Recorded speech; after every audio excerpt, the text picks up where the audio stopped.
In the realm of Tianyuan, within the illustrious land of Shenzhou, lies Tianyuan Prefecture.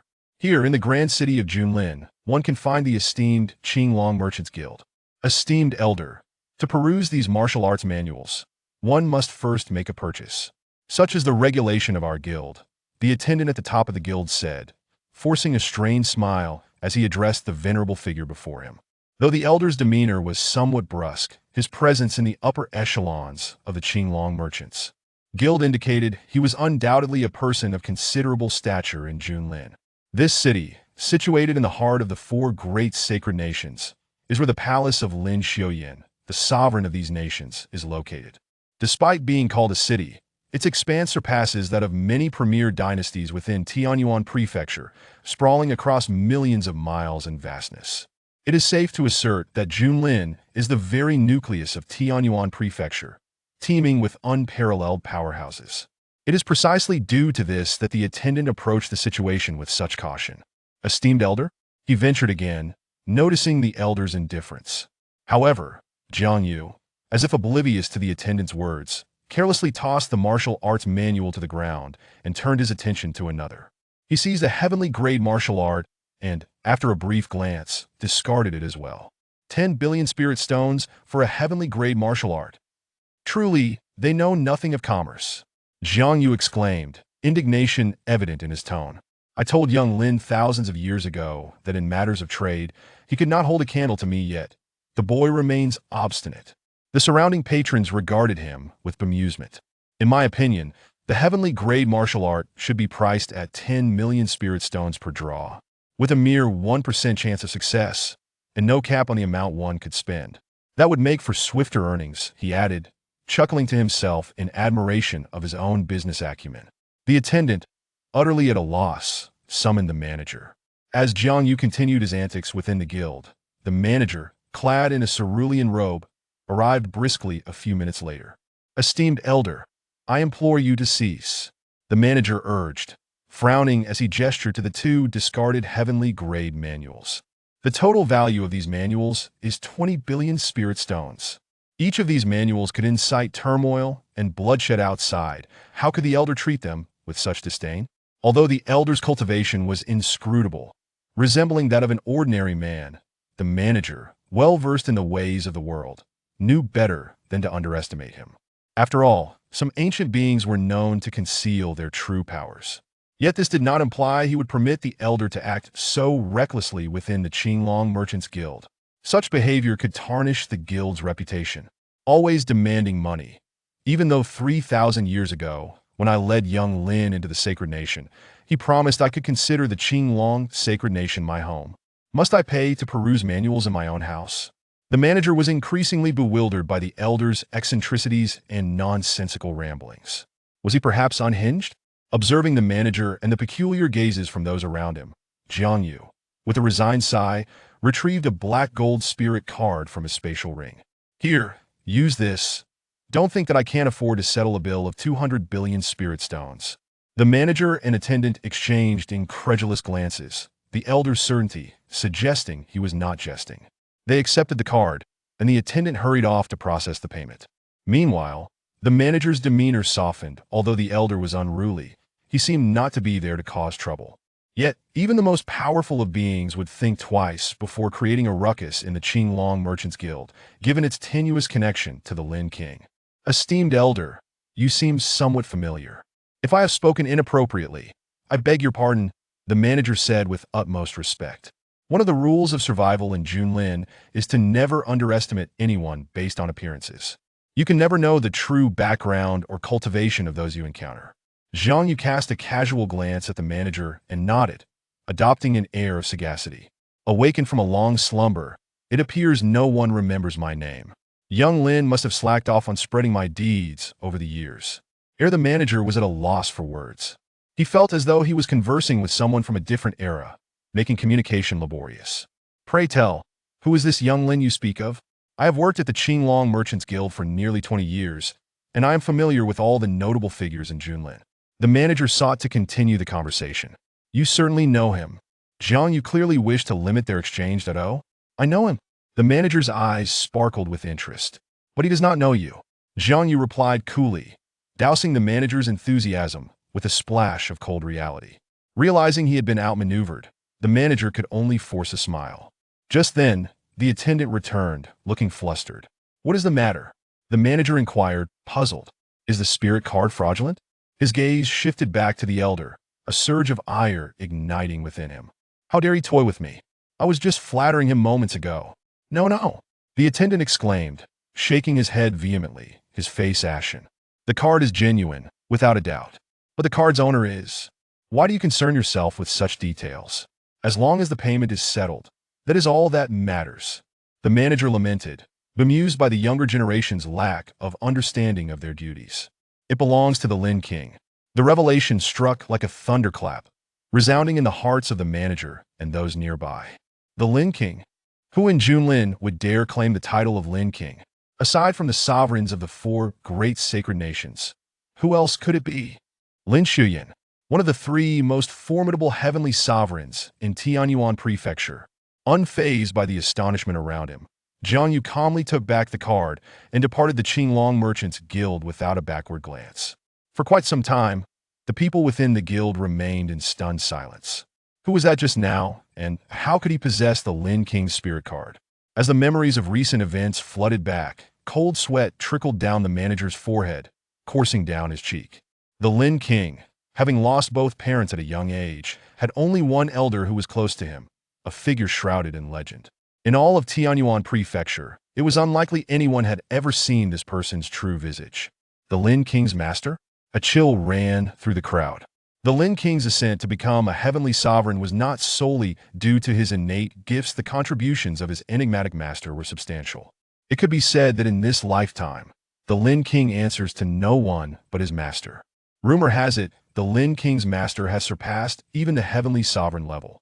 In the 3,000 prefectures of Tianyuan, finding an adversary would be a formidable task.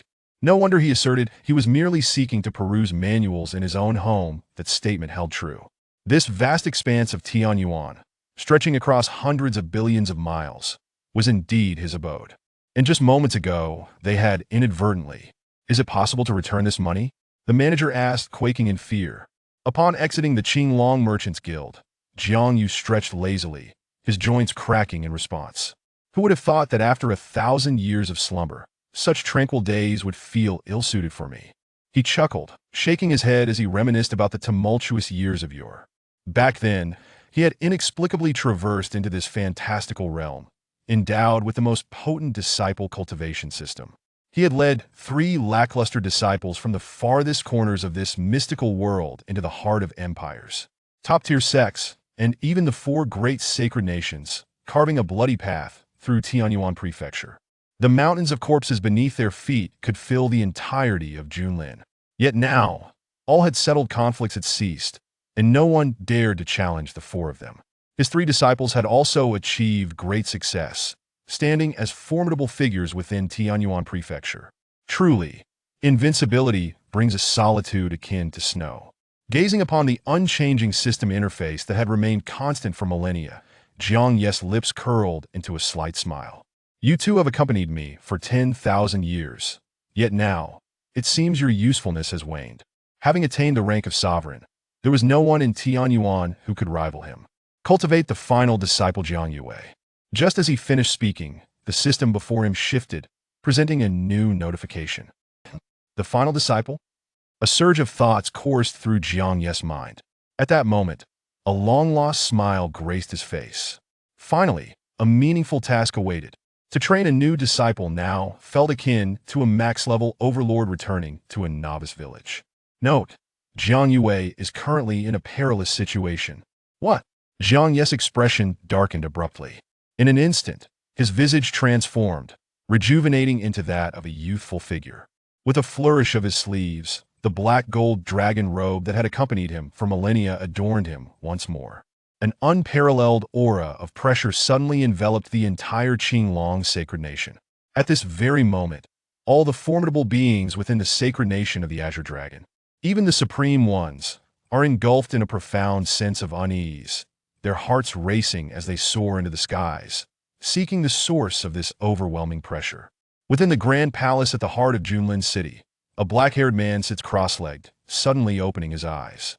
On either side of his gaze, 5 golden lines of intricate patterns adorn his visage. Master? Reveal to me the location. Tianyuan Province, Outer Divine State, Deqing Dynasty Extreme, Martial Prefecture, Xian Tai City, Beast Mountain Range. Upon receiving the precise coordinates, Jiang Yu tears through the fabric of space with his bare hands, stepping confidently into the void. Realm, Spirit Martial Realm, Spirit Wheel Realm, Earth Extreme Realm, Heaven Extreme Realm, Master Realm, Marquee Realm, Royalty Realm, Heavenly King, Contender for the Throne, Ascendant Emperor, Supreme Realm, Earthly Supreme, Mortal Heavenly Supreme, Celestial Heavenly Supreme, Holy Heavenly Supreme, Sovereign Realm. A designation for all those who provide sustenance. Chapter 2. Will you become my disciple?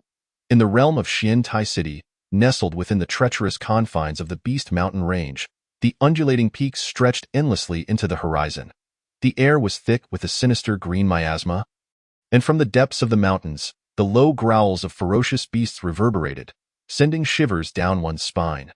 Deep within these mountains, the most formidable of creatures had already ascended to the level of extreme realm. Undoubtedly, the Beast Mountain Range stood as a forbidden ground for practitioners. Yet, at this moment, a young girl, approximately 15 or 16 years of age, was desperately fleeing in panic upon a small hilltop. Her body was smeared with blood, and her calves bore several gruesome gashes, the result of reckless thorns that thrived in the mountains.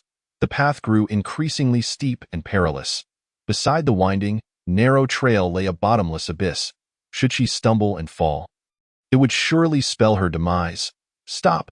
The pursuers behind her drew nearer, but the treacherous terrain forced them to momentarily slow their pace. This little wretch, who would have thought she could run so fast even after being poisoned? They sneered. Just a few hundred meters ahead lay the heart of the mountains, fraught with not only the savage beasts within, but also the lethal miasma, capable of ending her life in an instant. However, the young master has commanded that we must bring back either the living or the dead. One of the pursuers remarked, "Damn it! If this little wretch falls into the abyss, we will have to go down to retrieve her body." "What a pain!" they cursed, continuing their relentless chase. The roars of the beasts intensified, and an overwhelming stench of blood filled Jiang Yui's nostrils. At that moment, she could scarcely think of anything other than whether she had escaped one deadly situation only to plunge into another. If she did not run, only the endless torment of hell awaited her. Jiang Xing would not allow her to escape unscathed. With this thought, she pressed further into the Beast Mountain Range, clinging to a flicker of hope. "I can see them!" The pursuers were almost upon her. Jiang Yue turned her head, a wave of despair washing over her. "Give me the spear," one of the pursuers bellowed, raising his spear and hurling it with all his might towards her. The sound of the spear slicing through the air echoed behind Jiang Yue. The spear pierced her right leg, and a surge of agony coursed through her as she stumbled and fell to the ground, rolling twice before teetering on the edge of the cliff. Instinctively, she clutched the precipice, her body dangling over the unfathomable abyss below.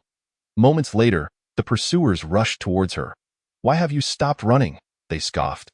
They had endured considerable hardship in their pursuit of this little wretch, who seemed to be recklessly defying death, while they still desired to keep their own lives. Jiang Yue glanced down at the abyss and then at her advancing pursuers, her heart heavy with despair. Ever since Jiang Xing conspired against her father, she too had been marked for death. Her father had not been poisoned by her, but by Jiang Xing. Yet now, Jiang Xing, with the backing of several elders within the manor, firmly held the position of young master and shamelessly sought to kill her in vengeance for the manor. How utterly despicable! She had once hoped for a glimmer of opportunity to escape, to find a new place to live. Given time, she planned to return to the Jiang Manor for revenge once her wings had fully developed. But now, before her lay only one path, death. With that thought, she relinquished her struggle, ready to let go and plunge into the abyss. Better to end it now than to return to the Jiang Manor to endure torment and humiliation. But the pursuers clearly had no intention of granting her this mercy. One of them, sensing her intentions, seized her and, channeling his spiritual energy, yanked her back onto the path. "Thinking of committing suicide? Not on my watch," he sneered. "If they could deliver her alive, the young master would bestow upon them additional rewards. They understood the stakes involved. "Let me go." Jiang Yue struggled, but her efforts were in vain as several pursuers bound her with iron chains, rendering her immobile. All she could do was lie on the ground, helplessly shedding tears. "I must say, this girl possesses a certain beauty. If she develops further, she could be extraordinarily captivating." One of the pursuers licked his lips, a lewd glint flashing in his eyes as he reached out to touch Jiang Yue's cheek. But Jiang Yue would not grant him that opportunity.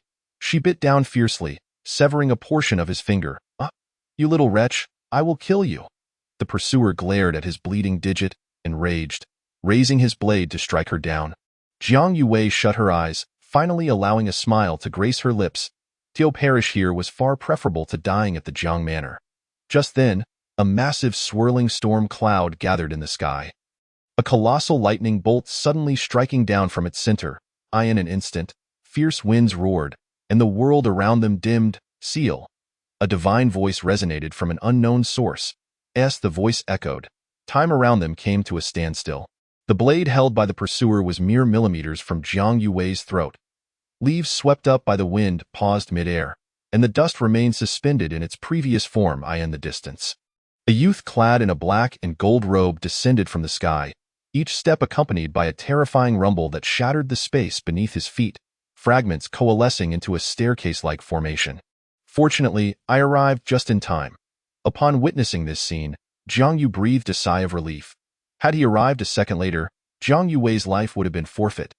Yet, even if Jiang Yue were to lose her head now, with his divine power, bringing her back to life would not be impossible, albeit a troublesome endeavor. Moreover, as his last disciple, how could he allow Jiang Yue to fall into such a predicament? During his time with his previous 3 disciples, he had never lost even one. Now, he would not let Jiang Yue meet such a fate, not even once. As he approached Jiang Yue, he waved his hand, and the chains binding her, along with the pursuer's blade, disintegrated into dust. After completing this action, he snapped his fingers. Release. The wind surged, thunder rumbled, and leaves fluttered to the ground. Jiang Yue instinctively recoiled, only to find that nothing had occurred. Meanwhile, the pursuer furrowed his brow, bewildered, as his blade unexpectedly vanished. "What is happening?" Suddenly, the group turned to see the mysterious figure in black robes standing behind them. Their hearts gripped with terror. When had such a figure appeared behind them? There had been no sign whatsoever. Realizing something, the pursuer tightened his grip around Jiang Yue's throat and glared at the figure. "Who are you?" Jiang Yue, witnessing the scene, felt a chill run down her spine. Seeing this, Jiang Yu let out a faint sigh. "I'm tired of this." Over the millennia of his life, he had witnessed this kind of drama far too many times. He had truly lost interest in engaging in conversation with these minor characters. With a casual wave of his hand, the pursuers surrounding Jiang Yue instantly dissolved into a cloud of dust. Completely annihilated. To Jiang Yue, this scene was undoubtedly shocking. These pursuers were each at the 3rd rank of the spirit martial realm, yet the figure in black had effortlessly reduced them to nothingness with a mere gesture. Who on earth was he? Jiang Xing and the elders of the manor would likely not even be his match. "Jiang Yue, do you wish to become my disciple?" As he observed the astonished girl before him, Jiang Yu's lips curled into a slight smile, speaking in a calm and unhurried manner. Chapter 3. System, Get Lost. Confronted by the black-robed man's sudden inquiry, Jiang Yue stood frozen, her mind in utter disarray. Just a moment ago, she had one foot in the grave, and now, an enigmatic figure had appeared before her, eliminating all her pursuers. Moreover, he had inexplicably asked if she wished to become his disciple. Noticing Jiang Yue's bewilderment, Jiang Yu scratched his head. It seemed that after sleeping for thousands of years, he found it a bit challenging to communicate with ordinary individuals. "As my disciple, no one in the entire Tianyuan continent would dare to bully you." The other party appeared to harbor no ill intent, so she lowered her guard. "Tianyuan continent? Where is that? Is it still within the Jiwu prefecture?" This question left Jiang Yue perplexed. All she knew was that she resided in Xiantai City, which was under the jurisdiction of the Jiwu prefecture of the Daiqing dynasty, and beyond that, she was utterly ignorant. Well, Jiang Yu pondered, unsure how to relate to this innocent girl. Given Jiang Yue's status and limited worldview, she would not comprehend that she was actually situated in the outer divine state of the Tianyuan continent. To Jiang Yu, the outer divine state was no different from a barren wasteland. In terms of cultivation resources and opportunities, it lagged far behind the inner divine state, where the four great holy nations and sacred sects resided. Though Jiang Yu and his 3 disciples had also journeyed from the outer divine state to the inner divine state, Jiang Yu's perspective was far too narrow to eye in the outer divine state. The Qing dynasty was but one of the countless factions, boasting a population in the millions. As for the Jiwu prefecture she spoke of, it was, to put it bluntly, likely smaller than the palace of Lin Xiuya. Jiang Yu's pupils constricted at his words, the place that is a million times larger than the Qing dynasty in her mind. The Qing dynasty was already a colossal entity. How could this be possible? Let's first tend to your wounds. Jiang Yu did not wish to continue debating the matters of worldview with her. He traced a finger, and a pill adorned with golden patterns materialized in the palm of his hand. The moment the pill appeared, the surrounding spiritual energy surged violently. The intoxicating fragrance of the medicinal herbs left Jiang Yu entranced, as if merely inhaling the aroma could invigorate one's spirit. What could this be? No, this will not do. Without allowing Jiang Yu a closer inspection, Jiang Yu swiftly retracted the elixir. This, indeed, is the Royal Ascension Pill, intended for practitioners at the pinnacle of the royal realm to transition into the emperor level. Given Jiang Yu's current cultivation, even a mere taste would likely lead to her spiritual demise. A few more whiffs, and her meridians would surely suffer damage.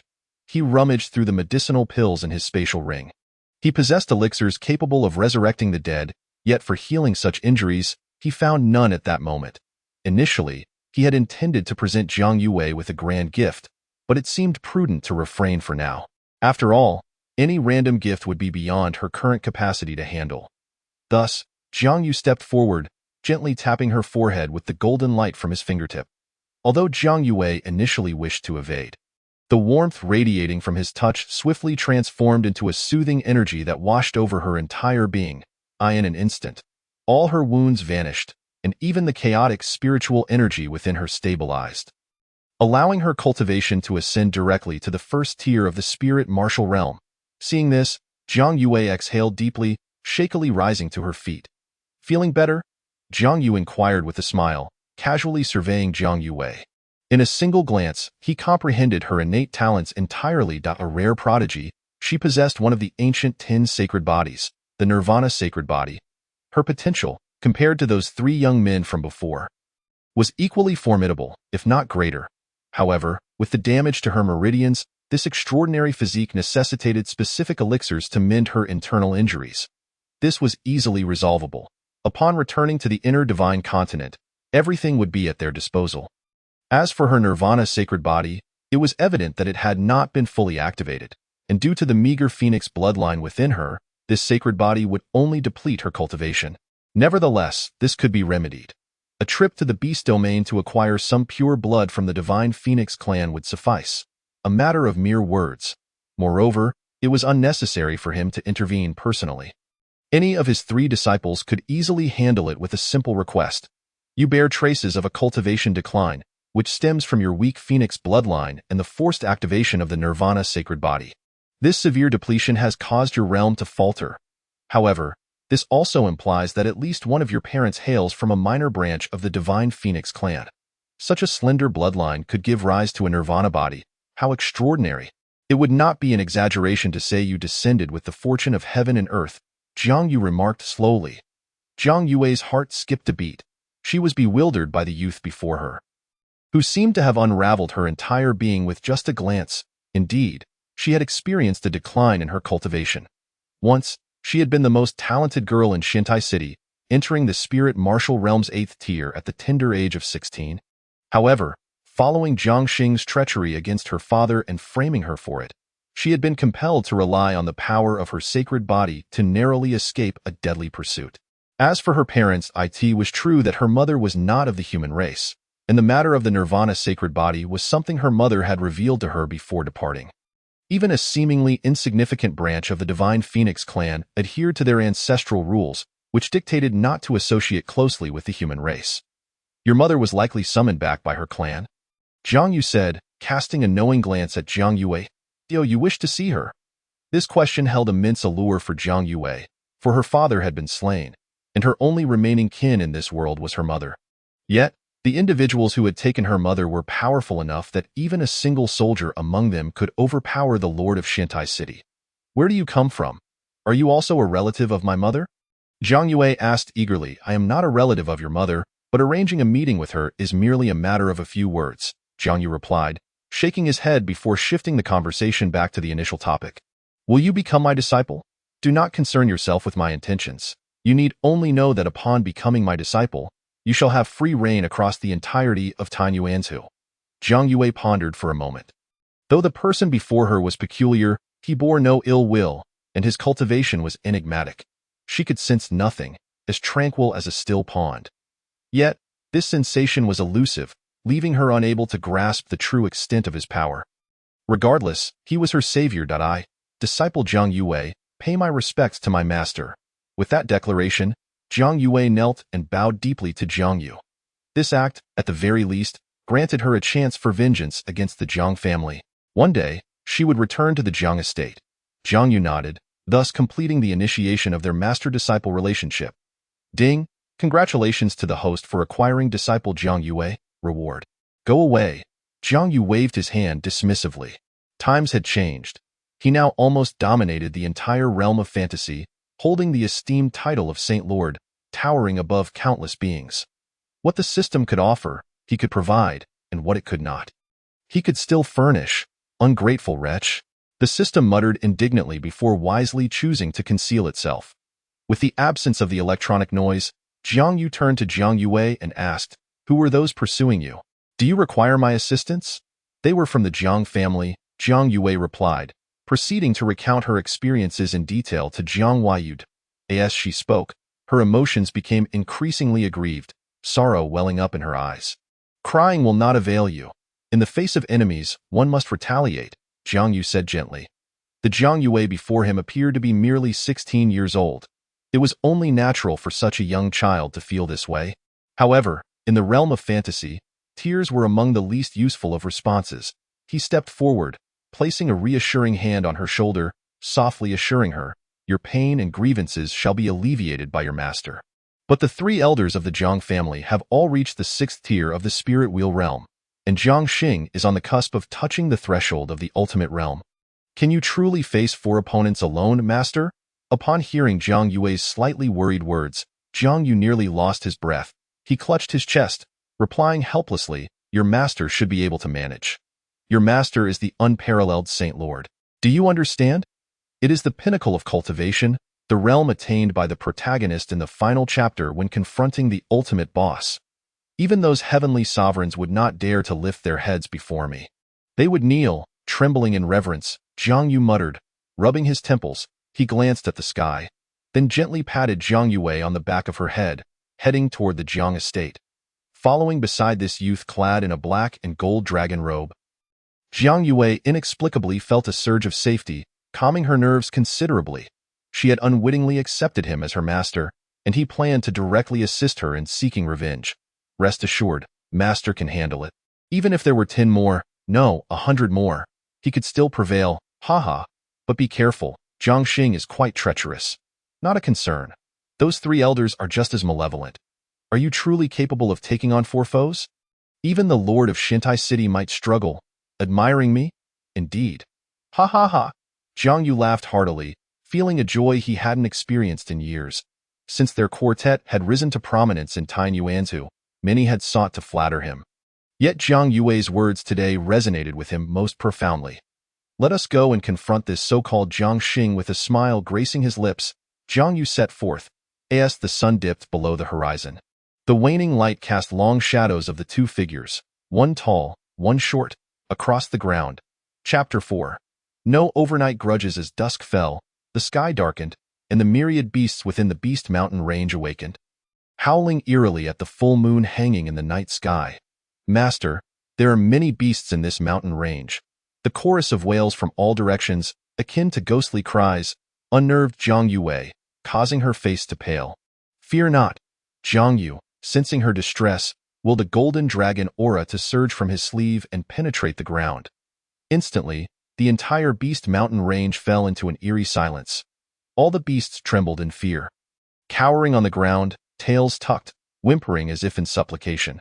The dragon, king of all beasts, could suppress the entire mountain's creatures with even the faintest release of its aura. Jiang Yu's physical form surpassed the combined might of the 10 ancient sacred bodies. He too possessed dragon energy. This was a remnant of his glorious past. It has quieted down considerably, Jiang Yu remarked nonchalantly. The preceding millennia had been devoid of much joy or significance. Now, his greatest amusement lay in demonstrating his existence before his youngest disciple. Strangely enough, it really has grown quiet. Jiang Yue surveyed her surroundings, and the overwhelming sense of danger that had once enveloped her dissipated entirely. Let us descend the mountain swiftly. When the full moon hung high in the sky, the two emerged from the Beast Mountain range unscathed. However, Jiang Yue appeared somewhat fatigued. "Do you require a night of rest?" Jiang Yu inquired. He, of course, needed no rest. Even after a millennium without sleep, it would pose no problem. Yet Jiang Yue, with her limited energy and cultivation, especially after the harrowing pursuit she faced during the day, was understandably weary. The quest for vengeance was imperative. With Jiang Yu by her side, the fate of the Jiang estate hinged solely on Jiang Yue's command. "Not necessary, master." As they neared the Jiang estate, Jiang Yue's breaths quickened, her fists clenched tightly. The humiliation and grievances once endured in this place linger vividly in memory. Observing this, Jiang Yu nodded to herself, then tore the fabric of space as if it were mere air, retrieving a long sword entirely composed of azure and white. The blade was exceedingly sharp.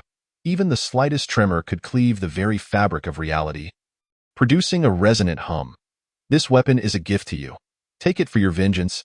A single drop of your blood will bind this sword to you, ensuring that none shall dare to oppress you henceforth." Jiang Yue paused momentarily before accepting the sword, biting her fingertip to let a drop of blood fall upon it.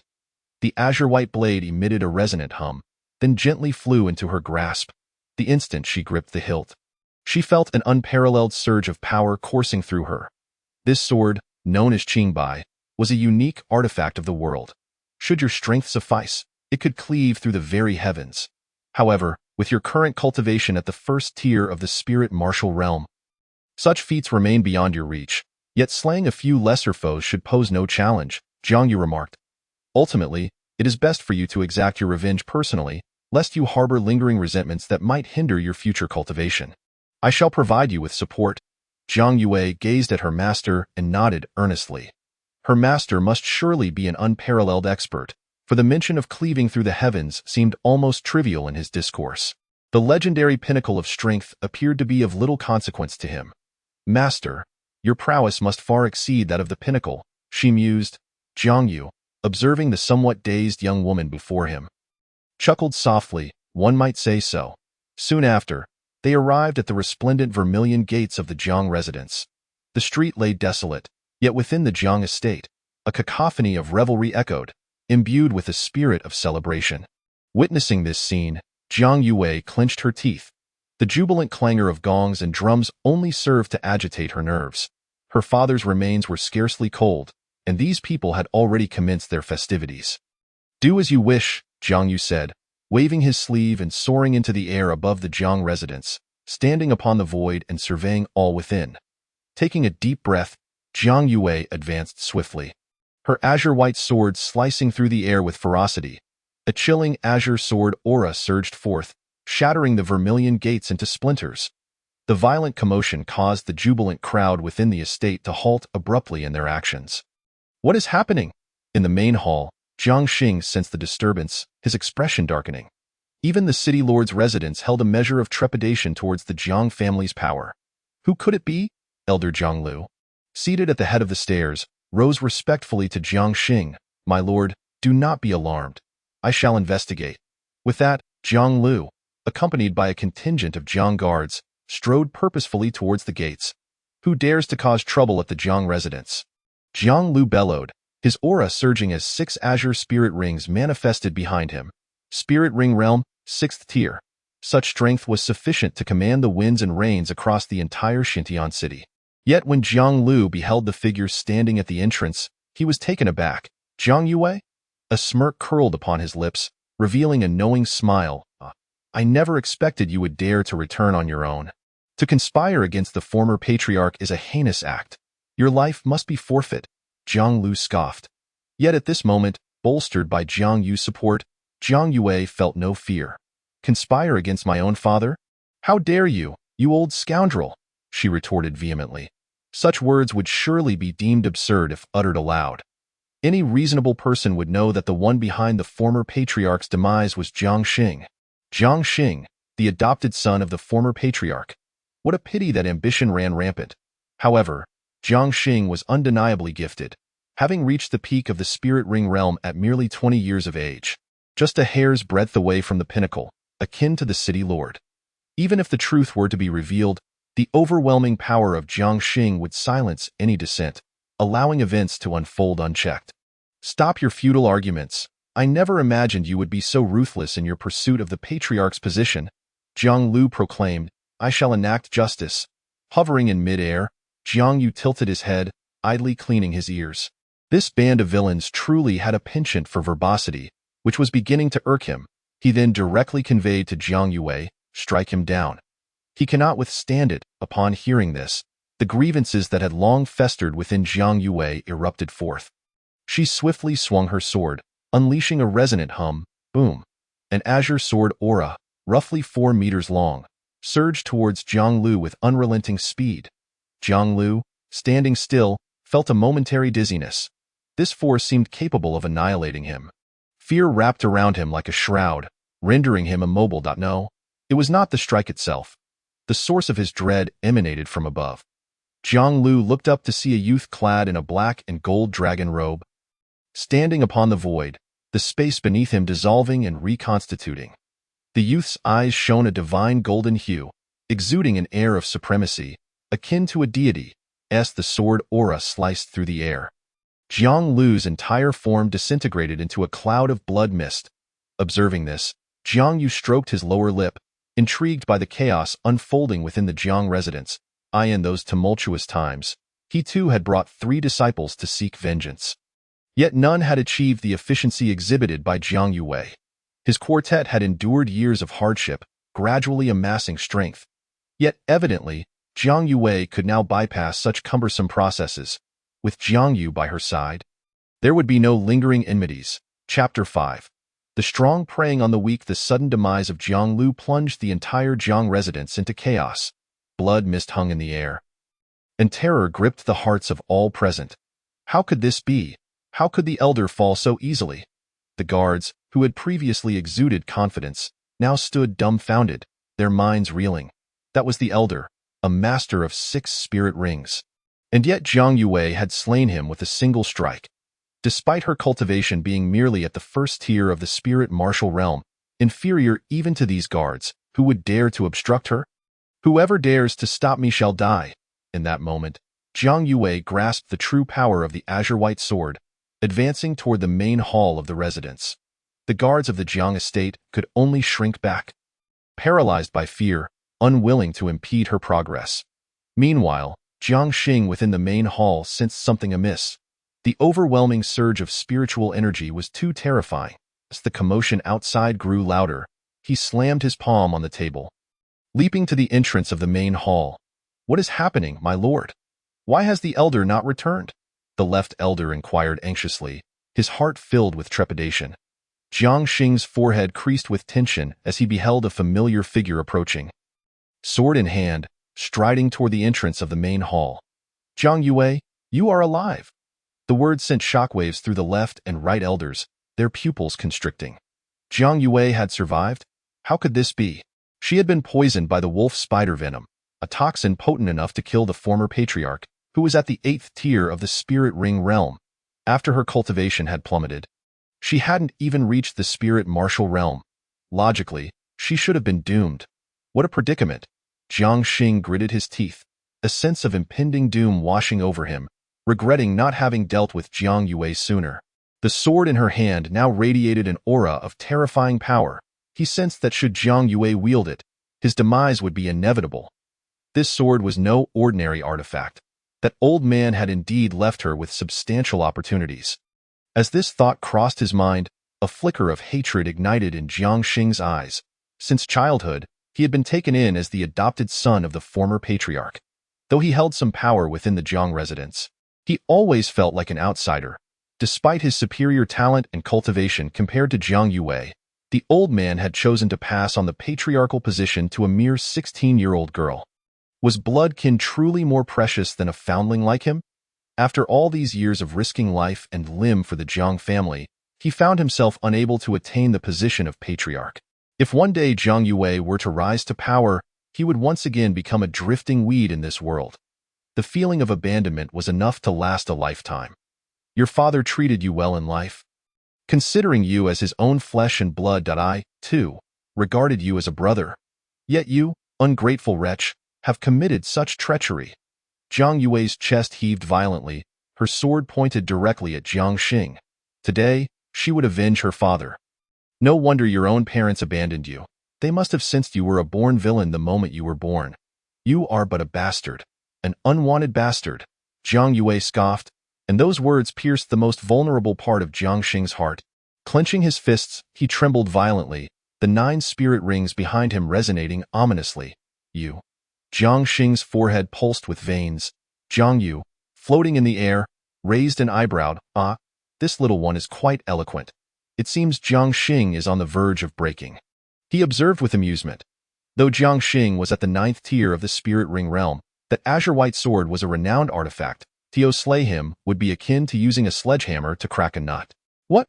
Did my words strike a nerve? Seeing Jiang Xing teetering on the brink of rage brought a smile to Jiang Yue's lips. Her spirits lifted. Go to hell.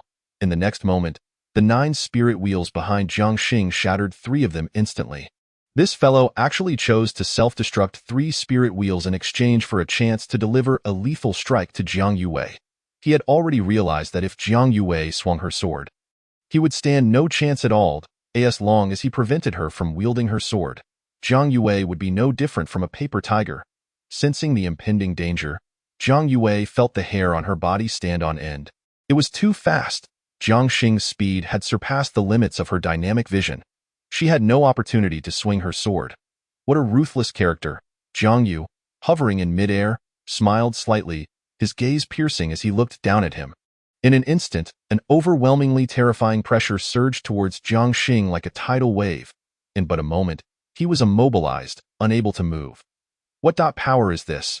Jiang Xing's pupils shrank to the size of pinholes, his face turning ashen. The moment he was locked by this force, he found himself unable to even entertain the thought of resistance. At this moment, Jiang Yue also realized that her master had intervened from the shadows. Without her master's support, today, even with such a divine artifact in hand, she would have been unable to avenge her grievances and might have even perished herself. Ultimately, she had been a bit too eager. Jiang Yu slowly descended, controlling his body to hover 2 meters above the ground, looking down upon everything.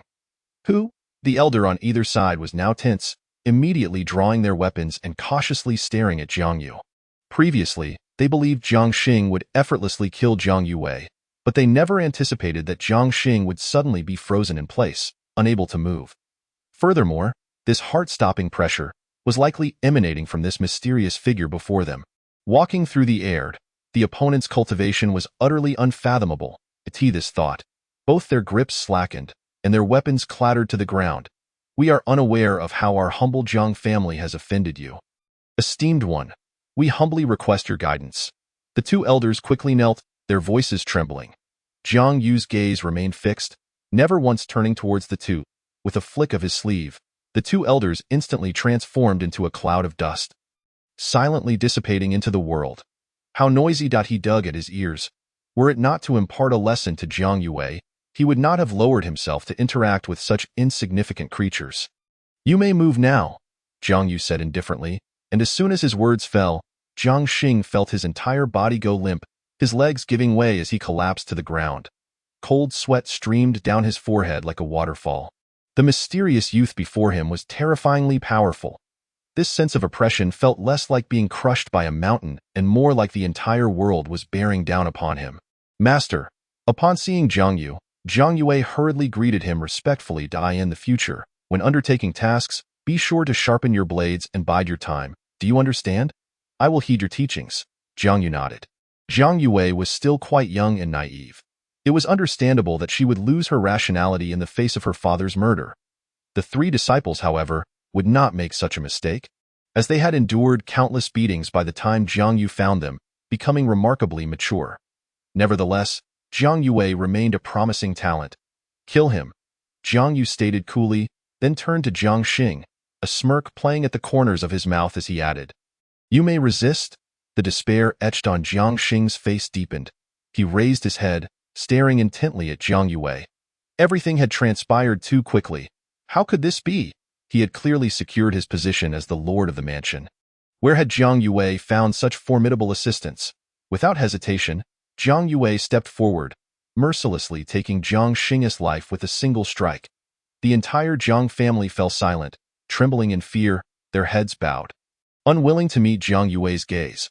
Ultimately, the death of the mansion lord and Jiang Xing's rise to power were not without the complicity of these opportunistic onlookers. If Jiang Yue sought to hold them accountable. "Do you intend to spare the Jiang family?" Jiang Yu glanced around, speaking casually. "I will follow my master from now on," Jiang Yue declared resolutely. "That is very good. But according to your original plan, where did you intend to go?" "To join the extreme martial academy of the Great Qing dynasty." Such a prestigious academy is not one Jiang Yu had heard of, given Jiang Yue's current talents. Enrolling in an academy under a royal power would surely obscure her potential. He still intended to take Jiang Yue back to the inner divine continent. As for the academy, attending school is indeed essential. When the time comes, he would have Yi Fan, the current leader of the Academy Alliance, make the necessary arrangements. It just so happened that he had not seen this rebellious disciple in 2,000 years. At this moment, everyone in the Jiang family trembled and knelt on the ground. The pressure emanating from the figure was overwhelmingly terrifying, as though Jiang Yu's mere breath could lead them to utter ruin. Such was the nature of the fantastical world, where martial prowess reigned supreme. However, Jiang Yue gazed indifferently at everyone in the Jiang family. When Jiang Xing rebelled and seized power, they had shown no concern, even siding with him to drive her from the Jiang family, and even sought to harm her. With her father no longer present, the Jiang family held no meaning for her. Now, should she kill them or spare them for the time being? Only to resolve matters with her own hands upon her return? Jiang Yu spoke slowly. "I will personally deal with them." Jiang Yue replied quietly. This declaration caused the faces of everyone in the Jiang family to pale instantly. "Understood. I will not allow them to leave the Jiang family." Jiang Yu nodded. With that, the two departed the Jiang family with great strides. The once dominant Jiang family in Shantai City collapsed utterly that night. Countless powerful figures in Shantai City received Jiang Yu's orders to launch a merciless plunder against the Jiang family. Chapter 6. Lin Zia Master, where are we going? In the dead of night, Jiang Yu led Jiang Yue to a desolate wilderness, surrounded by mountains, with only the faint glow of the moon illuminating the area. "Naturally, I am taking you to a new place to live," Jiang Yu said mysteriously. Hearing this, Jiang Yue surveyed her surroundings. Aside from desolate mountains and wilderness, there was nothing else. A strange feeling arose in her heart, and she furrowed her brow, saying, "But there is clearly nothing here." Yet, as soon as she finished speaking, darkness enveloped her vision, and she fainted, collapsing onto a soft, cloud-like golden light that completely wrapped around her. With a flick of his finger, Jiang Yu sent the golden light floating behind him. "Rest well," he then waved his sleeve, tearing open a grotesque rift in the space before him. Within the rift lay an abyss, dotted with shimmering starlight, stunning in its beauty. Given Jiang Yue's current physical strength, she would be unable to withstand such a level of spatial traversal. Even a fragment from the chaotic currents of space could annihilate her soul. The best method was for Jiang Yu to protect her with his own abilities. The reason for putting her to sleep was also Jiang Yu's own consideration. After all, Jiang Yue was still quite young and her mind was not mature. It would take several months of training to truly allow her to thrive in this world. Until then, some lessons were necessary. However, that aside, his other three disciples had already gained renown across the world. Some things must still be granted. Otherwise, what was the point of having this position of the Holy Master? Would he truly allow his new disciple to start from scratch? Clearly, that was not an option in the future. The heavenly materials and earthly treasures Jiang Yue could easily access would be what the talents of this world would need to fight for through countless struggles. Yet, to tread the path of the fantastical to the pinnacle, the experience of life and death trials was indispensable. This, he needed to pave the way for, if cultivation could be achieved through mere rote learning. Jiang Yu would not have to go to such lengths. With this in mind, Jiang Yu had determined Jiang Yue's training path. He could either send her to an ancient academy to rise through the ranks from the bottom or send her to the holy sect, where she could gradually ascend within the sect. Satisfied with his decision, he stepped forward, taking Jiang Yue, enveloped in golden light, into the rift in space. Atop the towering Spirit Mountain, which seemed to shake the heavens. The majestic Ling Mountain stood tall and imposing. The peak of Ling Mountain, nearly level with the sky, was the Lin Wang Palace. The resplendent hall bore a plaque inscribed with the 3 characters of Hundian, striking awe into the hearts of all. Inside the hall, 12 red pillars entwined with gilded divine dragons soared to 100 meters high, resembling indomitable divine swords standing tall amidst heaven and earth. The interior was extravagantly decorated. Countless jewels embedded in the ceiling sparkled brilliantly under the sunlight, casting a dazzling glow, akin to a starry sky fallen to earth. Surrounding clouds and mist swirled, imbued with ethereal energy, creating a scene reminiscent of paradise. Here, it resembled a celestial palace, a colossal marvel of the world. Spiritual energy permeated the hall, and the celestial aura coiled around, as if one were in a realm of immortals. The throne overlooking the world resembled the seat of a deity, shining brilliantly, elevated at the center, becoming the focal point of countless gazes. Lin Zuya sat upon the throne, clad in a black robe adorned with 9 dragons. As deep and profound as the night sky, his demeanor calm, as if he held the entire universe in his grasp. Master has awoken and then suddenly vanished. I truly cannot comprehend his ways. It had been nearly a millennium since the 2 of them had seen one another. In truth, he missed him greatly. Moreover, he had recently captured the primordial energy of this world, albeit weak. Yet this power might one day allow him to reach the same realm as his master. He had intended to seek guidance, but his master's actions were as enigmatic as a dragon that does not reveal its tail point. One can never ascertain where the other party might currently be masquerading as a fool while concealing their true strength. These 4 characters were imparted to him by his esteemed master during those tumultuous times. Yet now, with the world settled, there are no more concerns. This ruse of pretending to be weak has, however, been transformed into a mere trick by his master. After all, he had just concluded his cultivation when he discovered that a staggering 2 billion spirit stones had inexplicably vanished from his spirit card. Suddenly, a violent spatial fluctuation trembled through Lin Zuyai's grand hall, and he, seated upon his throne, immediately sensed something amiss. Such a terrifying surge of power could only emanate from his venerable master. He hurried forward, kneeling partially, and exclaimed in astonishment and joy, "Master!" Jiang Yu stepped forth from the rift in space, with Jiang Yue behind her, still enveloped in golden light, unconscious. With a mere thought, the golden light gently lifted Jiang Yue's form and placed her securely on the armrest to the left of the throne. "It has been quite some time, little Lin." Jiang Yu smiled, advancing to assist Lin Zuyai to his feet, patting him on the shoulder. "Indeed, it has been a while since I last saw you, Master. Recently, I have gained new insights into the essence of the primordial energy." However, upon hearing this, Jiang Yu immediately interrupted. "You need not trouble yourself with that matter. During the battle with the Holy King, I was compelled to drain the primordial energy of the Tianyuan realm, effectively severing the path for all beings in the realm to ascend to the Saint Lord level. There was no other choice, as you know.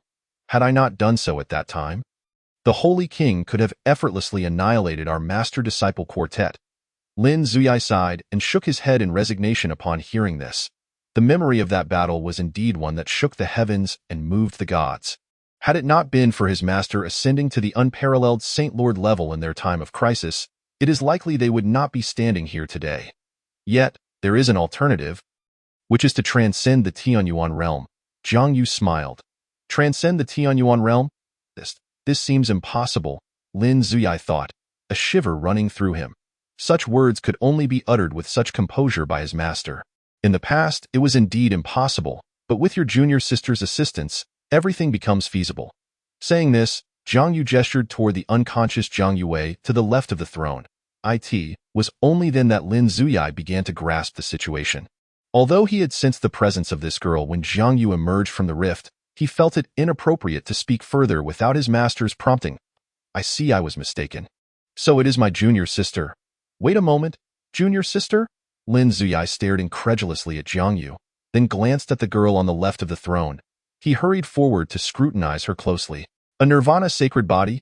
Indeed, Jiang Yu nodded, then added, you possess a devouring sacred body. Zhao Xianjun has an undying sacred body. Yifan holds a supreme sacred body, and with Jiang Yue's nirvana sacred body, our sect will boast 4 top-tier sacred sovereigns in the future. Oh, you remember the bronze door that appeared after we vanquished the Holy King at the edge of the Tianyuan realm? Lin Zuyai nodded. He would certainly not forget this matter. It seemed that entering that bronze door would lead to a world beyond the Tianyuan realm. However, even his master, at the Saint Lord level, could not force it open by brute strength. The bronze door bore 5 handprints, indicating that all 5 individuals were required to unlock it. This made sense. This new junior sister is indeed the 5th. Soon, Lin Zuyai and Jiang Yu arrived at the same conclusion. Currently, their master-disciple quartet could be said to dominate the Tianyuan realm, and on the surface, nurturing this new junior sister should be a straightforward task. Yet he understood all too well that without the tempering of life and death, relying solely on the accumulation of rare materials, even with unparalleled talent, one's future achievements would at most reach the sovereign level. To step into the supreme level was but a pipe dream. Moreover, within the supreme level, there are distinctions among upper, middle, and lower-tier sovereigns, as well as among the mortal, immortal, and sacred tiers of supreme sovereigns. Throughout the Tianyuan realm, the number of sacred sovereigns would not exceed 50 among the 3 within their sect. They occupied the top 3 positions in the sacred sovereign power rankings of the entire realm. Each breakthrough within the supreme level is exceedingly challenging. He knows this all too well. It seems you are indeed the most astute disciple in our sect, unlike the other 2 fools, whose whereabouts remain unknown. Jiang Yu remarked. Lin Zuyai chuckled with a hint of schadenfreude. Who would have thought that the immensely powerful Holy Sect Master and the Alliance Leader of the Academic League would receive merely 2 words of evaluation from this elder? So your plan, Master, is to let this junior sister endure some hardships. No matter how arduous, it cannot compare to those tumultuous times. The main purpose is to temper her disposition. This little one is rather impatient and requires refinement. Jiang Yu replied, gazing at the unconscious Jiang Yue. At once. Summon Yifan and Zhao Xianjun for me. Tell them it is of great importance. Jiang Yu said casually, then began to wander about the Qitian Hall. Lin Zuyai, receiving the command, responded and promptly activated the 10 golden patterns that adorned the sides of his eyes. In an instant, his eyes transformed into a brilliant golden hue. With a mere glance into the void, he withdrew his gaze. The message has been relayed, Master. The senior brother and second brother will be arriving shortly, Lin Zuyai reported. Little Lin, has the Qitian Hall been rebuilt? If you like it, I shall gift it to you for your retirement. Lin Zuyai responded indifferently. No need. It is too vast and empty. At my age, I cannot adapt to such a space. Jiang Yu shook his head, though he outwardly appeared to be a youthful man in his early 20s. In truth, at his level, appearance is but a matter of choice. Having lived for so long, it inevitably becomes tedious. However, he was fortunate to have found a legitimate purpose in his quest to uncover the secrets behind the bronze door.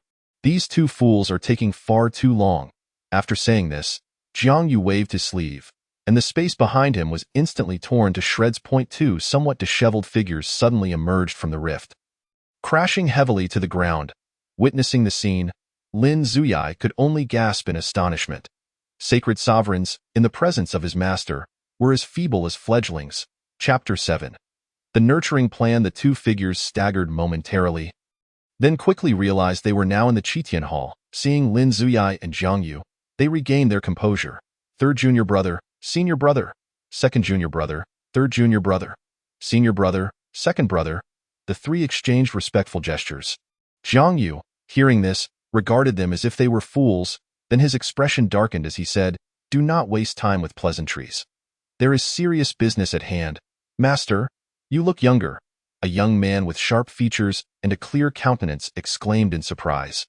Bowing his head, clad in a purple gold star robe, he bore an ancient-looking golden token at his waist, inscribed with the character saint. This person was Zhao Xianjun, the Holy Sect Master and Jiang Yu's 2nd disciple. Master Yi Fan clasped his hands in greeting, his red and black battle armor still stained with blood, appearing somewhat hasty, evidently having just emerged from a fierce battle. He was the alliance leader of the Academic League and Jiang Yu's eldest disciple. "Where have you been?" Jiang Yu furrowed his brow, perplexed. The world has become their sect's domain, yet Yi Fan appeared in such a disheveled state. Who would dare oppose their quartet? It was the sacred sovereign of the divine beast domain. "I just dealt with it. The human sovereign domain in the Tianyuan realm now undoubtedly stands as the pinnacle. How dare the divine beast domain oppose them? It seems those fools have forgotten that I still exist." Jiang Yu snorted disdainfully. Having not emerged for nearly 2 millennia, it was only natural for some to grow restless, and no matter. I shall pay them a visit when I have the time. Upon hearing this, Yi Fan nodded that it would be best if Master personally intervened.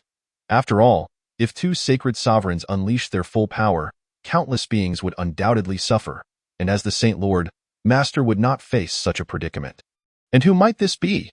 Yi Fan noticed Zhang Yue, who had collapsed onto the throne. He first glanced at Lin Zuyai, who responded with a mysterious smile before turning his gaze back to Jiang Yu in confusion. "Allow me to introduce your junior sister, Zhang Yue." "Junior sister?" The reactions of the two mirrored Lin Zuyai's earlier astonishment. Zhang Yue's existence was not merely connected to the sect. Tio unlocked the bronze door. She was also a vital piece of the puzzle. The disciple understands.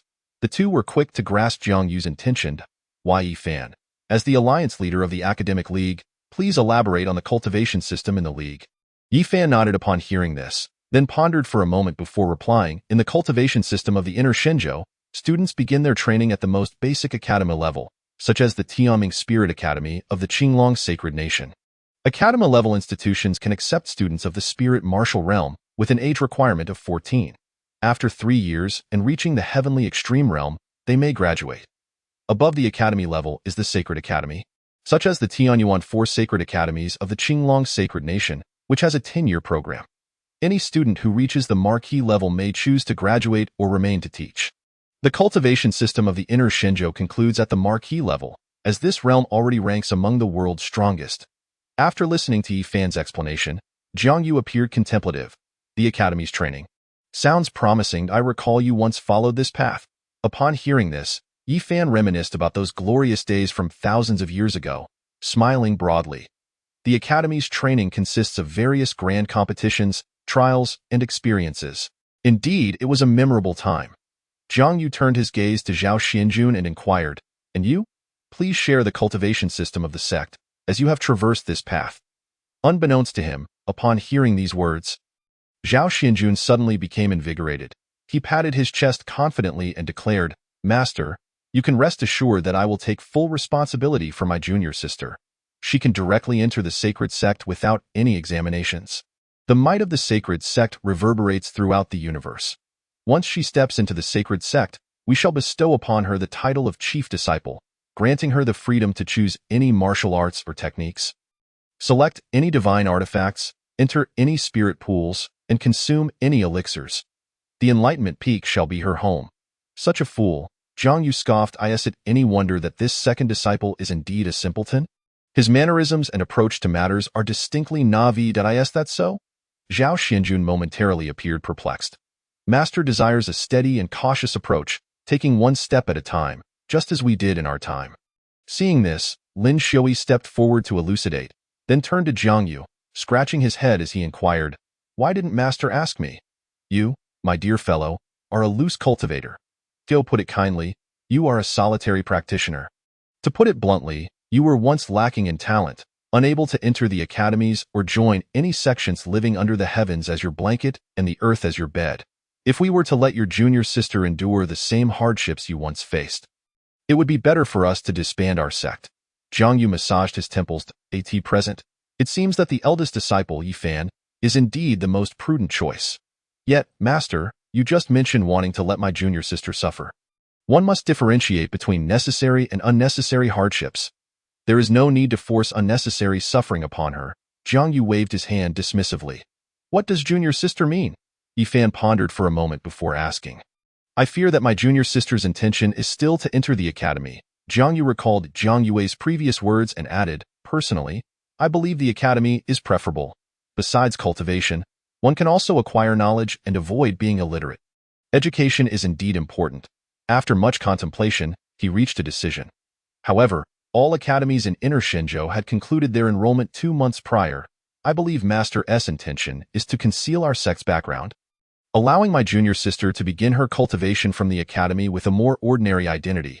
If I were to let her enter the academy directly, it would inevitably leave traces, and those people might follow the clues and deduce her background.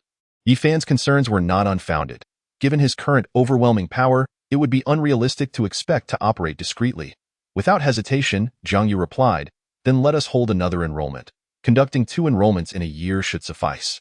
"Is that truly feasible?" Yifan hesitated. Although he was the leader, his temperament was rather composed, and he tended to deliberate extensively on matters. "You are the Tianyuan continent, the Academy Alliance, the leader. If you wish to conduct 2 enrollments this year, then do so. If you wish to conduct 10, then do that as well. There is no need for justification, and no one dares to question you. From now on, do not be so rigid. Learn to be flexible. You are unlike the other 2. You have attended school," Zhang Yu proclaimed, thus solidifying the decision. "Understood," Yifan acknowledged. Just then, Zhang Yuwei, who had been dozing on the throne, groggily opened her eyes. The moment her awareness returned, she heard a voice urging her to continue sleeping and promptly fell back into slumber. Lin Xiui and the others exchanged amused glances, then he inquired, "Does Master intend to reside in my Qinglong Sacred Nation?" The Tianming Spirit Academy in Qinglong Sacred Nation is indeed the finest primary academy in Tianyuan continent, is it not? Zhang Yu looked at Yifan, who confirmed that is indeed the case. "Then let us temporarily reside in Qinglong Sacred Nation. Lin Xiui, find me a courtyard that is relatively close to the Tianming Spirit Academy, but not overly ostentatious." "Leave it to me," Lin Xiui nodded. Though it was a minor matter, he would ensure it was executed personally. "However, Master, while the Tianming Spirit Academy is the best primary academy in Tianyuan continent, it has now become a prestigious institution a few years ago. I checked the student roster, and it was filled with the offspring of major powers. If my junior sister were to join as an ordinary person, she would likely face significant disdain." Wai Fan expressed his concerns. "What does it matter if it is a prestigious institution or the existence of superpowers? It is merely a matter of our sect's command. You and Lin Xiui shall handle this matter well. Your junior sister may endure the trials of cultivation in the Tianming Spirit Academy, but she must not suffer indignities from others. If anyone dares to wrong her, you too must take care of it." "Understood," Yifan and Lin Xiui replied in unison.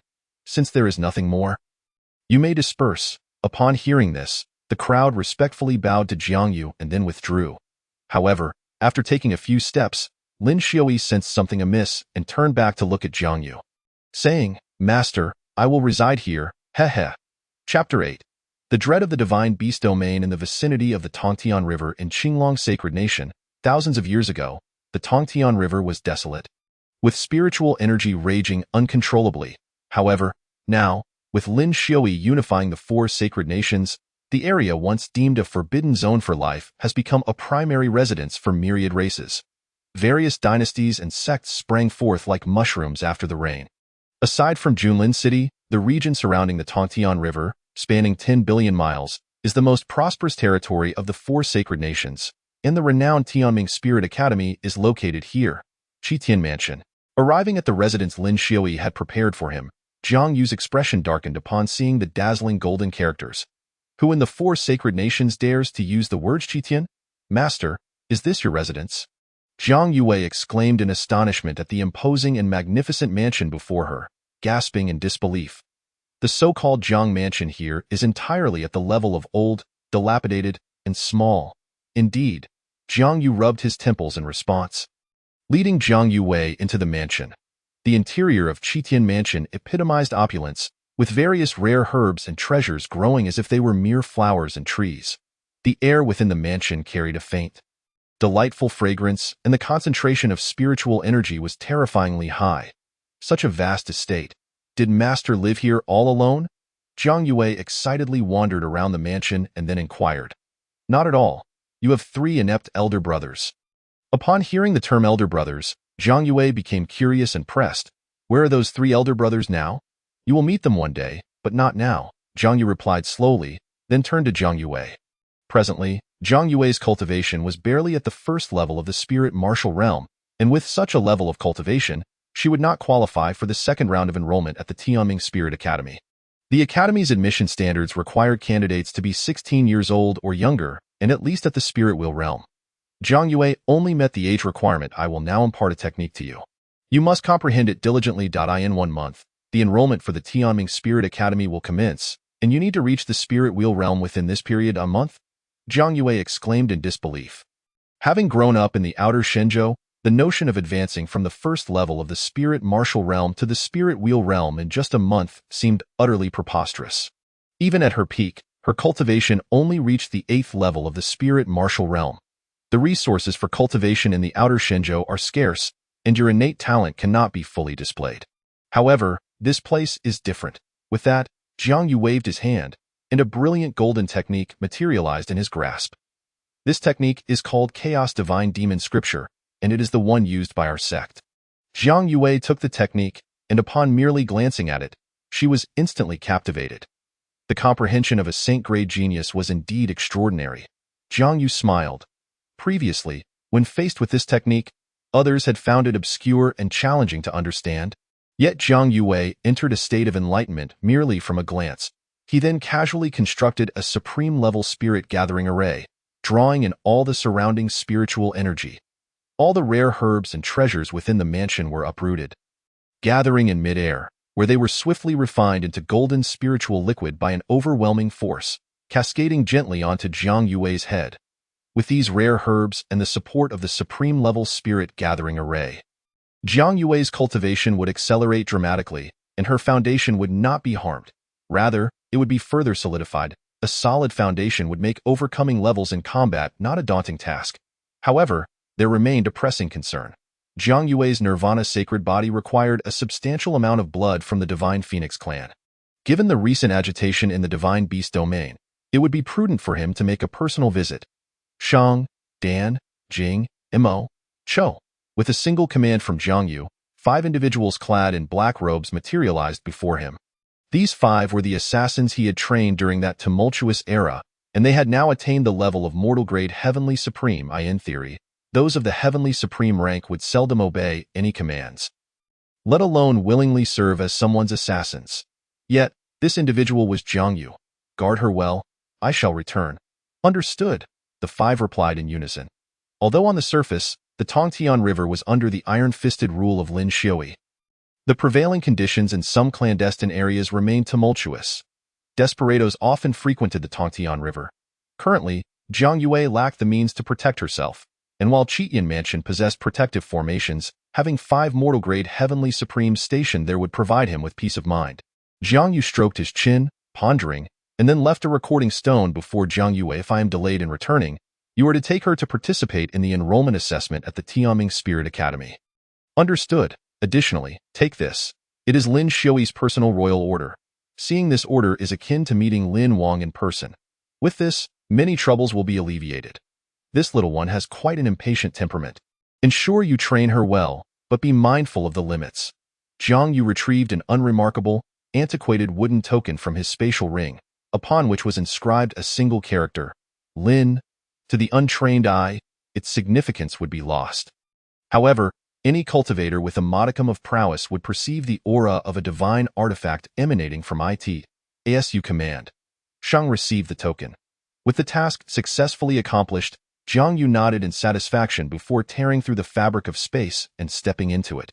In the realm of divine beasts, the territory of the Phoenix clan unfolded before him. Towering crimson mountains stretched for hundreds of miles, their fiery hue intensified by the molten lava below, casting a searing red glow across the sky. Between realms lay an insurmountable barrier, passable only by those who had attained the status of supreme. For Zhang Yu, at the Saint Lord level, traversing it was as effortless as moving through a sheet of paper. The Divine Beast domain resembled the Human Emperor's domain, comprising approximately 3,000 states. The true rulers here were 2 supreme beings, the Divine Dragon Supreme and the Divine Phoenix Supreme. Zhang Yu set foot in the territory governed by the Divine Phoenix Supreme. The space before him rippled violently, and a woman clad in blood-red armor stepped forth from the ether. Who dares trespass upon the realm of the Phoenix clan? She thundered. her voice echoing with the overwhelming pressure unique to a supreme being. Bearing down upon Jiang Yu. Do you recognize who I am? Jiang Yu smirked, his black and gold dragon robe billowing without a breeze. With a casual wave of his hand, the oppressive force dissipated like mist. The divine Phoenix Supreme's heart raced. Realization dawned upon her as she recognized the figure before her. Saint Lord Jiang Yu, you are still alive. She clenched her teeth, her expression darkening. Since the confrontation between Jiang Yu and the Saint King, he had seemingly vanished, leading them to believe he had perished in the past few decades. They had even begun to entertain nefarious thoughts regarding the human emperor's domain. Your joy at my survival is warranted. Moreover, Jiang Yu's demeanor shifted to one of icy indifference. You, a mere supreme being, dare to belittle the authority of a Saint Lord. With a disdainful snort, the mountains that surrounded them for hundreds of miles erupted into chaos. Crumbling under an invisible force that swept through the vicinity, leaving desolation in its wake, the winds howled, and the earth trembled, sending shockwaves throughout the realm of the Phoenix clan, causing countless clan members to flee in terror. Yet, before this godly power, they were reduced to mere ants, their cries of despair silenced as they met their demise. The ground fractured, and torrents of lava spewed forth from the mantle, surging like tidal waves, devouring vast expanses of land, illuminating the heavens with a fiery glow as temperatures soared. In an instant, the landscape transformed into a hellish vista. Witnessing this devastation, the divine Phoenix Supreme was engulfed by a profound sense of hopelessness. And she hastily knelt. I beseech you, Saint Lord, temper your wrath. She was genuinely terrified. 2,000 years had dulled her memory of the terror that the authority of a Saint Lord could invoke. With a mere breath, he could reduce her, a proud supreme being, to ashes. This was the chasm that could never be crossed. As for witnessing the true might of a Saint Lord, it was feared that no being in this world could compel Jiang Yu to unleash his full power. Rumors claim that upon entering the supreme realm, he had comprehended two fundamental laws. The laws of time and space. In a straightforward clash of power, he alone could annihilate the entire divine beast domain. To invoke the power of those laws, the mind shuddered at the thought. Yet Jiang Yu did not seek the complete destruction of the Phoenix clan. Rather, he aimed to deliver a warning and reinforce his dominion. His rule was not one of royal authority, but rather an absolute dictatorship of power.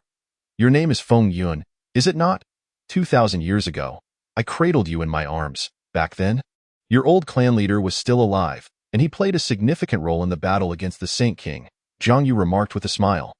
The little girl is not worth the Saint Lord's concern. Feng Yun buried her head, unable to meet Jiang Yu's gaze, fear gnawing at her heart, obliterating any remnant of her earlier bravado. I require something from you. The blood of a divine phoenix. I need the heart's blood. Specifically from the most gifted member of your clan, approximately the equivalent of 10 adult divine phoenixes. A favor from your elder, little Feng.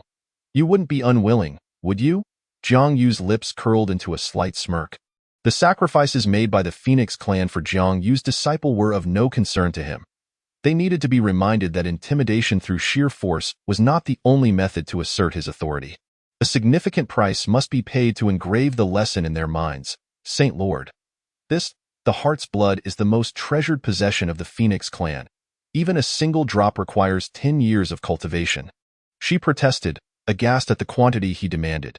Will you procure it yourself, or shall I assist you? Jiang Yu's icy gaze fixed upon her, as if poised to act at any moment. Chapter 9. Jiang Yu's methods. Feng Yun gritted her teeth, her face a mask of reluctance, yet she felt utterly powerless. The one before her was the exalted Saint Lord, and his intentions were clear. He was determined to extract a hefty toll from the Phoenix clan.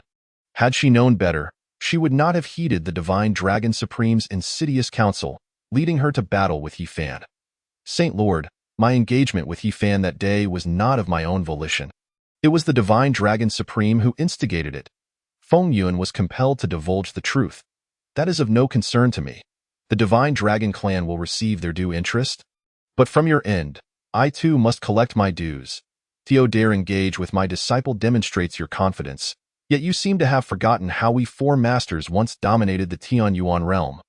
Jiang Yu declared mercilessly. Were it not for his connection to Jiang Yue and the Phoenix clan, he would have obliterated the entire Phoenix clan today. Mentioning the name of the four masters sent Feng Yuan into a cold sweat. Before they had gained prominence, they were notorious for their violence. After their rise, they became even more formidable, swallowing the entire human emperor's domain. Labeling them as a criminal syndicate would be an understatement. Yet these four had also rid the Tianyuan realm of the great scourge known as the Saint King. Characterizing them as righteous figures would also be misleading, as their hands were drenched in countless lives. Having trampled over mountains of corpses and rivers of blood, dismantling the original rule of the four great sacred nations and consolidating all power in their hands. After all, the former four sacred nations had deep ties with the divine beast domain. And now, those connections had been severed. These four had instilled fear across all clans, compelling them to bow in submission. I will comply. Feng Yuan ultimately chose to acquiesce. Presently, she had no standing to negotiate terms with the Saint Lord. Consider it an act of respect for the elders, Jiang Yu replied with a smile, then slowly descended, standing before Feng Yu and, oh, you know how your old clan leader met his demise. Feng Yun's heart trembled, and she fearfully raised her gaze, wanting to inquire further, but her instincts warned her against it. Your old clan leader fought alongside me in battle. By rights, he should have been rewarded. Thus, I left behind a pill capable of granting your Phoenix clan a second supreme being as a boon. However, your old clan leader sought to break through to the Saint Lord realm, driven by insatiable ambition, which could not be overlooked. When I ascended to the Saint Lord realm, I severed the path to the Saint Lord for the entire Tianyuan realm. One Saint Lord is sufficient for the Tianyuan realm. Even if another Saint Lord were to emerge, it would come from among my four disciples. No one else dares. Those who do will perish. Jiang Yu patted Feng Yun's shoulder, and she found herself on the brink of collapse. Everything she had prided herself on was merely a gift and favor from the man before her. She had believed that her 2,000 years of achievement as a supreme being had rendered her unparalleled, that she could lead the Phoenix clan and the divine beast domain to new heights. But now it seemed that all notions of supreme beings, the Phoenix clan, and the divine beast domain were firmly under his control. Zhao Xianjun. Jiang Yu's voice was calm as he spoke. Once more, the space erupted in ripples, and the sect master Zhao Xianjun stepped forth with measured grace. At that moment, he was far removed from the lackadaisical demeanor he had displayed in the Qi Tian Hall. Instead, he exuded an air of supreme authority, his face set in a grim expression, nearly mirroring Jiang Yu, making it impossible for anyone to gaze directly at him. Master, Zhao Xianjun addressed with reverence, then turned his attention to Feng Yuan. The space erupted in a resonating hum, and a blood-red spear materialized in his hand. The instant the spear appeared, the familiar scent emanating from its tip filled Feng Yuan with despair.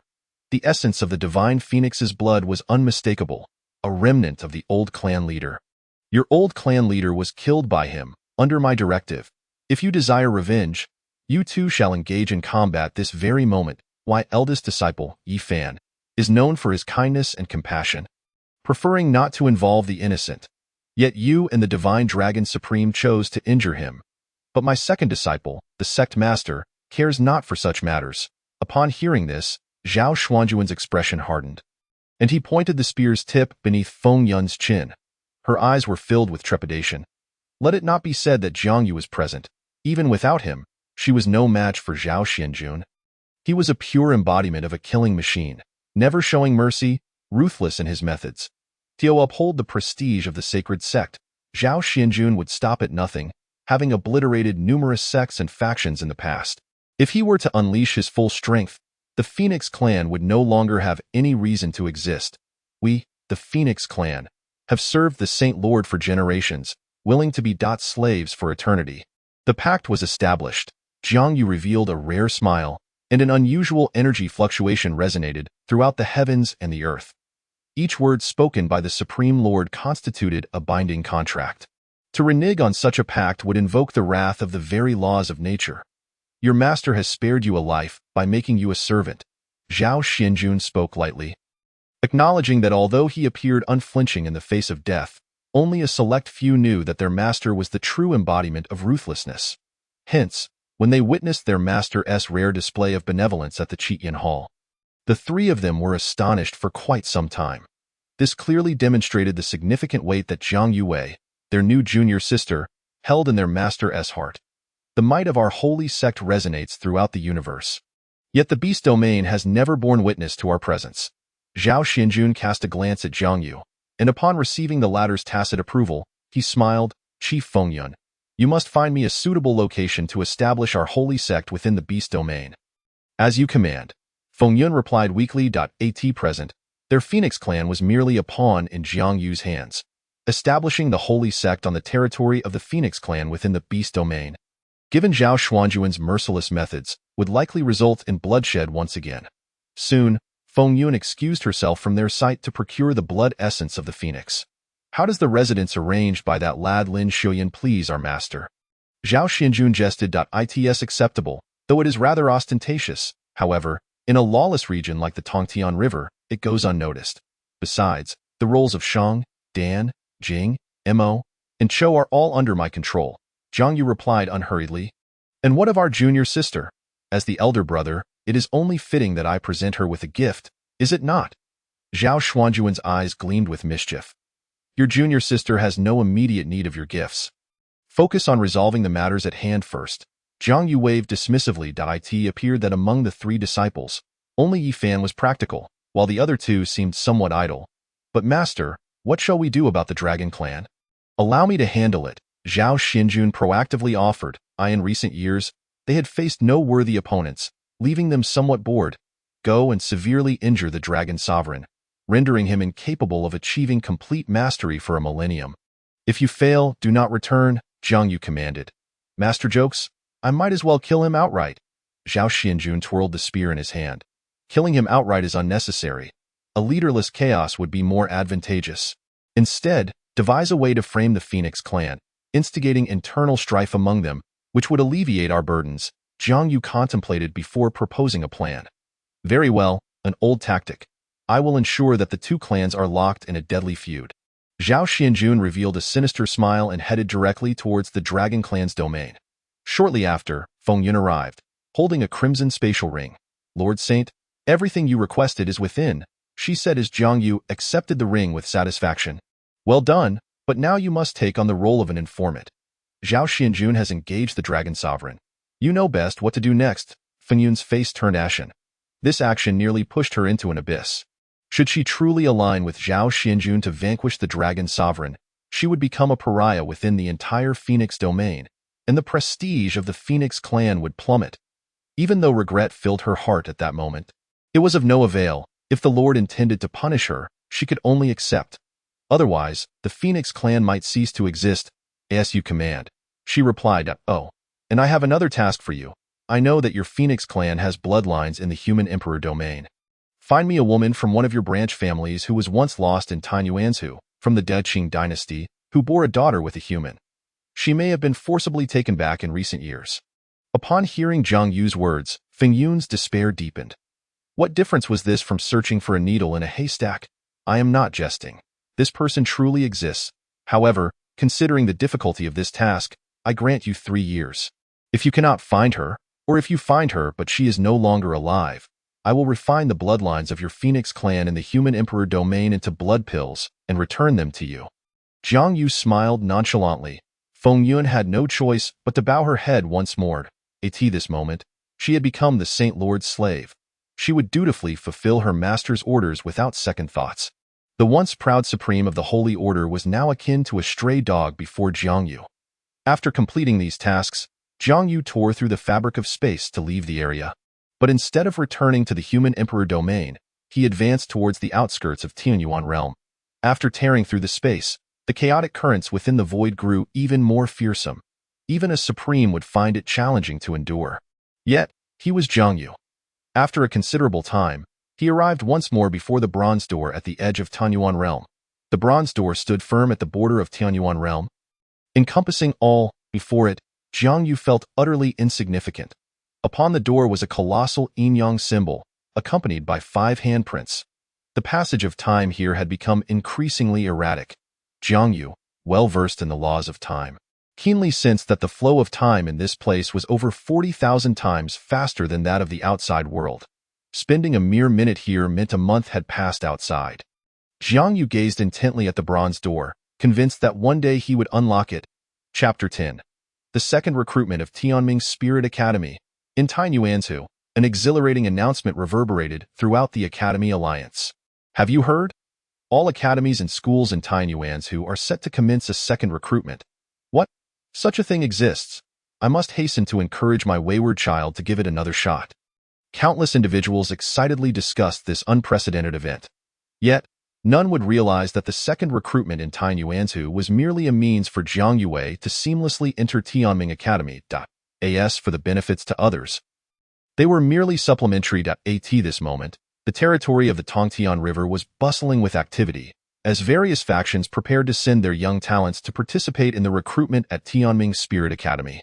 Meanwhile, in Qitian Mansion, Jiang Yue had also concluded her initial training. 6th rank in the Spirit Wheel realm? How is that possible? She was astonished as she sensed the 6 spirit wheels behind her. Her eyes wide with disbelief. The techniques gifted by her master were more formidable than any she had ever encountered, unparalleled in her experience.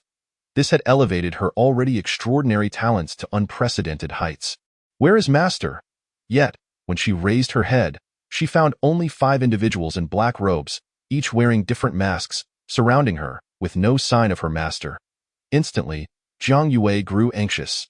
The 5 masked figures revealed no hint of their cultivation. Yet they were as unfathomable as her master. The Lord is out on business. For the next few days, we shall accompany you, Shang, Dan, Jing, Mo, and Cho respectfully stated. Hearing this, Jiang Yue looked up to scrutinize the 5 individuals. They appeared respectful. Perhaps they were her master's attendants. Given her master's profound abilities and the grand estate, it was reasonable to have several powerful subordinates. She noticed a stone on the ground, and at the moment her fingers brushed against it, Jiang Yu's projection appeared before her. These 5 are my trusted confidants. During my absence, they will ensure your safety. So, that is how it is. With her master's assurance, Jiang Yue felt completely at ease, though still a bit reserved. After all, the cultivations of these 5 individuals were undoubtedly far superior. She lacked the audacity to command them as if she were a young lady of privilege. However, Sheng noticed Jiang Yue's discomfort and stepped forward, bowing deeply. Miss, you may command me at will. I would not dare to disobey. Please, rise, Jiang Yue hurriedly replied, feeling somewhat embarrassed. How could a mere girl of the 6th rank in the Spirit Wheel realm presume to order around such powerful figures? Although she was unaware of their exact levels, they were certainly stronger than the Lord of Xiantai City. The recruitment assessment at Tianming Spirit Academy begins tomorrow. We will escort you there. Thank you, Jiang Yue expressed earnestly. Soon after, Shang, Dan, Jing, Mo, and Cho led Jiang Yue away from Qitian Mansion towards the location of Tianming Spirit Academy. The vicinity of Tianming Spirit Academy was teeming with people, as all inns were at full capacity. Countless individuals had traveled great distances to this place, all in hopes of joining the Spirit Academy and leaping into a new realm, as the spirit boat traversed the mountains. The entire expanse of Tianming Spirit Academy unfolded before Jiang Yue's eyes. The surrounding cities sparkled like stars in the night sky. Standing on the deck of the spirit boat, Jiang Yue gazed through the morning mist, her heart stirring with excitement at the sight before her. The vast Tongtian River stretched across the entire region like a celestial river. Amidst it all, the towering silhouette of Tianming Spirit Academy stood, larger than any structure she had encountered in her 16 years. Even the entirety of Xiantai City paled in comparison to this academy. In a wonder, her master wanted her to come to Inner Shenzhou. Compared to this, the Qing dynasty was truly insignificant. Jiang Yue's heart raced with anticipation, the bustling prosperity below igniting her eagerness to become part of it. The grand spirit boat erupted with a deafening roar in the air, capturing the attention of those below. Which faction possesses such a grand vessel? It is truly magnificent. Surely only a Duke-level powerhouse could command such a craft. Duke-level powerhouse. Deske. Yet even those with such formidable forces must behave obediently upon arriving at Tianming Spirit Academy. I wonder what kind of geniuses the offspring of such great factions will be? Shang controlled the spirit boat as it descended slowly. Once everyone disembarked, the vessel shrank back to the size of a palm and was stored away in his ring.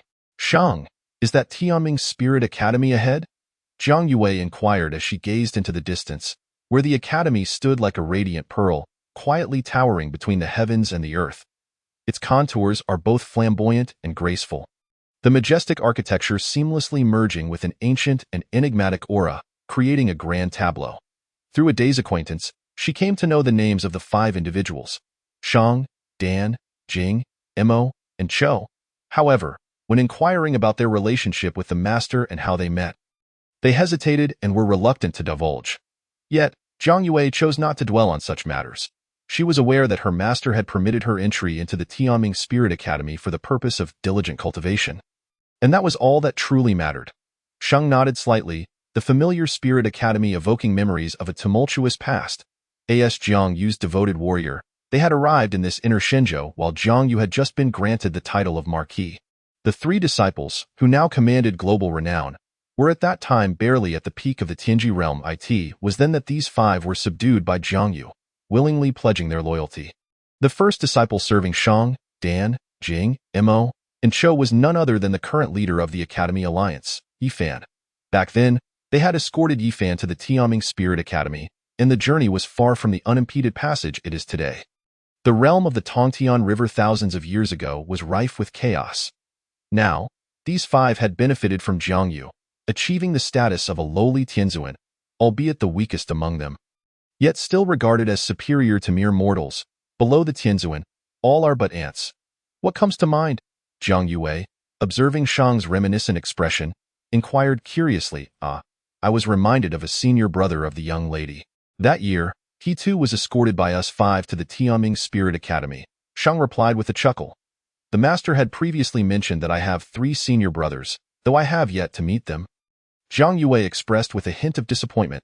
Do not fret, young lady, you will encounter them, though not at this moment, they reassured her. You all say the same thing, Zhang Yue pouted. Shang, Dan, Jing, Mo, and Cho exchanged knowing smiles, for the Holy Lord had indeed given prior notice regarding this matter. They then proceeded towards the Tianming Spirit Academy. Chapter 11. To kill is to. Though the Tianming Spirit Academy is an institution-level force. As Yifan's former academy, the resources invested by the Academy Alliance over the millennia could be described in astronomical terms. This has contributed to the present-day prestige of the Tianming Spirit Academy. Everyone in the Tianyuan realm yearns to gain entry. Each person knows that securing a place in the Tianming Spirit Academy is tantamount to winning at the starting line. With their arrival, the first task of Shang, Dan, Jing, Mo, and Cho came to a close. The rest lay in Zhang Yue's hands. Yet, they would continue to protect her discreetly, ensuring her safety. Young lady, the master has decreed that upon reaching the Tianming Spirit Academy, all will depend on your own capabilities, Shang stated respectfully. Please accept this as a token of my greeting, he continued, producing an empty spatial ring and handing it to Zhang Yue. The master is preoccupied with myriad affairs, and such trivialities may have slipped his mind. For a cultivator, lacking a spatial ring can be quite inconvenient. Presenting Zhang Yue with an empty spatial ring, which was of modest grade, did not constitute a breach of etiquette. Spatial ring? Zhang Yue exclaimed with delight as she accepted it, slipping it onto her index finger. Back at the Jiang residence, only Jiang Xing and the elders were privileged to possess spatial rings. Such extraordinary items had eluded her until now. Dio, take care, young lady, Shang, Dan, Jing, Mo, and Cho all said in unison with respect. All right, Zhang Yue nodded, signaling the 5 to withdraw before she set off towards the Tianming Spirit Academy alone. Watching her receding figure, Shang couldn't help but reflect. The same task, yet the times had changed, and so had the mindset. The young lady bears some resemblance to the former leader Yi, he mused. No, I feel she resembles Lin Wang more. Another suggested, perhaps she resembles Zhao Zhengzhu a tad more. Another chimed in, I believe she bears a striking similarity to the Holy Lord. Shang concluded. The ranks of forces were delineated. Marquis-level forces were in the 2nd tier, while those below Marquis level constituted the 3rd tier. The King-level forces were to proceed directly. The elder at the Tianming Spirit Academy's admissions office shouted without reserve, Marquis-level forces, 2nd tier. All below Marquis level, 3rd tier. King-level forces stepped forward. Though he was merely a 6th-grade master, he wielded significant influence over the offspring of these great powers. The Tianming Spirit Academy was the ultimate trump card in a world that revered martial prowess. Those with strength naturally enjoyed preferential treatment. As the elder's proclamation rang out, numerous powerful figures from various factions began to orderly filter their children through. The children of king-level forces were the most arrogant, strutting through the crowd as the most resplendent beings. Many envious gazes were cast their way. Yet, they belonged to king-level forces, each controlling territories of over 1 billion kilometers. To be born into such a faction was merely a stroke of good fortune for these youths. While marquis-level forces, though not on par with king-level ones, still held their ground as the second tier, at least. In the presence of forces below marquis level, they could afford to look down upon them, which was a form of pride in itself. Below marquis level, chaos reigned, a true mix of fish and dragons. How infuriating, in our Haiyue dynasty, as a master and a powerful figure, who dares show me disrespect? How can I find myself in such a predicament here? Silence, old man. This is inner Shinjo, not some barren land where you can self-proclaim as a strong figure among masters. Have you seen the Tongtian River? With your level of cultivation, you'd be reduced to bones if thrown in. A third-grade master has the gall to complain here. Get behind me. I'm a fifth-grade master. The elder's face flushed crimson with shame. And he could only begrudgingly lead his son, whom he had high hopes for, to the back of the line, sternly admonishing, "You better cultivate diligently. Don't return until you reach marquis level." The youth wore a resigned expression but could only nod in agreement. The marquis realm was no easy feat. His father, already past 50, had only managed to reach the status of a master. Meanwhile, the somewhat slender figure of Jiang Yue followed along with the lowest tier. Everyone else was accompanied by family, and her solitary presence made her vulnerable to the casual shoves of the crowd. Positions that had been prearranged were suddenly seized effortlessly by a master. "You?" Jiang Yue's words lodged in her throat, but she could not voice them. The opponent was a master. How could she, a mere spirit wheel realm cultivator, contend? The master cast a casual glance her way. Such a young age, yet achieving the 6th grade of the spirit wheel realm. Quite impressive talent, indeed. But judging by your appearance, your family lacks a significant background, am I right? The master scoffed. Little girl. This is inner Shinjo. Geniuses abound. Only those with a background can truly be considered the pride of heaven, though you see those from the king-level forces over there? It's likely that their offspring are not even as accomplished as you. Jiang Yue remained silent, her fists clenched tightly. At that moment, however, Shang, Dan, Jing, Mo, and Cho, concealed in the void, had quietly positioned themselves beside the master. If a Tianzuan wished to remain hidden, few could perceive their presence. Tio claimed that Jiang Yue lacked a background? A mocking smile crept onto Shang's face. If Jiang Yue's lineage were to be revealed, these individuals would likely soil themselves in terror. However, even though the Holy Lord had instructed them to refrain from revealing her background easily and to focus on tempering her character, he had also emphasized the importance of ensuring Jiang Yue faced no grievances. With this in mind, Shang directly conveyed a message to the master, infused with an absolute pressure befitting a Tianzuan. "Get lost, or I'll wipe out your entire family." This simple statement sent the previously arrogant master into a cold sweat. He frantically scanned his surroundings, his complexion paling considerably. Who spoke? The master trembled, glancing at the girl before him, his heart racing, and his demeanor shifted dramatically. "Little lady, please step forward. Please, step forward." He hurriedly ushered Jiang Yue to the front of the line, then crawled away in a panic, not daring to look back. The sudden turn of events caused Jiang Yue to furrow her brow. What is wrong with him? She wondered aloud. Meanwhile, those nearby began to regard Jiang Yue with unusual glances, their expressions now filled with respect. Clearly, they had tacitly accepted that this young lady was likely a prodigy sent by some superpower to undergo solitary training. Let's not provoke her.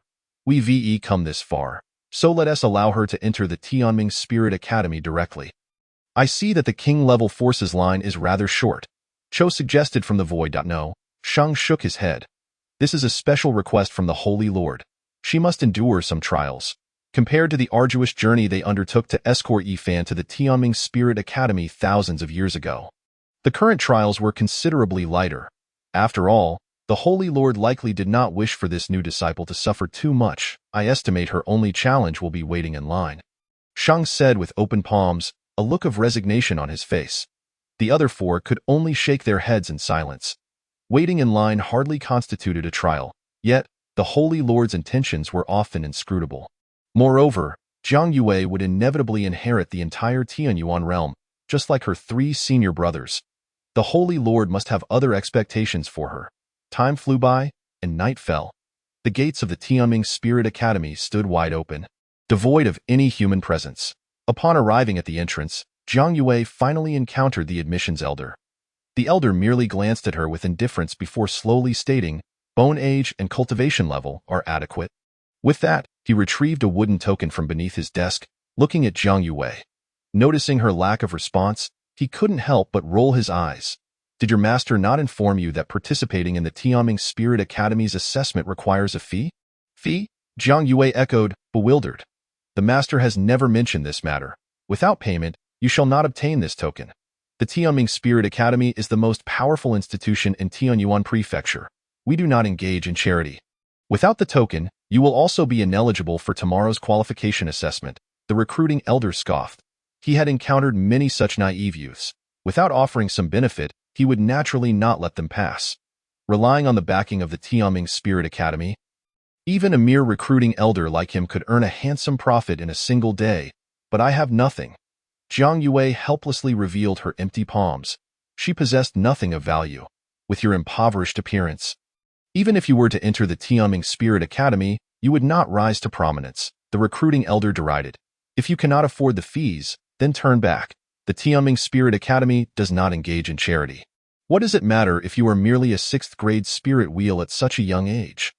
When these prodigies eventually rise, he would reap no benefits. If he did not seize the opportunity now, he would have no chance later. Upon hearing this, Jiang Yue's face flashed with desolation as she clenched her fists. Indeed, she had no money, not even a single valuable item. With this thought, Jiang Yue struggled to contain her disappointment. Hidden in the shadows, the various roles of Shang, Dan, Jing, Mo, and Cho were now filled with anger. After all, that was the direct disciple of the Holy Master. How dare a mere Grandmaster speak so insolently? Given the temperament of the Holy Master, this Grandmaster's reckless actions had undoubtedly put the lives of his entire family at stake. "Tio kill," Dan whispered softly. "Tio eliminate this insignificant Grandmaster would be but a snap of the fingers." Even though the other party had the formidable backing of the Tianming Spirit Academy, Shang still held a Lin Wang order in his hand. With this order, there was no need for approval before execution. Royal authority permitted it. Furthermore, protecting Jiang Yue had been a direct directive from the Holy Master. "Do it," Shang said nonchalantly. Suddenly, the recruiting elder standing at the entrance of the Tianming Spirit Academy felt a shiver run down his spine. His gaze drifting into the unseen depths of the night, he felt as if someone was watching him, causing a sense of foreboding to rise within him. Just as they were about to take action, an 8th-grade Marquis approached directly. Chapter 12, Thunderous Marquis, please hold. The Thunderous Marquis intercepted Jiang Yue. The sudden appearance of the middle-aged man momentarily stunned Jiang Yue. She was certain she had never seen this person before. "You? Has the Tianming Spirit Academy become this corrupt?" The Thunderous Marquis strode before the recruiting elder, his expression grave and his tone icy. Without waiting for the recruiting elder to respond, he continued, "Since the establishment of the Tianming Spirit Academy, there has never been a notion of fees. Even tracing back thousands of years, such a rule has never existed. How dare you, a mere recruiting elder, act so brazenly under the pretense of amassing wealth? Even fooling royal-level experts? Truly, you are arrogant." Each word from the Thunderous Marquis was like a precious gem, and the recruiting elder's face suddenly turned ashen. He slammed his hand on the table, bellowing, "Preposterous," upon hearing this. The unique aura of an 8th-grade Marquis erupted from the Thunderous Marquis. Behind him, a blue phantom of a Marquis materialized, exuding an air of dominance over the world. 8 streaks of blue thunder split the darkness. Hovering beside the phantom, "How dare a mere Grandmaster speak so boldly before me?" The Thunderous Marquis. Gazing at the Marquis phantom, the recruiting elder felt as though he had been plunged into an ice chamber. Having relied on the backing of the Tianming Spirit Academy for years, he had forgotten his own cultivation level. He was merely a Grandmaster. A Marquis could eliminate him with a mere fingertip. The Tianming Spirit Academy would not allow you, an 8th-grade Marquis, to act with such impunity. Yet he remained undeterred, struggling against the pressure from the 8th-grade Marquis, and continued to scold, You roadside mutt probably does not even represent the Tianming Spirit Academy. If those above were to learn that those beneath them, like you, act recklessly, you would find yourself in dire straits. I, the thunderous Marquis, act solely in the right, and killing you would be a merit. The recruiting elder's face turned ashen. He understood that today's situation had turned serious. He never expected that a destitute young girl from a foreign land could establish such a connection with an 8th-grade Marquis. He then looked at Jiang Yue, gritted his teeth, and ultimately yielded. Very well, I shall allow her entry. There is no need for such a commotion here. However, the thunderous Marquis was not swayed as the phantom of the Marquis behind him grew increasingly solid. A 1,000-foot surge of thunder illuminated the night like broad daylight. You, this mutt, will only drive up the cost of rice in this world. With that, the 8 streaks of world-shattering thunder surged forth. Charging towards the recruiting elder eye in the shadows, Shang, Dan, Jing, Imo, and Cho exchanged glances, a smile appearing on their faces. Indeed, evil deeds will eventually face retribution. The thunderous Marquis was also a man of honor and loyalty. However, at that moment, the Tianming Spirit Academy erupted with several beams of light, and 3 figures like startled swans arrived at the entrance, blocking the 8 streaks of thunder. Thunderous Marquis, cease your recklessness. The elder at the forefront effortlessly neutralized the thunderous Marquis's attack. Stroking his beard as he spoke indifferently, this man is a 9th-grade Marquis. The other 2 are also 8th-grade Marquises. My lord, you have finally arrived. The recruiting elder was so frightened that he lost his composure. His legs trembling. Such a terrifying lineup caused the thunderous Marquis's expression to darken, but after a moment, he regained his composure. No wonder this mutt dares to act so recklessly. It turns out it is at the behest of the renowned vice president of the Tianming Spirit Academy. You must have gathered quite a fortune over the years, right? All for the sake of the Academy's development. These funds have never found their way into my pockets, the vice president replied with a nonchalant smile. However, such words would be met with disbelief. Thunderous Marquis, do retract your Marquis phantom. Do you truly wish to oppose the Tianming Spirit Academy? You seem to have forgotten who truly holds the reins of the Tianming Spirit Academy. Do not think that a mere 8th-grade Marquis, nor even a royal-level expert or the Heavenly Supreme, dares to oppose the Tianming Spirit Academy. The vice president said slowly, his tone resolute. Upon hearing this, the thunderous Marquis hesitated slightly. He was not foolish. He understood that the true power behind the vice president was the leader of the Academy Alliance, one of the 3 titans of the Tianyuan realm, the Heavenly Supreme Yi Fan. Moreover, in this current situation, he was certainly no match for the vice president. Each rank of the Marquis realm provides an immense boost to combat power, akin to a vast chasm. Only those rare talents, 1 in a million, could possibly battle beyond their level, and he was not such a talent. Meanwhile, Jiang Yue silently observed all this, feeling a mix of emotions. It was rare for a stranger to stand up for her. Yet in the end, they still succumbed to such overwhelming power. The inner realm, despite its myriad wonders, was infinitely more complex than the outer realm. Various forces, beyond her comprehension, intertwined and formed an invisible web of power, casting a shadow over everything in the inner realm. The Tianming Spirit Academy had its own rules, and if she could not obtain the token, then she simply could not. Even if the thunderous Marquis interceded, it would not change a thing. The vice president looked at the expressionless Jiang Yue and snorted coldly, as if to assert his authority.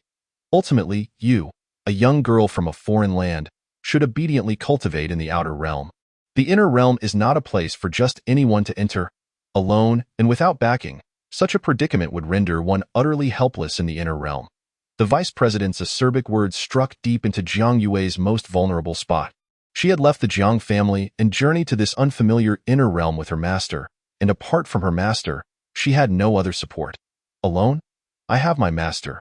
I am not alone. She gritted her teeth, summoning her courage to shout at the lofty 9th-grade Marquis vice president. The moment these words escaped her lips, not only did the vice president erupt in laughter, but even the 2 8th-grade Marquises from the academy and the recruiting elder below joined in the raucous laughter. Master? Ha ha ha. To claim you are from the outer realm is already a euphemism. Do the clods of the outer realm even deserve to be called masters? Could it be that someone as mediocre as a grandmaster is your master? The vice president chuckled, and the 2 Marquis beside him laughed in unison. Although the recruiting elder was also a grandmaster, he still shamelessly joined in the laughter. "Do not insult my master." This proclamation completely touched Jiang Yue's sore spot. Her master had rescued her from dire straits and had unconditionally granted her weapons and techniques to aid her cultivation. No one could insult Jiang Yu. Not even a marquis. With that, Jiang Yue drew her azure-white long sword. The tip aimed directly at the vice president. The moment the sword was drawn, even the ninth-grade marquis vice president felt a sudden tremor in his heart. It was as if this long sword was familiar. The glimmer of white light emanating from the tip contained destructive energy. "You have spirit. I shall assist you." Seeing this, the thunderous marquis once again summoned the marquis phantom, unhesitatingly positioning himself behind her. This young girl, barely at the spirit wheel realm, dared to point her sword at a ninth-grade marquis. This level of courage was truly unprecedented. Reflecting on his earlier submission, the thunderous marquis felt a twinge of shame. In terms of bravery, he was outdone by this seemingly ordinary young girl. If he could not do even this, then what right did he have to speak of righteousness or uphold justice? "You really have guts." The vice president gritted his teeth. A ninth-grade marquis, an invincible presence beneath the realm of kings, according to the rules of the human emperor domain, could command a territory spanning 1,000,000 miles. Yet now, he found himself being pointed at by a spirit wheel realm girl. If this matter were to spread, he would surely become a laughingstock. Undoubtedly, this was the gravest offense against a marquis. "Today, I shall teach you a lesson, you arrogant little girl, in the name of your master," the vice president declared angrily, showing no hesitation in preparing to strike against a child of the spirit wheel realm. "To reach her, you must first pass through me." The Thunder Guard directly shielded Jiang Yue behind him, his entire being pulsating with the brilliance of lightning. In the shadows, the performers of Shang, Dan, Jing, Mo, and Cho were acutely aware that the situation had shifted. This audacious ninth-rank marquis dared to insult the Holy Master, which was one transgression. Jiang Yue was now in mortal peril, which was the second. With these two offenses combined, the bloodline of this individual could easily evaporate within the Tianyuan realm. In an instant, 5 ordinary celestial sovereigns rose slowly into the night sky, their black robes swirling, an invisible pressure ready to envelop the entire Tianming Spirit Academy.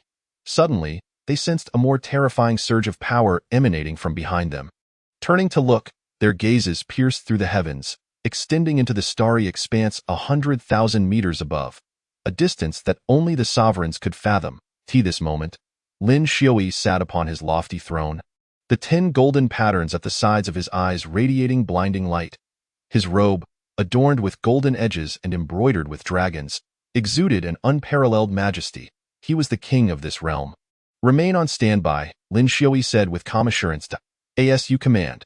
The Shang, Dan, Jing, Mo, and Cho performers steadied themselves, concealing their forms in the night sky.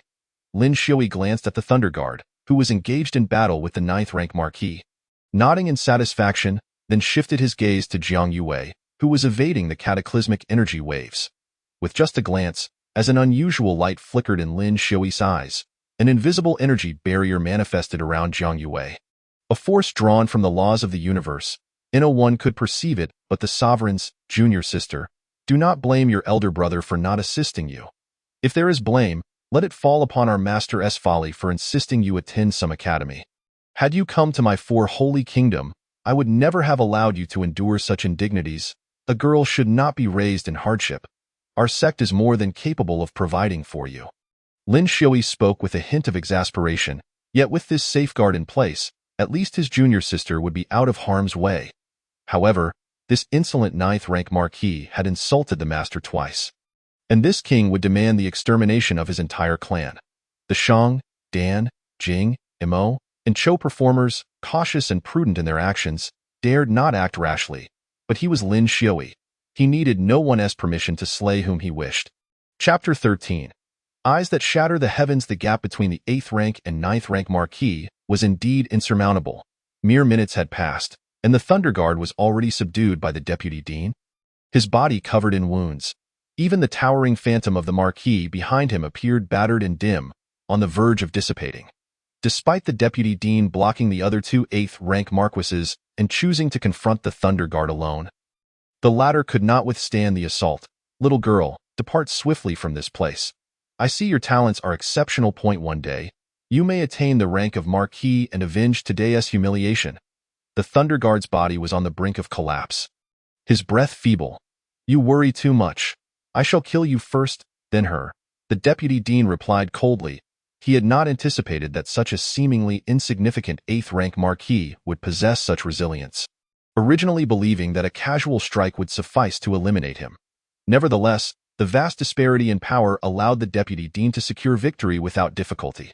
Seizing the moment during the Thunder Guard's assault, the Deputy Dean unleashed a powerful palm strike. The Thunder Guard emitted a muffled groan, his body soaring away like a kite with its strings severed, and the imposing phantom of the Marquis disintegrated into countless light particles. Immediately, the Deputy Dean's gaze shifted towards Jiang Yue, his expression twisted with malice. Today's events had already brought him disgrace. The clash between two Marca-level experts was not a quiet affair. Yet, this girl who had offended him must die here. To perish at the hands of a 9th-rank Marquis would be considered a stroke of fortune for her. With that, the Deputy Dean unleashed a devastating strike. The moment Jiang Yue felt the force lock onto her, her face turned pale. The hearts of Shang, Dan, Jing, Imo, and Chou raced with trepidation. Yet, to everyone's astonishment, this strike failed to inflict any harm upon Jiang Yue. The power emanating from the 9th-rank Marquis was devoured upon contact with her skin, vanishing without a trace. Who? The Deputy Dean's brows furrowed, sensing an ominous turn of events, even though that strike had not been his full power. It was certainly beyond the capability of a mere spirit-will realm girl to withstand. Moreover, he had distinctly felt his own energy dissipate into the void without a trace. Scanning his surroundings, he found no sign of anyone. Why do you hide in the shadows, like a rat?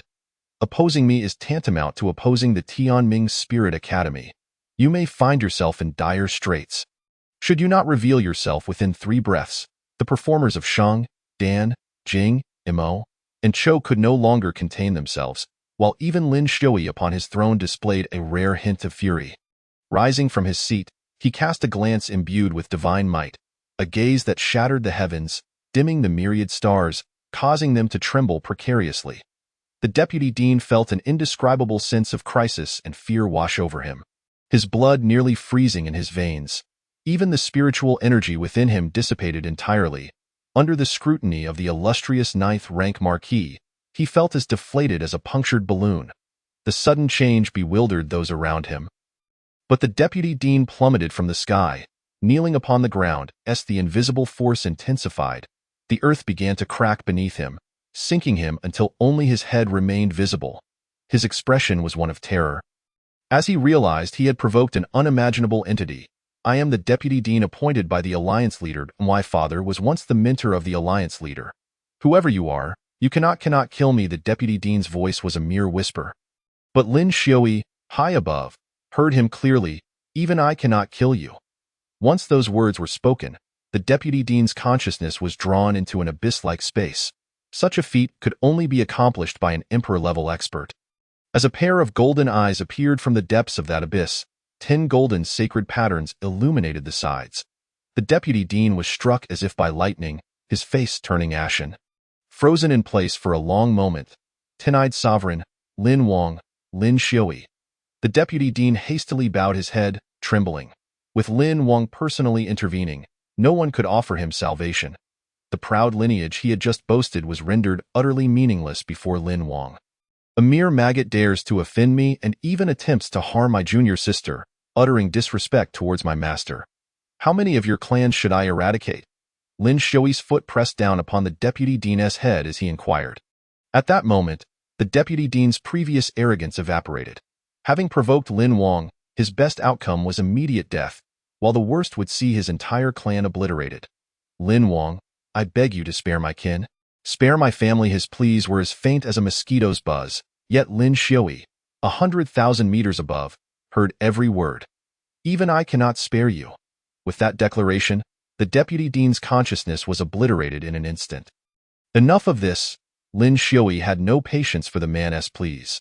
Those destined to die need not soil his ears with their supplications. To perish beneath his foot was already a stroke of fortune for the 9th-rank Marquis.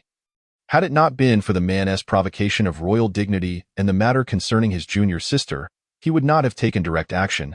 General Qinglong. Lin Shui spoke softly. A figure clad in azure suddenly appeared before him.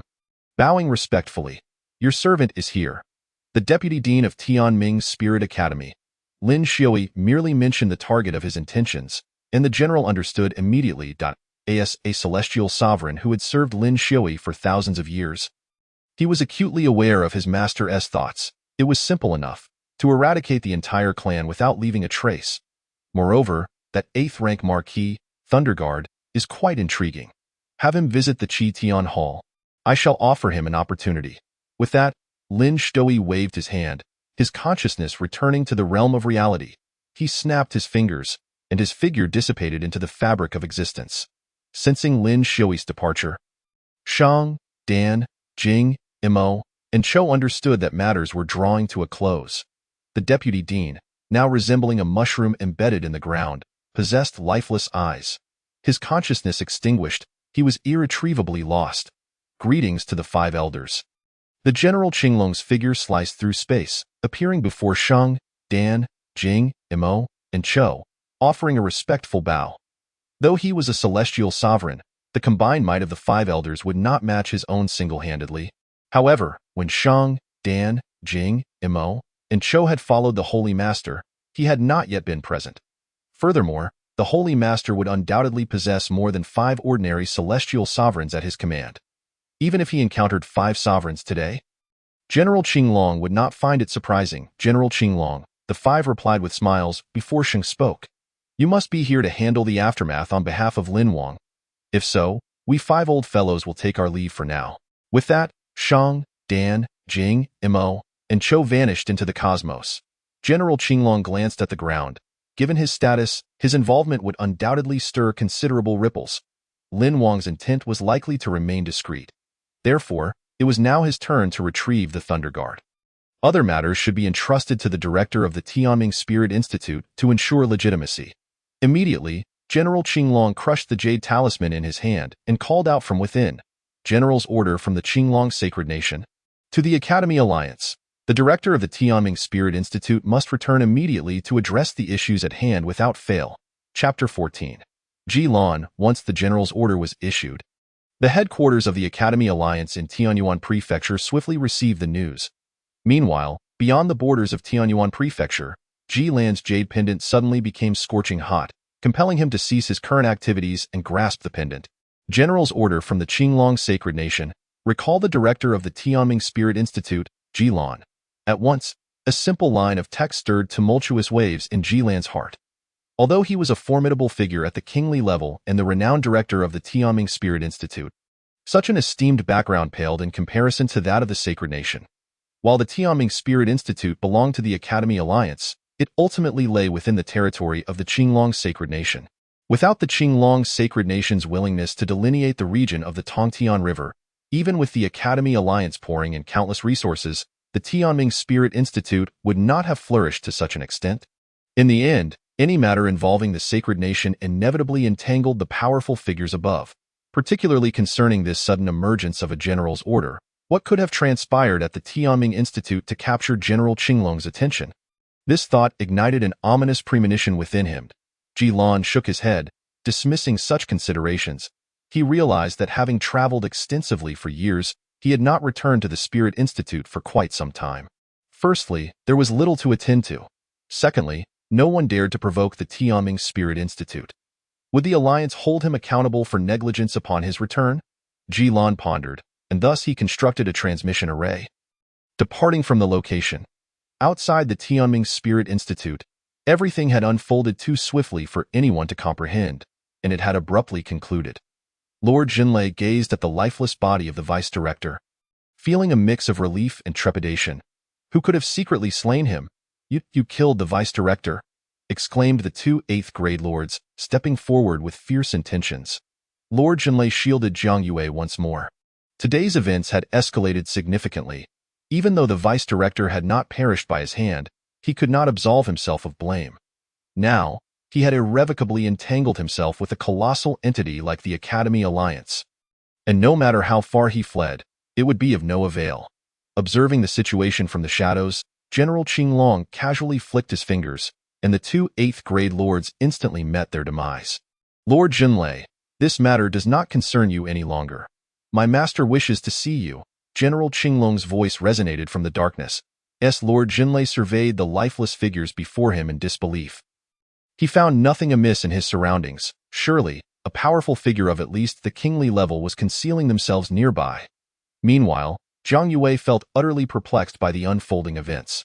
Setting aside the fact that she had sustained no injuries from the earlier attack by the 9th-grade lord, these three individuals had inexplicably met their end one after another.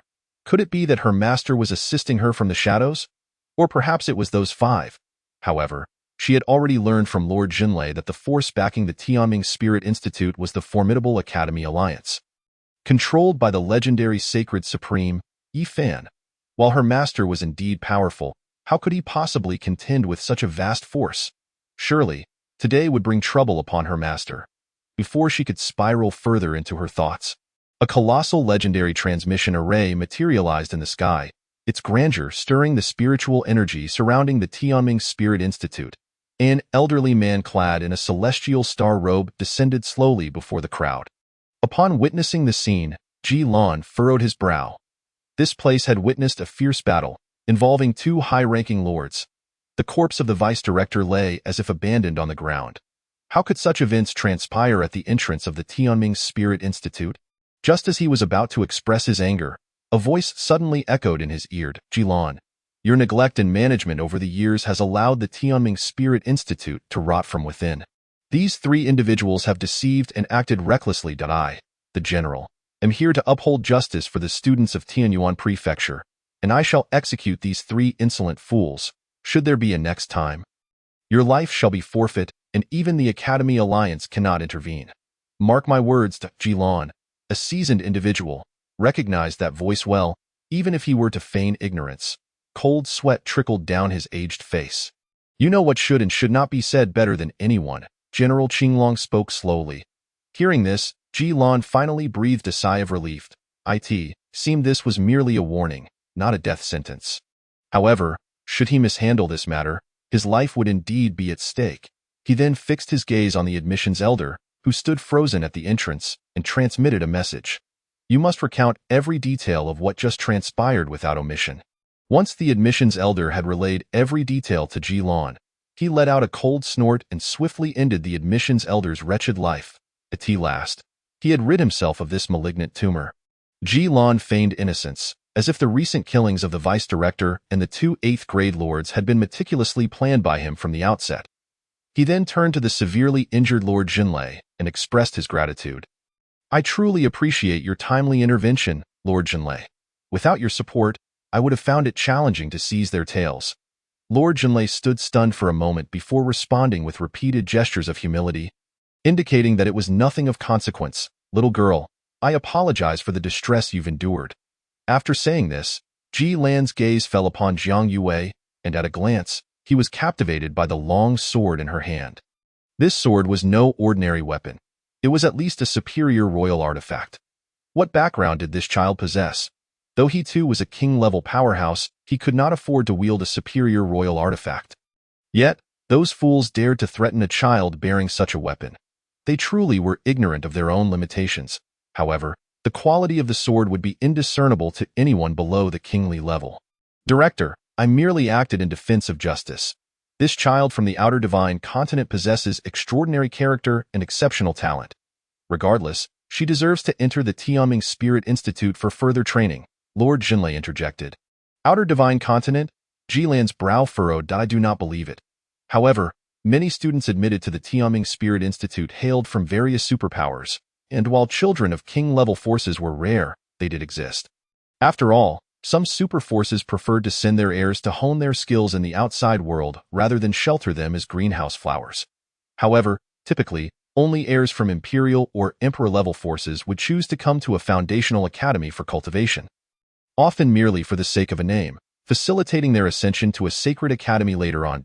As for those above emperor level, the earth sovereigns and heaven sovereigns, they were entities capable of ruling an entire state, and very few would choose to join sacred academies. Today, however, you have witnessed a farce. Yet the Tianming Spirit Institute is not as feeble as you might think. I understand. Jiang Yue nodded, as entering the Spirit Institute was indeed her dream. Although today's events had been tumultuous, she was fortunate to emerge unscathed. Well then, I shall lead you into the Spirit Institute, and as a gesture of goodwill, I can arrange for your comfortable accommodation. However, should you wish to stay long-term, you must pass tomorrow's assessment. Jilan smiled. I will pass. I am certain of it. Jiang Yue clenched her fist, filled with determination. Such ambition? Yet all who come here are the cream of the crop. Do not boast too extravagantly. Come along, follow me inside, lest we waste your time for rest. I am quite exhausted as well, Jilan said slowly. Although only a few minutes had passed, the mere threat from General Qinglong had drained him considerably. It was indeed peculiar. Why would the general involve himself in such trifles? In their eyes, such matters were akin to trivialities. Though Jilan harbored doubts in his heart, he could not fathom the reasons. Little did he know that today's events had prompted the Lin King to take action personally. Had Jilan been aware of this, he would likely have found it difficult to sleep well for the next several decades. Chapter 15. The Noble Academy? Although the turmoil of the previous night had subsided, the clash between two high-ranking lords had been witnessed by many. The renowned vice-director of the Tianming Spirit Institute had met his demise. And upon the director's return, he had swiftly eliminated the two remaining high-ranking lords serving as instructors. It seemed the Tianming Spirit Institute was on the cusp of a transformation. The following morning, nearly all the students of the Tianming Spirit Institute were abuzz with discussions regarding these events. After a night of rest, Jiang Yue had regained her energy and was prepared to face the upcoming assessments at the Spirit Institute. Though her frail figure appeared delicate, her youthful face bore a captivating beauty that could enchant nations. The male students in the crowd cast fervent glances in her direction. Among those nearby, several had already reached the 6th rank of the Spirit Wheel realm. She observed in astonishment, the Tianming Spirit Institute truly has a remarkable presence. The young individuals gathered here are indeed the prodigies from various factions, just as the director mentioned. Although the weapon bestowed upon her by her master was of exceptional quality, one could hardly expect that these talented individuals from powerful factions would lack satisfactory weapons of their own. Forgive my intrusion, fair maiden, but may I request the honor of making your acquaintance? Just as she was lost in thought, a youth approached her with measured steps, his white robe billowing gracefully in the wind, exuding an air of elegance. Upon hearing his words, Jiang Yue furrowed her brow and inwardly mused. What is he babbling about? Noticing her lack of response, the youth remained unfazed and calmly reintroduced himself. He cleared his throat, as if to proclaim to the world, and reiterated, I am Suin, the descendant of the Su Heavenly King lineage. In this inner Shenzhou, my ancestor is known to all. The flicker of confusion crossed Jiang Yue's eyes. However, the other students around them turned in disbelief, quickly surrounding Su in the Su Heavenly King lineage. Hiss! This is indeed the heir of a royal power. My heavens, no wonder they say inner Shenzhou is filled with hidden talents. I never expected to encounter a scion of royal influence in the outer Shenzhou. Although my father is merely a 7th-rank marquis, he is still a local tyrant. Yet here, my family background is no different from that of a commoner. This humble girl is unworthy, but I wish to share lifetimes with you. Young master, hearing the flattery from those nearby, Suin basked in the attention. A descendant of a royal power can go unchallenged wherever he goes, and no one dares to provoke him. Even if some sinister individuals wish to take his life, they would have to consider the repercussions that would follow. What does that have to do with me? Jiang Yue responded nonchalantly, casting a sidelong glance at the self-satisfied Suin, undoubtedly dousing his enthusiasm with cold water. Did you not hear me clearly? I said, I am the heir of the Su Heavenly King lineage, which means I will be able to command the Su Heavenly King lineage in the future. Perhaps even become a royal powerhouse myself. Suan's tone turned somewhat displeased at this. Is there truly someone who can refuse the goodwill of a royal power's heir? What does that have to do with me? Jiang Yue's voice grew cold. She had come to the Tianming Spirit Academy solely to cultivate diligently and live up to her master's expectations. The trivial matters of the world were of no concern to her, and she did not wish to stir up trouble. All right, she's a girl with character. I happen to like that about you. Though Suin gained no advantage, a surge of excitement blossomed within him. Suddenly, a peculiar azure light began to coalesce in the sky, condensing into a humanoid form, and Ji Lan's figure abruptly appeared atop the high platform. The 9 resplendent stars on the back of his azure star robe exemplified his status and authority. Even now, as a royal powerhouse, Ji Lan exuded an aura of unassailable might with every gesture, causing the crowd below to feel a sense of shame. The previously raucous throng fell into immediate silence. Their gazes filled with admiration for Ji Lan. He was none other than the illustrious headmaster of the Tianming Spirit Academy, a genuine royal powerhouse.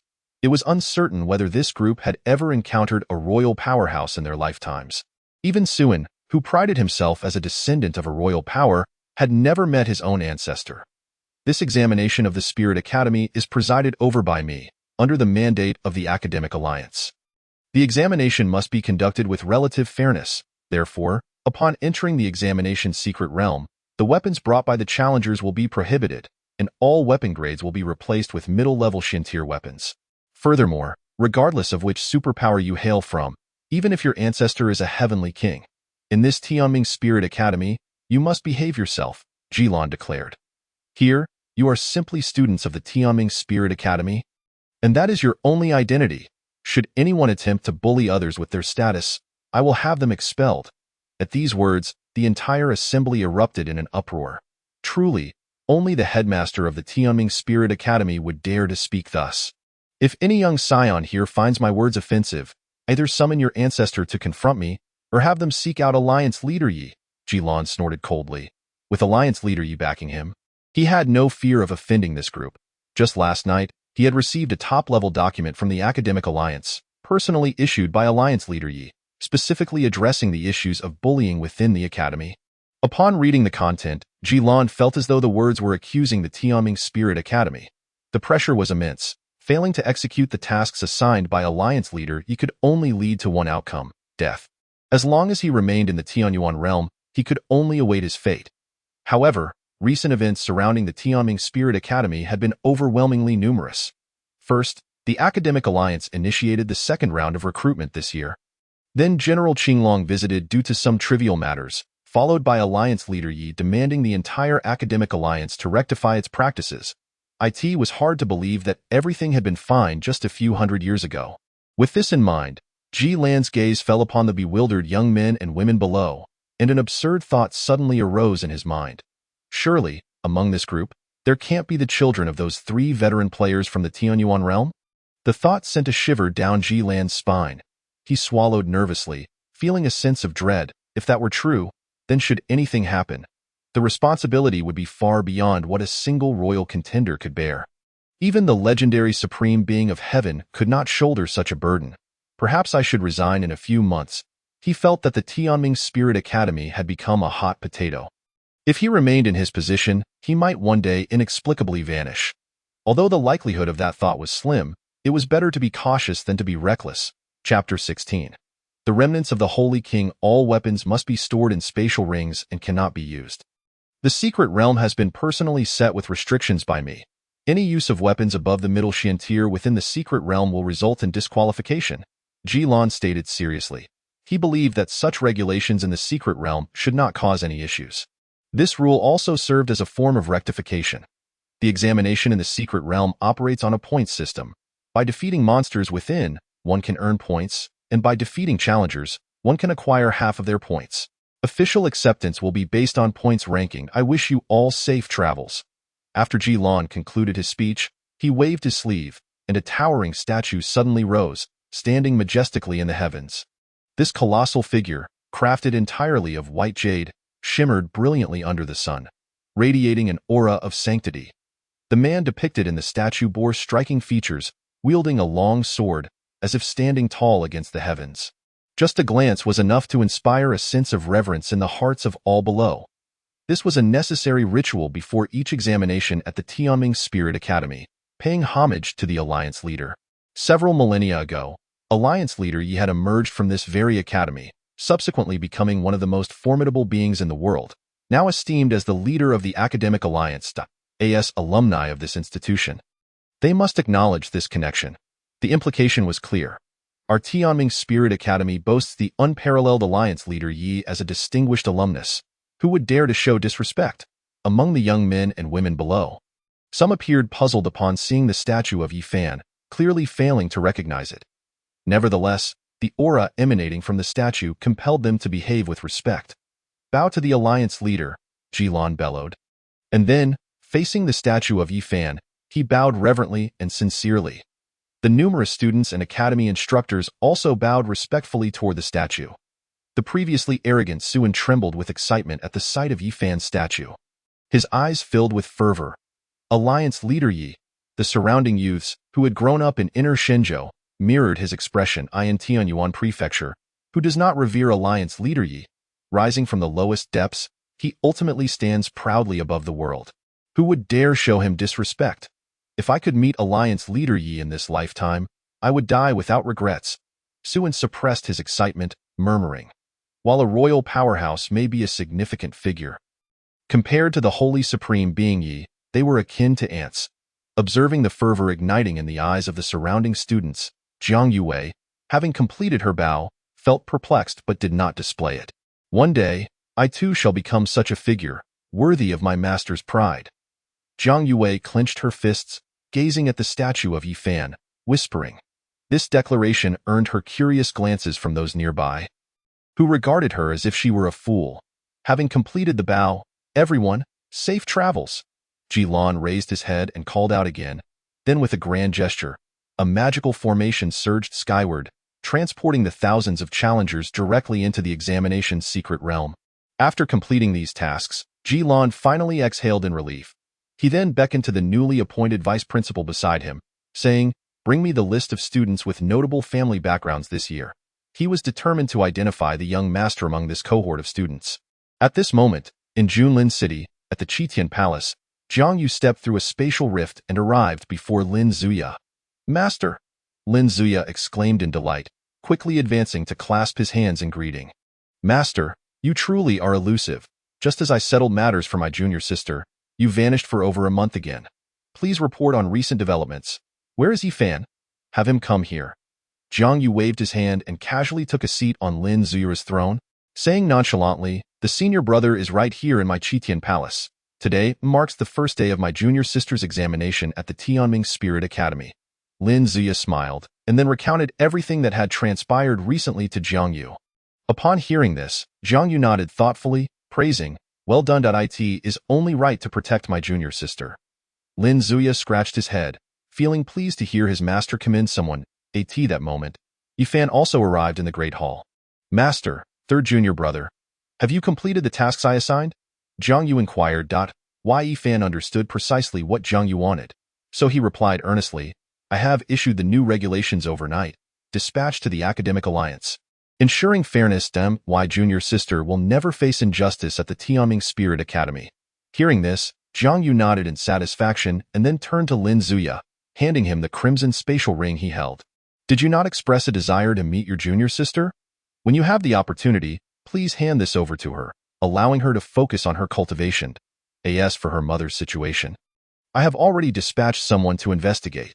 Lin Shui joyfully accepted the ring. With the permission of his master, he would finally have the chance to meet his junior sister in person. What should he bring as a gift?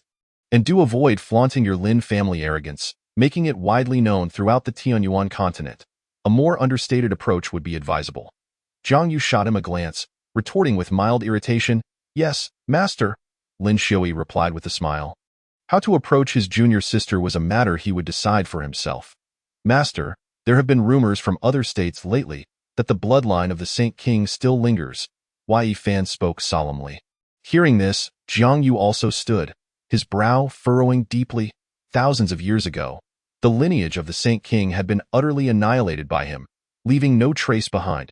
To eliminate future threats, anyone associated with the Saint King lineage at that time, even those who had merely exchanged a few words, had been dealt with decisively by him and his 3 disciples. "You must investigate this thoroughly. Mobilize all resources from the Holy Sect, the Holy Nation, and the Holy Academy." With that, Jiang Yu gazed into the distance, his eyes narrowing slightly. "The blood of the Saint King carries a divine aura. I have long suspected he may not be from the Tianyuan realm, but from a place far more terrifying. However, this also benefits me. Should any remnants of that faction stir the power of the Saint King's bloodline, I will sense it immediately. Yet, these past years have been surprisingly tranquil. those individuals likely understand the virtue of patience. Jiang Yu's voice was slow and chilling. But let it be known, be it remnants of the Saint King or even the Saint King himself returning, I shall not hesitate to eliminate him. Master has made further advancements in cultivation? Lin Xiui and Yi Fan exclaimed in astonishment. Just a slight improvement. To truly ascend to the next level, we must await the day your junior sister attains the status of a holy supreme. Jiang Yu chuckled softly. At this moment, your junior sister is undergoing her trials. Do you wish to observe, Master? Yi Fan inquired, producing a jade talisman and shattering it, projecting a blue hologram within the grand hall. The rankings in Jiang Yue's current status were clearly displayed. In merely half an hour, she had already surged to the third position. Jiang Yu observed with a slight smile, filled with pride. Though she lacks martial skills, the Chaos Divine Demon scripture encompasses all techniques. Give her a bit more time, and she may well comprehend that level. However, with a holy grade genius combined with her imperfect nirvana body, securing first place is merely a matter of time. He mused, then turned to Yi Fan, saying, adjust the reward for this trial's first place. He then produced a golden elixir, the 9-turn celestial pill, strengthening the foundation, breaking through realms, refining bones, and forging meridians, all in one go. Yi Fan glanced at it. Such a pill was not considered extraordinary within their sect, as they nearly dominated the entire Tianyuan realm. Yet, in Tianyuan continent, even royal-level forces would struggle to procure a single one. Any single pill could ignite a tempest of bloodshed across the continent. Such a treasure would be coveted by all. Surely, Master does not intend to provide just one? Yi Fan mused, toying with the elixir. Jiang Yu's lips curled slightly as he raised a finger, 100, publicly display 10, and discreetly concoct a reason to deliver 90 more. After all, your junior sister has limited experience and won't suspect anything. As for the second and third places, just offer them something trivial. Chapter 17. Jiang Yue claims first. After addressing Jiang Yue's matters, Yi Fan took his leave, leaving Lin Xiui and Jiang Yu to exchange glances in the Qitian Hall. Your eldest senior brother is likely burdened with a plethora of issues. The leader of the Academy Alliance is merely a figurehead, and his responsibilities are heavier than yours. As for your second senior brother, he is probably still occupied in the Divine Beast domain, asserting the holy sect's might across the universe, and thus cannot lend a hand. Considering all, you are the most unencumbered and best suited to look after your junior sister. Jiang Yu remarked, also admonishing Lin Xiui for his idleness. Nevertheless, with the 4 great holy nations currently at peace, no one dared to cause trouble, and with Lin Xiui's imposing presence, it was reasonable for him to act as a figurehead. Lin Xiui scratched his head sheepishly, accepting the task. After all, he believed there was nothing more enjoyable than caring for his junior sister. How did you handle that Thunder Lord? Jiang Yu suddenly inquired. Recalling the matter, after all, this individual had aided Jiang Yue, coming to her rescue when he witnessed injustice. He was a chivalrous soul deserving of recognition, and it was also a fortunate turn of events for him. I rewarded him with a Celestial King pill and some rare materials sufficient for him to ascend to royal level, thereby providing another ally to assist my junior sister. Lin Xiui replied. That lad should be able to emerge from seclusion in about 6 months. I will arrange for him to serve under the Azure Dragon Holy Guard as a captain, as you wish. But most matters should still be handled by the various roles within our sect. Jiang Yu nodded.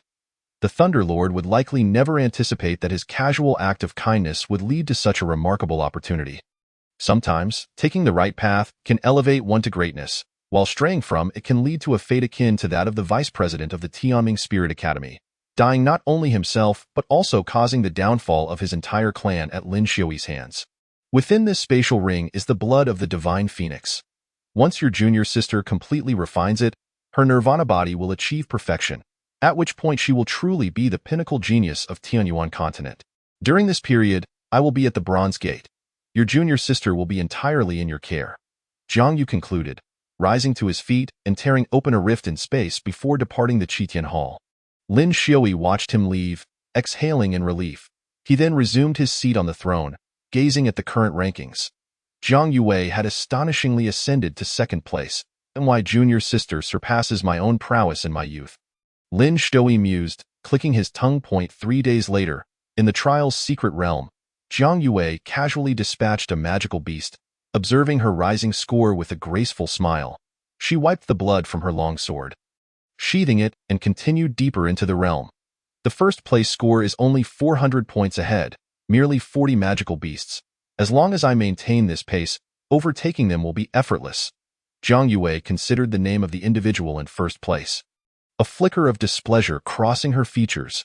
That person was none other than Suan, who had previously spoken disrespectfully to her. He had always prided himself on being the heir of a royal-level force. His attitude arrogant.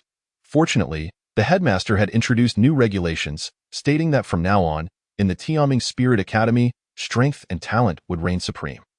Once she claimed first place, this individual would no longer be able to stir up trouble. Moreover, during these 3 days, her cultivation had also advanced significantly, leaping from the 6th to the 8th rank of the Spirit Wheel realm. This unexpected improvement left her astounded. Should she face Zhang Xing again now? She could defeat him single-handedly even without the weapon bestowed by her master.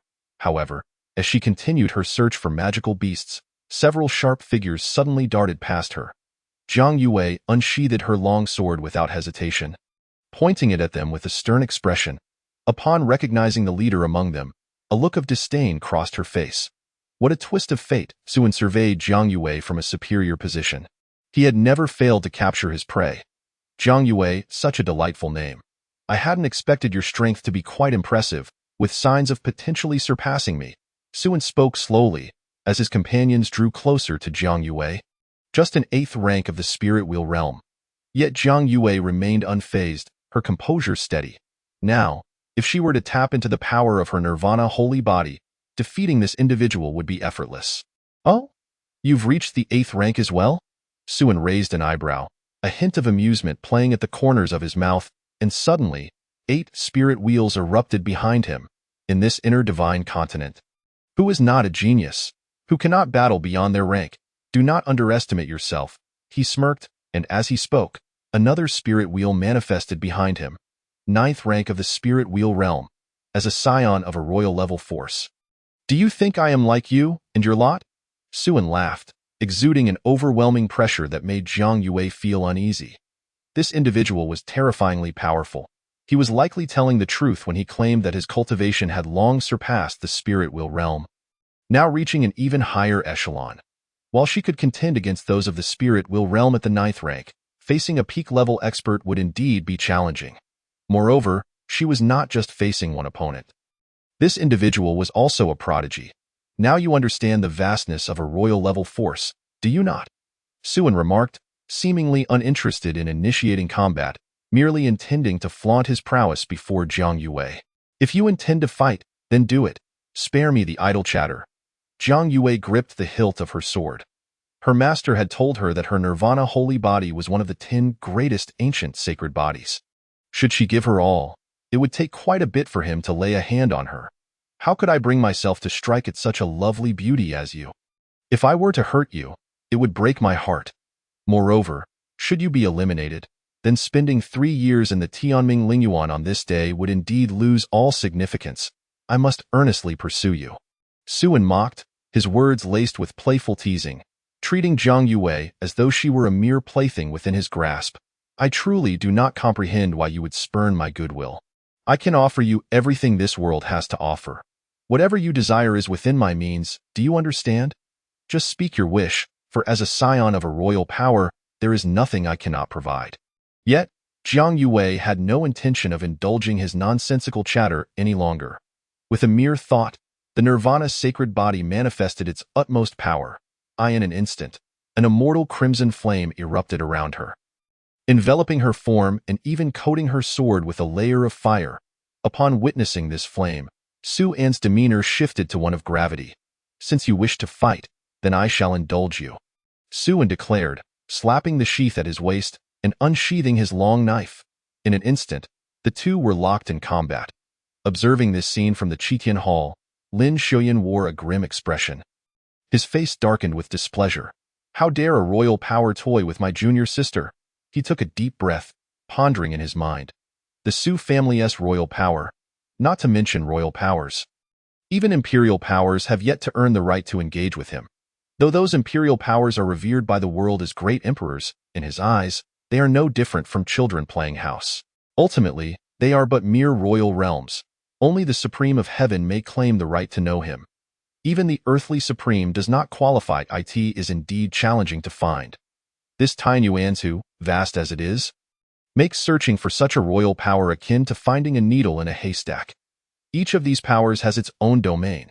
Even if registered, it is but a convoluted tome. Moreover, the possibility of encountering homonymous individuals further complicates matters. Subsequently, Lin Xiaoyan turned his gaze towards the projection, where the scene had shifted. Zhang Yue, leveraging the terrifying power of the immortal flame, had nearly cornered the youth known as Su and I. In fact, she had effortlessly eliminated several sycophants accompanying him. Her ranking surged to first place. So strong? Lin Xiaoyan exclaimed in astonishment. Indeed, my junior sister's starting point is significantly higher than theirs. However, this bodes well. Once the assessment concludes, I shall seize the opportunity to seek out my junior sister and confront this heir of a royal power. Chapter 18. 109 Turn Heaven and Earth Pills. How can she be this strong? Suan stared in disbelief at the flames igniting Zhang Yue's long sword. This flame was exceedingly peculiar, nearly immortal and indestructible. Once it touched him, it would consume his spiritual energy as fuel, inflicting him with excruciating pain. Undoubtedly, this move had brought him tremendous suffering. Furthermore, within this secret realm, the cultivator's abilities were forcibly suppressed to the utmost limit, allowing him to exert only the power of the 9th grade of the spiritual wheel realm. Now, faced with Zhang Yue, he could only retreat in defeat. I never expected to encounter such an extraordinary individual in this secret realm. Though her cultivation is merely at the 6th grade of the spiritual wheel realm, her combat prowess and the strange flame she wields are enough to overwhelm even him. No more. No more. Suan's form retreated rapidly, establishing a safer distance from Zhang Yue. Noticing this, Zhang Yue chose not to pursue. Her internal energy surged, her blood nearly flowing backward, and the sensation of her flesh burning was intensified. This was the backlash from utilizing the Nirvana sacred body. With her current bloodline density, she could not afford to use the powers of the Nirvana sacred body without repercussions. Only when her master resolves this issue can she be fully liberated to wield the powers of the sacred body without restraint. If I possessed the 9th grade of the spiritual wheel realm, you would have been eliminated long ago, Zhang Yue stated coldly. She harbored no fondness for such lecherous individuals. Suan's expression also faltered. Having boasted so confidently earlier, he now found himself in retreat. His ranking was successfully surpassed by Zhang Yue. Damn it, 2nd place it is. After all, I can still enter the upper academy, Suan gritted his teeth, thinking that had he not underestimated her, the title of 1st place would have been securely his. Zhang Yue, we have now forged enmity. The Lingyuan advocates equality. I shall not harm you, but there will be a time to leave. Right?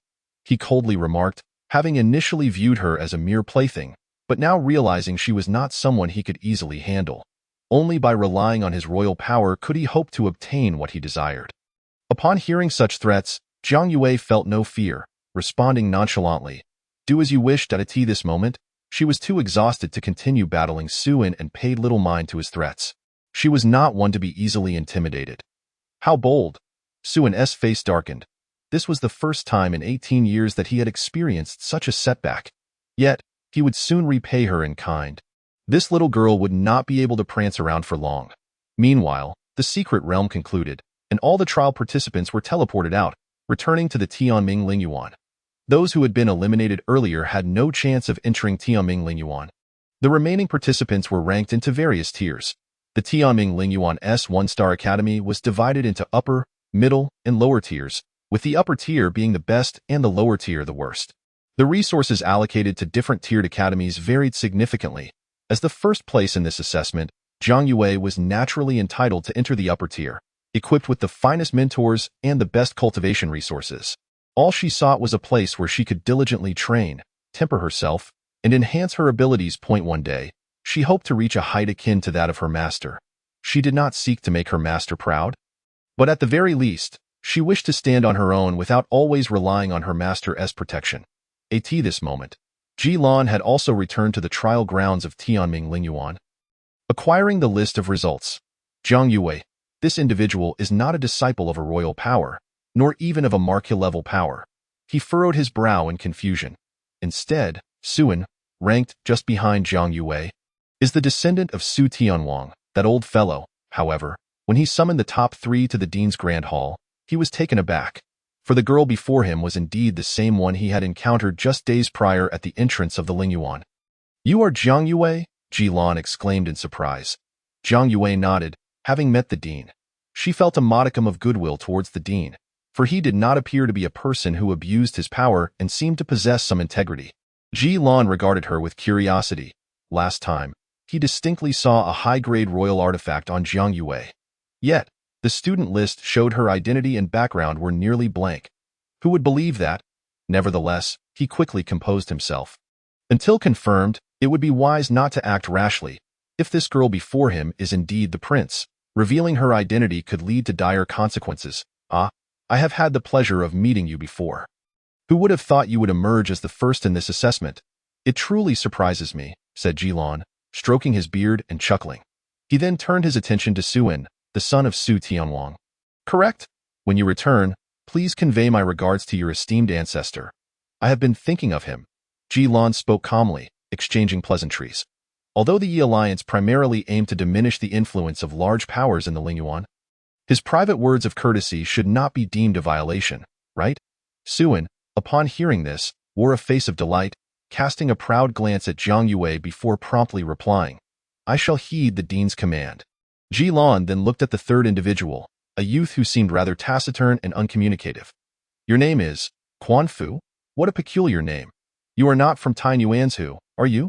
The boy named Quan Fu nodded woodenly, responding, "I hail from Huling Shenzhou. My father is a 9th grade marquis, and he has now settled in Tainuanzhu. Jilan pondered. The Tianming Lingyuan is renowned throughout the Tianyuan realm, attracting individuals from other states. Which is hardly surprising. You 3 are the top 3 of this assessment, and according to the rules, rewards must be distributed." Jilan smiled, then called for the Vice Dean to come forth. The Vice Dean approached, holding an exquisite and ancient wooden box. Why does it look different from what I saw earlier?" Jilan frowned, looking at the Vice Dean in confusion. The Vice Dean, upon noticing his reaction, also shook his head in bewilderment. Then explained, "The Academy Alliance has temporarily altered the rewards for the top 3 of this assessment. These are sent directly by the Academy Alliance, a temporary change." Jilan's expression turned peculiar. How could such matters be treated so frivolously? Perhaps it was the will of the Alliance leader. I believe the Tianming Lingyuan, as the alma mater of the Alliance leader, would naturally receive additional care. The Vice Dean stated slowly, "That makes sense." Jilan nodded. Yet, he couldn't shake the feeling that this was somehow related to the presence of a prince within the Tianming Lingyuan. Or perhaps, Jilan glanced at the 3 individuals before him. "The so-called prince is among them? Let me see what it is." Jilan waved his hand, took the wooden box, and upon opening it, discovered 3 high-tier spatial rings resting quietly inside. Suin, at this moment, curled his lip, casting a casual glance at the wooden box. Within their royal powers, they had everything one could desire. No matter how precious the Academy's offerings, he likely had encountered them all before.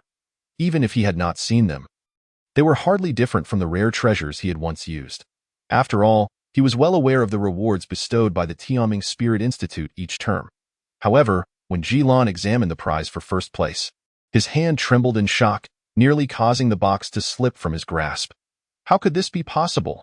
His eyes widened, and he exclaimed in disbelief. Within the spatial ring designated for the first prize, there lay 109 transformation earth and sky pills. Such a treasure was something even he, an elder of the royal authority realm, coveted. If he could refine these 109 transformation earth and sky pills, his foundation would reach a terrifying level, and his potential would be significantly restored in his lifetime. He might even step into the legendary imperial level. Immediately, he gazed at Zhang Yue with fervor. How about a trade with the Dean? Little Jiang? Chapter 19. 1 billion per pill trade? Upon hearing the Dean's sudden proposition, Zhang Yue was momentarily at a loss, her expression clouded with confusion. Even Suin, who stood nearby, looked at the Dean with bewilderment. How could a genuine royal-level powerhouse engage in a transaction with a mere girl like Zhang Yue, who possessed nothing?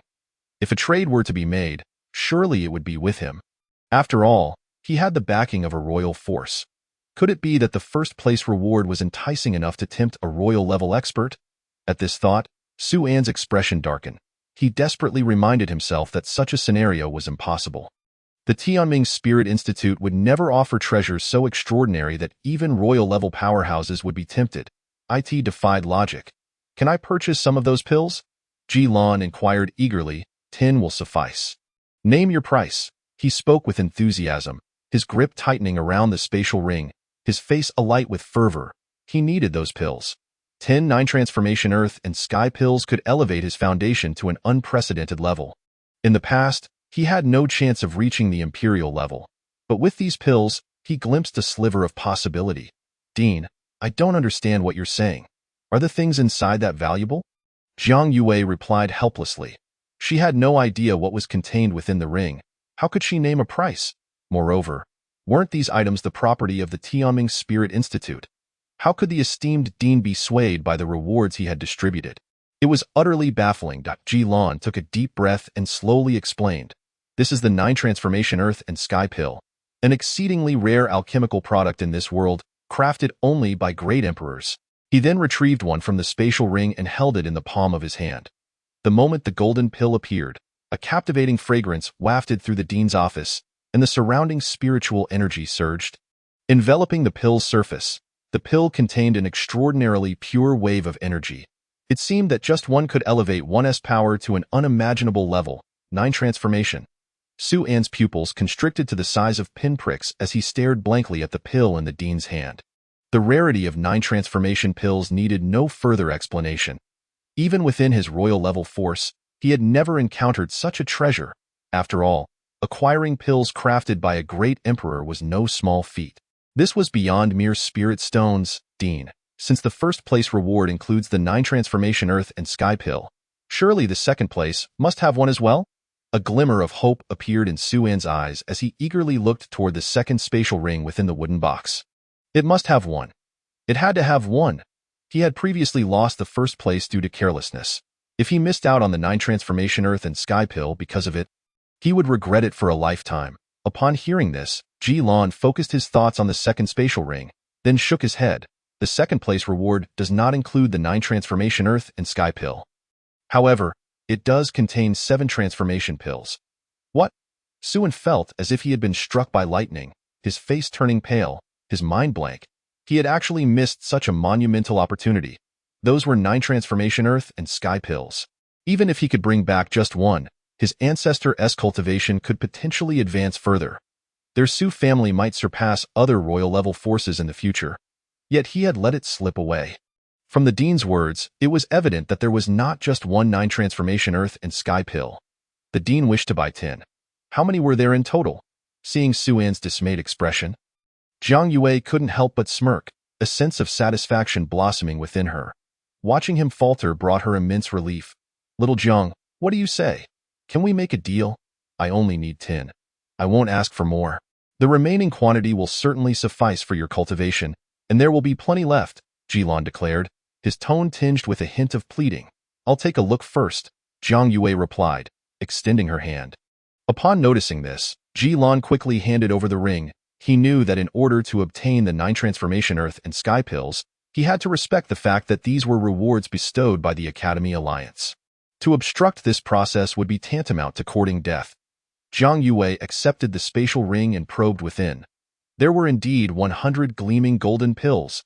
This left her momentarily stunned.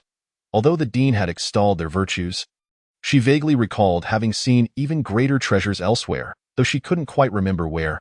Nonetheless, 100 of these pills was certainly in abundance. Selling 10 to the dean was entirely feasible. Moreover, having the dean as a connection would ensure she wouldn't have to fear Su An's aggressive demeanor. At least for the next 3 years at the Tianming Spirit Institute, she could focus solely on her cultivation without concern for such trivial matters. Agreed, she finally nodded. Seeing this, Ji Lan breathed a sigh of relief. A rare look of joy gracing his features. However, I have conditions, Jiang Yue interjected. Little Jiang, feel free to state your conditions.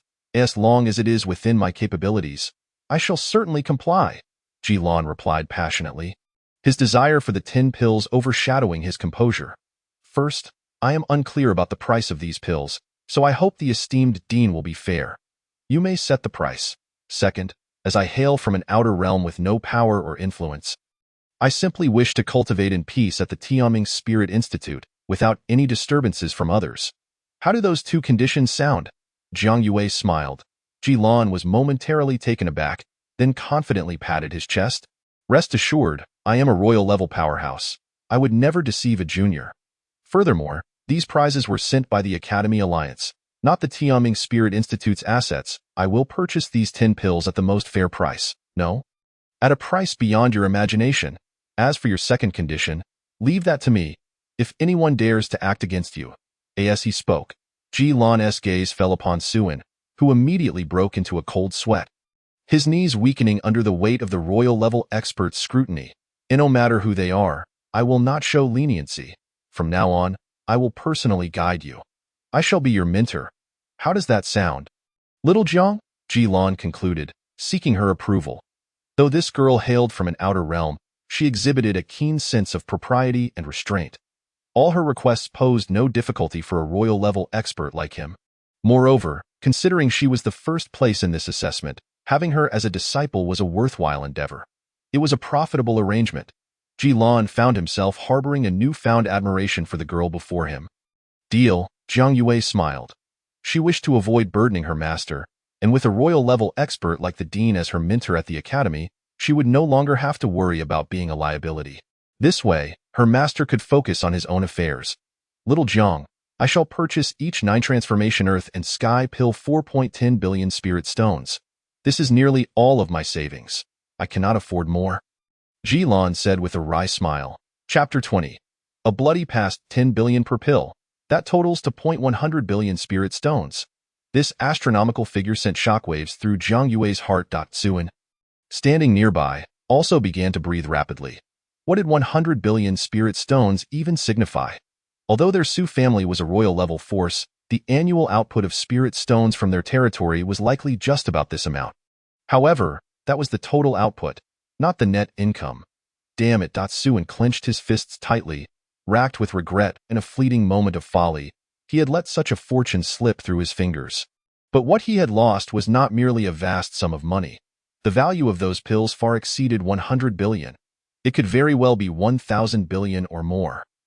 Despite being the heir to a powerful force, he had contributed little of significance over the years. This opportunity had been right before his eyes. Everything should have belonged to him. Yet, at this moment, Jiang Yue was too preoccupied to pay heed to Suin, whose emotions were teetering on the edge of chaos. After contemplating for a moment, she nodded in agreement. This transaction was set in stone. After all, it was 100 billion spirit stones. That amount was so vast she could hardly fathom it. However, she knew that when her master saw such a sum, he would surely take pride in her. With this thought, Jiang Yue covered her mouth, stifling a giggle. She wondered when she would see her master again, and what about her 3 elder brothers she had yet to meet? How splendid this all was! Upon hearing her agreement, Ji Lan's heart swelled with joy. While 100 billion spirit stones represented all of his savings, the chance to exchange it for an opportunity to ascend to the imperial level was worth its weight in gold. It was beyond valuable. In his entire life, he had never engaged in such a lucrative transaction. Subsequently, Jiang Yue readily presented 10 9-turn heaven and earth pills to the dean. The dean received them with the utmost care. As if they were treasures, his lips curling into a broad smile, he then produced a spatial ring, containing his entire reserve of spirit stones. There's no need to count. I would never deceive a junior. Especially since you will be my student in the future. Dean. Esteemed mentor, I naturally trust you, Jiang Yue replied with a smile, casually accepting the spatial ring. After acquiring the treasures, Ji Lan was eager to depart and refine the 10 pills. Thus he turned to the other 2 and said, "These are your rewards, take them. They contain rare treasures," he continued. "I have matters to attend to, so I shall take my leave first. Jiang Yue, wait until I return, and I shall instruct you during this time. The Vice Dean has arranged everything for you." Having said that, Ji Lan cast a serious glance at the Vice Dean, asserting, "Jiang Yue is my student. You know how she should be treated." "Yes, sir," the Vice Dean responded respectfully. With that, Ji Lan strode away, eager not to waste any time. Meanwhile, Quan Fu, left in the office, remained expressionless. After receiving his reward for third place from the Vice-Dean, he turned and exited, leaving Suan standing there, dazed as if awakening from a dream. He truly did not desire the second-place reward. He glanced at Jiang Yue, his eyes filled with resentment, but what could he do? The other party was now the dean's student. The dean himself was a bona fide king-level powerhouse, undoubtedly stronger than their own ancestor. Moreover, he lacked the capability to have his ancestor protect him. Yet Jiang Yue could. Now, their statuses had become equivalent, and Suan felt that Jiang Yue's standing might even surpass his Datsu Gongzi. You are indeed the heir of a king-level force. The second-place reward contains numerous valuable items. Even I find myself envious. You, Su Gongzi, are a man of the world. Such things no longer interest you. Hearing this, Jiang Yue didn't hesitate to add salt to his wounds. Suan's face turned ashen upon hearing her words. Jiang Yue, he gritted his teeth, ready to lash out, but upon recalling her current influence, he could only swallow his anger. Relying on connections to bully others is nothing of consequence. Your current cultivation is merely at the initial stage. In a few months, you won't even qualify to contend with me, Jiang Yue stated coldly.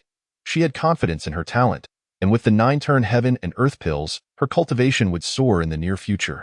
By then, Suan would not even be qualified to be her opponent. Suan felt his nails digging deep into his palm, driven by fury. Without a backward glance, he slammed the door and left. Young master, Jiang Yue scoffed at Suan's retreating figure. Though she was only 16, his behavior was exceedingly juvenile. Such a person was no different from a fool. Following this, Jiang Yue departed with the Vice-Dean, heading to her new residence. She was about to embark on a fresh chapter of her life. At this moment, in the realm of the Tongtian River, near the Tianming Spiritual Academy, Lin Zuya was weaving through the crowd. Today, he donned not the Black Dragon Supreme robe but instead a white cloak. His tall figure, combined with a handsome face and an innate regal aura, quickly made him the most conspicuous figure in the area. Lin Zuya's height allowed him to tower over the bustling crowd. This stature naturally attracted many gazes, but upon a mere glance, onlookers felt an inexplicable trepidation, sensing that he was not someone they could gaze upon directly. After observing for a while, Lin Zuya reached a conclusion. It had been a long time since he had walked through such a place. The last time was with his master and senior brothers. Back then, the Tongtian River realm was far more chaotic than it was now.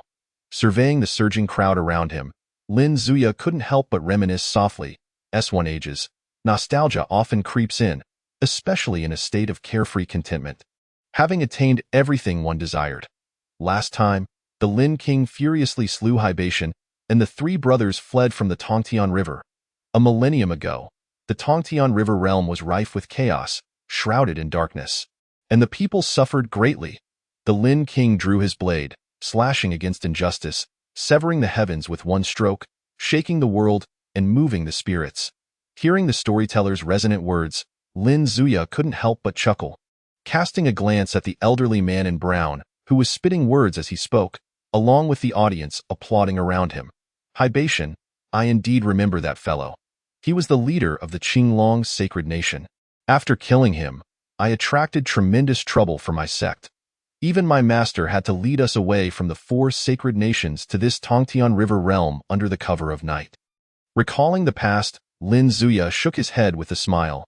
After their defeat at the Tongtian River, their sect rose to prominence, returning to the 4 sacred nations with a vengeance, and his master successfully placed him upon the throne.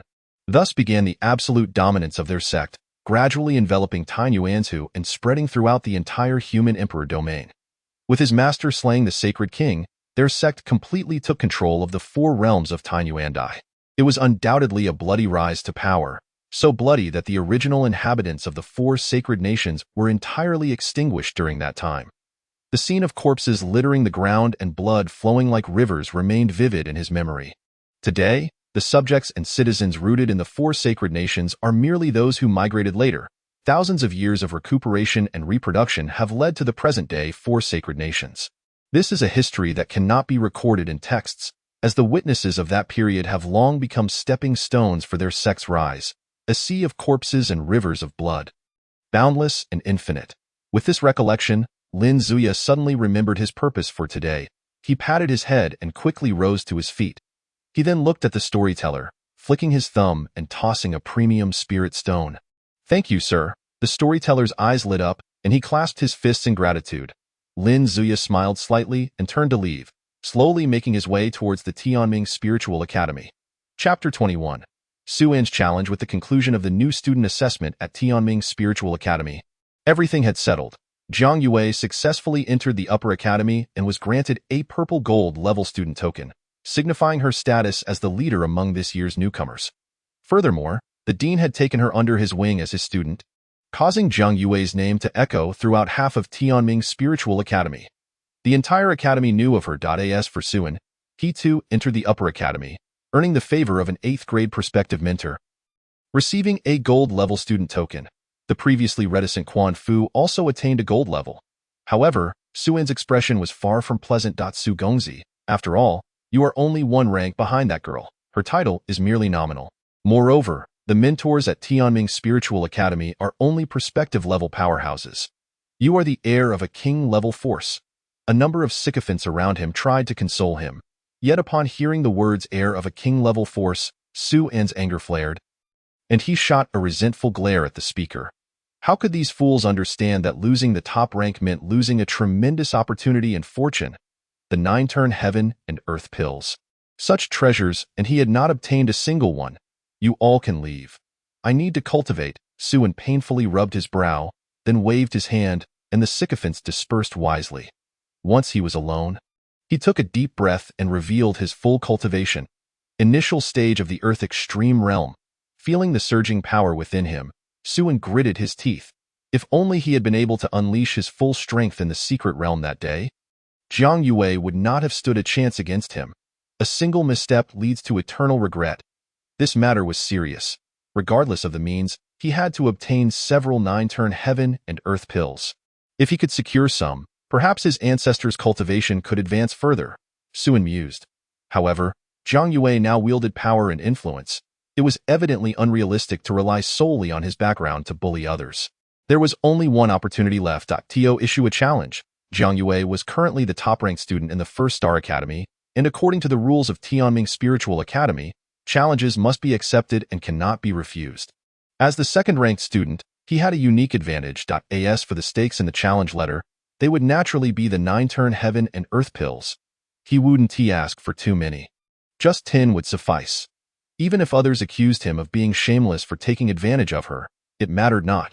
The 9-turn heaven and earth pills were what he truly desired. Moreover, after leaving the dean's office, he had promptly reported this matter to his father. His father was also in the inner divine continent and would arrive shortly. As a 9th grade perspective, with the dean absent, the two of them would be the strongest presence in Tianming Spiritual Academy. When the time came, snatching a few pills from Zhang Yue, though it might leave him with a bad reputation, the dean would not truly clash with their Su family over it at most. He would impose a minor punishment. With these thoughts in mind, Suan swiftly drafted a challenge letter and sent it directly to Zhang Yue's residence. Upon receiving the challenge letter, Zhang Yue's expression darkened immediately. This guy, she gritted her teeth. The war letter boldly proclaimed, the battle shall commence in 1 hour at the arena, with the wager being a staggering 10 9-turns heaven and earth pills. She could certainly afford such a stake. But why should that scoundrel benefit so easily?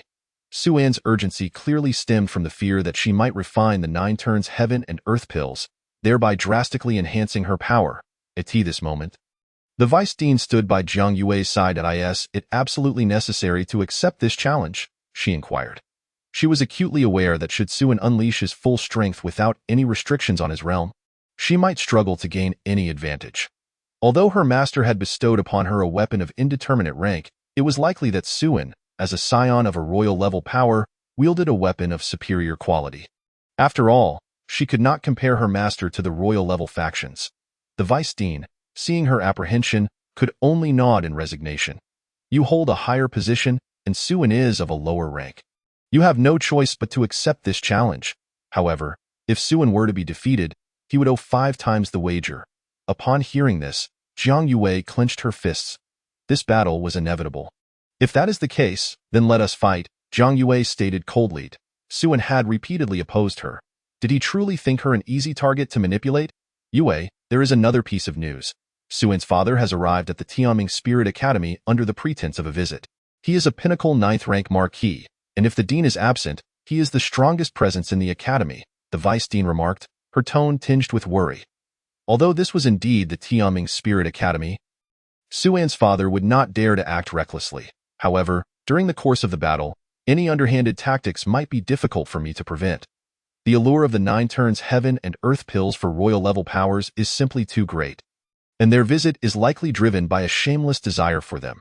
Even if the dean were to return, he would find himself powerless to intervene, as he could not afford to clash with royal-level powers. Zhang Yue's expression remained unchanged upon hearing this. These superpowers were indeed overly oppressive. In this world where martial prowess reigns supreme, lacking sufficient strength renders one vulnerable to manipulation.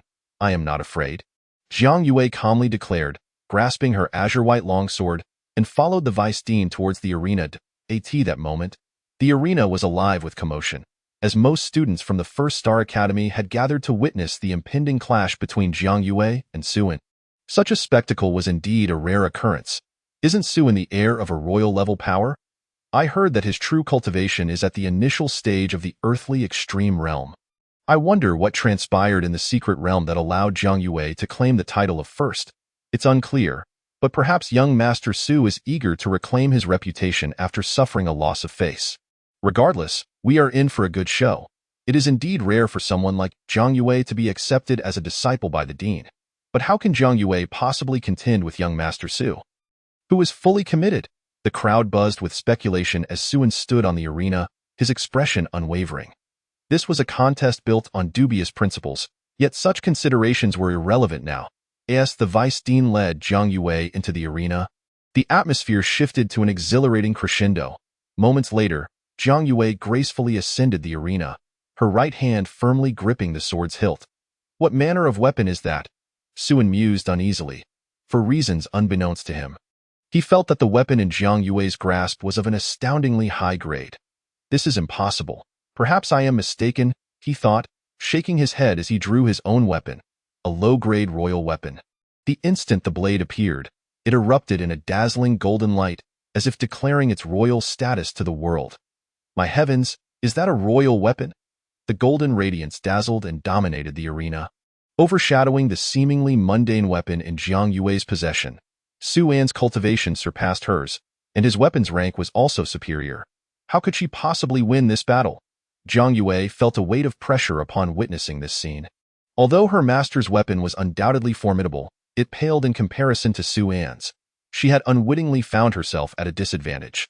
Just as this realization settled in, a chilling aura permeated the air, and a middle-aged man materialized above the arena, his imposing figure seemingly defying gravity. The vice dean immediately approached him, her expression grave. Su Marquis, please refrain from interfering in the juniors' duel. The students below, bewildered, could sense the overwhelming strength of this man, who was at least more powerful than the new vice dean, a pinnacle 9th rank marquis. What? Suan's father has come? I have a feeling this is more than it seems.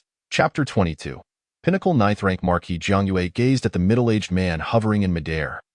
The previous vice dean was a 9th rank marquis, and his clash with the 8th rank marquis, Zhenlei, was nothing short of earth-shattering. The might of a marquis could obliterate worlds with a mere flick of their wrist.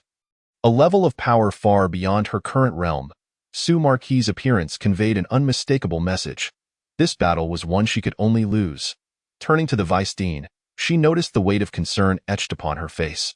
Reflecting the gravity of the situation, Su Marquis' presence at the Tianming Spirit Academy under the guise of a visit was understandable, as the academy lacked the authority to expel him. Moreover, as a pinnacle 9th rank marquis, he was unrivaled beneath the royal level. Why do you look at me like that, vice dean? Su Marquis remarked, a hint of disdain lacing his tone.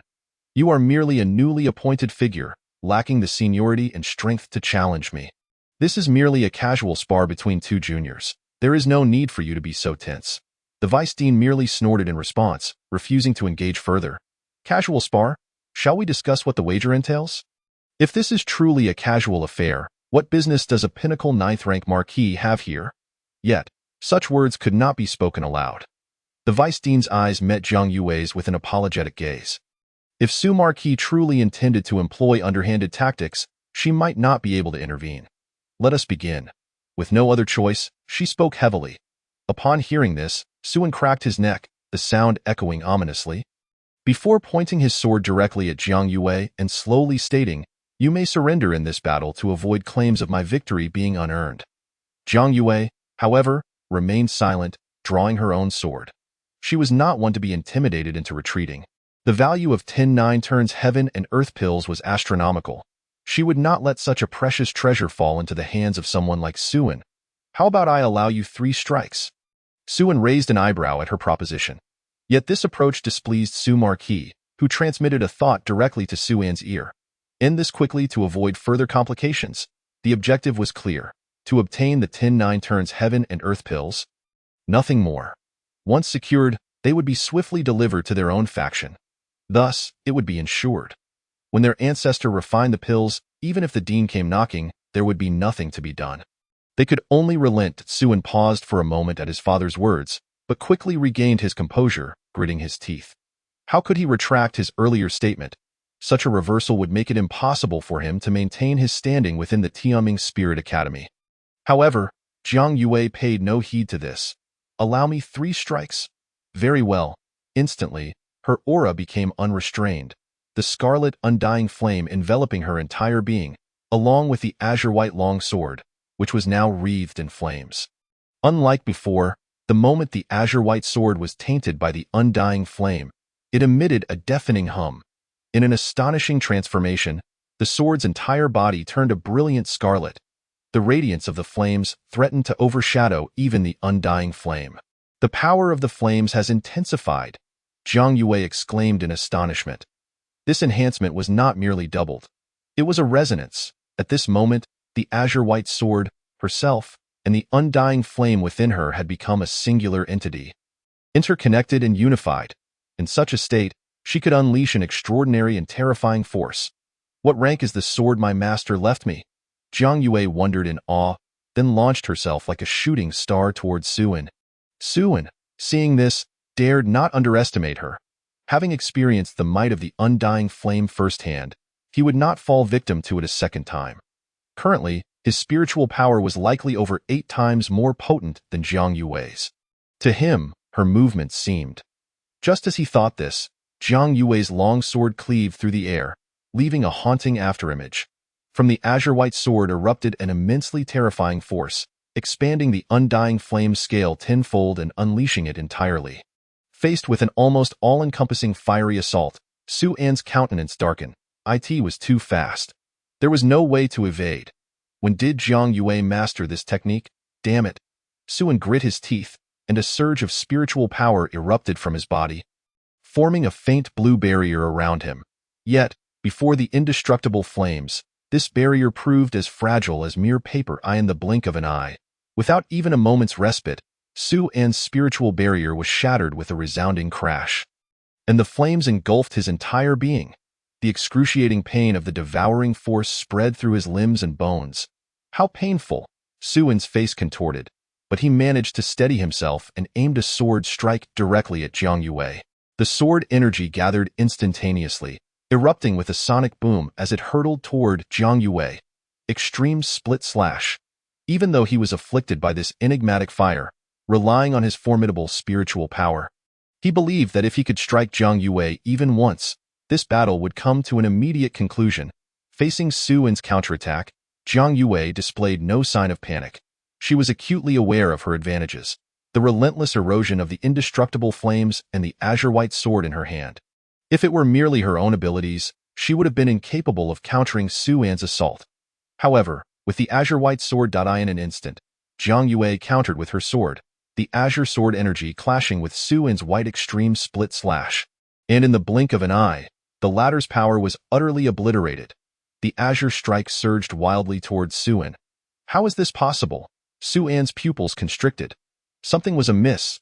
The weapon in the hands of this girl seemed to far surpass his inferior low-grade royal weapon. It must be a high-grade royal weapon. How deeply concealed. This girl, clearly not a descendant of a royal power, how could she possess a high-grade royal weapon? Such a weapon of this caliber had never been possessed even by his family's ancestors. How could such immense power have erupted? Su Ho, hovering in midair, felt a chill run down his spine as he coldly regarded Jiang Yue. Who exactly is this girl? But at this point, he had no choice but to intervene. That 9-turn heaven and earth pill, even if it meant sullying his own reputation, he must acquire it. Su-ho then extended his large hand, gently pinching toward the arena. The azure strike vanished in an instant. Su-ho, you are truly shameless. A mere junior is sparring, and you are secretly sabotaging? The vice dean, witnessing this, was infuriated. Everyone knew of Su-ho's underhanded methods, and many students present had witnessed the earlier scene. Shameless! I do not comprehend what you are saying, Su-ho replied expressionlessly, disregarding the uproar among the students below, his gaze fixated on Jiang Yue. Merely neutralizing this strike is insufficient. I must ensure this girl is gravely injured. His expression turned cold and ruthless, an invisible force shooting toward Jiang Yue. Standing on the arena, Jiang Yue felt every hair on her body stand on end. Death seemed to envelop her entirely for a moment. But this sensation lasted only an instant. The next moment, Su-ho in midair was suddenly locked by a wave of heart-wrenching power, followed by a piercing shriek as his body plummeted. Why eyes? He clutched his bleeding eyes in agony, filled with terror. Just now, he had glimpsed a pair of golden pupils, and with just a glance, his eyes were entirely hollowed out. A voice imbued with terrifying power resonated from around the gazing at his junior sister, whose eyes glistened with unshed tears. Lin Xiaoyi cleared his ears, forcing a smile that barely masked his discomfort, and nodded, saying, in truth, it's not that particularly difficult. I'm just unsure how our master managed it. Knowing him, it's likely he extorted the Phoenix clan. I will cultivate diligently and ensure I do not disappoint our master. Jiang Yue exclaimed, her excitement palpable.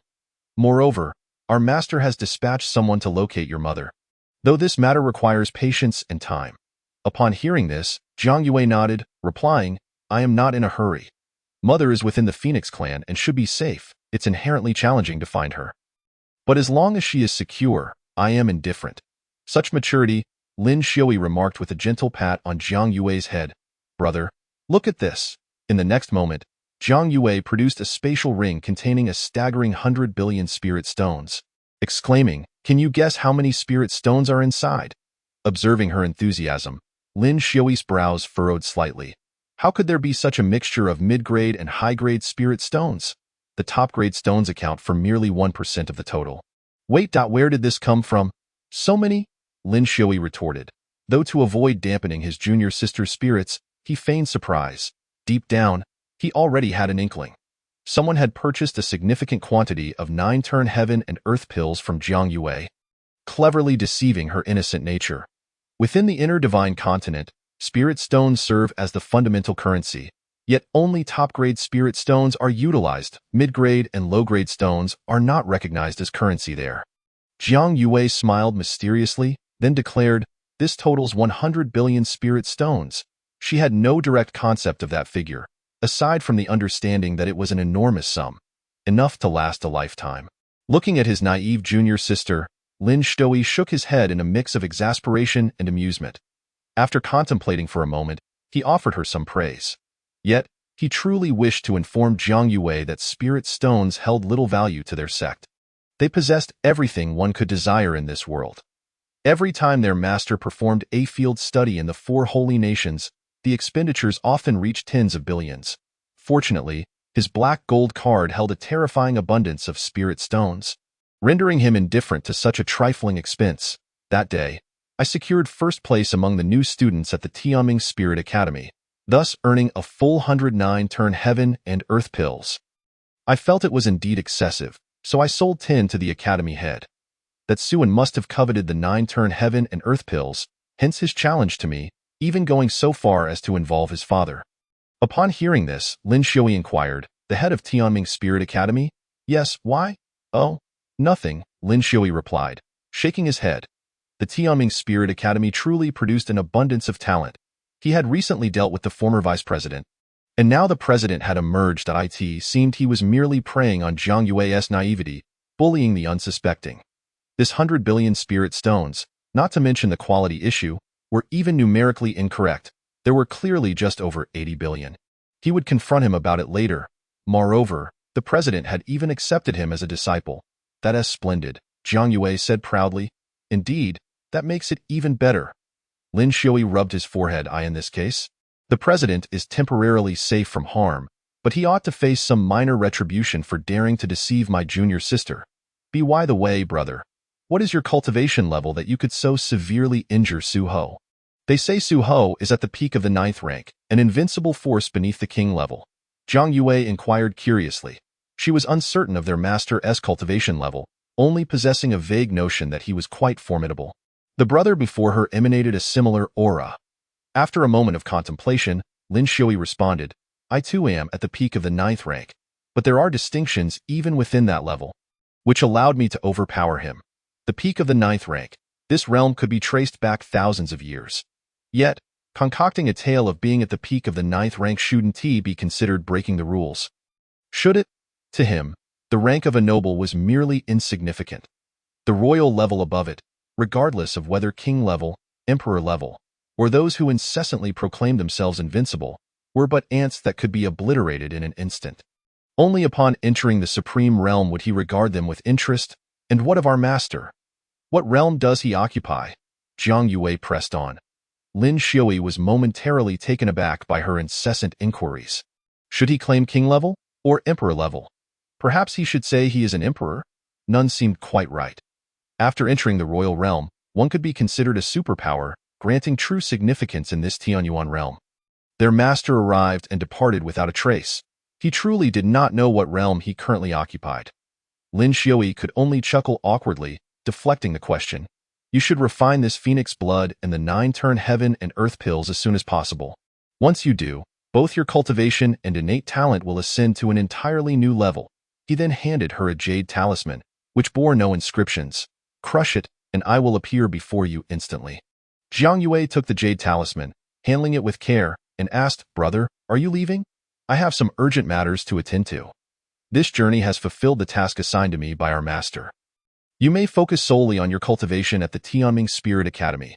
As for the Su Tianwang lineage, I shall handle it. With that, Lin Xiui smiled and turned away, departing without a backward glance. Zhang Yue watched him go, shaking her head in resignation. Her brother, like their master, was shrouded in mystery, as though perpetually burdened with countless tasks. She sighed and then returned to the Tianming Spirit Academy alone. In Tianyuan continent, within the inner divine continent, in the territory of the Xuanwu Sacred Kingdom, the Su Tianwang lineage. Su Ho, deprived of his eyes, knelt within the Tianwang hall, trembling all over. Beside him, Suan appeared unhinged, his mind shattered, having lost all semblance of his former noble demeanor. I beseech the ancestor to emerge from seclusion and save me. Su Ho stammered, and no matter the method employed, even with the rarest treasures from the Su Tianwang lineage, he could not restore flesh and blood to his hollow sockets. A domineering energy swirled within his eye sockets, the very force rendering him blind. The guards outside the hall were equally pale. Who was Su Ho? He was a peak 9th rank noble. Merely stepping out for an hour, he returned in such a wretched state. What had they encountered? Who dared to lay a hand on Su Ho? Who would dare challenge the heir of a royal power? In the grand hall center, an ancient bell emitted a resounding hum that echoed through the heavens. Instantly, the surrounding spiritual energy began to surge. Flooding into the hall, golden light flickered, coalescing into the figure of an elderly man with piercing, bright eyes. The moment this figure appeared, Su Ho sensed something and hurriedly prostrated himself. Su Tianwang gazed upon the pitiful state of his descendant, then glanced at the designated heir, now rendered mad. A surge of fury welled within him. The wrath of a king could shake the very earth. The skies above the entire Su Tianwang domain darkened. Thunder and lightning reflecting the fury of this royal powerhouse. Who is responsible for this? Who dares to be my enemy? Su Tianwang. Su Tianwang roared, his voice resonating throughout Suwang City, echoing across the entirety of his domain. In this vicinity, all beings crumbled under the weight of his terrifying pressure, kneeling in submission. I do not know who it is, but this person has claimed they would come to confront us personally. Remembering that person's gaze, Su Ho shivered anew. Impudence. Su Tianwang glared, his anger palpable. Having lived for 2,000 years, he had never encountered such a situation. Did they truly believe the Su Tianwang lineage remained dormant? Merely a paper tiger? Su Tianwang admonished. This day, he would make that individual pay dearly. A royal powerhouse is not to be insulted by just anyone, even if the opponent was also of royal standing. Years of seclusion had granted him a glimpse into the laws of power, allowing him to brush against the threshold of the emperor level. Such a slight understanding was enough to place him among the ranks of the most formidable at the royal level. With a commanding stride, Su Tianwang advanced beyond the hall, where 1,000,000 soldiers knelt in submission. These warriors, clad in armor and wielding sharp weapons, bore solemn expressions. Each possessed at least peak-level cultivation, gathering 1,000,000 peak-level practitioners together. Combined with the unique coordinated formation of royal powers, this legion could unleash the strength of half-step royal level. In such a 1,000,000-strong force, the Su Tianwang lineage boasted 2 full regiments. These were the soldiers of the Su Tianwang lineage. With but a command, they could burst forth from their territory and surge into the inner divine continent. All generals, heed my command. Today marks the day of our humiliation. We must seek justice and slay that scoundrel. Su Tianwang bellowed.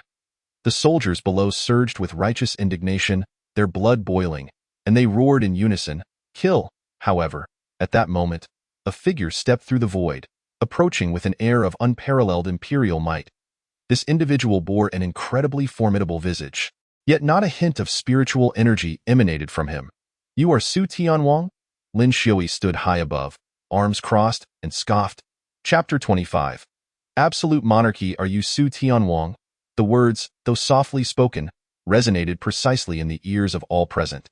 Upon hearing this, Su Ho's expression shifted to one of intense agitation, a wave of dread surging within him. Su Tianwang, observing this, donned a dark demeanor, his fists clenched tightly.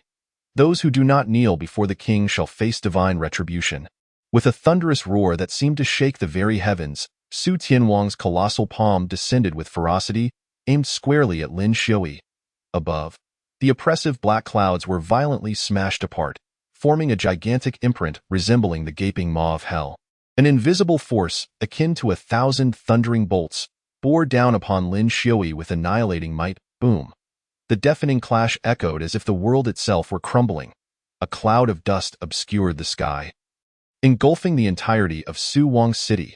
The ground fractured, riddled with deep, bottomless fissures that spread like a spider's web, leaving behind a massive handprint spanning 10 miles.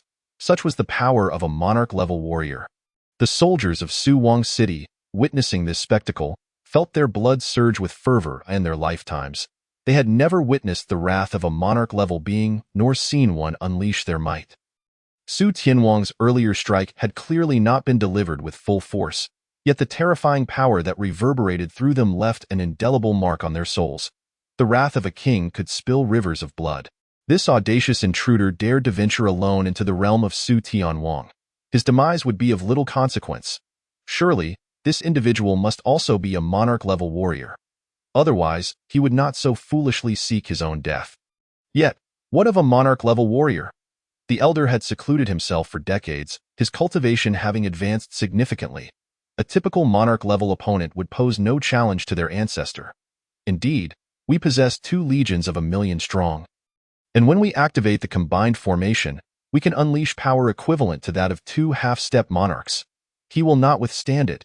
The crowd below surged with indignation, their gazes fixated upon the fearsome ground, eager to see how the audacious intruder would fare after enduring the full brunt of their ancestors' strike. However, as the dust settled, their pupils contracted in disbelief, for Lin Xiui remained poised in midair. Immovable as a mountain. It appeared Su Tianwang's blow had failed to disturb even a single hair on him. This moment, Su Tianwang, outside the grand hall, finally sensed something amiss. This individual's cultivation was no trifling matter. At the very least, he could stand on equal footing with Su Tianwang himself. Without further hesitation, he bellowed to the 1,000,000 soldiers below, "Form the combined array." Upon this command, the 1,000,000 troops simultaneously activated the cooperative technique, causing the spiritual energies of heaven and earth to resonate in an ineffable harmony with them. As the energies within the 1,000,000-strong army vibrated, a colossal concentric spiritual wheel symbolizing the combined formation slowly rose from the ground, hovering majestically above their heads. Concurrently, from the center of this formation, a massive phantom emerged, gazing down upon the world with disdain. Gathering the power of 1,000,000, this was the combined formation. The cultivation of this phantom was unmistakably at the half-step monarch level. In the blink of an eye, the tide of battle seemed to have shifted.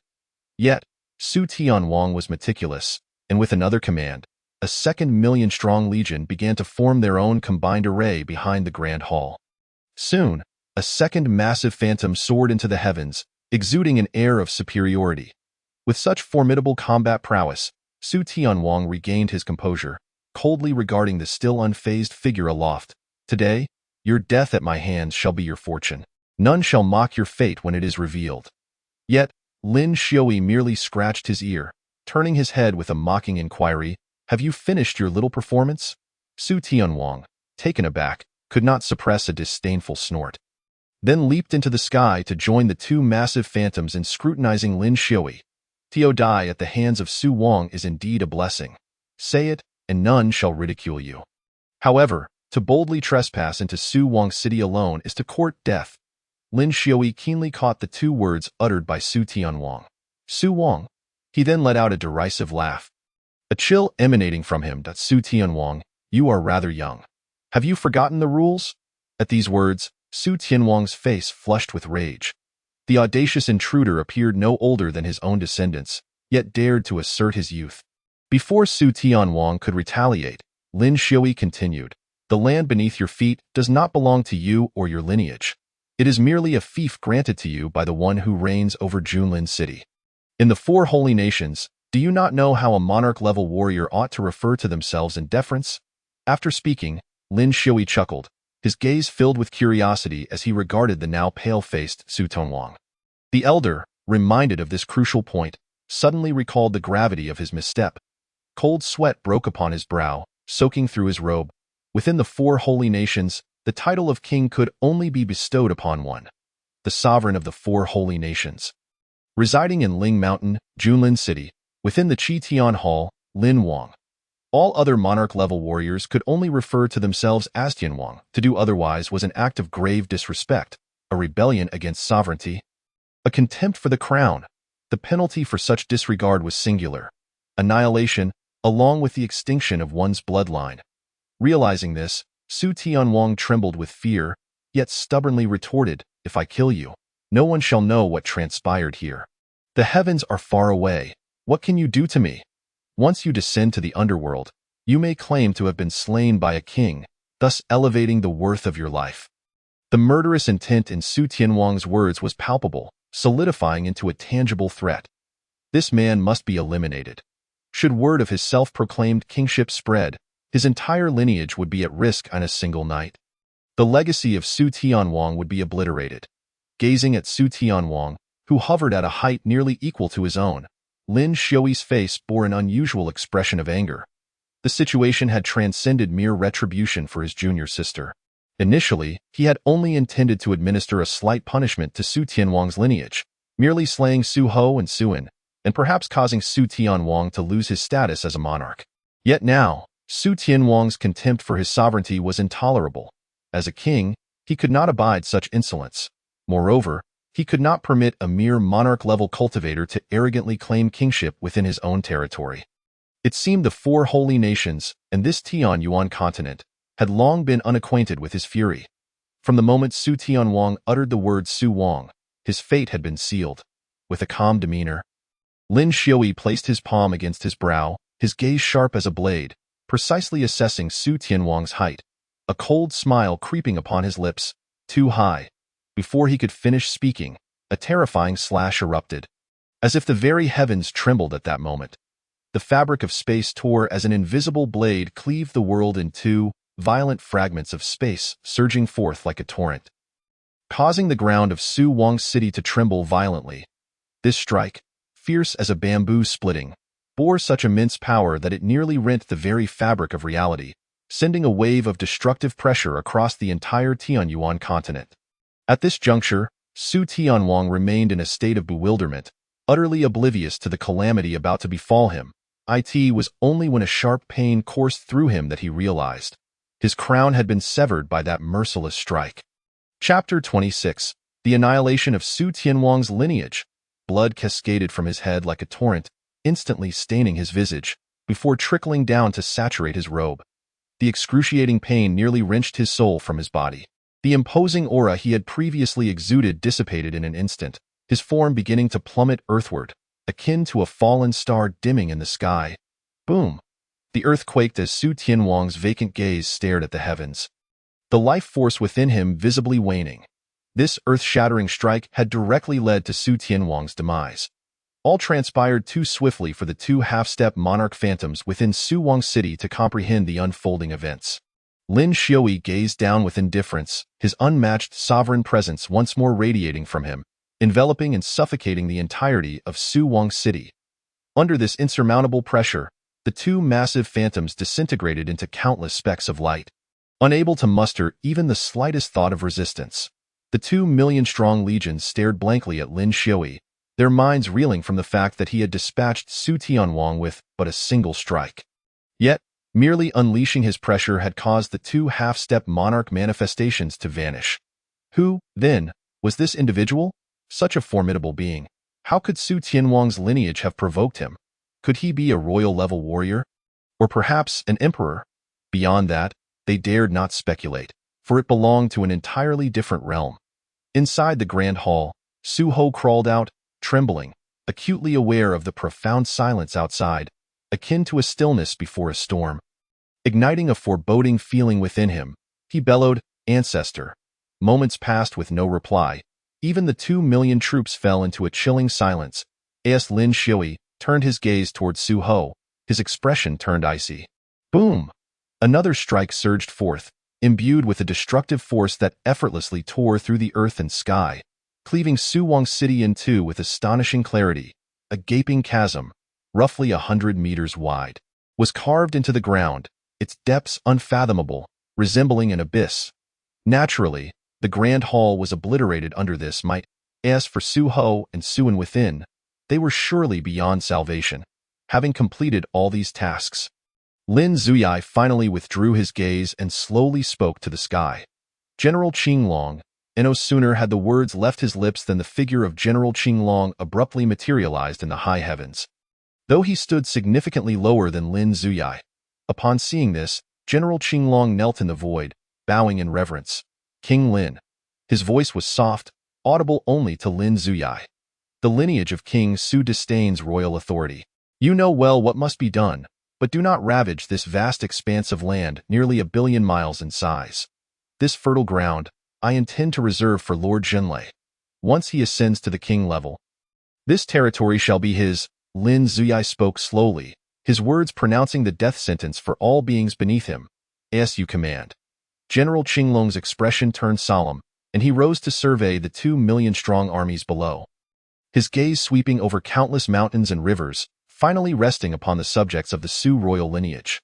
Moments later, he had devised a thorough plan. The Su royal lineage comprised over 800 dynastic forces, more than 1,000 sects, and cities numbering in the thousands. As for the population, that was a challenging figure to ascertain. Eradicate the 9 clans and include the armies. The rest, granted clemency. Otherwise, completely annihilating a royal-level force may invite vengeful spirits. Lin Zuyai waved his hand casually, and his figure vanished from the realm. King Lin is wise. With Lin Zuyai's departure, General Qinglong stood majestically in the sky, surveying all below as if they were mere ants. The inhabitants of Su Wang City gazed up at the man clad in azure battle armor, wielding a long spear, a sense of foreboding rising within them. The ominous feeling of impending death had never been so palpable in their lives. General Qinglong then tore through the fabric of space, withdrawing a sacred edict, which he unfurled.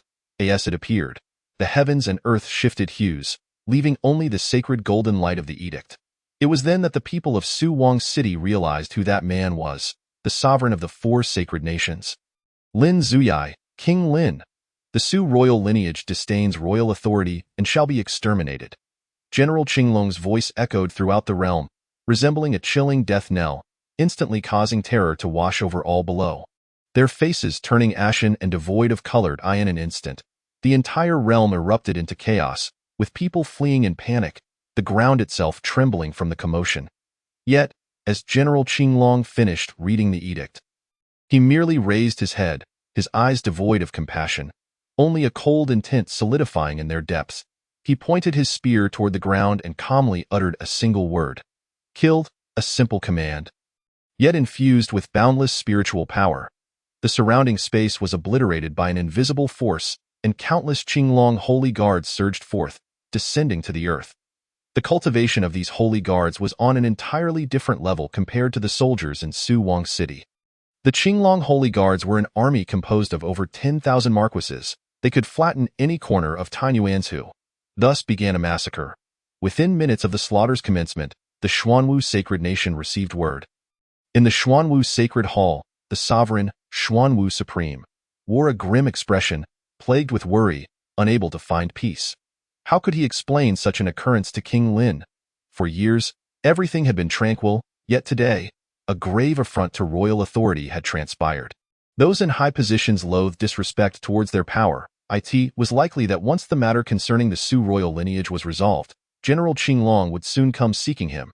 Though he was the sovereign of the Xuanwu sacred nation, his cultivation was merely that of a mortal-level supreme, and he could never advance further in this lifetime. This was a strict rule set by King Lin. A sovereign entering the realm of mortal-level supreme was the limit. Any further would be deemed treasonous, and he would bear the same charges. Moreover, he was appointed as sovereign a millennium ago by King Lin. Regardless, he lacked the audacity to harbor treasonous thoughts. There must be a way to remedy this. A sudden spark of inspiration ignited in Xuanwu Supreme's mind as he thought of a possible solution. Issue my command. Summon all emperors of the Xuanwu sacred nation to the hall. Without fail, that may not be necessary. Suddenly, General Qinglong's voice resonated within the hall. Holding his spear, he strode into the chamber.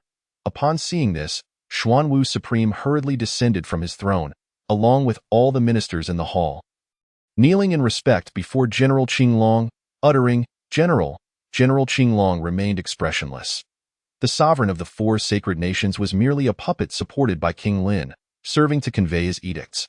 While he was just a general, he was a trusted confidant of King Lin, a celestial-level supreme, surpassing the sovereigns of the four sacred nations in both authority and strength. In essence, within the territory of the four sacred nations, he stood as one beneath the heavens. Do not be alarmed. King Lin has merely sent me to give you a warning. Should such an incident occur again, you know the consequences. With that, General Qinglong departed without a backward glance, leaving the people within the Xuanwu sacred hall trembling in fear. Chapter 27. Lin Zuyai's arrangements. The demise of the Su royal lineage swiftly spread across Tainuanzhu, and most had come to understand the reason. The Su royal lineage had arrogantly proclaimed themselves kings within their territory, inciting King Lin's wrath and resulting in their downfall. Today, all within Tainuanzhu felt a profound fear towards the one who resided in Junlin City. King Lin had not shown himself for at least a millennium, and upon his return, he had directly obliterated a royal-level force. The sword of royal authority, suspended above Tainuanzhu, was now deeply etched into everyone's hearts. A month later, atop the peak of Lingshan in Junlin City, Lord Zhenlei suddenly opened his eyes. A colossal purple phantom appeared behind him, exuding the aura of a sovereign, breaking through the heavens and standing proudly upon Lingshan. However, this phantom lasted only a second before being crushed to ashes by the overwhelming pressure possessed by Lingshan. Simultaneously, as Lord Zhenlei circulated his spiritual energy, a purple-patterned crown emerged above his head, entwined with serpentine and fierce lightning, radiating an aura of sanctity, royal level. Lord Zhenlei stared in disbelief at his own hands. Could it be that he had the opportunity to step into such a realm in this lifetime?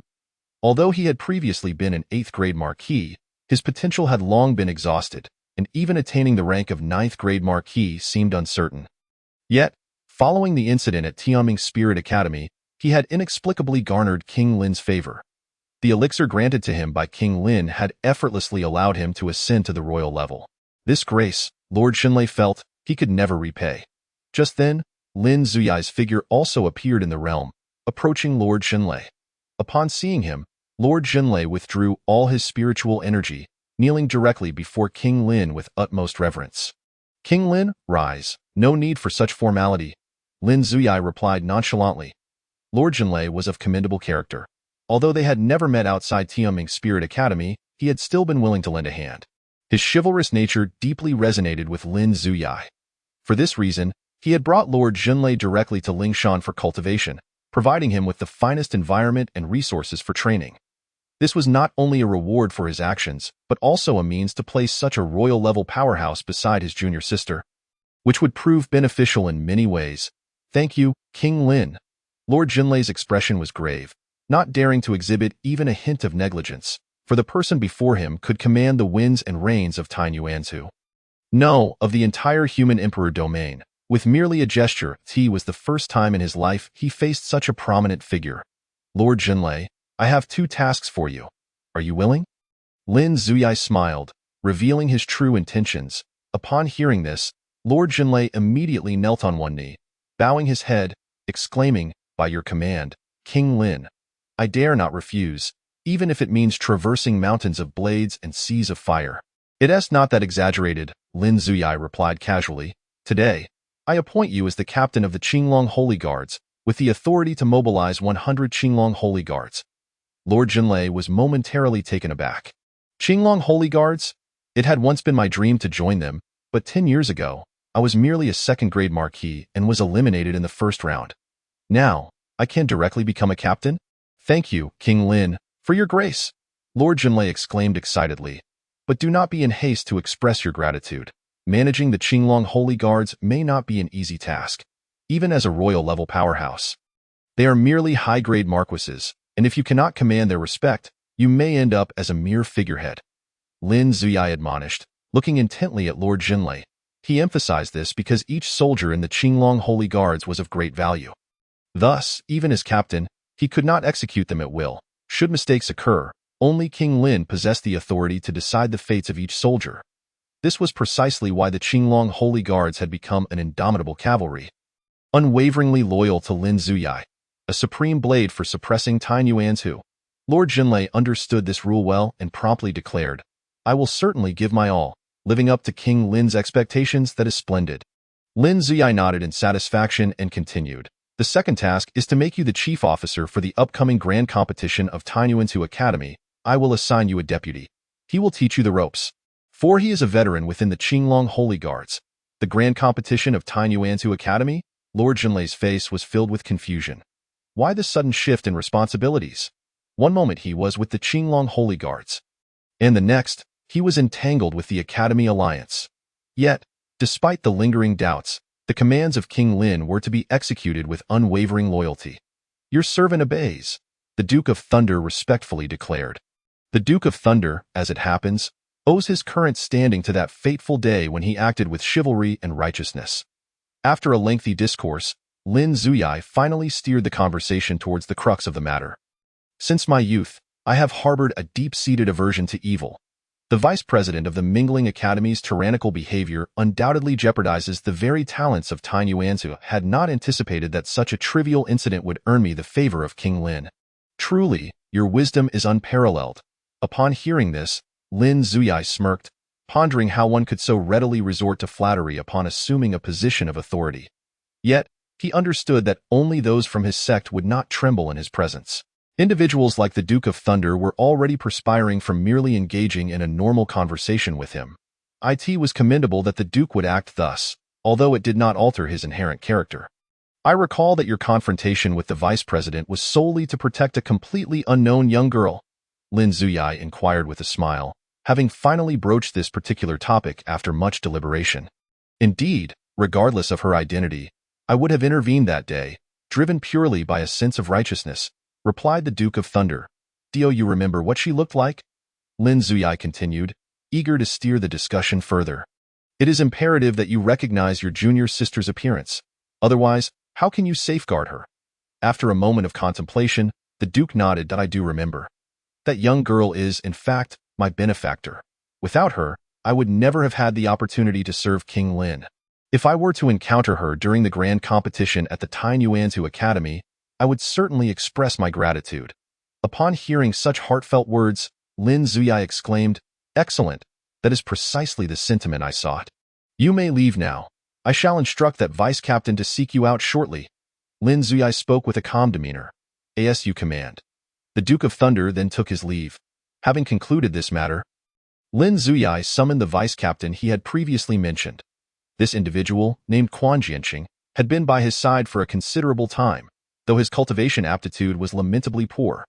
Nevertheless, owing to the man's contributions during tumultuous times, Lin had retained him, and now that he had reached the rank of a king, he appointed Quan Jianqing as a vice-captain. King Lin. Upon seeing Lin Zuyai, Quan Jianqing immediately adopted a respectful demeanor. His expression far more exaggerated than that of the Duke of Thunder, and no need for such formality. You have accompanied me for many years. Henceforth, you need not bow when you see me, Lin Zuyai remarked with a hint of exasperation. Thank you, King Lin. Quan Jianqing's heart swelled with excitement. Such acknowledgement from the king was a rare fortune sought by many across lifetimes. He recalled his fortunate decision from millennia ago to follow the then-emerging King Lin, who had not yet attained the prestige he now commanded, and was once a fugitive with bounties on his head throughout the 4 sacred kingdoms. Fortunately, he had persevered alongside Lin Xuya in life. Choices outweigh efforts. This is an undeniable truth. Although he was regarded as a cultivation failure, his unwavering loyalty during those turbulent years had not gone unnoticed. Now, having successfully ascended to the king level, albeit through the consumption of numerous heavenly materials, he felt vindicated. He was not merely any king-level warrior, but a veteran who had stood by King Lin for thousands of years, a connection that granted him a certain stature in Tang Yuanzhu. Perhaps the Supreme would not regard such a superficial relationship, but beneath the Supreme, even the emperors would show him deference. Your lack of strength prevents you from commanding respect. Thus, you cannot assume the position of captain. However, your vast experience necessitates that you accompany the Duke of Thunder, the newly appointed captain. You must assist him diligently during the upcoming Tang Yuanzhu Academy competition. Do not instigate trouble, should anything go awry. You are well aware of the consequences. Lin Zuyai spoke with deliberation. Though Quan Jianqing had been by his side for thousands of years, his character paled in comparison to that of the Duke of Thunder. He had, in private, exploited Lin's name for various misdeeds, albeit minor ones, which had been overlooked, especially as he had shown restraint in recent decades. Had it not been for the loyalty he displayed during those tumultuous times, Quan Jianqing would have met his end countless times over. Moreover, he seemed to be entangled in matters of greater significance. Yet Lin could not afford to raise alarms prematurely. He would remain cautious until the true orchestrators revealed themselves. Understood, Quan Jianqing responded nervously, aware that Lin was cautioning him. Failure in this task could be fatal. He was well aware of the adage, to serve a king is akin to walking with a tiger. You may leave, Lin Zuyai replied coolly. Once the Ling Mountains settled into tranquility, he exhaled slowly, his fists clenched, revealing a hint of tension. Few matters could provoke such anxiety in him. Have I perhaps overstepped? He pondered, shaking his head to dismiss the thought. Chapter 28. Late stage of the earthly extreme realm. In the top-tier training chamber of the one-star academy of the Tianming Spirit Institute, Jiang Yue sat cross-legged, her tightly shut eyes suddenly flaring open, shining with a golden light. Flames of a fierce intensity ignited around her. However, this undying fire was no longer the vibrant red of yore, but a resplendent gold. As the golden flames blazed, the surrounding space twisted under the searing heat. Accompanied by a melodious phoenix cry emanating from within her, her nirvana sacred body reached its pinnacle at this moment. Having refined 10 nine-turn heaven and earth pills, any further attempts would yield diminishing returns. Excluding these 9-turn heaven and earth pills, I have also nearly fully refined the phoenix blood bestowed upon me by my master. Jiang Yue observed. She had transcended the spirit wheel realm and directly entered the late stage of the earthly extreme realm. Such a rapid progression stirred her inner tranquility. Furthermore, during this period, she had not only focused on refining these treasures, but had also continued to comprehend the chaotic divine demon sutra provided by her master long ago. To her astonishment, she discovered that this scripture contained an overwhelming number of formidable martial arts techniques, each of a staggering caliber, rendering them challenging to master in a short span. The techniques and the phoenix blood bestowed upon me by my master are truly a tremendous fortune, she murmured to herself, pondering the identity of her master. With a shake of her head, Jiang Yue left the training chamber. At that moment, the Tianming Spirit Institute had fully resumed its operations. The second round of admissions this year had organized the newly enrolled students into various mentors classes based on their strength and talent. Those with slightly inferior aptitude and cultivation were grouped into classes of 30, taught simultaneously by multiple mentors. However, as a student of the dean, Jiang Yue had no cause for concern regarding such matters. Now, wherever she went, she became the center of attention. I asked that Jiang Yue? Good heavens, the spiritual energy fluctuations emanating from her suggest she has reached the late stage of the earthly extreme realm. And she is merely 16 years old. Such talent could easily overshadow many prodigies on the inner divine continent's prodigy rankings. Indeed, yet she remains so unassuming. Had it not been for her duel with Su in that day, few would have known she has a brother more powerful than a peak ninth-grade candidate, the crowd speculated. However, such murmurs had no impact on Jiang Yue. Her purpose in this place was solely to cultivate. Everything else was of no concern. Hello. Suddenly, a familiar figure appeared before her. It was none other than Quan Fu. Not sensing any malice, Jiang Yue merely nodded in acknowledgement. The vice president is my mentor. As the dean is currently in seclusion, she has entrusted me to inform you about the grand competition at the Tainuantu Academy. Quan Fu appeared courteous, his words well chosen, ensuring he did not offend Jiang Yue. The academy competition? Upon hearing this, Jiang Yue became intrigued. Having just emerged from her seclusion, she indeed needed numerous trials and battles to solidify her current cultivation. This event was a grand affair, with all academies in Tainuantu set to compete in the Tongtian River Secret Realm in 7 days. Although we are students of the One-Star Academy, we must still participate, as it is for the glory of the academy. Moreover, should we achieve commendable rankings, the rewards are quite substantial, Quan Fu added with a smile. I understand, Jiang Yue nodded. Naturally, she would participate in such an event. After all, she was a member of the Tianming Spirit Institute and the leading figure among this cohort of newcomers. Have you stepped into the late stage of the earthly extreme realm? Quan Fu suddenly inquired, a hint of curiosity in his tone. Jiang Yue casually nodded, downplaying her achievement to its merely luck. Haha, that is hardly luck. Your talent is astonishing that a month ago, my cultivation surpassed yours, yet now you have left me far behind. Quan Fu admitted sheepishly. Although he too had reached the earthly extreme realm, he was still in the early stage, rendering him a mere novice in comparison to Jiang Yue. Why the sudden shift in demeanor? Jiang Yue questioned, puzzled. Her initial impression of him was that he was taciturn. During their previous encounter in the dean's office, he had stood there like a statue, uttering not a word. Yet today, he seemed so loquacious. Haha, I was merely unwell that day. Quan Fu chuckled before continuing, would you allow me to join you in this competition? If we were to join forces, we would undoubtedly achieve remarkable results among all one-star academies. Indeed, securing the crown would not be out of reach. He had finally revealed his true thoughts. Casual, Jiang Yue replied nonchalantly, it's he least for now. This person appeared to harbor no unacceptable ulterior motives, if his sole intention was to select strong allies. That was hardly objectionable. She, too, required a competent ally. Thank you, Quan Fu exclaimed, a smile spreading across his face. We'll discuss it further when the time comes. Jiang Yue offered a faint smile before departing. Quan Fu nodded, responding politely. As he watched Jiang Yue's retreating figure, a glimmer of greed flickered in his eyes, and he licked his lips, as if savoring the scent she left behind. Indeed, she was the Nirvana sacred body. A tempest of emotions surged within Quan Fu. Such a physique could be deemed a once-in-a-millennium rarity. Moreover, Jiang Yue possessed an exceptionally pure phoenix bloodline. Its purity was almost beyond the realm of humanity. Even the prodigies of the divine phoenix clan might not match the purity of Jiang Yue's lineage. Her identity was anything but simple. Yet, he, too, was no ordinary individual. If he could completely seize the Nirvana sacred body, coupled with such a pure phoenix bloodline, the sacred king bloodline within him would once again thrive, and the resurgence of the sacred king's might would be imminent. Quan Fu's expression suddenly darkened. He was indeed a descendant of the sacred king. Thousands of years ago, that nearly forgotten sovereign had obliterated the sacred king and, in the process, annihilated all remnants of the sacred king's bloodline. However, no plan is without its flaws. Their lineage survived because they had stood side by side with the sovereign's sect during that time. Thus, they were spared from retribution. Now, Quan Jinqing had become a trusted confidant of the Lin King and was appointed as one of the leaders for the upcoming competition. With his assistance, seizing the Nirvana sacred body would be as easy as turning one's hand. This was truly a heaven-sent opportunity.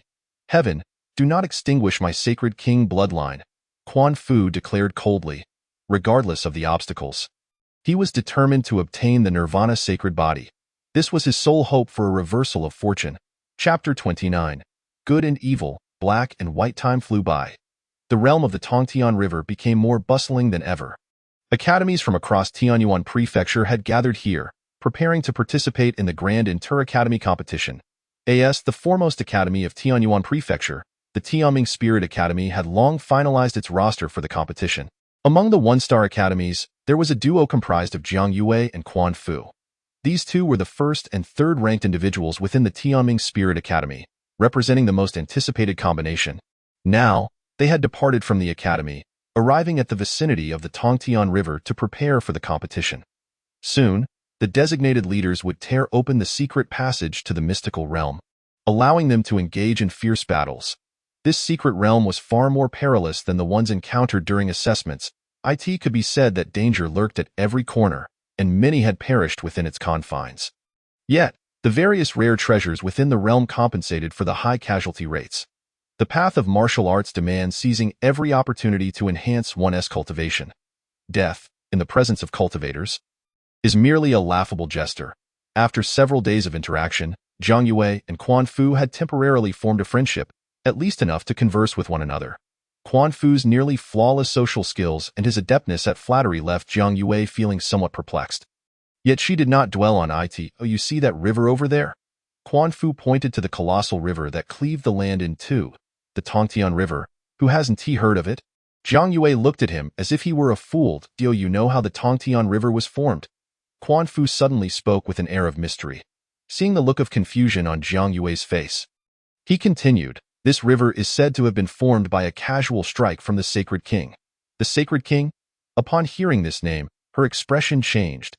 Even though she was born in the desolate lands of the outer divine continent, she had heard tales of the Sacred King's infamous reputation, powerful beyond measure, yet wicked to the core, enslaving countless lives and regarding human life as mere refuse. In short, he was a natural-born villain. Indeed, that very Sacred King. His power during his prime was nothing short of terrifying, Quan Fu said with a hint of obsession. Jiang Yue gasped at his words. A single casual strike could create a river that divided Tianyuan Prefecture into two landmasses? That was indeed frightening. However, the Sacred King was ultimately defeated. Quan Fu's tone carried a note of regret, a sentiment that naturally displeased Jiang Yue. Shouldn't such a villain have been eradicated? She frowned and retorted. Villain? I beg to differ. What do you define as good and evil? Was the sovereign who vanquished the Sacred King a good person? You may not know this, but that sovereign had 3 renowned disciples. Jiang Yue's gaze momentarily lost focus, her expression bewildered. Yi Fan, Zhao Xuanjuan, Lin Zuya. You may not be familiar with the other 2, but you must have heard of Yi Fan, the leader of the Academy Alliance. The very statue you paid homage to when you first arrived at the Tianming Spirit Academy. This revelation triggered a recollection within Jiang Yue. The statue of Yi Fan was indeed grand, evoking an instinctive desire to kneel before it. What kind of terrifying prowess did such a figure possess? These 3 individuals now held absolute power over the entire Tianyuan Prefecture. Nay, one could say they wielded control over the entire world. Let me ask you, do you consider them to be good people? Quan Fu inquired. Jiang Yue found herself at a loss for words. Having never seen any of them in person, how could she possibly make a judgment? I'll take you to a place, and you will understand. Quan Fu smiled before leading Jiang Yue to the most chaotic area within the realm of the Tongtian River. This place, located underground, was known as the City of Sin. It was filled with the most heinous criminals, who dared not see the light of day, for to appear above ground meant certain death at the hands of the soldiers of the 4 holy nations. Yet, despite this, entrances to the City of Sin were well known and scattered throughout the Tongtian River. Gaining access was astonishingly easy. Why do you suppose the 4 holy nations, fully aware of the situation, do nothing? Quan Fu smirked. Jiang Yue surveyed her surroundings. The City of Sin was indeed notorious. The sounds of violence echoed from all directions, and the streets were horrendously filthy, akin to a sewer. The area was dark and damp, resembling the lair of rats. She was captivated by the chaos around her. It's too disorderly, however. At that moment, Quan Fu stepped forward, blocking her view. Even so, Jiang Yue still heard the sounds of debauchery emanating from a shadowy alley, causing her face to flush crimson. You need not witness such things, Quan Fu said as he guided her away to another location. With her ears now free from such noise, Zhang Yue sighed in relief. Feeling an increased sense of trust toward Quan Fu. "Oh, what was the answer to the question you raised earlier?" she asked. "Because that lofty Lin King requires the existence of places like the City of Sin. Though he holds the title of the ruler of the four holy nations, he is, in secret, a ruthless individual. Such a powerful figure employs the most terrifying means to monitor every inhabitant of the four holy nations. For certain major powers, he may act personally. But for ordinary people like you and me, the sinners within the City of Sin serve as his blade to eliminate the common folk. After all, that exalted Lin King would never allow the blood of us lowly beings to stain his hands." Quan Fu scoffed, his disdain for the Lin King palpable. "I have never met the Lin King. Whether what you say is true or not is of no concern to me. You've strayed from the topic. We were discussing how to define good and evil, not whether you care or not." Quan Fu replied, glancing at Zhang Yue. "Do you know how many lives the sovereign sect has extinguished in its rise to power? And how many of those were innocent? Do you understand? You believe the sacred king regarded human life as mere chaff, enslaving the masses and committing every atrocity imaginable. But what of the sovereign? Thousands of years ago, that sovereign, alongside his 3 disciples, descended upon the 4 holy nations, nearly wiping it out. Do you grasp the implications of this? They killed more than the sacred king ever did." Quan Fu's final words were nearly a whisper, spoken directly in Zhang Yue's ear. Yet, despite their softness, they caused her pupils to constrict in shock. They had annihilated the 4 holy nations. She found herself rendered speechless. Alas, history is penned by the victors. The deeds they committed remain shrouded in obscurity, with those who knew the truth long since perished. Today, the only figures recognized are the Lin King, the world-renowned Zhao Zongzhu, the formidable Yi Mengzhu, and that legendary sovereign. In truth, they are of the same ilk as the sacred king, Quan Fu lamented with a bitter laugh. Then turned to Zhang Yue and said, "This world is far from the paradise you envision. I am a world that venerates martial prowess. The ideal of the sacred king was to forge an absolutely equal society, devoid of cultivation and disparities. This path is fraught with challenges, yet the sacred king met an untimely demise, which is truly lamentable. Just look at the world today. Those who wield power oppress the weak, while the impoverished are treated like stray dogs, subjected to cruelty. The highborn remain blissfully ignorant, indulging in pleasures without a care. Had the grand scheme of the Holy King been fully realized, this world would not resemble its current state." As Quan Fu uttered these words, subtle ripples manifested in the surrounding space. 5 ominous gazes emerged from that very space, filled with murderous intent, fixated upon him. Chapter 30. Chi De Fu? Quan Fu's remarks left Zhang Yue at a loss for words. His assertions about right and wrong seemed to possess a degree of validity, as they echoed her recent experiences and observations. Alas, why speak so much to you? Noticing Zhang Yue's contemplative demeanor, Quan Fu chuckled softly and stepped forward to gently tousle her hair. However, this action prompted Zhang Yue to instinctively retreat a few paces, her brow furrowing. "Why apologies? I couldn't help but notice your hair was disheveled," Quan Fu remarked nonchalantly. This girl truly harbors a strong sense of caution. Zhang Yue shot him a peculiar glance. Despite his appearance suggesting he was merely a year or 2 her senior, his wisdom contradicted his youthful visage. Furthermore, his recent attempt at intimacy had sparked a flicker of wariness within her. "Let us depart. This place is quite chaotic," declared Quan Fu. With that, he led Zhang Yue away. But the sights they had just witnessed planted a seed of thought in her mind. It seemed that those in power were indeed indifferent to the lives of ordinary people. "Wait, let us not rush back just yet. I have another destination in mind." Zhang Yue suddenly halted, recalling something.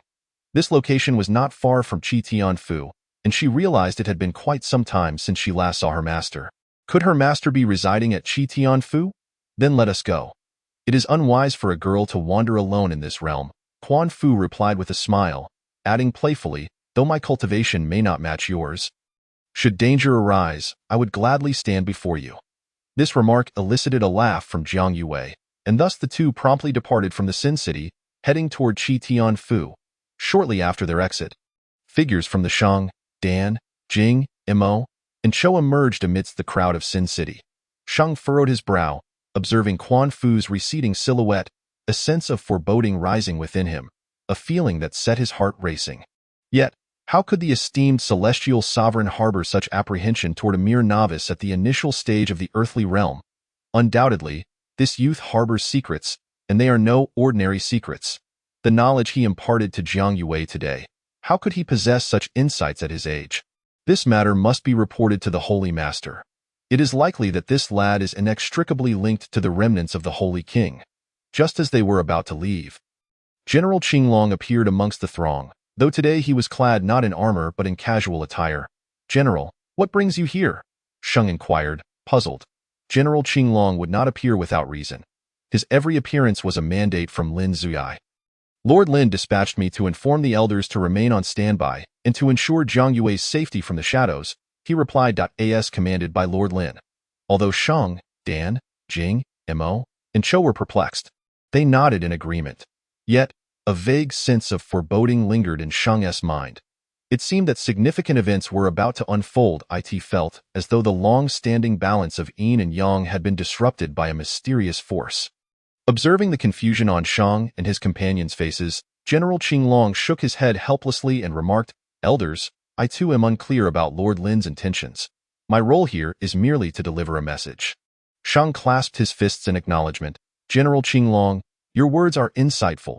We shall follow Lord Lin's directives. The reasoning behind them is not for us to ponder." "That is good to hear." General Qinglong nodded before vanishing into the crowd. "Let us depart. Since Lord Lin has tasked us with safeguarding the young lady, we must remain vigilant," Sheng instructed, and with that, Sheng, Dan, Jing, Mo, and Cho exited the area. In the realm of Tong Tianhe, Chi Tianfu loomed before them like a colossal edifice.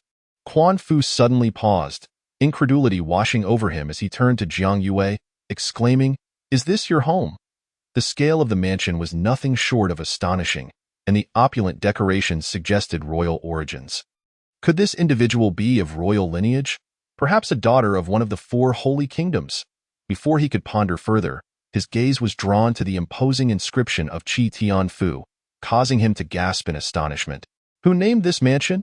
he whispered, glancing around. Jiang Yue, unfazed, replied casually, "Naturally, it was my master, Chi Tian. I in the realm of the four holy kingdoms. How could anyone dare to use the name Chi Tian? It was utterly outrageous." Quan Fu was rendered speechless by the shock. Just who was Jiang Yue? As this thought crossed his mind, a terrifying notion took root in his consciousness. Could she possibly be Lin Zuyai's daughter? However, just then, a gust of wind swept through, causing the horizontal stroke in the character of the plaque to fall with a clatter, transforming Chi Tianfu into Chi De Fu. Witnessing this, Quan Fu was taken aback, only to soon grasp the situation and feel a wave of relief wash over him. What a farce! It turned out to be a mere fade, likely the owner's attempt to show off. Moreover, Lin Zuyai's surname was Lin, while Jiang Yue's was Jiang. How could they possibly be related as father and daughter? Furthermore, according to his intelligence, Lin Zuyai had never taken a partner. None in the Holy Master's sect had ever had a companion. It appeared he had overthought the matter. How did the plaque break? Jiang Yue hurriedly rushed forward to retrieve the fallen stroke, preparing to reattach it. Yet, Quan Fu stepped forward to halt her. "Jiang Yue cannot perish just yet. If that stroke is reattached and discovered by patrolling soldiers, she would be instantly doomed by Lord Lin. Should that occur, his ambition to seize the Nirvana sacred body would be thwarted. At this moment, his desire for Jiang Yue's safety surpassed that of anyone else." "What are you doing?" Jiang Yue asked, displeased. "I advise you against making any hasty movements. Reattaching that stroke could lead to disastrous consequences. Do you recall what I mentioned about Lord Lin? In the heart of the four holy kingdoms lies the capital city of Junlin, featuring a mountain range that pierces the heavens, known as Ling Mountain, atop which resides Lord Lin's palace. Chi Tiandian, I previously informed you that Lord Lin is exceedingly domineering, and all must avoid offending him." Quan Fu explained patiently, his sincerity evident in every word. "You are likely unaware of the events surrounding the X-Tian Wang lineage, are you?" "X-Tian Wang? I recall that Xen spoke of him incessantly, and later conspired with his father to harm me," Jiang Yue replied, her memory of the name X-Tianwen vividly intact. Had it not been for her senior brother's intervention, the consequences would have been dire. The X-Tian Wang lineage was eradicated, their 9 clans exterminated. The number of deceased could fill 100 of your Qi de Fu eradicated? Zhang Yue gasped, astonished. So many lives lost. Just earlier, this ex-ho had vowed not to spare her or her senior brother, only to be swiftly dealt with, truly, a case of reaping what one sows. Yet, the extermination of 9 clans. How many must have perished? While ex-ho and ex-en certainly deserved their fate, she could not help but feel a twinge of sympathy. She refrained from contemplating further. The reason for the ex-Tian Wang lineage's destruction stemmed from their leader's audacity to arrogantly refer to himself as ex-Wang. In Tianyuanzhou, no one dares to claim the title of Wang except for Lord Lin. Those of royal caliber are referred to as Wang, while those of imperial caliber are called Dadi. Yet, Lord Lin had a peculiar obsession with the title of Wang, despite possessing the cultivation of a sacred celestial sovereign, refusing to call himself a sovereign and instead insisting on being a Wang. It was precisely due to this minor distinction that the ex-Tian Wang lineage faced utter annihilation. Quan Fu's revelations prompted Zhang Yue to fully grasp the implications. If that were the case, did her Qi Tian Fu not also tread upon forbidden ground? Since Lord Lin possessed Qi Tian Dian, the name Qi Tian could not appear elsewhere. Instantly, a sense of dread washed over her as she crushed the fallen stroke into powder. Casting anxious glances around to ensure no one had noticed the anomaly. Observing her flustered demeanor, Quan Fu chuckled, reassuring her, "Fear not. I will not report you, we are allies." After all, Zhang Yue nodded. This matter was of utmost importance. She must inform her master. Such an error could not be permitted, for angering the merciless Lord Lin would yield dreadful consequences. You must exercise extreme caution from now on in the 4 holy kingdoms. The mistake made today must never be repeated. Otherwise, Quan Fu raised an eyebrow, his tone threatening. Upon seeing Zhang Yue's face turn pale, he reveled in his cunning success. This girl, despite possessing the Nirvana sacred body, was utterly naive to the world's dangers. It seemed that the Nirvana sacred body was indeed a treasure destined for him. Is Lord Lin truly so ruthless and domineering? Zhang Yue inquired. What do you think? That is Wang, and moreover, the counterpart is one of the most esteemed beings in this world, a supreme celestial of unparalleled caliber. Whatever he desires, so it shall be, Quan Fu replied, his words dripping with profound dissatisfaction towards that Lin Wang. It would be best to inform my master of this matter first. With that, Zhang Yue led Quan Fu into the grand estate of Qi.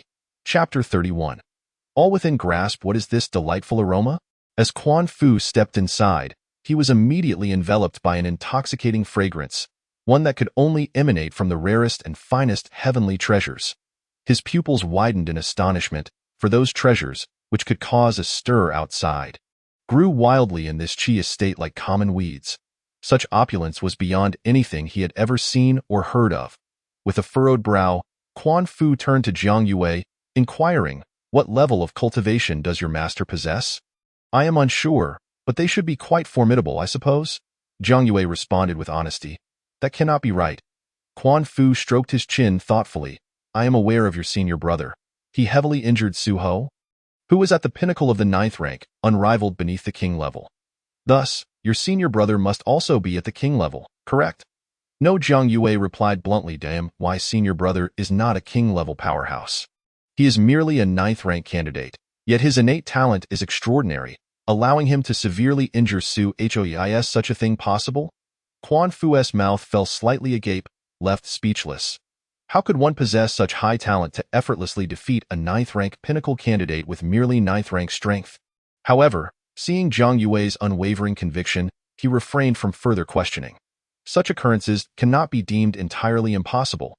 The vast world is full of wonders, and perhaps Zhang Yue's senior brother truly possesses astonishing talent. In light of this, the heavenly treasures within this courtyard may also find an explanation. It is somewhat justifiable. Finding some heavenly materials is not unreasonable, both emotionally and logically. Is your master residing in this Qi estate? In such an expansive residence, are you and your master the only inhabitants? Surely there are no servants or such? Quan Fu inquired once more. Why are you so inquisitive, like a gossiping old woman? Zhang Yue retorted with a pout, visibly displeased. Quan Fu was taken aback by her words, left without a retort, and could only concede. Gossiping old woman? Damned, I'll bear with it. Master? Are you here? Jiang Yue tentatively called out within the estate. However, the only response was the vast echoes of the empty halls. It seems your master is not present. I had hoped to meet them, but alas, that wish has been dashed, Quan Fu lamented. He genuinely wished to encounter the mysterious master Jiang Yue spoke of. Not here. Jiang Yue lowered her head in disappointment. It had been quite some time since she last saw her master, and she missed them dearly, as her master was her only family, though now she could include her 3 senior brothers as well. Just then, Jiang Yu unexpectedly emerged from the estate, broom in hand, appearing as if she had just finished her chores. Clad in the simplest coarse cloth garments, she looked no different from an ordinary person. Blending seamlessly into the crowd, Master. Upon seeing Jiang Yue rushed forward with excitement, her immense force knocking Jiang Yu over. Oh dear. After not seeing you for a while, your strength has increased dramatically. Jiang Yu sat on the ground with a wry smile, gazing at Jiang Yue. What do you mean not seeing you for a while? It has been nearly 2 months, Jiang Yue replied in a huff. Oh, that my master must have misremembered. Jiang Yu scratched her head sheepishly, then turned to Quan Fu and asked, and who might this be? Your friend. Quan Fu quickly snapped back to reality, hastening forward and respectfully saying, Senior, this person is also a student of Tianming Academy named Quan Fu, hailing from Fuling Shenzhou. Quan Fu interjected eagerly. So you are a genius from another divine realm. Please, have a seat. I shall prepare some tea for you both. Jiang Yu said with a gentle smile, and no need for that, Senior. I would never dare to trouble you with such matters. Quan Fu feigned humility, though inwardly he mused, is this truly Jiang Yue's master? She appears to be an ordinary person. Even if a powerful being conceals their cultivation, they usually exude some aura. Such energy is exceedingly difficult to mask. Yet the person before him bore no trace of spiritual fluctuation. Lacking any semblance of presence, to call her a mere peasant would not be an exaggeration. However, this doubt remained unvoiced by Quan Fu. As Yue's friend has come, it is only right that I extend my hospitality as her master. Jiang Yu said warmly, guiding Quan Fu and Jiang Yue to sit on stone seats in the open courtyard. She then turned and entered the estate, returning shortly with a tray bearing 3 steaming cups of tea. Would you care to try? Jiang Yu presented the tea before them. The cup in front of Quan Fu was filled to the brim. Noticing this, he forced a smile, then gingerly picked up the cup and blew on it lightly. Yet, with just that gentle breath, the tea nearly spilled over, splattering onto his hand. How hot! The sudden searing pain caused Quan Fu to lose his grip, and the cup shattered on the ground. I apologize. Senior, I have acted inappropriately, Quan Fu hurriedly exclaimed. How could the tea be this scalding? Haha, no worries, no worries. There's another cup, Jiang Yu replied nonchalantly, then took a seat and scrutinized Quan Fu closely. Why do you gaze at me so intently, Senior? Quan Fu inquired, feeling somewhat uneasy under her scrutiny. Do you harbor feelings for my disciple? At this remark, even Jiang Yue, who was sipping her tea, sputtered, spraying Jiang Yu with tea. Coughed out my apologies, but master, what are you saying? Jiang Yue looked at Jiang Yu with a bewildered expression, sensing something was off about her master today. You worry too much. Yue is so exceptional. I know I am unworthy. The notion of love does not even cross my mind. I am merely content to be friends with Yue, Quan Fu replied, startled by the audacity of her words. A mere mortal is indeed a mere mortal. Speaking without a filter or thought. Oh. Jiang Yu replied casually, then added, I was merely jesting. Master, please refrain from such jokes in the future, Jiang Yue muttered, finding the jest rather unamusing. Ha ha ha, very well.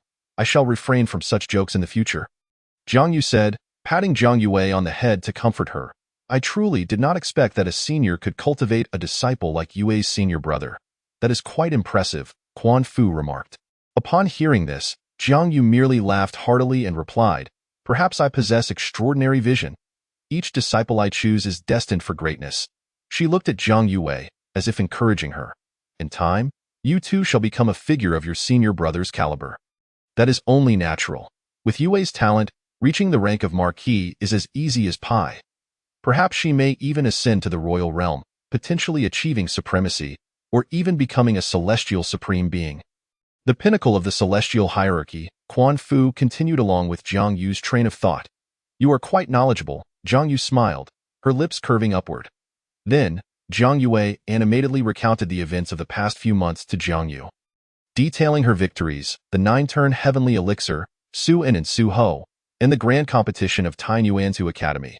Jiang Yu listened patiently and attentively to every word her disciple spoke.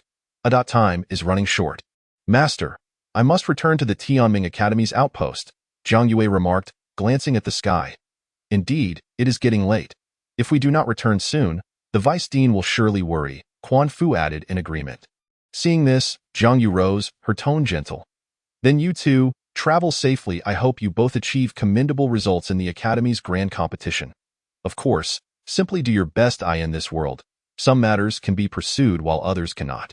However, on the path of martial arts, as long as one remains true to their heart, one day they shall stand atop the vast world. The two responded respectfully, we shall heed Master's teachings. We shall heed your teachings, senior. Though Quan Fu spoke thus, he harbored a trace of disdain within, a mere mortal, and yet he speaks of standing atop the vast world. With that, Jiang Yue and Quan Fu departed the Qi estate. Jiang Yu stared at the shattered teacup on the ground, then turned her gaze to the receding figures of the two. Sitting on the stone bench, her expression abruptly turned sharp, her voice chilling. At last, I have found you, little bastard.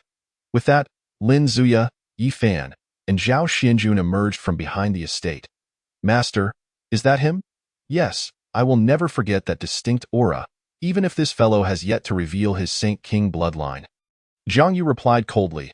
Then Jiang Yu turned to Yi Fan, instructing, secretly venture to Huling Shenzhou and locate this fellow's lair. Remember, just locate it.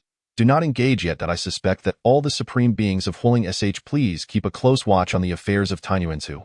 Quan Jianxing and Quan Fu are merely expendable pawns, and as for Quan Jianxing, he is nothing short of a fool, oblivious to the royal blood coursing through his veins. Regarding Quan Fu, his royal bloodline is notably pure. The Holy Lord's Tikin indeed scald him, which serves as a testament to that fact. Throughout Tainyuanzu, there remain numerous remnants of the Holy Kings, and it is likely that they will reveal themselves this time. Jiang Yu spoke with a calm demeanor. There are those who possess royal blood yet have never embarked on the path of cultivation. It is difficult for me to manage them, and locating this group poses a challenge. They are, after all, the final trump card left by the Holy Kings. The moment they make their appearance, you must discreetly instruct the Qinglong sacred guards to eliminate them thoroughly. When it comes to dealing with mortals, there are certainly methods befitting such tasks, a notion you comprehend better than I do. Lin Xiui scratched his head at her words. Indeed, he was adept at the art of killing. Once all matters were dispatched, Jiang Yu exhaled a long breath towards the heavens, closed her eyes, and clenched her fingers into a fist, as if encapsulating the entirety of the universe within her grasp. Everything was well within her control. Chapter 32. Isn't it? Your master is truly a peculiar individual. Upon returning to the Tianming Lingyuan base near the Tongtian River, Quan Fu could not help but express this sentiment. After a visit to the Qi family estate, he found nothing particularly novel, yet the experience left him feeling quite odd. Some aspects seemed inexplicable, but he could not pinpoint precisely where the issue LOIM, why master arrives without a trace and departs as such. It is only natural for you to find it hard to comprehend, Jiang Yu retorted with displeasure. She disliked anyone casting negative aspersions upon her master. Do not overthink it. I merely find your master to be exceedingly intriguing. Quan Fu quickly amended. He knew he had to keep Jiang Yu on his side, lest she, in a fit of anger, refuse to join him in entering the secret realm. If that were to happen, his plans to seize the Nirvana sacred body would likely come to naught. To completely strip the Nirvana sacred body from its host would require no small effort. Gaining Jiang Yu's trust was the most crucial component of his strategy. He had devised an utterly foolproof plan, and with the covert assistance of Quan Jianxing, success was within reach. You two ancestors have finally returned. Just then, the vice principal's figure suddenly materialized before them, her expression fraught with urgency. Next time, do not wander about recklessly in the domain of the Tongtian River, understand? The two exchanged glances before nodding in agreement.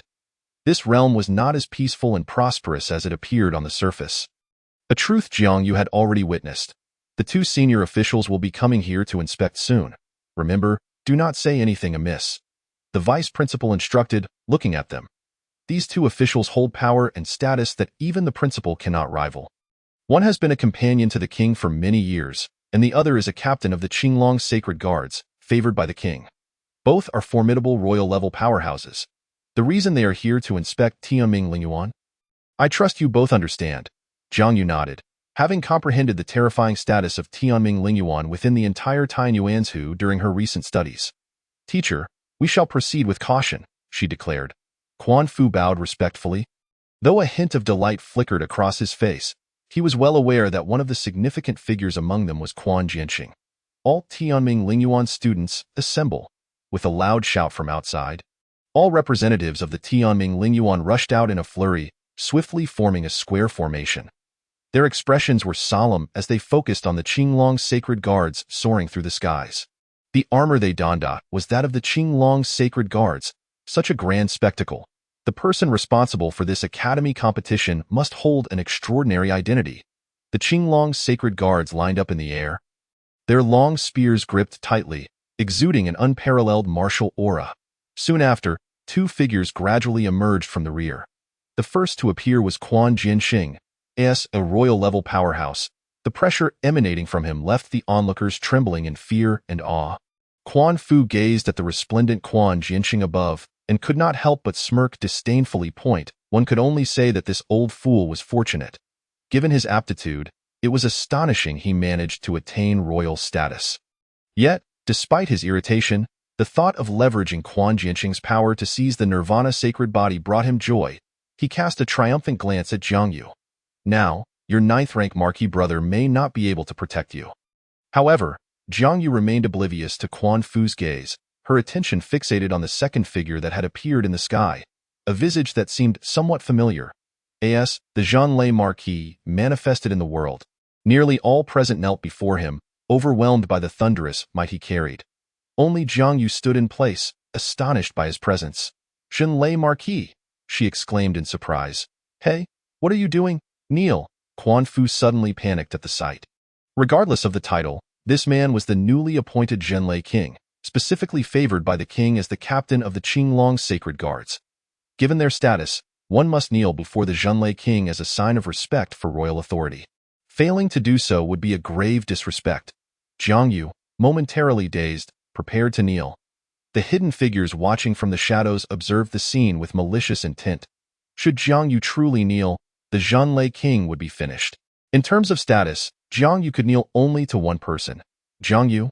Yet, the Zhanlei king was currently of value to the king, and they could not simply end his life because of this.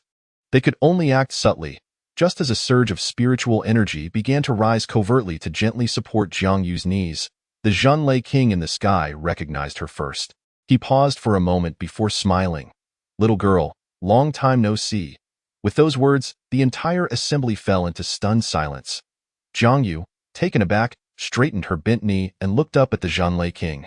How had he suddenly become a royal-level powerhouse? On that day, the Zhanlei king had merely been an 8th-rank marquis, fighting against the 9th-rank marquis vice-principal for her sake. Yet Jiang Yu's confusion was trivial. Everyone present, including the vice-principal, looked at Jiang Yu in disbelief. This person actually knew the Zhanlei king. Jiang Yu had been far too low profile. If not for the events surrounding Suan, no one would have known she had a brother capable of easily defeating a 9th-rank peak marquis. And had it not been for today's occurrences, no one would have known that she was acquainted with the newly appointed Zhanlei king. This young girl harbored so many secrets. However, the most disconcerting of all was Quan Fu, whose expression resembled that of someone who had just consumed something distasteful. What? You know the Zhanlei king? He felt as though the meticulously crafted plan he had devised was crumbling before his very eyes. Chapter 33. Conspiracy. You know the Zhanlei king? Quan Fu was reluctant to accept this reality. Previously, he had believed it would be as simple as eating and drinking to manipulate Jiang Yu. After all, despite her connection to a 9th-rank marquis brother, such ties were insignificant when compared to the authority of Quan Jianxing, one of the main figures in this competition. Yet now, the situation had shifted dramatically. Jiang Yu, hearing his incredulity, merely nodded calmly before stating earnestly, I cannot say we are acquainted. One might say we have met once. The senior once assisted me, intervening in a moment of injustice. Upon hearing this, Quan Fu let out a sigh of relief. Was that truly all? Yet, a royal-level powerhouse would actively greet a mere earthly realm practitioner. The nature of Jiang Yu's relationship with the Zhanlei king was likely more complex than it appeared. Meanwhile, high above, the Zhanlei king remarked, "The Tien Yuan's Academy competition is of great importance. Such behavior may compromise its integrity." Quan Jianqing interjected. As the principal responsible for the Academy competition, what is the meaning of greeting a junior in front of so many people? Even I would not act so. Was the Zhanlei king lacking in judgment? The Zhanlei king, suddenly realizing his misstep, turned to Quan Jianqing with a hint of apology. "I have overstepped my bounds." As a newly appointed official, he was unfamiliar with the subtle rules of the game. After all, he had spent the first half of his life as a chivalrous figure, his demeanor somewhat straightforward. However, he recognized that Jiang Yu was indeed his benefactor. It seemed he would have to wait until after the Academy competition to have a proper conversation with this young girl. With that thought in mind, the Zhanlei king's expression grew solemn. After exchanging a few courteous words with Quan Jianqing, he departed. This visit was merely a formality, intended to showcase Tianming Lingyuan's leading position among all Academy factions. Once the Zhanlei king left, the members of Tianming Lingyuan also rose, directing their gazes towards the seemingly unperturbed Jiang Yu. Even those from the 2nd and 3rd star academies wore expressions of shock. Yet, Jiang Yu remained unfazed, aware that this group from the inner divine continent possessed a somewhat superficial perspective. She would likely become the subject of their discussions once more. However, she cared little for their opinions. All she desired was to cultivate diligently, nothing more. Subsequently, the Tianming Lingyuan contingent dispersed. As night fell, the Tongtian River region lay in utter silence. Quan Fu, shrouded in secrecy, once again departed the base, stealthily making his way into the Sin City. He navigated through the labyrinthine alleys with practiced ease, finally halting before a dilapidated old house, where he knocked rhythmically on the door. Moments later, the door creaked open, and Quan Fu slipped inside. Inside the room sat several ordinary individuals. Their faces haggard, their garments tattered, and their hair matted together. A faint, lingering stench pervaded the air, causing Quan Fu to involuntarily furrow his brow. "You have arrived, my brother," Quan Jianqing exclaimed with uncontainable joy upon spotting Quan Fu. Yet, Quan Fu's expression remained impassive as he surveyed his surroundings before stating, "Do not choose this place again. Should they be discovered, we would be utterly doomed." In response, Quan Jianqing waved his hand dismissively. "Brother, you are always so timid. They are merely a few criminals. I am the vice captain of the Azure Dragon Sacred Guard, and with that connection, who would dare to lay a hand on them?" Quan Fu twitched at the corner of his mouth. Indeed, Quan Jianqing was a fool, blissfully unaware of the gravity of the situation. Had it not been for this fellow's extraordinary luck, he would never have ascended to the rank of a king-level powerhouse today. Those within this house were not mere criminals, but rather the kin of the Holy King, including Quan Jianqing, all of whom bore the bloodline of the Holy King within them. However, after the fall of the Holy King, they dared not tread the path of cultivation for fear of being hunted down for retribution. Yet, Quan Jianqing remained oblivious to all of this. "We must exercise caution," Quan Fu replied coldly. "How are the clansmen of the Fire Spirit Divine Land faring?" "I long to bring them all to Tianyuan Prefecture to live a better life," Quan Jianqing lamented. Now a king-level powerhouse, he naturally possessed his own fief in Tianyuan Prefecture. From Quan Fu, he had learned that the clansmen of the Fire Spirit Divine Land were still enduring a life fraught with hardship. Despite his confusion over Quan Fu's refusal to allow the clansmen to relocate to Tianyuan Prefecture, he felt compelled to remain silent out of respect for their friendship. "The clansmen are faring well. Yet I must thank you for your support over the years. Without you, I would not have awakened so swiftly, nor would I have had the opportunity to enter the Spirit Academy," Quan Fu replied. Reminiscing about the past, Quan Jianqing waved his hand nonchalantly. "Come on, brother. Even though you have lost all your cultivation and your appearance has been locked in this form, you are still my brother in my heart, and that will never change. What do you need me to do for you in this academy competition?"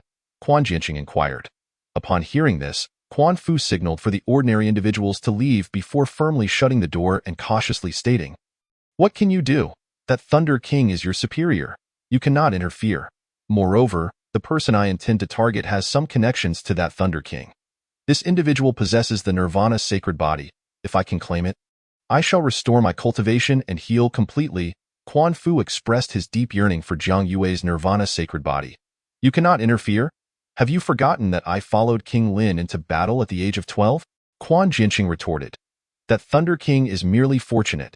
I have followed King Lin for several thousand years. Who do you think he values more, me or him? I suspect King Lin promoted that Thunder King merely to chastise me, given my previous mistakes and the trouble I caused.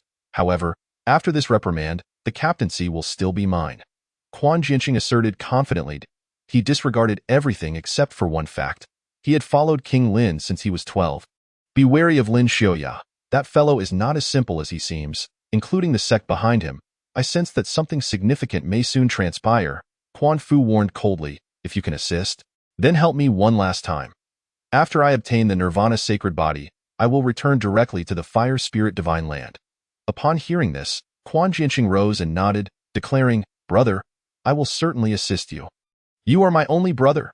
Quan Fu stepped forward and patted his shoulder, affirming, You are my only brother as well. Now, let us discuss the specifics of how to proceed, so that I may assist you covertly. Quan Jinqing said, pulling Quan Fu closer for a detailed discussion. Thus, the two plotted their scheme to seize the Nirvana sacred body within the confines of the narrow room, their plan intricately devised to near perfection. However, unbeknownst to them, Lin Xiaoya sat atop the roof, calmly cradling a teacup. Nearby, General Qinglong stood watchfully by his side. After a lengthy silence, General Qinglong slowly spoke, Lord Lin, are we not taking an excessive risk by using Lady Jiang Yue's Nirvana sacred body as bait? Upon hearing this, Lin Xiaoya shook his head, his expression uncertain. Unless we completely resolve the Holy King's bloodline issue, my master will always have a thorn in his heart. Tio, remove this thorn. My junior sister must make some sacrifices. I simply believe that if Lady Jiang Yue were to learn of this matter in the future, it may weigh heavily on her heart after all. Her current cultivation is merely at the Earth Extreme level. Far too weak, General Qinglong explained. What you can conceive, my master has certainly contemplated as well. Li Qinglong. Do you know how many heavenly sovereigns accompanied my junior sister on her outings? Lin Xiaoya quipped, glancing at General Qinglong with a teasing smile. After a moment of contemplation, General Qinglong replied, 5. Shang, Dan, Jing, Mo, and Chou. Incorrect. Lin Xiaoya rose, pointing to the sky. Look above. Upon hearing this, General Qinglong lifted his gaze. His eyes pierced through the ground that concealed the Sin City, reaching into the heavens and the vast universe. Suddenly, it seemed as though General Qinglong had finally discerned something. His pupils constricted, and he gasped in shock. Lin Xiaoya merely tilted his head, nonchalant. Ever since my master found my junior sister, although he claims he wishes for her to experience hardship, he has secretly assembled a force of 50 sacred heavenly sovereigns, always concealed within the universe and hidden in the fabric of space. Yet, they only hide and do not monitor my junior sister's every move. They will only act if she encounters danger. If I happen to be absent and Shang, Dan, Jing, Mo, and Chou cannot resolve a problem, then these 50 will step in. Oh, you still believe my junior sister is mere bait? What fish in this world could possibly consume her? Lin Xiaoya chuckled. He had discovered this on the day he personally stood up for his junior sister. At that time, when he had moved the throne into the universe and settled down to watch the spectacle, he had unexpectedly found 50 sacred heavenly sovereigns surrounding him, hidden so well that only those of the same level could perceive their presence. Only one individual could compel 50 sacred heavenly sovereigns to willingly serve as their subordinates, that is, his master. Thus, while he appeared formidable that day, he was, in reality, somewhat embarrassed. General Qinglong was left speechless, stunned for a long while before finally uttering, 50 sacred heavenly sovereigns. The methods of the Holy Lord are indeed terrifying. My master has always been like this, caring for us disciples as if he were pouring forth all his efforts. During that time, although my second senior brother and I did not have 50 sacred heavenly sovereigns following us daily, he provided us with the very best he could offer. Lin Xiaoya reminisced fondly. Now, although it seems my master devotes all his attention to my junior sister, he frequently ventures to the Bronze Gate to capture primal energy, aiming to help the three of us break through to the Holy Lord realm as soon as possible. He understands Jiang Yu best. She strives for balance. Indeed, the Holy Lord is truly a remarkable person, General Qinglong remarked. Let us depart. Let those two continue their conspiracy here. Whether we listen or not is of no consequence. Lin Xiaoya said casually, who could possibly harm my junior sister under the protection of 5 heavenly sovereigns and the watchful gaze of 50 sacred heavenly sovereigns? The answer is no one. Let Quan Fu and Quan Jianqing continue their farcical plotting. After all, their true intention is not merely to eliminate these two, but to eradicate the Holy King's bloodline entirely, ensuring that no future threats remain. The following day, the grand competition of Tianyuan Prefecture Academy officially commenced.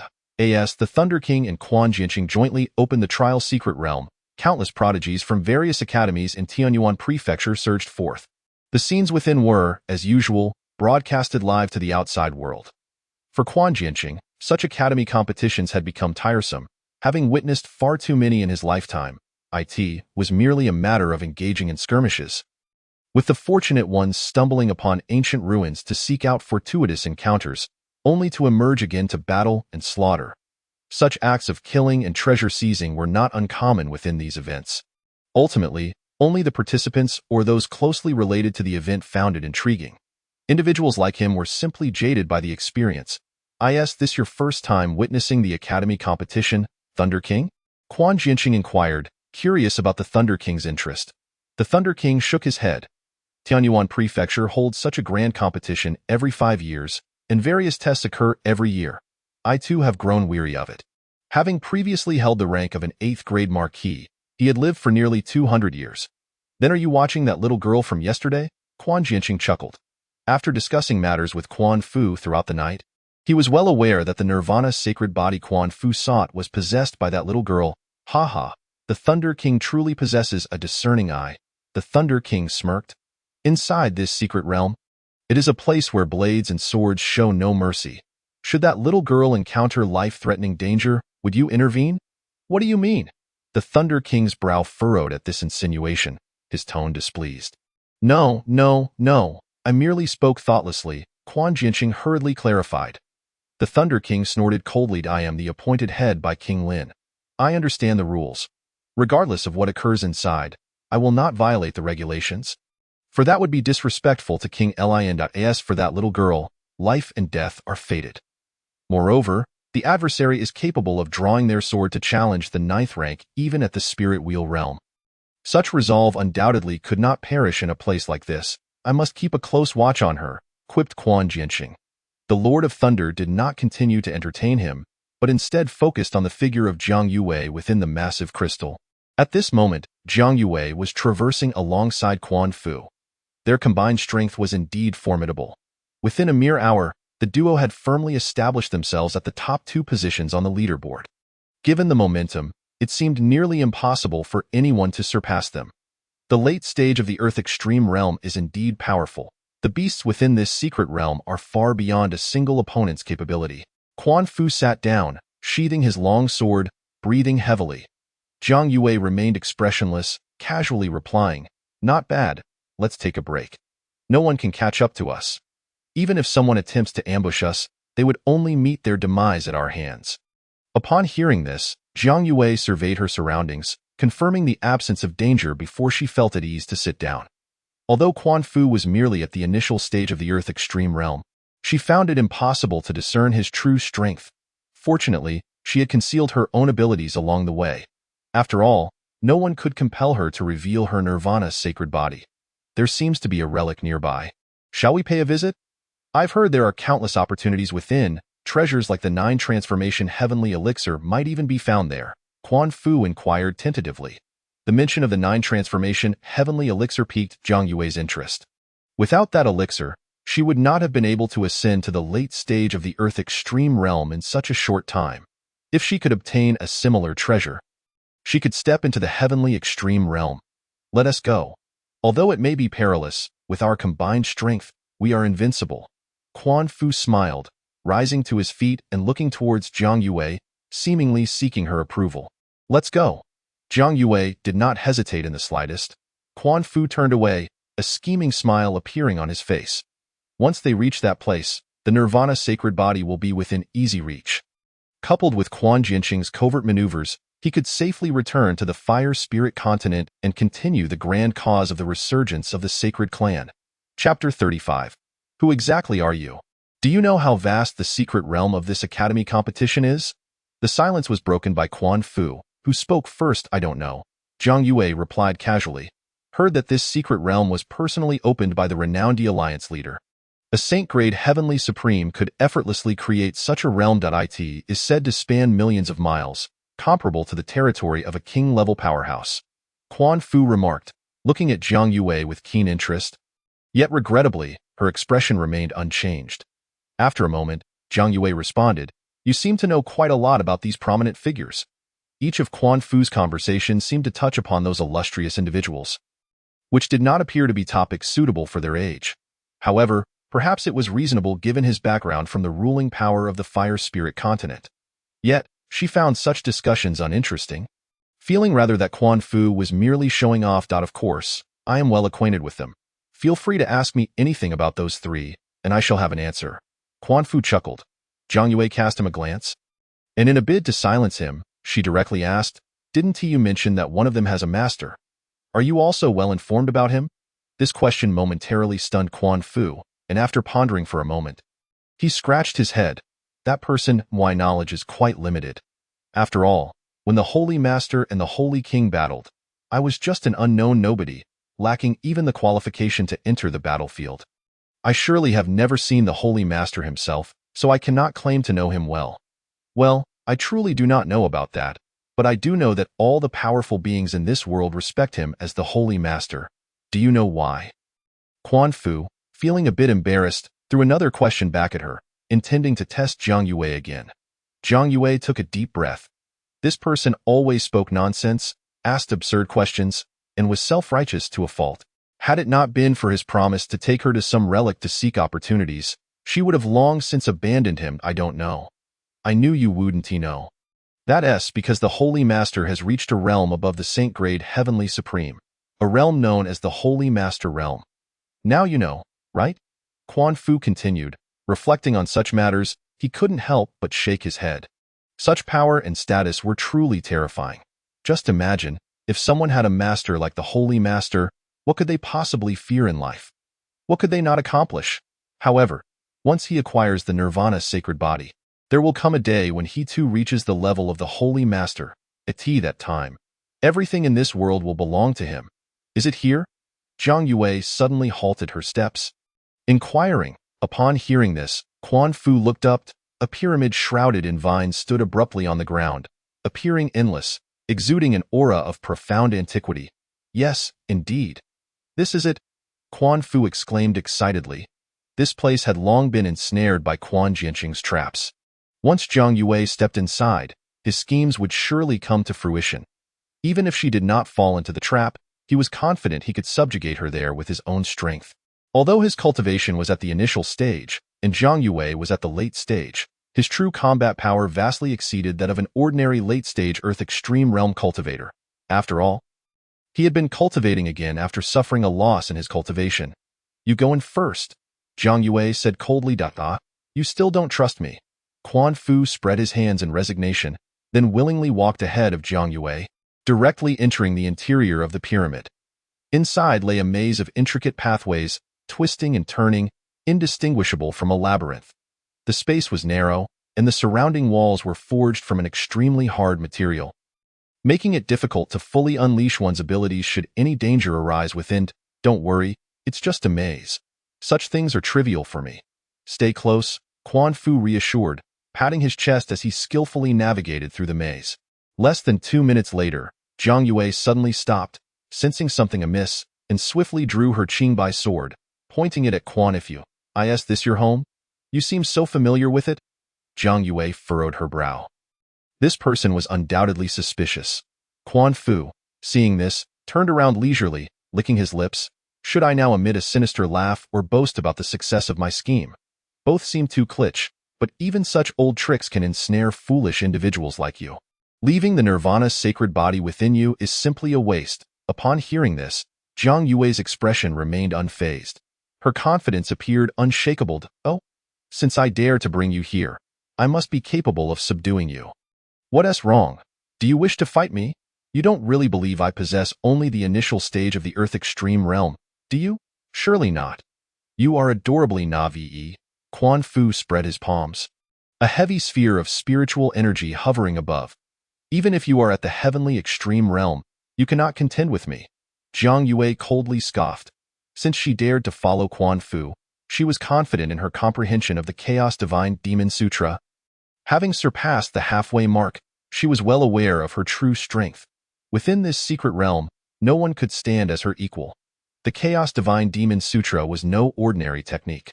When her master bestowed it upon her, she initially believed it merely accelerated her cultivation speed.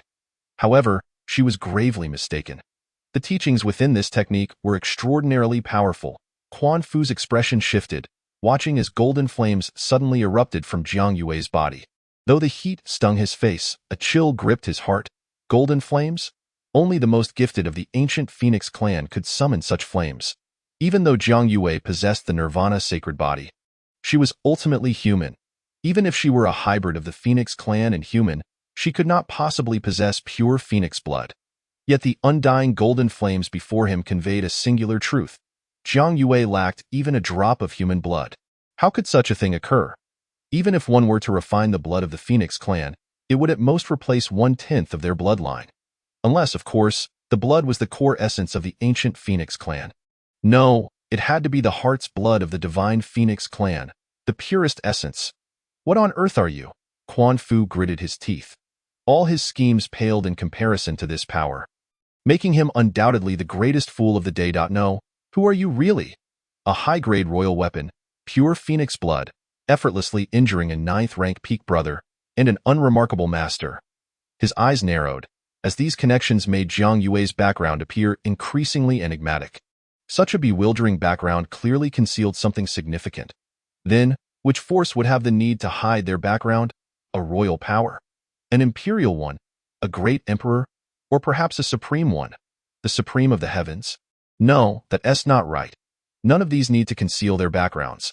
Under the vast world system, they are undoubtedly akin to ants, rendering the concealment of their backgrounds meaningless. Therefore, Jiang Yue's background must transcend this world system. Thus, there is but one conclusion. You are indeed the 4th disciple of the Holy Lord, Quan Fu said through gritted teeth, his heart filled with trepidation, his calves trembling. His conjecture was undoubtedly correct.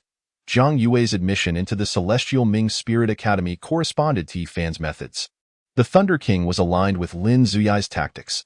Thus, the seemingly ordinary figure he had seen that day must be the Holy Lord.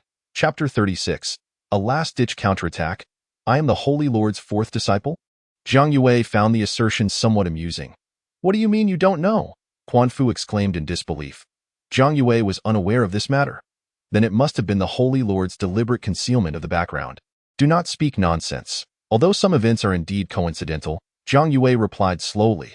She just so happened to be the 4th disciple of her master as well. But how could such a fact alone definitively prove that her master was the Holy Lord? I understand now, Quan Fu said with a chilling grin. The Holy Lord is perhaps afraid that you might discover the deeds of the 4 disciples in the past, isn't he? Before you kill me. Allow me to elucidate what they have done. A hint of madness flickered in Quan Fu's gaze. He was doomed, utterly doomed. But before his demise, he had to do something. To shatter Jiang Yue's resolve was the last thing he could accomplish. I swear to the heavens, everything I say is true. I am destined to perish today. Even if you do not kill me, I shall still die, for you are the Holy Lord's disciple. There are countless supreme beings observing me right now. I tell you, Jiang Yue, Quan Fu declared as he laid down his weapons, sitting on the ground defenseless. I have lived for thousands of years. The battle between the Holy Lord and the Holy King is still fresh in my memory. That battle is known as the War of the Dual Saints, and the Holy Lord emerged victorious. However, after winning the war, the first thing the Holy Lord did was eliminate all beings in the heavenly Yuan realm who had the potential to reach the realm of the Holy Lord. They were all contributors to the War of the Dual Saints. In that era, the most elite supreme beings of the human emperor domain all perished at the hands of the Holy Lord. As for the other domains, the outcome was even more tragic.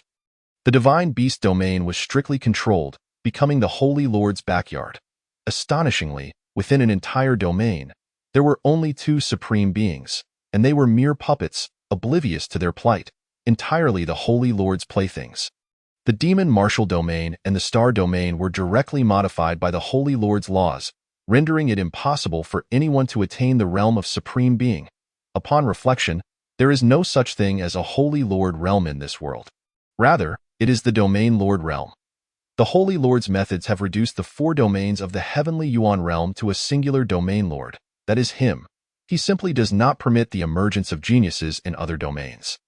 Alongside his 3 disciples, he slaughtered countless individuals, turning rivers red with blood, casting skies into darkness, eliminating far too many geniuses. Hearing this, Zhang Yue's eyes trembled imperceptibly for a moment. Yet Quan Fu continued, compelled to reveal everything. To recount the bloody past that had been forgotten. Do you know how many lives Lin Zuyai took to become the ruler of the 4 holy nations? At that time, their sect overthrew the rule of the 4 holy nations, toppling the power structure, yet the natives of the 4 holy nations were not willing to accept this. Lin Zuyai's methods were even more ruthless. He had no patience to wait for these natives to submit to him. He chose to annihilate them all and replace them with a new batch. Such actions, I dare say, few would ever contemplate. The holy sect's leader, Zhao Xianjun, was equally sinister. This fellow went to great lengths to ensure that the so-called holy sect's prestige would shake the universe. As for Yi Fan, he is the sharpest spear in the Holy Lord's hand. Ostensibly, he is the leader of the Academy Alliance, yet in truth, this man has taken more lives than the other 2 combined. You are his 4th disciple. Judging by your appearance, you do not seem as ruthless as your brothers. Surely you must care about them. They did not only kill enemies. Ordinary people were also on their list, truly wicked. Isn't it? Killing so many, how do you manage to sleep at night? Upon concluding his words, Quan Fu lay back on the ground, bursting into a frenzied laughter. This laughter left Zhang Yue's mind in a state of blankness. Unwilling to believe it, Quan Fu gazed at the wall and said, "Let me teach you how to determine if you are indeed the Holy Lord's disciple. Next time you see your brother, ask him about the former state of the 4 holy nations and observe his expression. Furthermore, you might also test whether there exists anyone capable of taking your life, regardless of how far or perilous your situation may be. Give it a try." After a prolonged silence, Zhang Yue finally regained her senses, gritting her teeth as she declared, "What the Holy Lord and his disciples have done has nothing to do with me. Do not think you can confuse my resolve with such talk. What are you so anxious about? Could it be that you already have your suspicions? Surely a few clues could lead you to realize just how unreal everything you possess is compared to your peers. Right?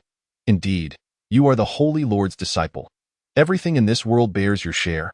How delightful, of course, you must also bear a portion of their sins, 1/5 of their bloodshed. How many lives does that entail? How many innocent lives?" Quan Fu spoke calmly, feeling an unprecedented tranquility. "Holy Lord, stop watching. Just kill me already," he shouted into the empty space around him. But there was no response at that moment. The entire relic suddenly trembled violently, giving the impression that it was on the verge of collapse. "Look, the Holy Lord has come to kill me." Quan Fu wore a look of resignation, turning to Zhang Yue. "Do not worry. Even if this place collapses, you will not perish, for you are the Holy Lord's disciple." Zhang Yue sheathed her sword coldly and stated, "You have lost your mind." She then began to run towards the exit. However, she had scarcely taken a few steps when a figure blocked her path. It was Quan Jianqing.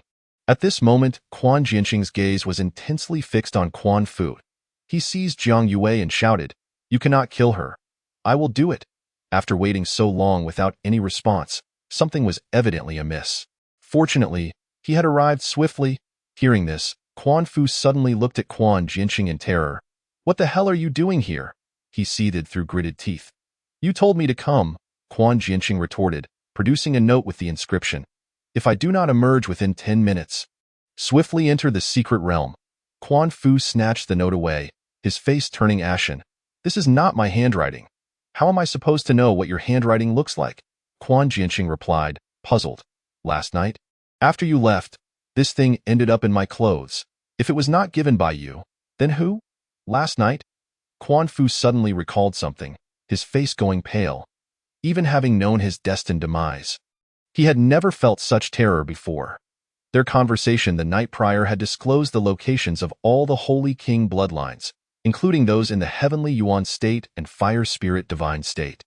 The Holy Lord had not aimed to kill him, but to eradicate the entire Holy King bloodline. Everything, every single detail, was under the Holy Lord's control. His self-assured schemes had been laid bare before the Holy Lord's eyes. Realizing this, he glared furiously at Jiang Yue. "It's all your fault. You are to blame. What is going on?" Quan Jianqing still appeared confused, then turned his furious gaze towards Jiang Yue. However, at this moment, Jiang Yue had already fainted. "What happened? I didn't even apply much force. How did she faint unexpectedly?" Hearing this, Quan Fu let out a bitter laugh. "Because they have arrived." As soon as he finished speaking, the figure of Lin Zuyai appeared behind them. Chapter 37. The Realm of the Domain King. Upon seeing Lin Zuyai's arrival, Quan Fu hung his head in self-mockery. With their strength before Lin Zuyai, any resistance was futile. Death was the only outcome.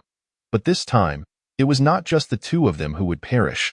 It would encompass the entire Holy King bloodline. He had lost thoroughly and completely. His grand aspiration to revive the Holy King bloodline had been utterly shattered. "Lin Wang, how did you?" Quan Jianqing turned and saw Lin Zuyai, his face filled with terror and disbelief.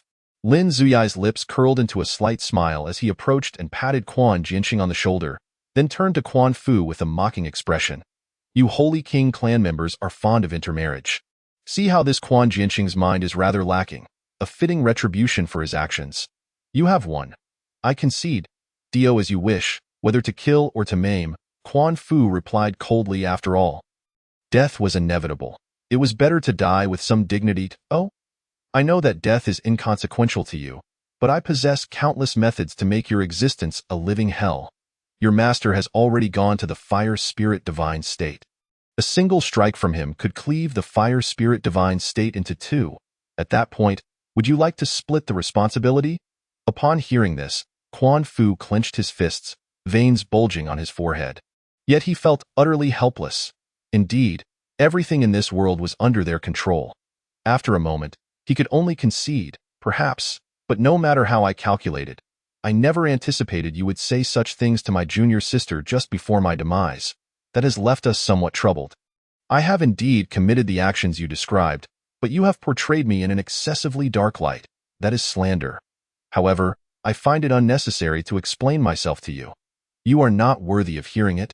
Lin Zuyai said, scratching his ear nonchalantly. Lin Wang, I should never have broken the rules, nor should I have meddled in the Academy's grand competition. Please spare my life." However, at this moment, Quan Jianqing truly uttered some ill-timed words. Upon hearing this, Quan Fu's face was etched with despair. He painfully covered his face and crouched on the ground, as if on the verge of tears.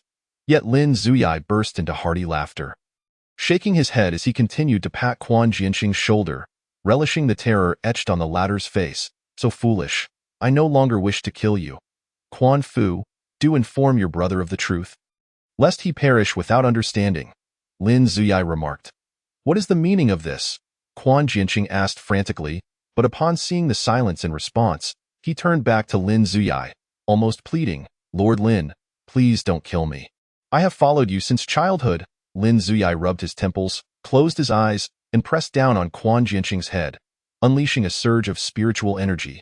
Quan Jianqing's pupils constricted, and he collapsed in response. A king-level powerhouse had fallen. "You have killed him and us. How will you explain this to your junior sister?" Quan Fu said nonchalantly. "His death is inconsequential, but it will surely vex the Holy Lord's sect. Thus rendering it worthwhile, I have stated, everything is within our calculations, save for your slander. You were not killed by me, but by the Thunder King." Lin Zuyai smirked mockingly. The utility of the Thunder King was now evident. Attributing all events to him made everything seem plausible and logical. "Indeed, I cannot outplay you," Quan Fu conceded with a rueful smile. The opponent's schemes had been laid too early. In this regard, he still had much to learn. But alas, no opportunity remained. The time should be about right. The Academy's grand competition will soon be halted due to Quan Jianqing's abuse of power and your conspiracy to harm Jiang Yue. As for the Holy King, he should be thoroughly eliminated by now, Lin Zuyai said as he approached Quan Fu. The bloodline of the Holy King has been completely eradicated, which also resolves a matter that weighed on my master's mind. Did you not say my master is ruthless? Allow me to show you his true methods. He then seized Quan Fu and tore through space, dragging him along. Quan Fu found himself utterly powerless. As the vanquished in this struggle, he could not even seek death, instead being treated as a mere plaything by Lin Zuyai. Under the dominion, oh how could a being of such royal caliber perish so quietly?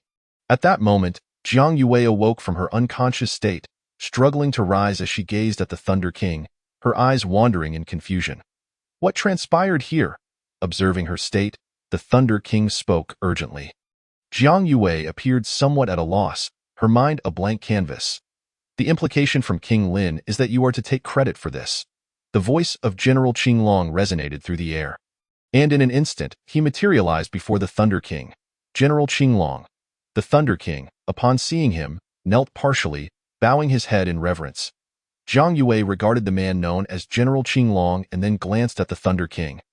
Instinctively preparing to kneel. No, my lord, General Qinglong hastily interjected, then unexpectedly knelt before Jiang Yue, clasping his hands in salute. My lady, King Lin has commanded that everything be disclosed to you.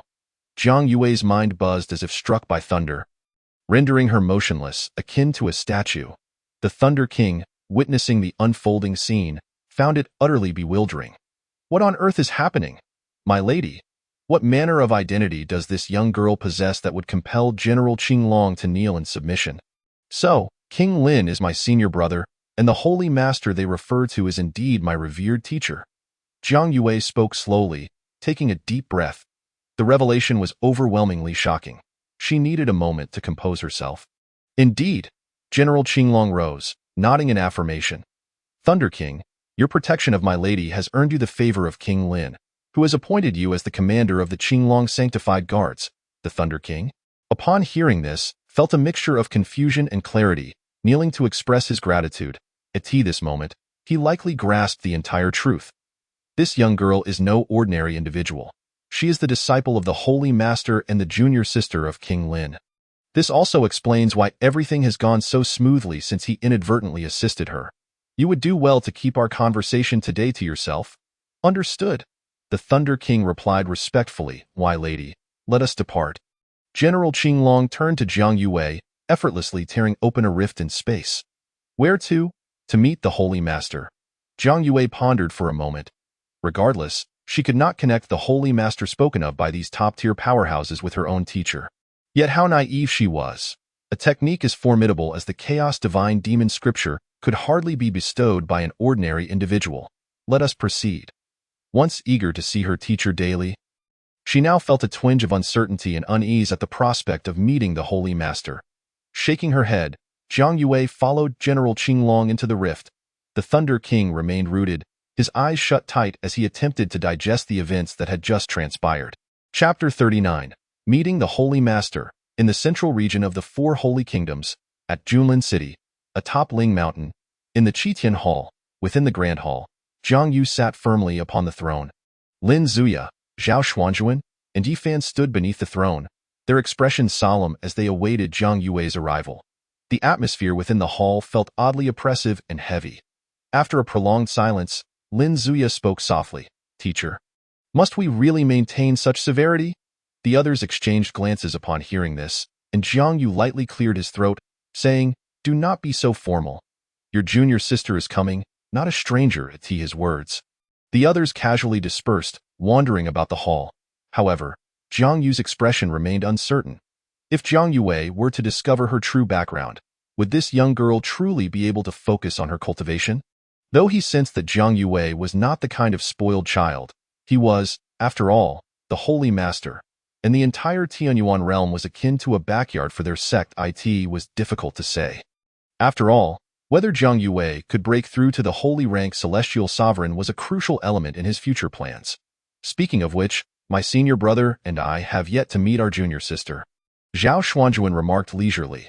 Since the day their teacher brought in the new junior sister, he had been preoccupied with holy sect affairs, and the subsequent trip to the Divine Beast domain to establish the holy sect had only intensified his busyness. Moreover, their teacher had prohibited them from meeting their junior sister without permission. But now, since their teacher intended to reveal everything to her, the situation would be much easier. Wei Fan nodded in agreement. She has arrived, Lin Zuya exclaimed, observing the shimmering rift in space. The rift was remarkably stable, safer than typical teleportation arrays, and Jiang Yue's figure slowly emerged from it, upon her first glimpse of the towering hall. Her eyes widened in astonishment. The 9 magnificent red pillars soared to a height of 100 meters. She could barely see the ceiling adorned with murals of the azure dragon, white tiger, vermilion bird, and black tortoise.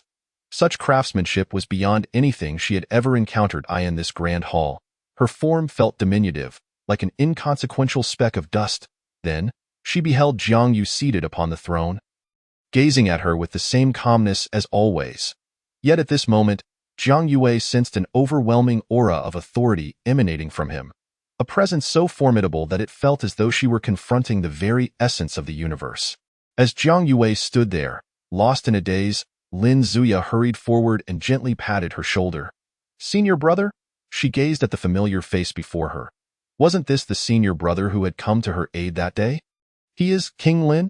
Address your teacher first," Lin Zuya urged, giving her a gentle pat on the head. At that moment, Jiang Yue finally came to her senses, turning her gaze back to Jiang Yu, her expression filled with respect. "Teacher."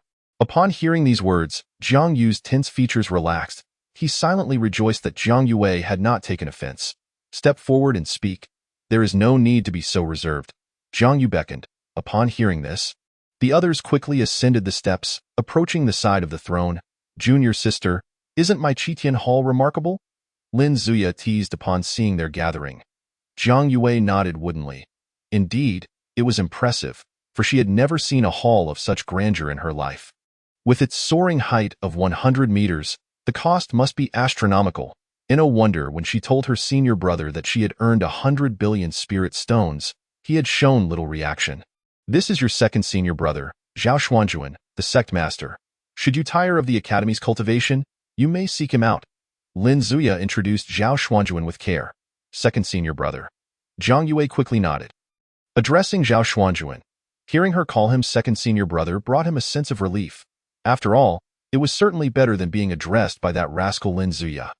Lin Zuya then pointed to Yifan, saying, "This is your senior brother, named Yifan. Aside from your teacher, he is the strongest. Perhaps you have seen the statue of your senior brother when you joined the Tianming Spiritual Academy?" As Lin Zuya posed this question, Jiang Yue nodded in acknowledgement. She understood that the 3 senior brothers before her were all standing at the pinnacle of this world. Their mere actions could summon storms, and all powers would stand at attention before them. "Come forth." Jiang Yu, noticing their restraint, summoned her directly. Jiang Yue slowly approached Jiang Yu's side. "I am your teacher, and they are your senior brothers. In the Qitian Hall, you may act as if you are at home, doing as you please." "Did that Quan Fu fellow disturb you with his nonsense?" Jiang Yu inquired. Not to mention, Jiang Yue had not yet recalled. Before her, her teacher and senior brothers seemed to be ruthless individuals, capable of killing without hesitation, their paths stained with blood and corpses. In this fantastical world, martial prowess reigns supreme. She had learned this lesson well during her time in the Jiang estate. Had she not managed to wait for her teacher that day and instead survived by sheer luck, she would, upon reaching the pinnacle of her cultivation, return to the Jiang estate to exact vengeance for the bloodshed suffered. One must ponder whether she would spare anyone else within the Jiang estate at that time. With her teacher's backing, she had no fear of future retribution from the Jiang estate, thus rendering the need for complete eradication seemingly unnecessary. However, should she find herself alone, the outcome would be all too clear. She would leave not a single soul alive in the Jiang estate.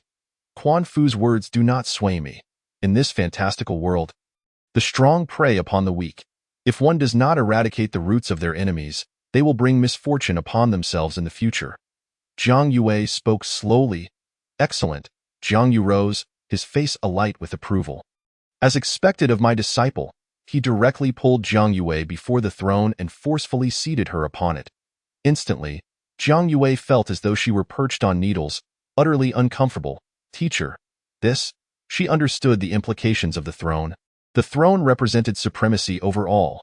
Despite her senior brother's earlier claim that the Qitian Hall belonged to him, it was ultimately her teacher sitting upon the throne, a display of authority. Now, as she found herself seated upon that throne, what was she to do? Yet, as she surveyed her surroundings, she noticed that both her teacher and the 3 senior brothers bore smiles, as if the throne were merely an ordinary chair to them.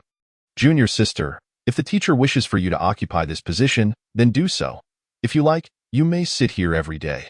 Our sect is not akin to those mundane forces. Lin Ziya chuckled. This world belongs to our sect, and naturally, you have your share as well. The teacher enjoys sitting here simply because he tires from standing for too long. Zhang Yu shot him a disapproving glance at those words. Yet he paid no heed. They were not merely master and disciple. They were, in essence, the only family each other had in this world. Now, this family had gained a new member in Zhang Yue. How does it feel? Zhang Yu inquired. Zhang Yue gazed down from the throne, and indeed, there was a sense of overlooking the world. However, it was unfortunate that she was merely a fledgling at the earthly extreme realm. No matter how one looked at it, she was merely borrowing the throne's power. It was quite satisfactory. After a moment's contemplation, Zhang Yue replied, if you desire it, allow Lin Shuyan to construct a new Qitian palace for you. He would be more than willing, after all. With the vastness of Ling Mountain, 2 Qitian palaces are hardly a burden. Zhang Yu chuckled. Upon hearing this, Lin Shuyan nodded in agreement. This realm belongs to our sect. All 10,000 states across the 4 domains of the Tianyuan world are ours. Wherever you wish to go, you may go. Whatever you wish to do, do it. The only prerequisite is to diligently cultivate and strive for an early breakthrough to the saint-level celestial sovereign realm. This is the sole request from our master. Beyond that, as master initially mentioned to you, the entire Tianyuan realm is yours to traverse. Chapter 40.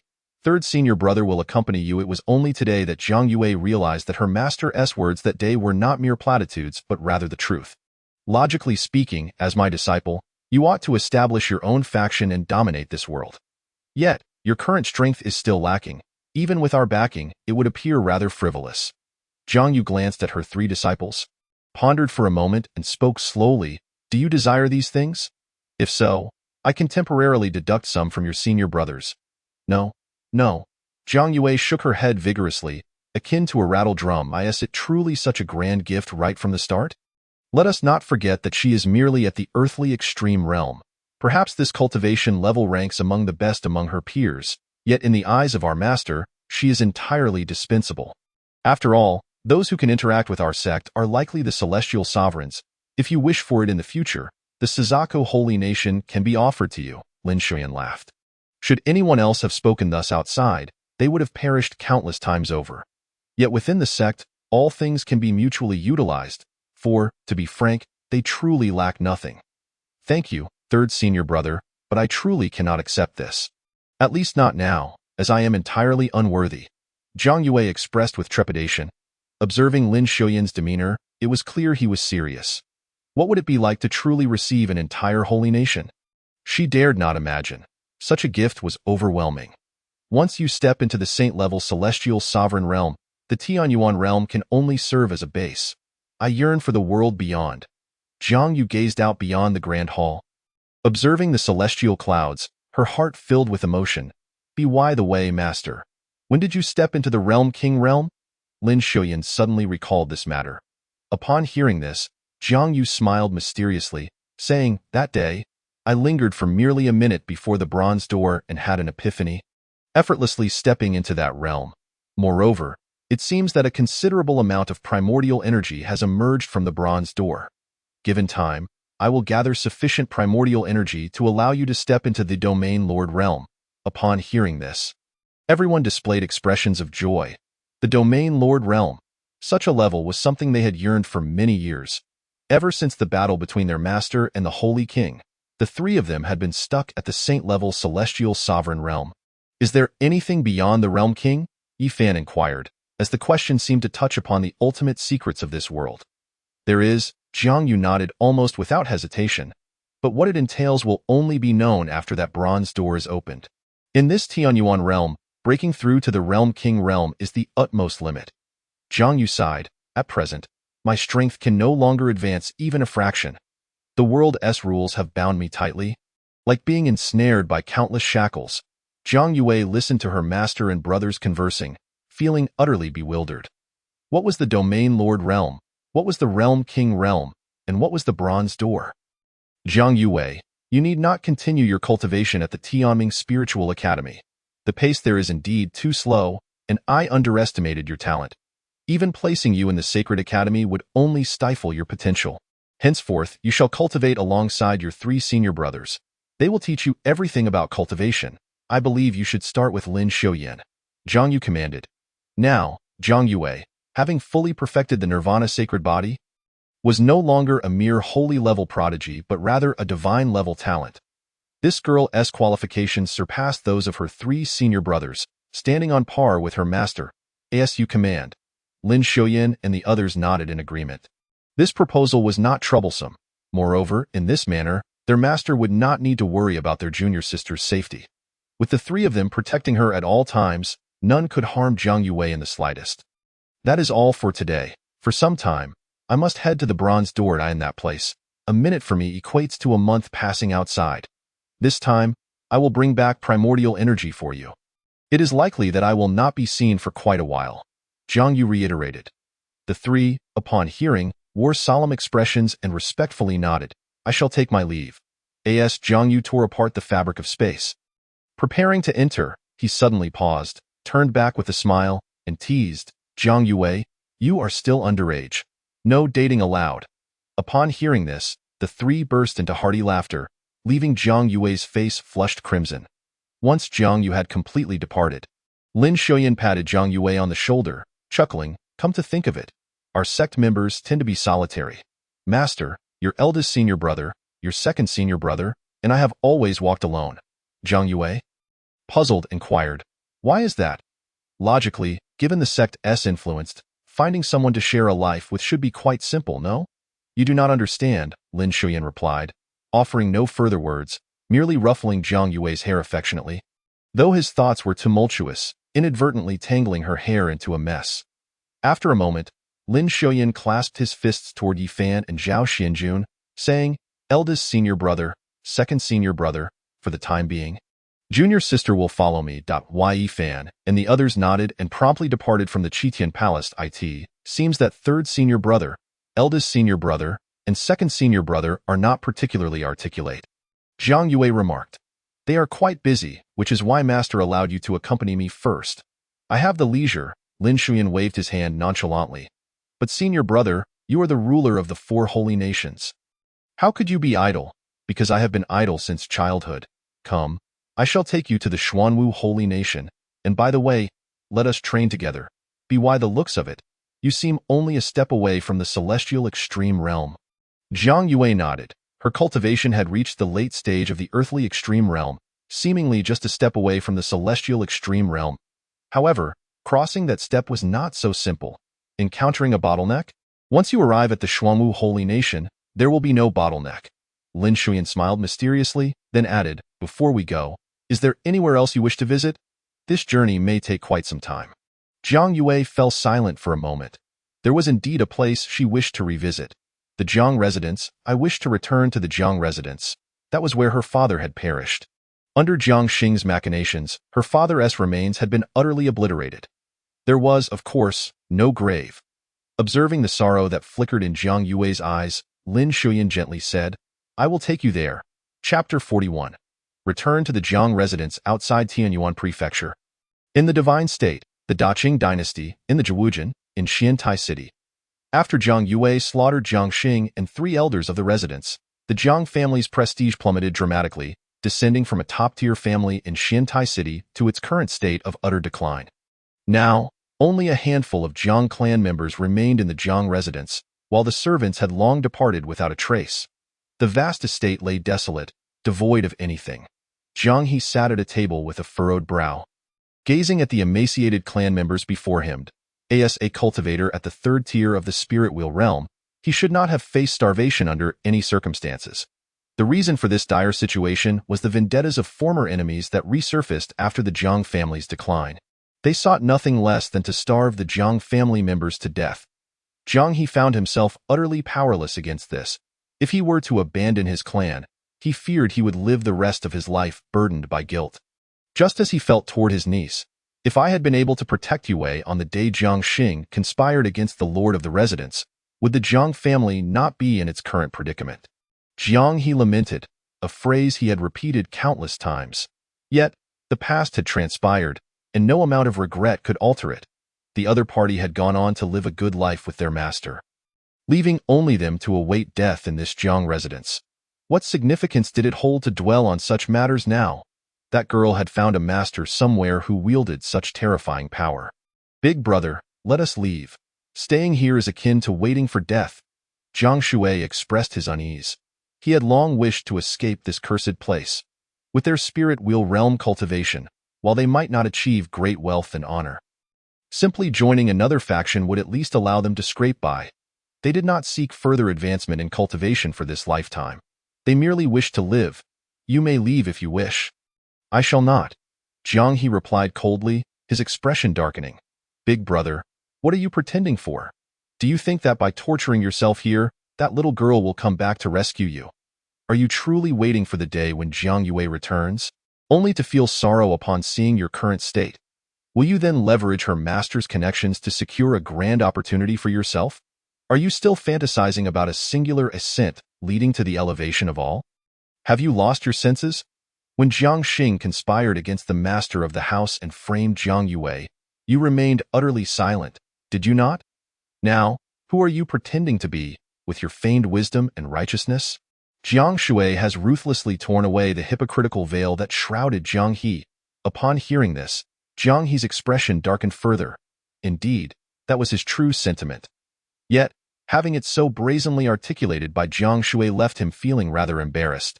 In any case, I am leaving. I shall no longer accompany you. The fate of the Jiang residence is sealed. It shall ultimately perish, and I shall no longer bear the Jiang surname, lest I become a target for ridicule. Jiang Shui rose to his feet and strode towards the exit. The surrounding members of the Jiang residence cast him glances filled with hatred and disdain. Look at you all, a bunch of worthless individuals with no cultivation, merely existing to inflate the cost of rice. Were it not for our shared bloodline, I would have gouged your eyes out. Jiang Shui spat in anger, forcefully kicking open the grand door and striding out with an air of defiance. As the commotion outside subsided, the remaining members of Tage, however, these words struck at the very core of Jiang Yue's vulnerabilities. She turned to Lin Zuya, merely nodding her head, and he understood her intent immediately.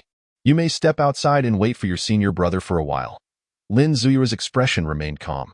Jiang Yue nodded and strode out, inadvertently closing the grand door of the Jiang residence behind her. The instant the door shut, an ominous sensation began to rise within the hearts of those inside. What are you planning to do? Jiang He looked at Lin Zuya, his face betraying a panicked retreat. Take a deep breath.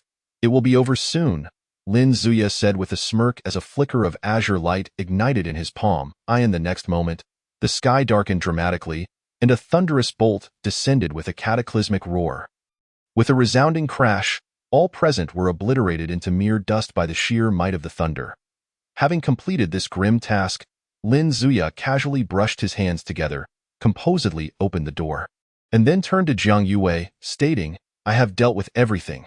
Not a single one was spared. Jiang Yue nodded thoughtfully. You are too merciful. Those who deserve to perish must meet their end. This is a lesson your senior brother wishes to impart to you. Lin Zuya gently ruffled Jiang Yue's hair. Let me take you to the Xuanwu Holy Kingdom. It might bring you some joy. No, it will surely bring you joy. All right, at this moment, within the grand hall of the Xuanwu Holy Kingdom, the Xuanwu sovereign paced anxiously, while the civil and military officials below bore expressions of trepidation. General Qinglong stood within the hall, his demeanor indifferent, the sharp spear in his hand instilling fear in the very souls of all present. Why has King Lin suddenly arrived at the Xuanwu Holy Kingdom? Could he be here to settle accounts with me? The Xuanwu sovereign's heart raced with unease. Curse that King Su. I would gladly exterminate his entire lineage to vent my frustrations. It was because of this matter that he had drawn the ire of King Lin Tainuanzu. Everyone knew that whenever King Lin took action personally, it was never without bloodshed. Who among those in this grand hall might lose their head? Surely, it wouldn't be the officials below. No, they were not worthy. Hence, the only one who would be held accountable was himself. At this moment, Lin Zuya had stealthily brought Jiang Yue to the Xuanwu Holy Palace. There it was, the Xuanwu Holy Palace, where the Xuanwu sovereign resided. The most renowned treasure of the Xuanwu Holy Kingdom was the heavenly spirit pool. Each time it opened, it consumed a century's worth of spiritual energy accumulated by the kingdom. To undergo training within the heavenly spirit pool was the dream of countless prodigies in Tainyuanzu. Lin Zuya said slowly, gazing thoughtfully at his junior sister, and after a moment, he asked, if you could enter the heavenly spirit pool, it would greatly benefit your cultivation. Even stepping into the heavenly extreme realm within would be effortless. Upon hearing this, Jiang Yue felt a flicker of excitement, as such an opportunity was indeed rare.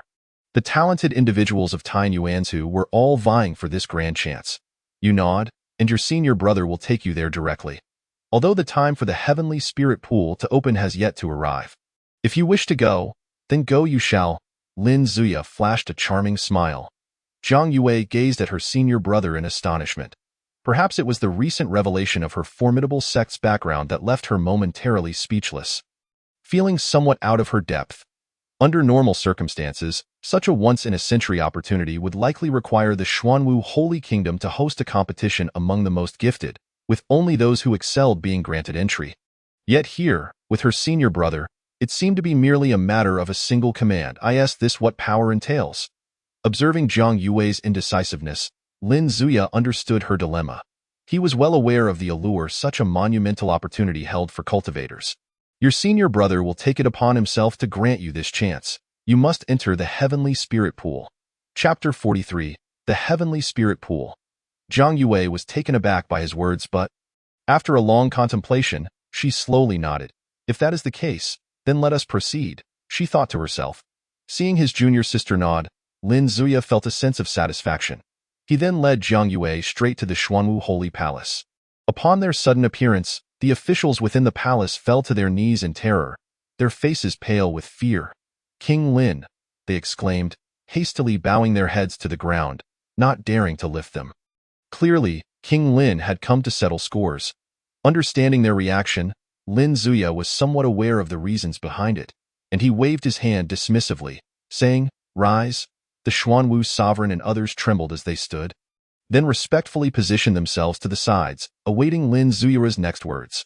King Lin, General Qinglong stepped forward, bowing respectfully, before turning to Jiang Yue and adding, "My lady." At this utterance, everyone's attention shifted to the young girl, seemingly around 16 years old, who followed behind Lin Zuya.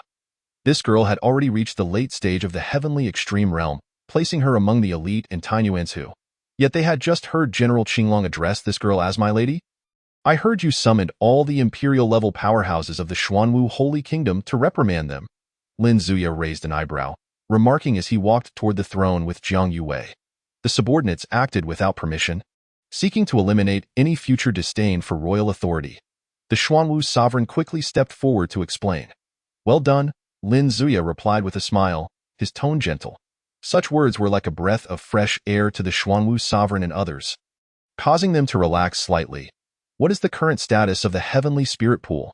The Heavenly Spirit Pool was last opened 30 years ago and is still in the process of recovering its spiritual veins. The Xuanwu sovereign responded, somewhat puzzled as to why King Lin was inquiring about it. Although the Heavenly Spirit Pool was a rare cultivation venue desired by countless individuals in Tainyuanzu, for King Lin, who stood atop the world, it seemed unnecessary. Could it be? The Xuanwu sovereign's gaze shifted toward the young girl behind King Lin. Who exactly is this girl? Could she be the daughter of King Lin? Realizing this, the Xuanwu sovereign understood that an opportunity had presented itself. King Lin had hinted at this level, and even the most obtuse individual would comprehend now. He promptly stepped forward, kneeling before King Lin and declaring firmly, "The Heavenly Spirit Pool can be opened." Upon hearing this, Lin Zuya turned back with a smile to glance at his junior sister, then addressed the Xuanwu sovereign, saying, "That would be best, but you must also consider the kingdom's resources. Everything is under my control. I believe the Heavenly Spirit Pool can reopen tomorrow." "Excellent, you are quite astute." Lin Zuya expressed his satisfaction, nodding that I see your dedication. I will overlook the matter concerning King Su. Thank you, King Lin, the Xuanwu sovereign exclaimed excitedly. Thus, the threat to his life had been averted. Senior brother, didn't he say the Heavenly Spirit Pool was only opened 30 years ago? According to the 100-year rule, shouldn't it be another 70 years before it can open again? Jiang Yue questioned, puzzled. She felt that hastily reopening the Heavenly Spirit Pool might adversely affect the spiritual veins of the Xuanwu Holy Kingdom. Such a costly endeavor weighed heavily on her conscience. Lin Zuya, upon hearing her, calmly explained, "Rules are rigid, but humans are fluid. If you wish, you may reside within the heavenly spirit pool. We could even mobilize the entire resources of the Xuanwu Holy Kingdom for your cultivation." This statement held true. The 4 holy kingdoms were indeed his domain. He could dictate their fate as he pleased. Moreover, he had no fear of depleting resources, as long as it allowed Zhang Yue to ascend to the realm of the saintly heavenly supreme. Any means employed would be justified. His master prioritized results, indifferent to the process. There is no need for that. Zhang Yue stammered, flabbergasted. To cultivate her alone with the might of the entire nation was a daunting proposition. Although she sensed that her brother could make it happen with a mere nod, she pondered that a smooth path in cultivation might not be beneficial for her growth. How could she attain the realm of the saintly heavenly supreme otherwise? As for the heavenly spirit pool, it would be a waste for just myself. Perhaps, before Zhang Yue could finish her thought, the Xuanwu sovereign interjected eagerly, "My lady cares for the common folk with compassion. I propose that after your cultivation, any remaining energy can be shared with other talents of Tine Yuanzhu. What do you think?" Slap! The Xuanwu sovereign had barely finished when a resounding strike landed upon him. Not from Zhang Yue, but from General Qinglong. This slap was evidently a warning. Had General Qinglong, a saintly heavenly supreme, truly intended harm, it would have meant certain death for the sovereign. Yet even so, he found himself dazed and his mind empty. "General." He gazed at General Qinglong in terror. The latter merely regarded him coldly, then scolded. My lady had not finished speaking. "Why do you interrupt?" Realizing he had acted too hastily, the Xuanwu sovereign hurriedly bowed his head toward Zhang Yue. "My lady, I was wrong. I was wrong." His complexion turned ashen in an instant. Just moments ago, he had confidently declared to King Lin that such a disrespect for royal authority would never occur. Only to find himself in error, it seemed he was utterly doomed. This girl was no ordinary person. Her status must be on par with King Lin. She was his junior sister. In truth, this wasn't such a grave matter. "You may rise," Zhang Yue said, feeling somewhat awkward. Why would a heavenly supreme bow to her? Moreover, she believed the sovereign had committed no significant offense, at least not a serious one. Lin Zuyai took a deep breath, closed his eyes, and then opened them again. "Why, kind-hearted junior sister spares your life. Go and take care of the matters regarding the Tianling pool. Otherwise, General Qinglong will entertain you properly. Thank you." "Lord Lin, for your grace." "Thank you, sir." The panicked Xuanwu Supreme stood up, hurriedly leading the civil and military officials behind him in a disordered rush out of the hall. Moments later, the Xuanwu Sacred Hall was left with only 3 individuals. "Come, allow me to show you around Xuanwu City. The Tianling pool will not open until tomorrow at the earliest." Chapter 44. Fireworks in the capital of the Xuanwu Sacred Nation, Xuanwu City, the most prosperous city in this realm. Zhang Yue had just set foot on the soil of Xuanwu City, pausing to observe the bustling streets and the endless stream of pedestrians. Flanking both sides of the street were shops, each with its own unique character, their hanging signs shimmering with a myriad of colors. From the upscale trading houses wafted the fragrant aroma of rare materials, while the outdoor weapon shops were surrounded by numerous onlookers, their racks displaying gleaming, sharp weapons that were hard to resist. These extraordinary weapons, if placed in foreign lands, would fetch an exorbitant price. As she was unwittingly drawn deeper into the throng, the vendors at nearby stalls were continuously calling out, their tables adorned with various rare treasures, a dazzling spectacle. Among them were even some jewelry pieces that were particularly favored by girls. "Do you like these?" Lin Zuyai approached her from behind, noticing the sparkle in his junior sister's eyes, and a slight smile crept onto his lips. "I want them all," she declared. Without hesitation, he pointed at the vendor. The vendor, upon hearing this, naturally beamed with delight, bowing and scraping before carefully placing all the treasures into a spatial ring and handing it to Zhang Yue. "How many spirit stones?" Lin Zuyai inquired, just as he was about to make the payment when Zhang Yue stopped him. "Brother, I have money. Have you forgotten I still possess 100 billion spirit stones?" Lin Zuyai chuckled in disbelief and nodded, permitting her to pay herself. Although many of the 100 billion spirit stones were counterfeit, selecting some top-quality ones would still be more than sufficient. Speaking of which, he had yet to settle accounts with the head of the Tianming Spiritual Academy, But now he remembered that matter. "Brother, do you often come to Xuanwu City?" Zhang Yue asked curiously as she stowed away the spatial ring. "Occasionally. The last time was perhaps 100 or 200 years ago. However, coming to this street was a matter of several thousand years ago, when I stormed in alongside my master. It is an unforgettable memory." Lin Zuyai recalled that tumultuous time with a smile. Zhang Yue responded, as they walked side by side. Weaving through the crowd and crossing the streets, they strolled aimlessly.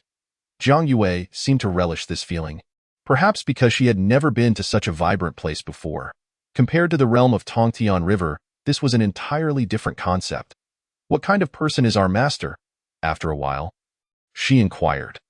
"Our master, he is quite amusing. I remember when we first met, he was babbling about something like, 'Ah, how the hell did I cross over? Where am I supposed to be? Where's my system? Without a system, isn't it all pointless? Ha ha ha, with a system in hand, the world is mine.' At that time, I thought he was a madman." Lin Zuyai chuckled as he recounted. Hearing such a description, which was completely at odds with the usual demeanor of their master, Zhang Yue could not help but burst into laughter. The most amusing part was Lin Zuyai's animated imitation of their master's words. This portrayal was indeed a stark contrast to the imposing Lord Lin that people spoke of. "Our master used to ramble nonsense all day. When he found me, his first words were, 'Is there a mistake? Can such a pathetic person be cultivated? Why not just find someone else?' At that time, I truly did not understand what he was saying. Although I was indeed pathetic back then, a complete failure, my meridians were crippled, I had no sacred body, and no talent whatsoever. Nevertheless, despite such words, our master ultimately took me as his disciple. He said, 'Lin Zuyai, do you wish to be my disciple? If you become my disciple, no one in the world will dare to bully you. You can do as you please.'" "Ah," Zhang Yue gasped, her mouth agape. "So our master said the same to you?" Lin Zuyai seemed to realize something, then burst into hearty laughter. "So our master used the same lines to recruit you as a disciple. This phrase? He had also said to your elder brother and second brother, nearly word for word." "What?" Zhang Yue pouted. Every time she recalled their master's declaration of "you can do as you please," a surge of admiration would swell within her heart. It turned out their master was simply too lazy to change his lines. However, when our master told us this, it was purely a deception. Following him, we endured hardship almost every day, either fleeing for our lives or on the road to escape. "But isn't that also a form of 'you can do as you please'?" Lin Zuyai consoled her as he ruffled her hair. "But in the end, our master still stood proudly against the world." "Indeed," Zhang Yue nodded. "Every time it was a matter of life and death, our master always had a way. He could always emerge from dire straits. That is his charm. It can be said that the reason you and your two brothers have achieved what you have today is largely due to our master's assistance." The two conversed from midday until deep into the night. As night fell, Xuanwu City appeared even more vibrant, with countless lights twinkling like stars, dazzling and brilliant. Along the roadsides emerged clusters of fireflies, emitting faint glows as they danced among the bushes. Zhang Yue stared in rapt attention at the scene before her. "Are there fireworks in the foreign lands?" Suddenly, Lin Zuyai halted his steps and asked. At this moment, they were standing on an arch bridge made entirely of blue bricks, spanning over a gently flowing creek below, which reflected the moonlight like flowing silver.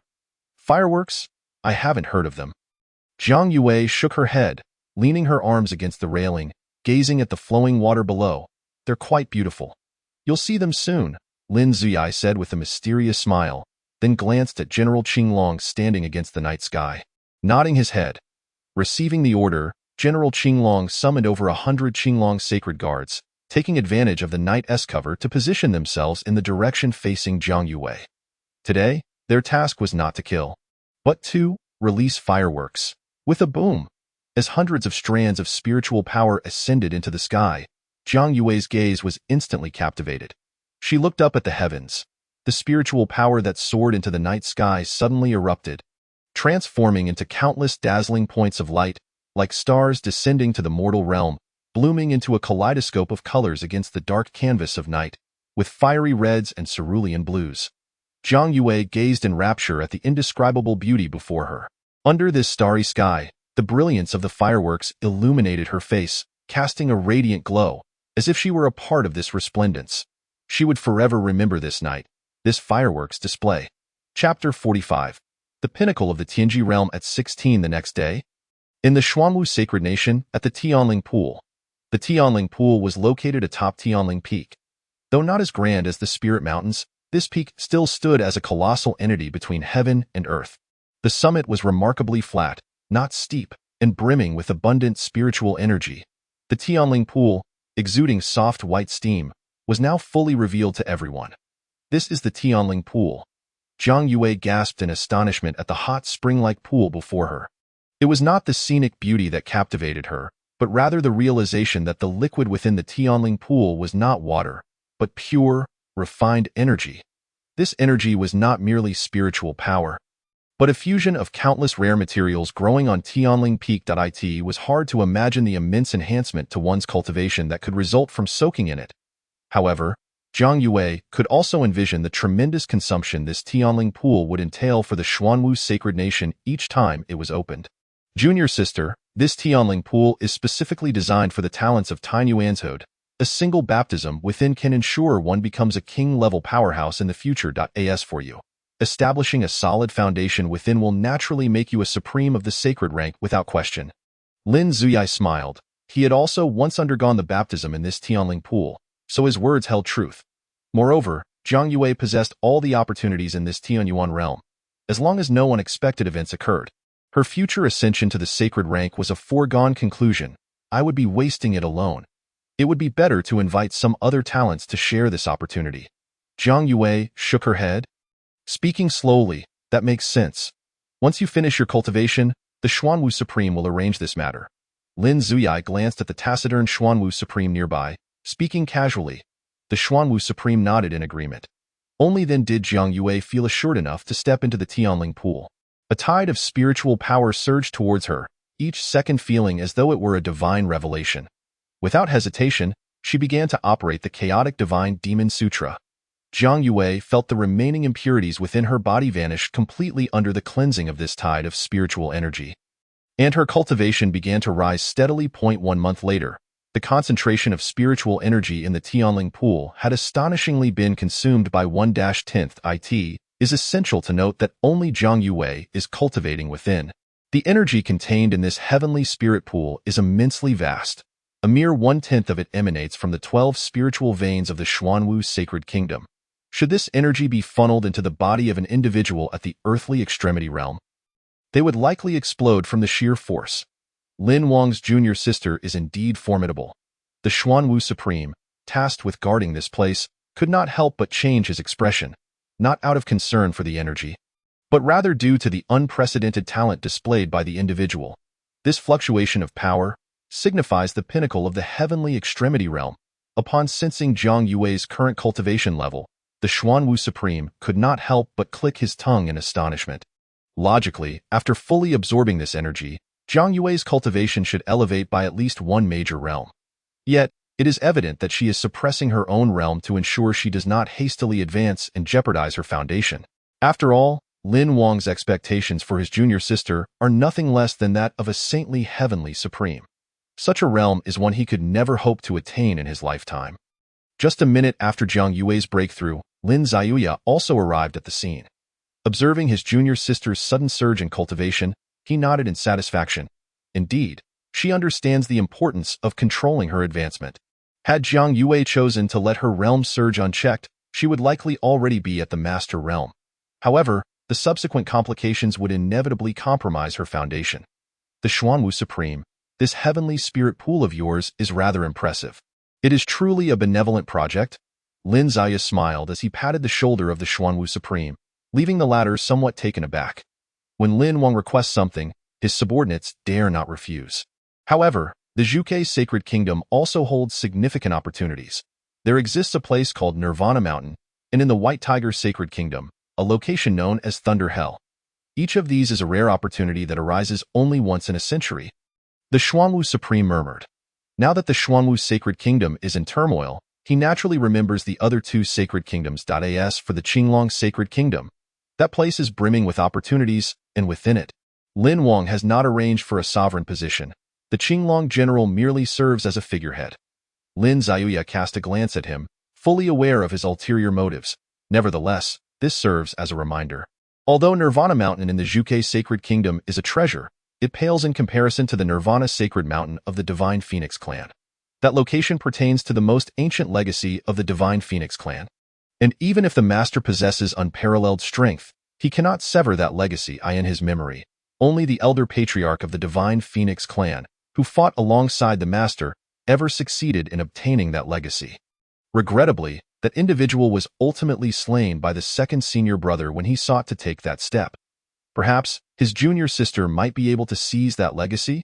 With a perfected Nirvana sacred body, coupled with the most ancient legacy of the Divine Phoenix clan, Lin Xiaoya's mind began to formulate the next step. To take Zhang Yue to the Beast Domain, this moment, having successfully emerged from her secluded training, Zhang Yue leaped gracefully to his side. Having entered the heavenly extremity realm, she could now traverse the skies. Although she could not shatter the void as easily as Lin Xiaoya, she could still soar through the air with sufficient grace. "Senior brother," Zhang Yue exclaimed in delight. "The heavenly spirit pool is indeed a tremendous opportunity. No wonder all the prodigies are clamoring to enter for a baptism in just a month's time. She has transcended a major realm, and within her lies an even more formidable power. With a mere thought, she could step into the master realm. However, to solidify her cultivation, such an action would be imprudent. Indeed, at the age of 16, you have reached the pinnacle of the heavenly extremity realm, making you stand out among the younger generation of Tanyuan continent. Your name should certainly appear on the list of prodigies," Lin Xiaoya remarked with a smile of approval.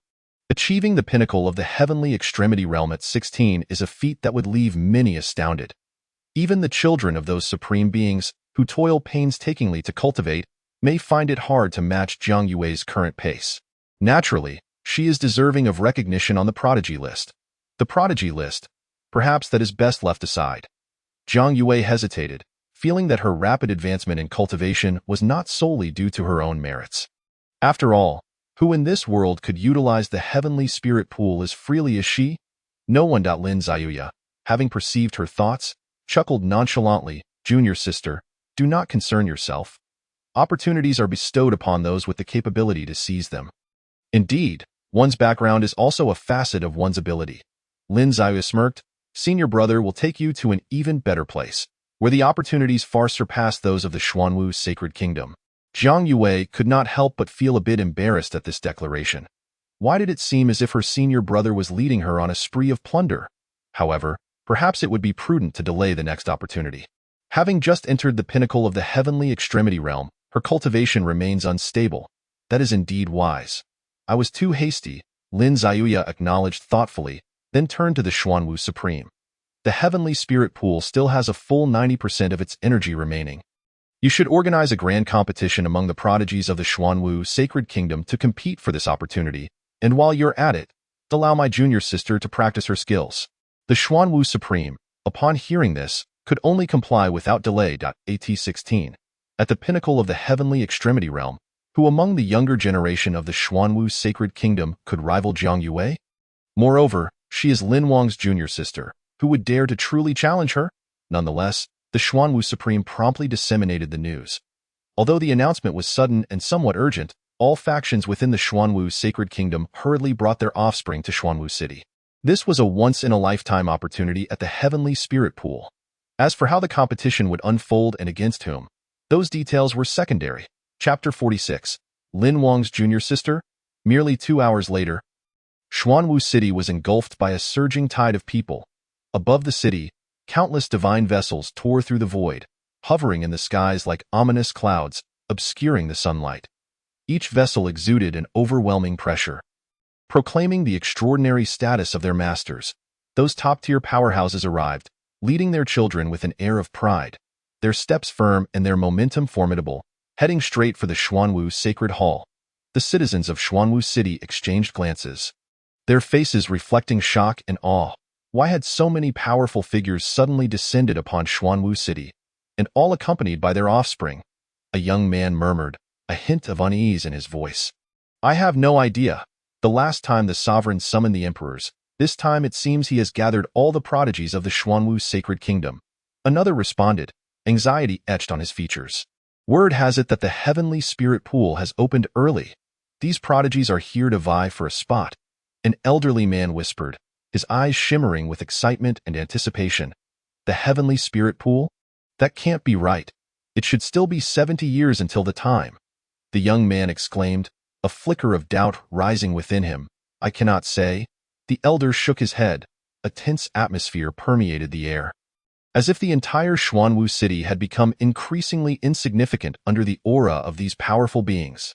That moment, outside the Xuanwu sacred hall, those formidable figures slowly descended from the sky, landing upon the ground.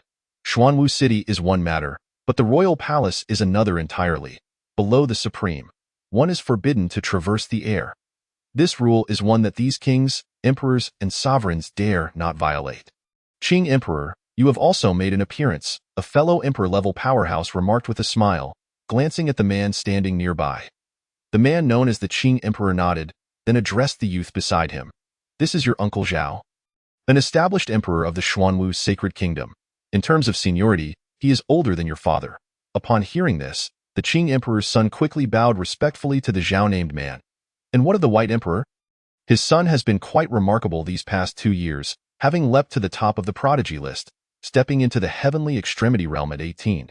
Should he receive the baptism of the heavenly spirit pool this time, he will seamlessly enter the master realm, the Qing Emperor remarked, surveying the surroundings with a smile. Hearing this, Zhao Emperor chuckled lightly before replying, that fellow, the White Emperor, has been rather elusive lately. It is said he has touched upon the threshold of the Supreme Realm. Perhaps when we meet next, we shall have to refer to him as White Supreme. At this, the Qing Emperor felt a surge of tumultuous waves within. The Supreme Realm. Once one enters the Supreme Realm, they truly carve out a place for themselves within this world, gaining a voice of authority. Even the earthly supremes are beyond the reach of their group of emperors. Earthly supremes are referred to as sovereign, while heavenly supremes are addressed as supreme. Just as the Qing Emperor and Zhao Emperor were conversing, a youth stepped forward from among the ranks of kings and emperors. Despite being only in the initial stages of the heavenly extremity realm, those kings and emperors treated him with utmost respect. This individual was none other than the son of the White Emperor, Bai Haochen. Uncle Zhao, Uncle Qing, Bai Haochen greeted, bowing respectfully upon spotting the two. Observing this, Zhao Emperor and Qing Emperor exchanged glances, their expressions brightening with pleasure. This young man certainly knows his manners. Haochen, did you come by yourself? The Qing Emperor inquired. Yes, but my father entrusted me to deliver a message to the two esteemed elders. He said, the Supreme Realm is within reach. Let us gather again in 3 years, Bai Haochen replied calmly. Ha ha ha, just as expected of the White Emperor. Only he would dare to speak of the Supreme Realm as if it were easily attainable. Zhao Emperor laughed. This early opening of the heavenly spirit pool is rather peculiar. It is clearly not time yet, with 70 years still remaining. According to the regulations of the Xuanwu Supreme, this early opening is indeed unorthodox. Upon saying this, the Qing Emperor's expression turned thoughtful. Uncle Qing, you may not be aware, but this time the heavenly spirit pool is not being opened by the Xuanwu Supreme. It is Lin Wang himself who has initiated it. At this revelation, the entire assembly was left in shock. Lin Wang? Is Lin Wang truly within the Xuanwu Sacred Hall? Upon hearing this, Bai Haochen nodded. The crowd, filled with a palpable sense of apprehension, cast wary glances towards the Xuanwu Sacred Hall. At that moment, the figure of General Qinglong appeared above them, his indifferent gaze sweeping over the assembly before he declared, Talents, enter the hall. Many powerful individuals below hastily began to instruct their offspring, urging them to perform admirably upon entering. Have you heard? If Lin Wang takes a liking to you, it will bring immeasurable benefits to our entire clan. Once inside, do not be overly flamboyant. Keep your tails tucked. Do not speak recklessly. A single misstep could cost us our lives. After a brief interval, numerous prodigies from the Xuanwu sacred nation ascended the steps towards the hall. Even Bai Haochen felt a twinge of anxiety, unable to calm his racing heart. What did it matter that his father was about to ascend to supremacy? In the eyes of that figure, even a sovereign was but an ant.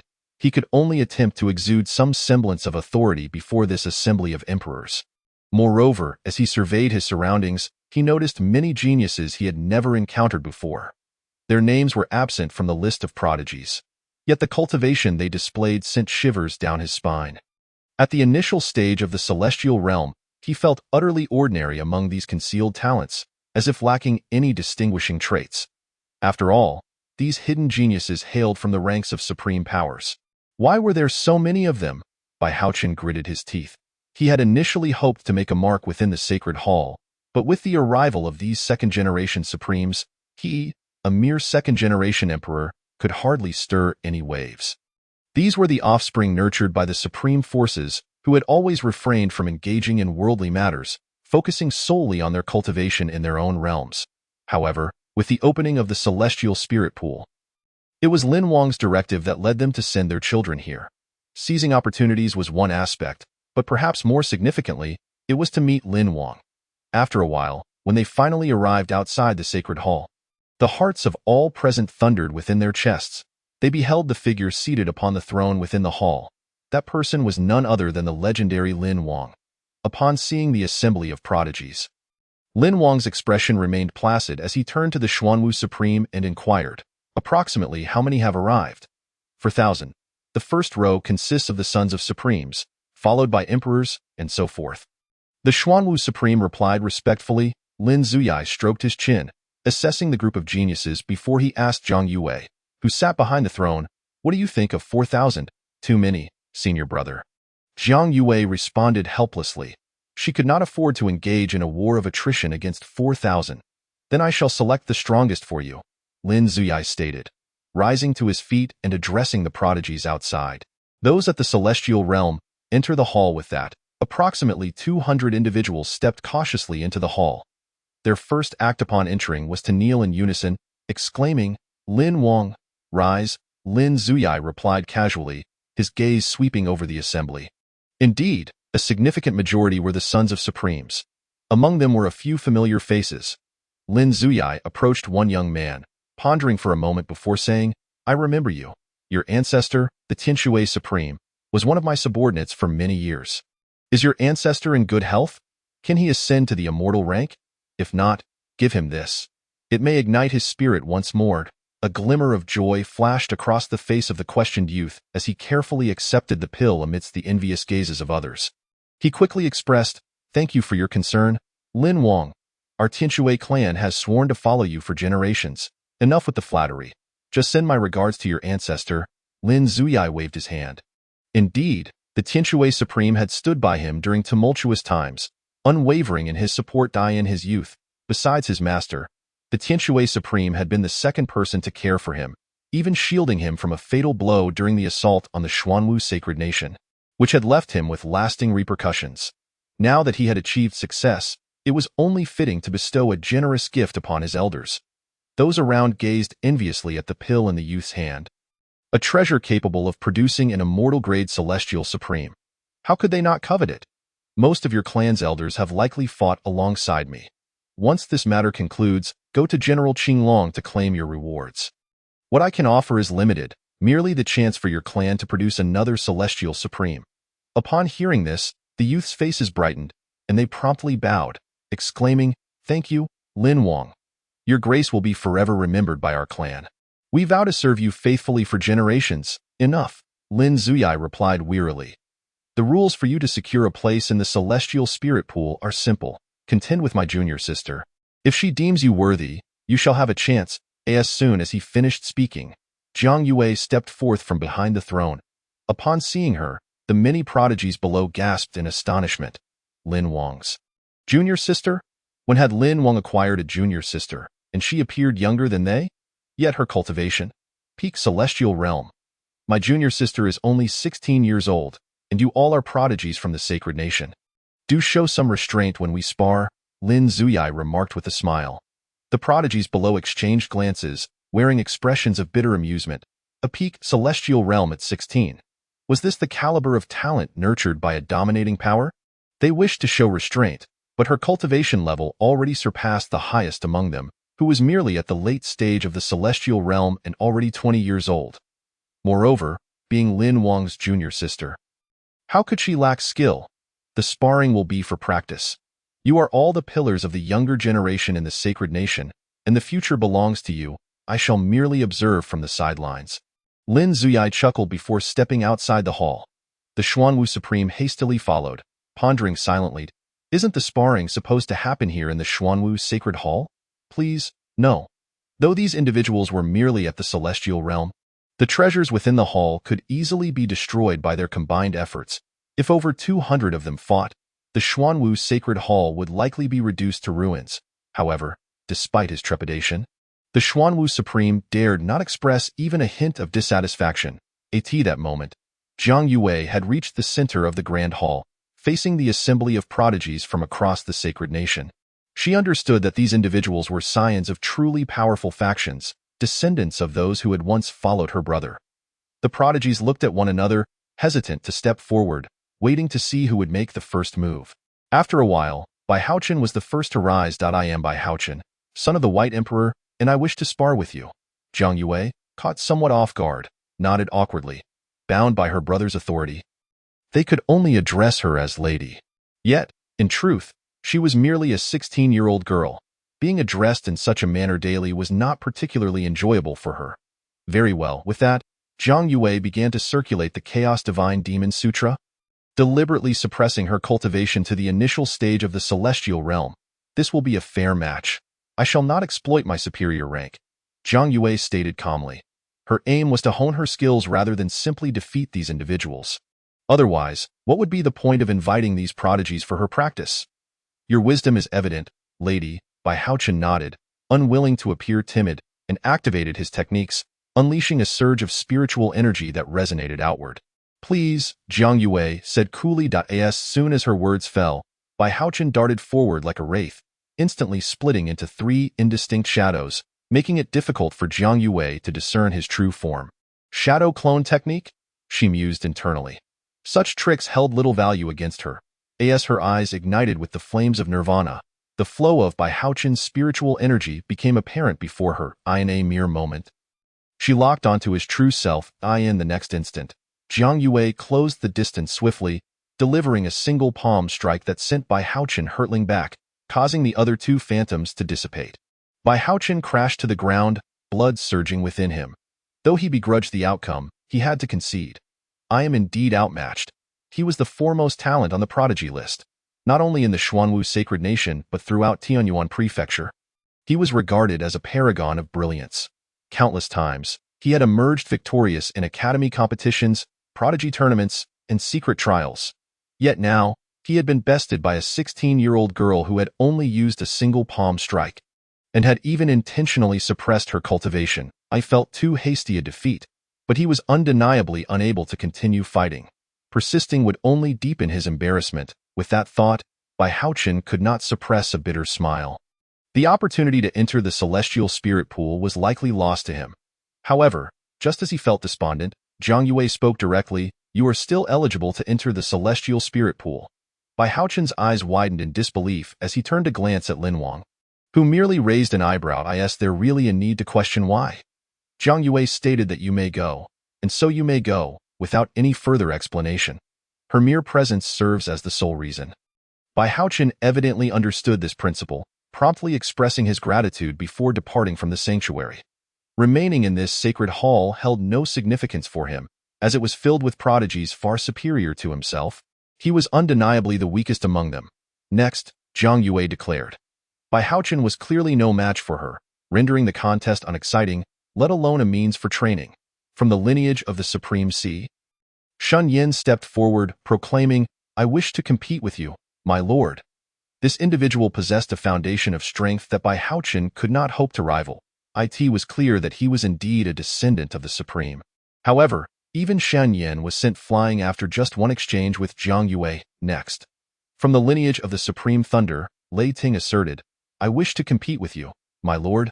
Moments later, next, from the lineage of the Supreme Marshal, Wu Chongxing declared, I wish to compete with you, my lord. Next. In the Xuanwu Sacred Hall, Jiang Yue single-handedly faced off against a multitude of prodigious talents, all of whom could be regarded as the most exceptional in the entire Tianyuan continent.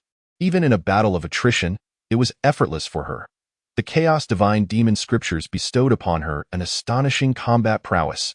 Even without employing martial techniques, she could unleash a surge of spiritual energy tenfold her own. Moreover, She possessed the Nirvana sacred body, yet thus far, no one had compelled her to utilize it. Since being baptized by the spirit pool, she could easily subdue these prodigies with nothing but her physical strength. This scene left the observing Xuanwu Supreme utterly astounded. He had never witnessed such a spectacle in his life. A host of extraordinary prodigies were unable to withstand a single individual. They were all descendants of the Supreme, the most cherished beings within their clans.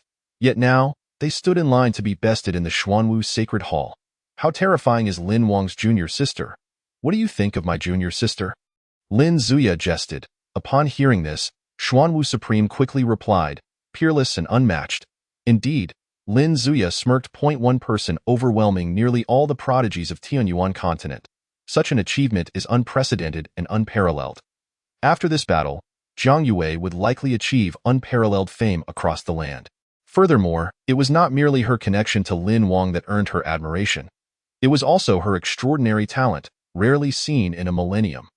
Once he leads his junior sister to seize the opportunities within the divine beast domain. To what heights will Zhang Yue ascend? Meanwhile, countless talents continued to line up for their turn to be defeated. Although they were acutely aware that none could possibly rival Zhang Yue, they felt compelled to make the attempt for the sake of the spirit pool's quota. After all, previous contests for quotas had always involved these prodigies battling one another. Yet now, to secure a place, they required the approval of this 16-year-old maiden. While it seemed almost fantastical, who could deny her status as Lin Wang's junior sister? The influence behind her was enough to intimidate all. Chapter 48. The whereabouts of Mother. Once the series of battles in the Grand Hall concluded, the Supreme Sons were thoroughly humbled. Initially, they had contemplated the fact that Zhang Yue was Lin Wang's junior sister, fearing potential repercussions should they injure her during the contest. Yet, to their astonishment, the reverse occurred in nearly every match. It was Zhang Yue who had been holding back, yet even so, they remained unable to prevail. Even when employing their most formidable techniques, all would falter against Zhang Yue's golden undying flame. Fortunately, Zhang Yue was quite amenable, and all the Supreme Sons were granted the opportunity to enter the spirit pool. How did it go? Any gains? As the challengers retreated, the Grand Hall fell silent. Lin Zuya approached, inquiring, it was all right. Zhang Yue pondered for a moment before casually responding. The prodigies of her generation were simply no match for her. Should I invite those from the ancient academy to practice with you? No, no need. Zhang Yue quickly shook her head. Your methods may be a touch extravagant, merely indulging personal preferences by sending those prodigies here is unnecessary. Moreover, the quota for the spirit pool is already filled. Their arrival would yield no benefits. Then let me take you to the divine beast domain. There lies a great opportunity for you. After all, the Nirvana sacred body is typically born within the members of the Phoenix clan. Yet by some twist of fate, it has fallen upon you. Master has said you were born with the fortune of heaven and earth. And that is indeed true, Lin Zuya remarked with a smile. Just then, the space within the Grand Hall was suddenly torn apart, and a formidable force surged forth. Stepping through the rift was Zhao Xianjun. Upon seeing Zhao Xuanjuan's unexpected arrival, Lin Zuya was somewhat perplexed. After exchanging greetings with Zhang Yue, he inquired, second senior brother, what brings you here? Zhao Xianjun turned to Zhang Yue, then solemnly stated, junior sister, we have found the whereabouts of your mother. Upon hearing this, Zhang Yue's pupils constricted. The whereabouts of her mother. That year, her mother had been forcibly taken away by the Phoenix clan, leaving only her and her father in the vast Zhang manor. Now, apart from her sect, it seemed she had no other family in the world. Second senior brother, where is my mother? Zhang Yue pressed, her tone urgent. Do not rush, Zhao Xianjun reassured, but as he spoke, Lin Zuya's expression suddenly shifted. There is nothing our sect desires that cannot be obtained. The implication of Zhao Xuanjuan's words indicated that there was more to this story. Just recently, the Supreme of the Phoenix clan conveyed a message to me, stating they have located a member of the clan that fits Master S description, likely your mother. However, your mother is neither in Tianyuan continent nor in the four domains. She is located in the Chaos domain. Lin Zuya's pupils momentarily contracted. The Chaos domain? Zhang Yue furrowed her brows. She had learned from her brother that the Tianyuan realm was divided into four domains. But where did this Chaos domain come from? Zhao Xianjun noticed her confusion and took a deep breath before patiently explaining, the Chaos domain can be considered another world. It is the site of the battle between Master and the Saint King. At that time, both Master and the Saint King were Domain Lord-level experts. When they unleashed their full power, it was far beyond merely tearing apart space. Even in a clash of forces, they could obliterate or create an entire domain. Master wielded both a long and short blade. Your third senior brother may still vividly recall that day. When Master unleashed the laws of time, elevating his power to its pinnacle, he could manipulate the world's rules. His long blade, infused with the laws of time, struck the Saint King, reducing him to mere particles, and then the short blade, infused with the laws of space, countered, causing a temporal collapse in the Tianyuan realm, thus forming the Chaos Domain. That place is exceedingly perilous. The rules of time and space there are in utter disarray. Thousands of years have passed, and the Chaos Domain has likely evolved for millions of years. After hearing this, Jiang Yue fell into a daze, overwhelmed by shock. She had never witnessed Master unleashing his full power, but today, her second senior brother's words revealed that Master could create an entire domain with a single strike. What terrifying power! Why would my mother venture into such a dangerous place? Jiang Yue exclaimed anxiously. It appeared that even her two senior brothers regarded that location with trepidation. Could her mother truly survive in such a realm?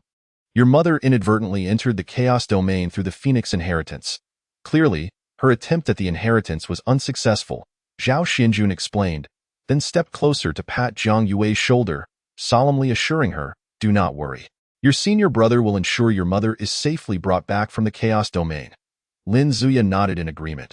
After all, this was a matter entrusted to them by Master. Now that they had located her, regardless of where she was, they had to make the journey. However, Master had repeatedly warned them against venturing into the Chaos Domain alone, due to the catastrophic strike he had unleashed, which contained violently chaotic temporal powers. Remnants of those laws now lingered there, having gone completely out of control. Even if one were a saint-level supreme, or had comprehended the laws, delving into the Chaos Domain would subject them to the top-tier temporal laws of Jiangyu, leading to a total disruption of their internal spiritual energy, resulting in a loss of most of their cultivation.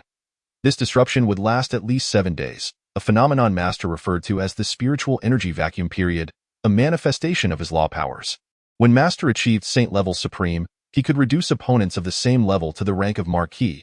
If only Master were here, Lin Zuya mused, furrowing his brow. However, the current situation dictated that Master would not return anytime soon. The Bronze Gate there equated 1 second to a month. Master had gone to gather a significant amount of primal energy, and even if he exerted himself as a domain lord, it would take at least an hour. By this calculation, they would not see Master again for at least 591 years. Jiang Yue's mother could hardly endure in the Chaos Domain for such an extended period. Moreover, the gravest issue was that if they wished to locate someone within the Chaos Domain, they would need to bring Jiang Yue along. In that realm, nearly all magical artifacts would become ineffective. The only method to find someone would be through Jiang Yue's bloodline resonance. This situation posed a significant headache. Lin Zuya's expression darkened as he contemplated this. While he and Zhao Xianjun could venture into the Chaos Domain, how could they ensure Jiang Yue's safety if they took her along? What about their eldest brother? Surely, Master had foreseen this and must have left behind some contingency plans. Suddenly, a spark of inspiration flashed through Lin Xiui's mind, prompting him to inquire, "Let us first seek out our elder brother and discuss matters." Zhao Xianjun remarked, then turned to Jiang Yue, saying, "You should accompany us. Your presence will likely be required for our journey into the Chaos Domain." Jiang Yue nodded, unafraid of venturing into the Chaos Domain, as her sole desire was to locate her mother swiftly.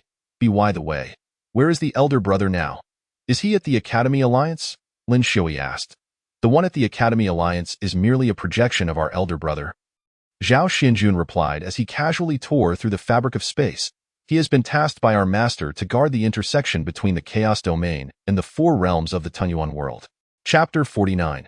Swift departure and return. The boundary was shrouded in darkness, enveloped by an abyssal universe that instilled an unsettling feeling in the hearts of the 3. Upon their arrival, even Lin Xiui was taken aback by the sight before him. In this universe stood a dark-hued city, or perhaps it would be more accurate to refer to it as a continent. Clearly, such a grand creation could not have been realized by the elder brother alone. It was undoubtedly the work of their master. This is the city of chaos, personally crafted by our master, Zhao Xianjun stated, gazing at the land. How is it that I am so ignorant of these matters? Lin Xiui pouted in dissatisfaction. However, Zhao Xianjun offered no further explanations, casually remarking, "Do you think our master chose you to bring along the junior sister for no reason?" Hearing this, Lin Xiui could only display an awkward expression. "Do we need to ascend?" Zhang Yue inquired. No need. The elder brother is already aware of our arrival. As Zhao Xuanjuan's words fell, a figure materialized instantaneously before them. It was Yi Fan. Elder brother. Upon seeing Yi Fan, a sense of reassurance settled in the hearts of the three. After all, aside from their master, the elder brother was the strongest in their sect. Though they were all of the saint-level heavenly sovereign rank, the elder brother's prowess was unparalleled. "I know why you are here," Yi Fan stated directly upon seeing the trio. His figure gently descended, and he opened his palm to reveal 3 seemingly ordinary pills resting within. "These are precious pills crafted by our master using the laws of time and space. They can instantly dispel the spiritual power vacuum period upon consumption. Take care to store them properly. There are no surplus ones. Each pill is a product of our master's creation of a domain, subsequently condensed into this form, specifically to address today's situation." The 3 were astonished at his words. A single pill represented an entire domain? To counteract the residual effects of their master's laws, one would require a pill forged from an entire domain as an antidote. In Zhang Yue's mind, the magnitude of their master's power was vividly illustrated once again. In the chaos domain, even spatial rings would become ineffective. They could only resort to traditional means of storage. "Junior sister, your attire needs changing. While the 2 of us are clad in indestructible garments, your clothing will disintegrate the moment you enter the chaos domain. At that point, this pill will vanish as well." Yi Fan cast a glance at Zhang Yue before handing her a spatial ring filled entirely with garments. These clothes were imbued with their master's laws of time and space, effectively resisting the turbulence of time and space. Then, with a wave of his hand, Yi Fan conjured an independent space. After Zhang Yue stepped inside with the spatial ring, she emerged anew within 3 minutes, adorned in a black and gold dragon robe.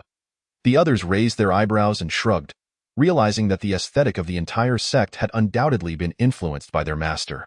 However, Zhang Yue's fair visage, clad in the black and gold dragon robe, exuded an indescribable charm. In this dragon robe, our master has designed a storage compartment. You can safely stow the pill in the concealed pocket of your left sleeve. Yi Fan explained. The 3 then proceeded to secure their pills, ensuring their safety. "Elder brother, will you accompany us?" Zhao Xianjun asked. No. Yi Fan shook his head. "The Tianyuan world requires someone to watch over it. Time flows erratically in the chaos domain. While it may not be as chaotic as at the Bronze Gate, your journey into and out may result in a passage of 100 years outside. As your elder brother, I must warn you of one crucial point. You must consume the pills only after fully entering the chaos domain, or they will be ineffective. Furthermore, upon arrival, consume the pills immediately. The spiritual power vacuum period may render you completely mortal within the chaos domain. Regardless of whether it is the 2 of you or the junior sister, all beings are equal in the face of our master's laws. Should danger arise at that moment, it would pose a grave issue." Yi Fan's expression turned serious as he cautioned them. "Rest assured, elder brother," they all replied with nods. With these pills in hand, their journey should proceed without incident. "Remember, the only way for you to return from the chaos domain is to forcibly tear apart the space using the power of the saint-level heavenly sovereign. If you have not returned within 100 years, I shall come to find you. Based on my estimates, approximately 10 days will pass within the chaos domain." Yi Fan had prepared an escape route for them. Even if they encountered peril, as long as they persevered for 10 days within the chaos domain, their elder brother would come to rescue them. The Bronze Gate. Aside from our master, no one can reach it by their own strength.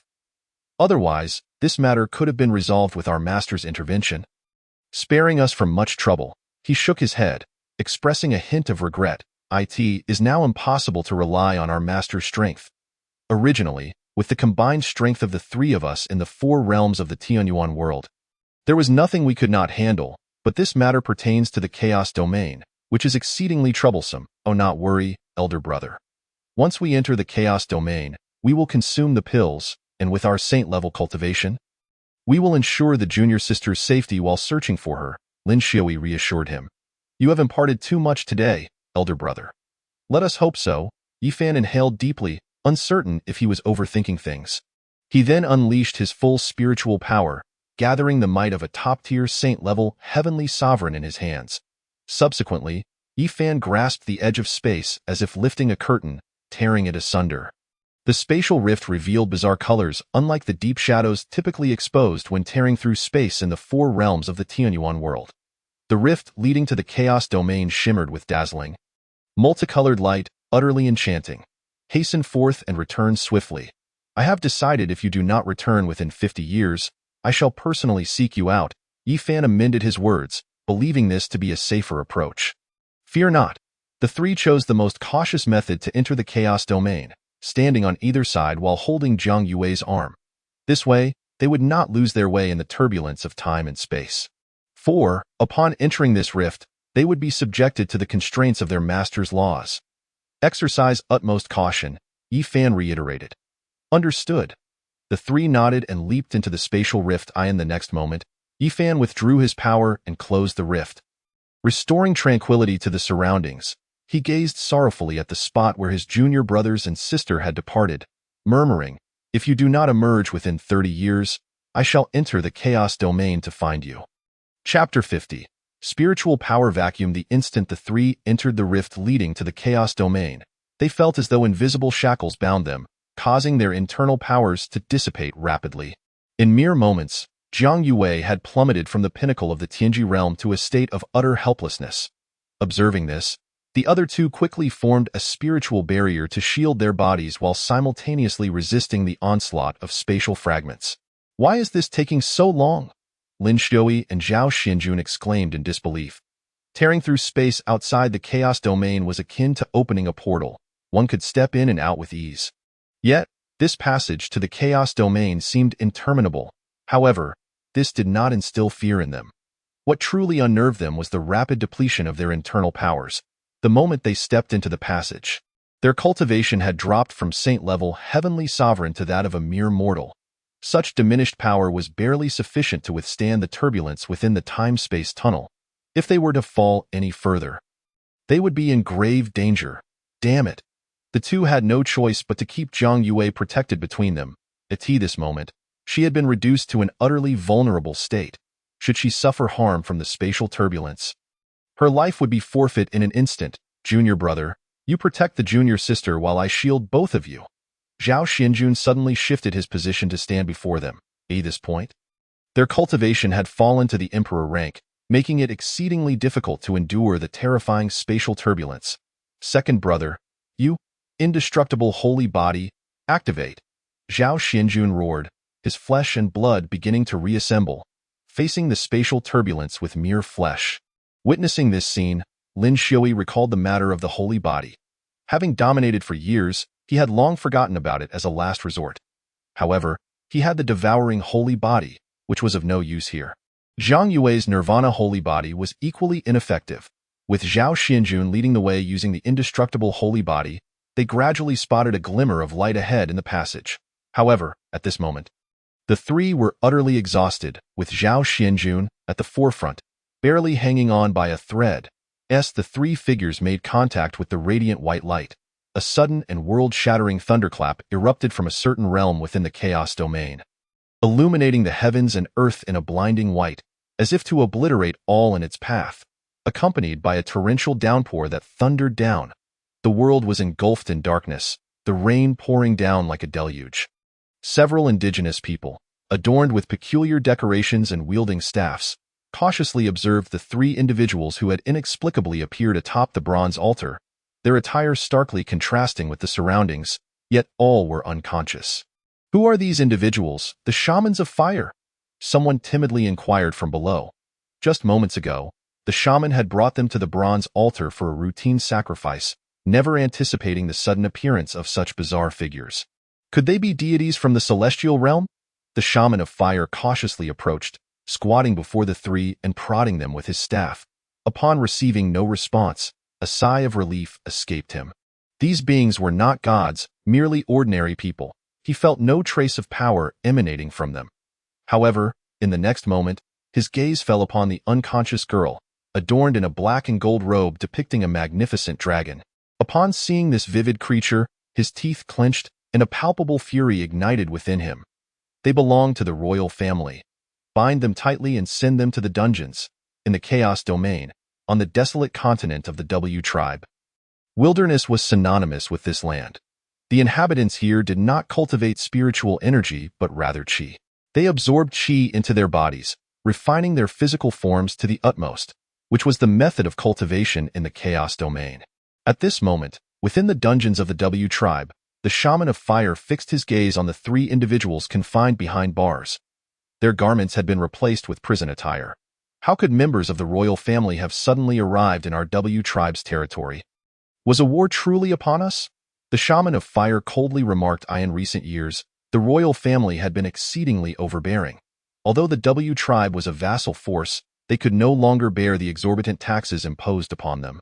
Nonetheless, capturing 3 ordinary members of the royal family could prove advantageous. If war were to break out, they could leverage the lives of these 3 to buy some time. With this thought, he turned and departed the dungeon.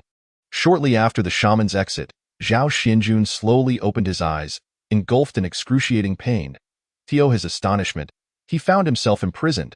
He turned to see Lin Xiuyan and Jiang Yue, who were likewise confined. The most troubling aspect was that their clothing had been changed. This implied that the pill capable of immediately dispelling the vacuum of spiritual energy was temporarily unaccounted for. Lin Xiuyan also awakened, laboriously opening his eyes. Upon meeting Zhao Xuanjuan's gaze for a moment, they quickly grasped their predicament. How could the vacuum of spiritual energy suppress our physical strength? Lin Xiuyan lamented. As a supreme being of the holy class, even without utilizing spiritual energy, he could still overpower other supreme beings through sheer physical prowess. Yet now, bound by the vacuum of spiritual energy, their bodies were akin to those of mere mortals. The residual power of their master's laws was unfathomably terrifying. Elder brother, the power of the holy body can still be harnessed. But my ability to devour relies on spiritual energy, which has been severely restricted and is of little use. Lin Xiuyan attempted to channel his devouring holy body, only to shake his head helplessly. My undying holy body is similarly constrained. Zhao Xianjun clenched his fists in frustration. Their current position was far from favorable, shackled by 4 chains that bound their wrists and ankles. The holy body powers of both were rendered almost ineffective in this place. Their gazes then turned to the still unconscious Jiang Yue. Perhaps Jiang Yue's nirvana holy body could achieve something. After all, the nirvana holy body was more akin to a bloodline holy body. Although limited by the vacuum of spiritual energy, it could not impede the pure phoenix bloodline within Jiang Yue, junior sister.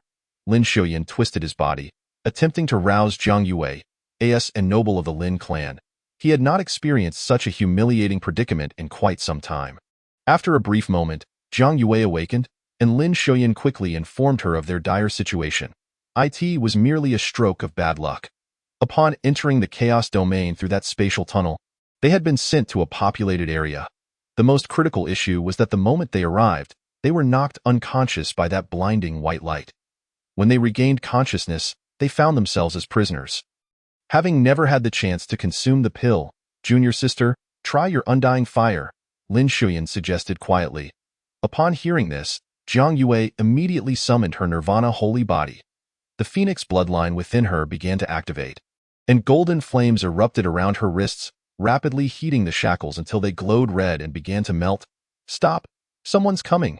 Zhao Xianjun suddenly whispered. A pair of ethereal footsteps approached from the distance. Jiang Yue quickly retracted her flames. The 3 exchanged glances, unperturbed. Their immediate priority was to ascertain their location, the whereabouts of their original garments, and the strength of these individuals. Once these questions were resolved, they could use Jiang Yue's undying fire to escape and reclaim the pill. Stay calm. If anything changes, junior sister, use your flames to break free, Zhao Xianjun instructed. The undying fire was a terrifying force in this realm. Even in their current mortal forms, it could still incinerate formidable beings of the highest order. As the footsteps drew nearer, 4 men resembling soldiers approached, their expressions stern as they regarded the 3. The shaman has ordered the royal girl to be taken away. They swiftly moved to unlock the prison door. Sensing a shift in the atmosphere, Zhao Xianjun immediately signaled Jiang Yue with his eyes. In an instant, the undying fire surged within her, and in a heartbeat, the shackles binding her wrists and ankles shattered under the intense heat. The sudden turn of events left the soldiers momentarily dumbfounded. Before they could react, Jiang Yue darted forward, her hands ignited with flames. Boom! The fire spread, and the 4 soldiers were consumed before they could even utter a cry. They possessed almost no cultivation. Yes, done. Jiang Yue stated calmly. She then approached the 2, using her flames to sever their shackles. Free once more, the 2 flexed their limbs. Ordinary people, are they? Lin Xiaoyan mused, gazing at the charred remains scattered on the ground. Ever since awakening, he had sensed the peculiarities of this world. There was no spiritual energy. Now, apart from junior sister, we 2 are merely ordinary individuals, yet our combat experience far surpasses that of these soldiers. Zhao Xianjun reflected. Although they had lost their cultivation and the physical prowess befitting supreme beings, their bodies, honed over millennia of training, were far from what ordinary mortals could hope to match. Nonetheless, it was evident that among the 3, Jiang Yue was their strongest asset. This meant that their subsequent actions would need to revolve around her. Let us first leave the dungeon, and once outside, we shall seize the opportunity to act. Zhao Xinjun declared. The 3 then banded together, cautiously navigating the dungeon. Despite Jiang Yue's effortless defeat of the 4 soldiers, they could not guarantee that stronger adversaries would not appear until they regained their powers. It was wise to remain vigilant. After several minutes of careful progression, they came upon another large door, evidently the exit from the dungeon. Jiang Yue advanced and grasped the door lock, which melted into a puddle of molten iron in an instant. Junior sister, create some weapons, Zhao Xinjun suggested, contemplating the iron bars of the door. Understanding her elder brother's intent, Jiang Yue summoned her undying fire once more, tearing down 2 iron bars. These bars were solid, but under the relentless heat of her flames, she easily forged sharp points on one end of the severed bars. The 2 took the makeshift weapons and tested their weight in the air. These will suffice against ordinary foes, Lin Xiaoyan remarked with a smile. With weapons in hand, the 2 brothers no longer needed to hide behind Jiang Yue. Once they completed their preparations, the 3 exited through the door and emerged into the open air. As they peered out, they spotted a dozen soldiers stationed outside. The area was devoid of buildings, instead featuring scattered tents measuring about 5 to 6 meters in length. Their original clothing might be within those tents. We must attack, Zhao Xinjun commanded. It was clear that silently infiltrating the tents would be impossible. They had to engage in combat. Even if their clothing was not found within, capturing a few tongues for questioning might yield valuable information. Charge! At Zhao Xuanjuan's command, the 3 surged forward. Utilizing his years of combat experience, Lin Xiaoyan swiftly incapacitated one soldier, thrusting the molten iron bar through his neck before yanking it free. The prisoners are escaping. Someone shouted. Instantly, all the soldiers converged on the 3. Elder brothers, you head for the tents while I hold them off, Jiang Yue declared, flames igniting anew in her hands. Hearing this, the 2 brothers exchanged bewildered glances before shaking their heads in resigned amusement. In the current situation, only Jiang Yue could confront such a multitude of foes. The 2 senior brothers can only rely on the protection of their junior sister now. Be cautious, Lin Xiaoyan advised. Understood, Jiang Yue nodded.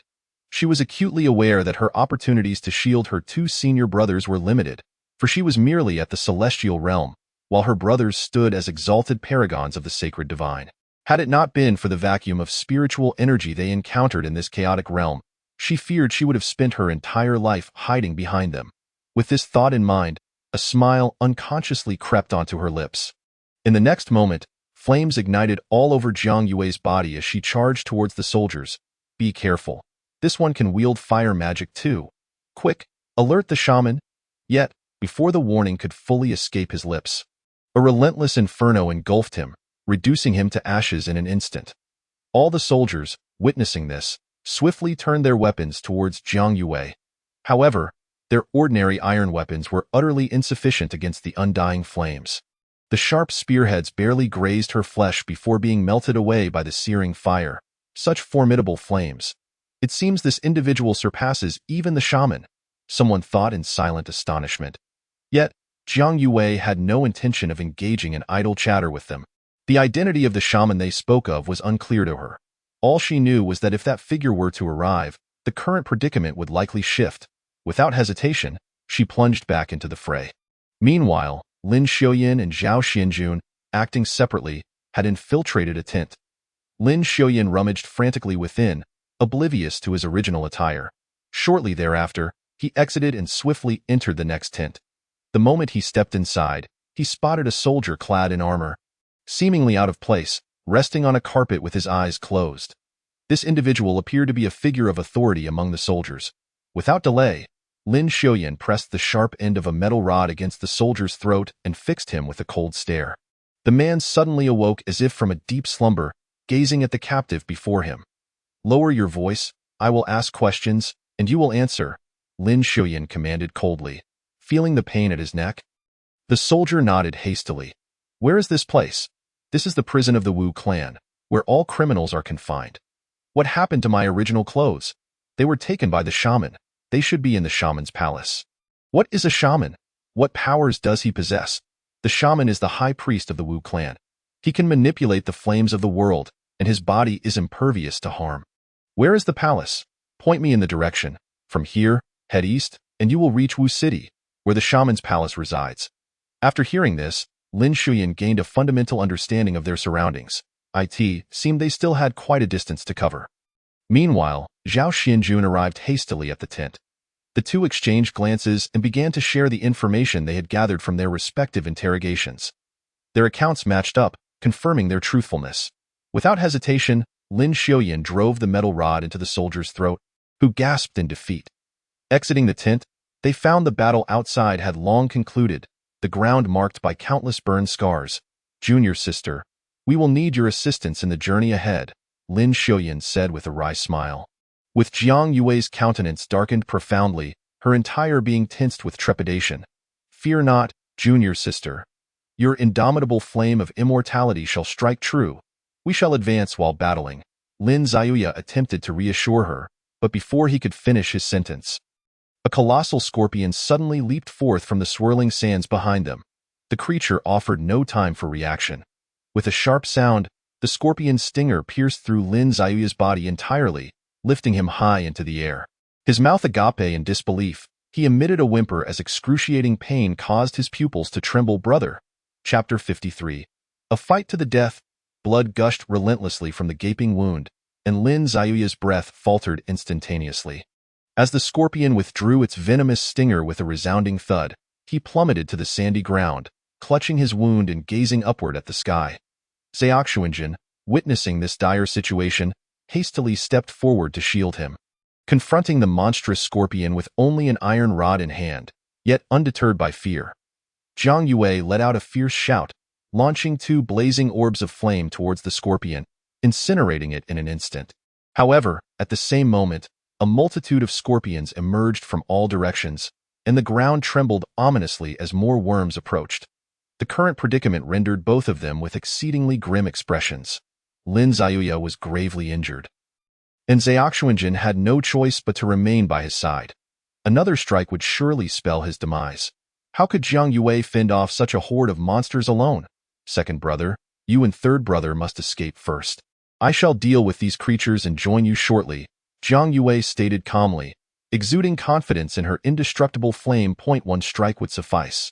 As long as she remained uninjured, this multitude of monsters would pose no threat to her. Xiaoxuanjin, after a moment of contemplation, nodded in agreement and swiftly began to carry Lin Xiaoya away towards the distance. Jiang Yue was engulfed in intense flames, the commotion undoubtedly drawing the attention of all nearby monsters. Her mind was singularly focused on annihilating this horde of creatures so that she could promptly reunite with her brothers. Otherwise, with their current strength, they would not endure long in this desolate wasteland. Just then, the sound of galloping hooves stirred the swirling sands in the distance, heralding the arrival of a figure at the forefront. Saman. He was flanked by a densely packed army, and with a commanding gesture, they halted their advance, observing from afar. Xiaoxuanjin's expression soured at the sight of the troops. The ground beneath their feet was solid earth. Clearly, upon reaching that point, they would be safe from the onslaught of the desert monsters. Yet, Saman stood there with a sword drawn, making their intentions unmistakably clear. They were not to pass, and would be left to perish in this barren expanse. Saman coldly regarded the trio in the desert. His gaze fixated on Jiang Yue, who radiated golden flames. So, the royal family has even mastered fire magic, They must have invested heavily this time, he remarked icily. Fortunately, he had received word of their escape and arrived promptly. Had they managed to enter the city, the consequences would have been dire. I and their clan. Those who wielded magic were but a rare few. Yet, since these individuals had foolishly trespassed into forbidden territory, their fate was sealed. Saman sneered, declaring that anyone who disturbed the peace of the desert's life must pay with their lives. Thankfully, the commotion was minimal. If it escalated further and attracted the attention of the desert lord, it would certainly be an entertaining spectacle. Gently, Xiaoxuanjin laid Lin Xiaoya on the ground, blood flowing profusely from his grievous wound, which even oozed a purplish-black ichor. Lin Xiaoya's lips had turned a similar hue, indicating the venomous nature of the scorpion's sting. If they were still the divine saints of heaven, such a creature would pose no threat. But times had changed. They were now mere mortals, and sustaining such injuries was akin to stepping into the gates of death. With the army blocking their path and countless monsters engaging Zhang Yue, if they could not break free, the three would inevitably perish here. Realizing this, Xiaoxuanjin's expression darkened severely. He took a cautious step closer to Saman's troops. The soldiers, seeing his approach, raised their bows and aimed directly at him. Saman, intrigued, waved his hand, and the soldiers lowered their weapons, allowing him to draw near. "What is this? The royal family seeks to plead for mercy from us lowly commoners," he taunted as Xiaoxuanjin drew nearer. "We are not of the royal family, merely beings from another world." "There is no need for such theatrics," Xiaoxuanjin replied, striving to downplay his status, words he had not uttered in millennia. "Denying it, are we?" Saman smirked knowingly, then clapped his hands, summoning a black and gold robe embroidered with 9 dragons. This garment belonged to Zhang Yue, containing within it a pill capable of instantly removing restrictions. Saman pointed at the dragon motif on the robe, chillingly stating, "Who but royals would dare to embroider dragons? This robe is exceptionally unique, featuring 9 dragons. It not only symbolizes royalty but also the royal family itself. I was pondering how to eliminate you, yet here you are, stepping into this desert's forbidden zone. Now, even if you die here, the royal family cannot trace us." Saman's lips curled into a sinister smile. However, Xiaoxuanjin's gaze remained fixed on the 9-dragon supreme robe. If he could seize it, everything would come to an end. He scrutinized the army before him. At least 1,000 strong, yet they were not the greatest challenge. This man appeared distinctly different from the ordinary soldiers. He likely harbored formidable power within. Suddenly, Zhang Yue was struck by a worm, sent crashing to the ground, kicking up a storm of dust. Xiaoxuanjin clenched the iron rod in his hand. At this juncture, their only option was to seize the moment. In the next instant, he propelled himself off the ground with explosive force, charging towards Saman like a bolt of lightning. Saman raised an eyebrow, not anticipating such swift ferocity from his adversary. However, he quickly swished his sleeve, conjuring a wall of fire. Yet Xiaoxuanjin paid it no heed, crashing directly into the flames. The moment he made contact, he felt a searing, excruciating pain coursing through him. The flames ignited his clothes, engulfing him in fire. At that moment, he was a living inferno, relentlessly charging towards Saman, oblivious to the agony. "Is he mad?" Saman's eyes widened in disbelief, his heart racing with panic. He had never encountered such a phenomenon. This man seemed immune to pain. Anyone else would writhe in agony upon contact with his flames, yet this individual appeared utterly unaffected. Saman, a high priest with considerable magical prowess, knew that in close combat, he was likely no match for even ordinary soldiers. A figure so fearsome could easily crush him with a mere hand. Alarmed, he shouted, "Guards, guards!"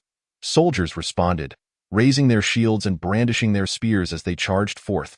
Xiaoxuanjin, his body crackling with flames, his eyes bloodshot and visage unrecognizable, surged towards the line of soldiers without a hint of trepidation. "Kill!" he roared, his voice reverberating through the air. Chapter 54. The Lord of the Desert. The sheer intensity of his shout momentarily stunned the soldiers forming a defensive line. They felt as though the man before them hailed from the depths of the 18 layers of hell. For only a hellish reaper would inspire such terror. With a swift motion, Xiaoxuanjin plunged his rod into the eye of the foremost soldier, piercing through his skull. He quickly seized the fallen soldier's spear and shield, stepping over the corpse as he continued his relentless assault deeper into their ranks. "Stop him!" Saman exclaimed in terror, retreating hastily. The soldiers, emboldened by their numbers, steeled themselves. What did it matter if he was a reaper? They numbered in the thousands. Surely, he could not slay them all. With that thought, countless spears lunged towards Zyaoxuanjin, aiming to eliminate him in one fell swoop. Sensing the barrage of spears approaching, Zyaoxuanjin's expression hardened. Though the flames seared his body and distracted him, he had not ascended to the position of sect leader simply through brute force. Centuries of experience had honed his combat prowess to an unparalleled level. Ferocity was indeed his hallmark. With both hands gripping the spear, he unleashed a tremendous sweep, deflecting all the spears aimed at him. The soldiers, caught in the overwhelming force, were instantly scattered. Seizing the moment, he pivoted with astonishing speed and thrust his spear forward. Boom! The shot produced a sonic boom, skewering the 5 soldiers before him in a single strike. Without pausing for breath, he pressed on, feeling the flames spreading deeper into his limbs, his skin charred to a crisp. If he allowed the flames to continue their relentless advance, he would lose all combat capability. With a grim resolve, Zyaoxuanjin unsheathed a sword from a fallen soldier's waist. In the next moment, he mercilessly severed the burning flesh from his arms and legs, exposing raw, bloody muscle and sinew. Gritting his teeth, he trembled as he inflicted such agony upon himself, an act tantamount to flaying his own skin. Kill! He roared once more, pursuing Saman with unwavering determination, regardless of the number of soldiers standing before him. They were all swiftly dispatched. At that moment, Zhao Xianjun resembled a figure from the depths of hell, relentless demon. Though the soldiers felt a chill of fear, they pressed on towards him. After only a few steps, he spotted the shaman had mounted a black horse and was hastily fleeing towards Wuqing. Simultaneously, numerous soldiers had completely surrounded him. This wretch is indeed a demon. He must perish here, for the consequences of his survival would be unimaginable. Brothers, let us unite. I refuse to believe he has 3 heads and 6 arms. Upon hearing this, the soldiers' courage surged, and they roared as they charged towards Zhao Xianjun. The flash of a blade severed one man's throat, a spray of blood erupting as he fell lifelessly to the ground. Zhao Xianjun bared his teeth, ferocity gleaming in his eyes. If you seek to kill, then I shall facilitate your wish, one man. Amidst 1,000 troops, remains undaunted. Meanwhile, Jiang Yue, trapped in the desolate wasteland, was utterly spent. She witnessed the carnage Zhao Xianjun wreaked upon the army but felt utterly powerless. Faced with such overwhelming numbers of monsters, she dared not let her focus waver. A single moment of distraction could lead to her immediate demise. If she were to fall, her 2 senior brothers would have no hope of survival. Yet, without the aid of spiritual energy, her strength was nearly depleted. Each time she unleashed the eternal flame, it consumed the divine phoenix blood within her. In other words, at this juncture, her battle was a desperate gamble for her life. After she successfully obliterated 2 worms with fireballs, more scorpions emerged from the sands. Witnessing this, despair engulfed Jiang Yue. At that moment, Lin Zuyai, who had been unconscious, suddenly opened his eyes. Gasping for breath, he struggled to rise. Ahead, Zhao Xianjun was wreaking havoc amidst the soldiers, while behind him, Jiang Yue faced an innumerable horde of monsters alone. He clutched his grotesque wound at his chest, feeling a numbing sensation throughout his body, an indication of severe poisoning. Yet, in the face of such dire circumstances, he could afford no further hesitation. He was Jiang Yu's 3rd disciple, Lin Zuyai. He was the ruler of the 4 holy nations, and he was Lin Wang. Lin Zuyai grasped an iron rod and limped towards Jiang Yue. "Junior sister, give me a ball of fire," he bellowed, disregarding the pain as he approached her. Jiang Yue, upon hearing this, swiftly hurled a ball of eternal flame, which adhered to the iron rod in his hand. With this flame, he gained at least a modicum of combat capability. Armed with the blazing iron rod, Lin Zuyai unhesitatingly charged into the throng of scorpions. The scorpions, upon seeing this, scuttled rapidly, their tails poised to strike at Lin Zuyai. Though their movements were sluggish, he easily evaded their attacks. However, each burst of exertion only served to further spread the venom through his limbs. Boom! With a precise thrust, Lin Zuyai struck a scorpion, and the eternal flame ignited instantly. Yet, with each kill, the fire on the iron rod dimmed slightly. Nevertheless, Slaying 4 or 5 was sufficient. He then plunged directly into the swarm of scorpions. The colossal desert worm had yet to appear, granting Jiang Yue a moment to catch her breath. She felt herself reaching her limit. Attempting to reignite the eternal flame might well endanger her life. No, I must continue. Jiang Yue gritted her teeth, rising with great effort to conjure a flame to cover Lin Zuyai. Just then, the shaman, who had fled earlier, unexpectedly returned, riding his horse and bearing a strange device in his hands. Zhao Xianjun, tread upon a mountain of corpses, was already drenched in blood, appearing utterly terrifying. The shaman's heart quaked, and he quickly hurled the device into the desert wasteland before riding off without a glance back. Prepare to meet your doom. The Lord of the Desert will slay you all of you. The sands, the mud, could not hinder it. Ha ha ha. The shaman cackled maniacally on horseback. His escape was even swifter this time. As if something dreadful were about to unfold. The soldiers, witnessing the shaman throw the device, immediately scattered, abandoning their weapons and fleeing in a panic. An ominous premonition surged within Zhao Xianjun as the device made contact with the sands. For pillars erupted from its base, firmly embedding themselves into the ground. Subsequently, a weighty object began rhythmically pounding the surface. Thud, thud, thud. The sound was deep and foreboding, akin to a death knell. Even the scorpions and other monsters engaged in battle with Jiang Yue and Lin Zuyai ceased their movements, emitting frantic sounds as they burrowed into the sands. The entire desert wasteland fell into a sudden silence. Lin Zuyai gasped heavily, bewildered as he surveyed his surroundings. Come quickly, Zhao Xianjun shouted, for beneath them, the ground trembled with even greater horror, at least tenfold the disturbance of the worm's emergence. A terrifying roar echoed from beneath the sandy earth. Jiang Yue gritted her teeth and rushed forward, hoisting Lin Zuyai as they sprinted towards her second brother. Thud, thud. Something even more terrifying was bearing down upon the three of them.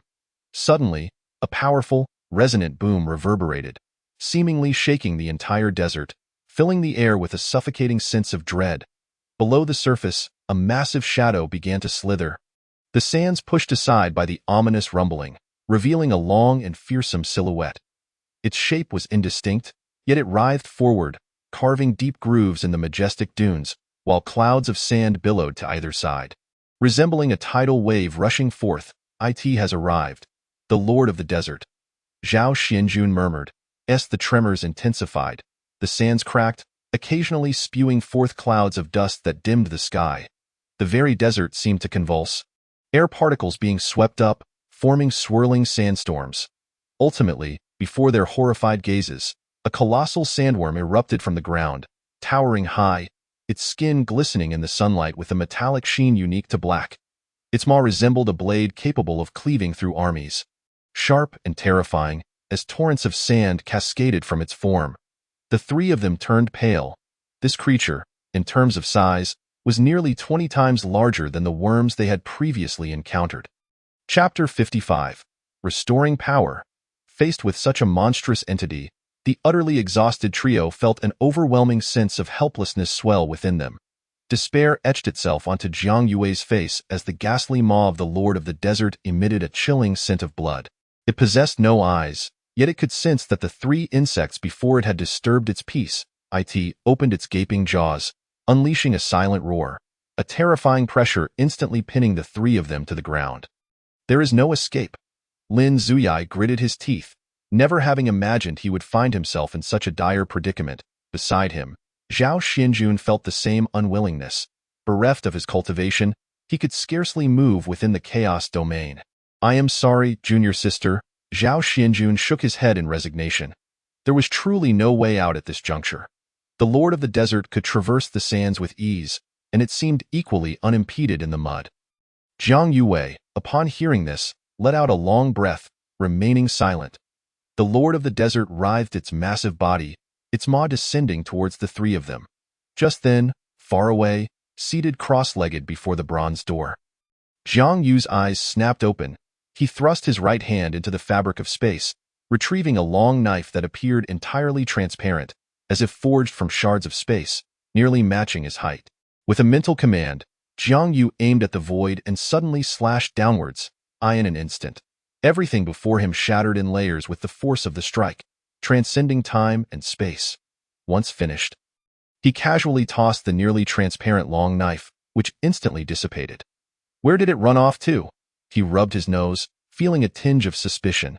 These three disciples were indeed a constant source of concern for him. Yet, having achieved the realm of a domain master, he could perceive any disturbances throughout the Tianyuan realm's 4 domains, including the Chaos domain, as easily as if they were in plain sight. This could be considered a form of tempering. With that thought, Jiang Yu redirected his gaze towards the bronze door. This moment, he had gathered a considerable amount of primordial energy. The bronze door had grown increasingly peculiar. Jiang Yu was certain that behind it lay another world, perhaps even the entrance to the so-called Great Thousand World. The primordial energy seeping forth was the best evidence of this. Moreover, it seemed something outside the door yearned to enter. Meanwhile, within the Chaos domain, the three who were bracing for death suddenly sensed an overwhelmingly fearsome spatial fluctuation sweeping over them from above. The heavens and earth were cleaved into 2 distinct halves by this world-shattering strike. The so-called Lord of the Desert, having withstood this blow, instantly exploded, utterly obliterated from existence. The three, filled with trepidation, looked up and swiftly realized. "Master?" Zhang Yue exclaimed in delight. Only their master possessed such terrifying power. With the crisis averted, Lin Zuyai collapsed onto the ground. Gasping heavily, he gazed at the sky that had been cleaved in 2. A smile creeping onto his face. It seemed that after several thousand years without their master's protection, they had forgotten that, in times of peril, their greatest trump card always stood behind them. After offering silent gratitude to the empty sky, the trio rested for a while before setting off towards Wuching. If only the elixirs could be utilized within this chaotic realm, we would not find ourselves in such a dire predicament. Along the way, Lin Xiui chuckled, despite being grievously wounded and significantly poisoned.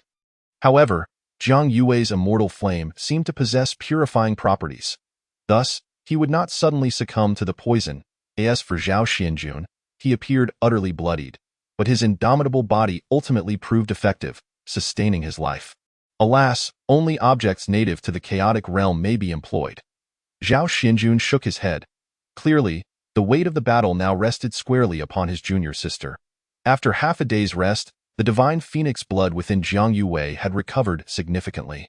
This exemplifies the terrifying nature of the nirvana sacred body and the phoenix itself. Nirvana, in essence, signifies destruction followed by rebirth, and no matter how much divine phoenix blood Jiang Yue expends, as long as a single drop remains. Given time, she can restore herself entirely. Moreover, the regenerated divine phoenix blood becomes even purer. This battle has indeed bestowed her with numerous advantages. Jiang Yue now comprehended why her master had so painstakingly trained her. Without such life and death struggles, the nirvana sacred body would have languished in neglect. Before long, the trio arrived a mile outside Wuching, where the terrain was steep and dotted with small mounds of earth. Providing ample cover, the towering city walls were coated in yellow sand, and a scent of rust wafted through the air. Aside from the howling winds, no other sounds could be heard. Such a vast city, yet no one is guarding it? Lin Xiui mused. However, Zhao Xianjun pointed to the sky behind them. The ominous sight of it being torn asunder bore an uncanny resemblance to a natural disaster. It seemed the indigenous people of Wuching had retreated into their homes. Upon this realization, the three exchanged glances and proceeded towards Wuching. Upon reaching the city gate, they were momentarily taken aback. Inside, only residents could be seen, devoid of soldiers.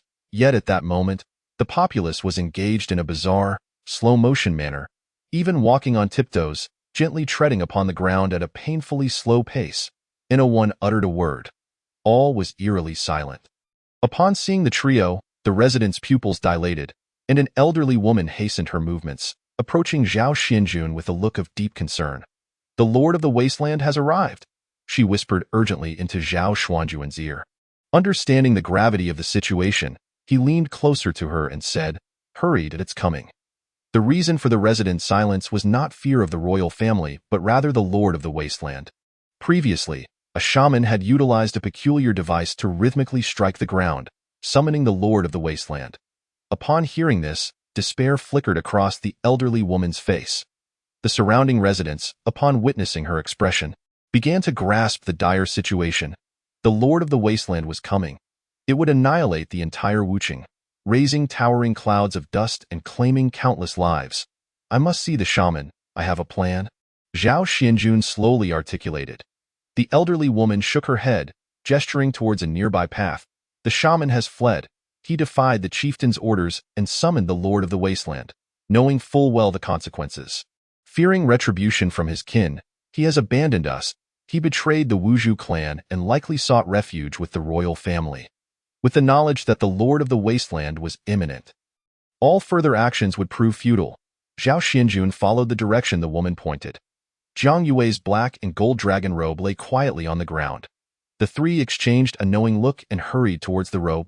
Zhao Xianjun picked it up, deftly retrieving a position where the elixirs were stored. An elixir appeared in his palm. Their journey through the chaotic realm could come to an early conclusion. A smile crept across Zhao Xuanjuan's lips. The trio nodded in agreement, and he promptly swallowed the elixir. A cataclysmic surge of power surged within him, rapidly awakening.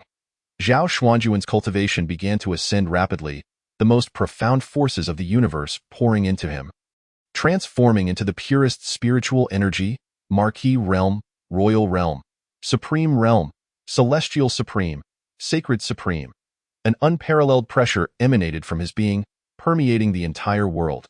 The previously shattered firmament now trembled even more precariously in that distant desert of death. Countless worms frantically fled from the sand, and the ground shook violently. Even the Lord of the Wasteland could only focus on escaping. With his power fully restored, Zhao Xuanjuan's flesh and blood began to regenerate. And in the blink of an eye, he returned to his former self. He glanced at Lin Xiui, gesturing subtly, healing his injuries. Now, having regained his sacred supreme status, the weight that had long burdened their hearts finally lifted.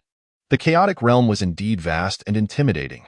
Locating his junior sister's mother would not be an easy feat, however. The fleeing shaman likely possessed some knowledge. Zhao Xianjun pondered. It was said that the shaman was a master of fire.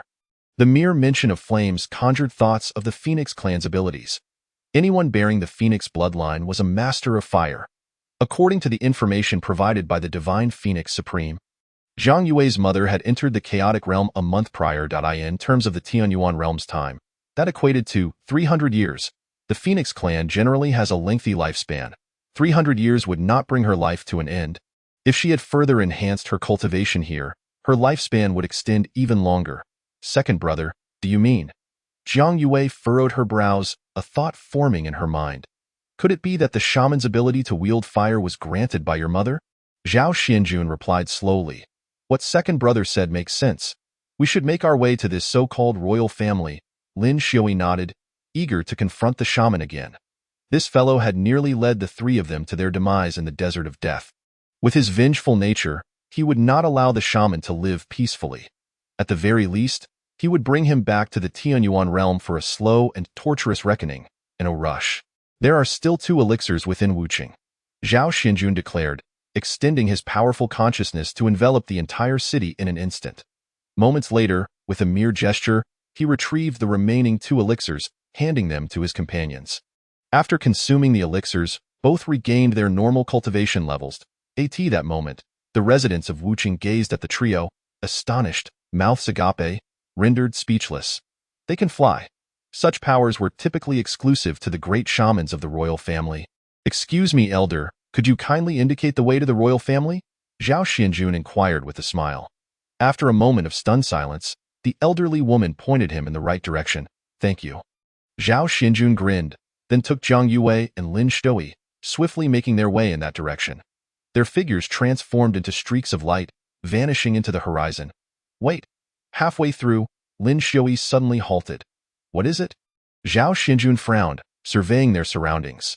Now that they had restored their sacred supreme cultivation, there should no longer be any threats capable of harming them in this chaotic realm. With a devilish grin, Lin Xiui gazed toward the boundless desert. Doesn't that shaman enjoy playing with giant sandworms? I ought to bring a few along with that. Lin Xiui raised his hand toward the desert, his mind focusing. Suddenly, with a thunderous roar, a colossal creature was yanked from the depths of the earth by an invisible force. This was undoubtedly the Lord of the Wasteland, a being that had once filled the trio with despair.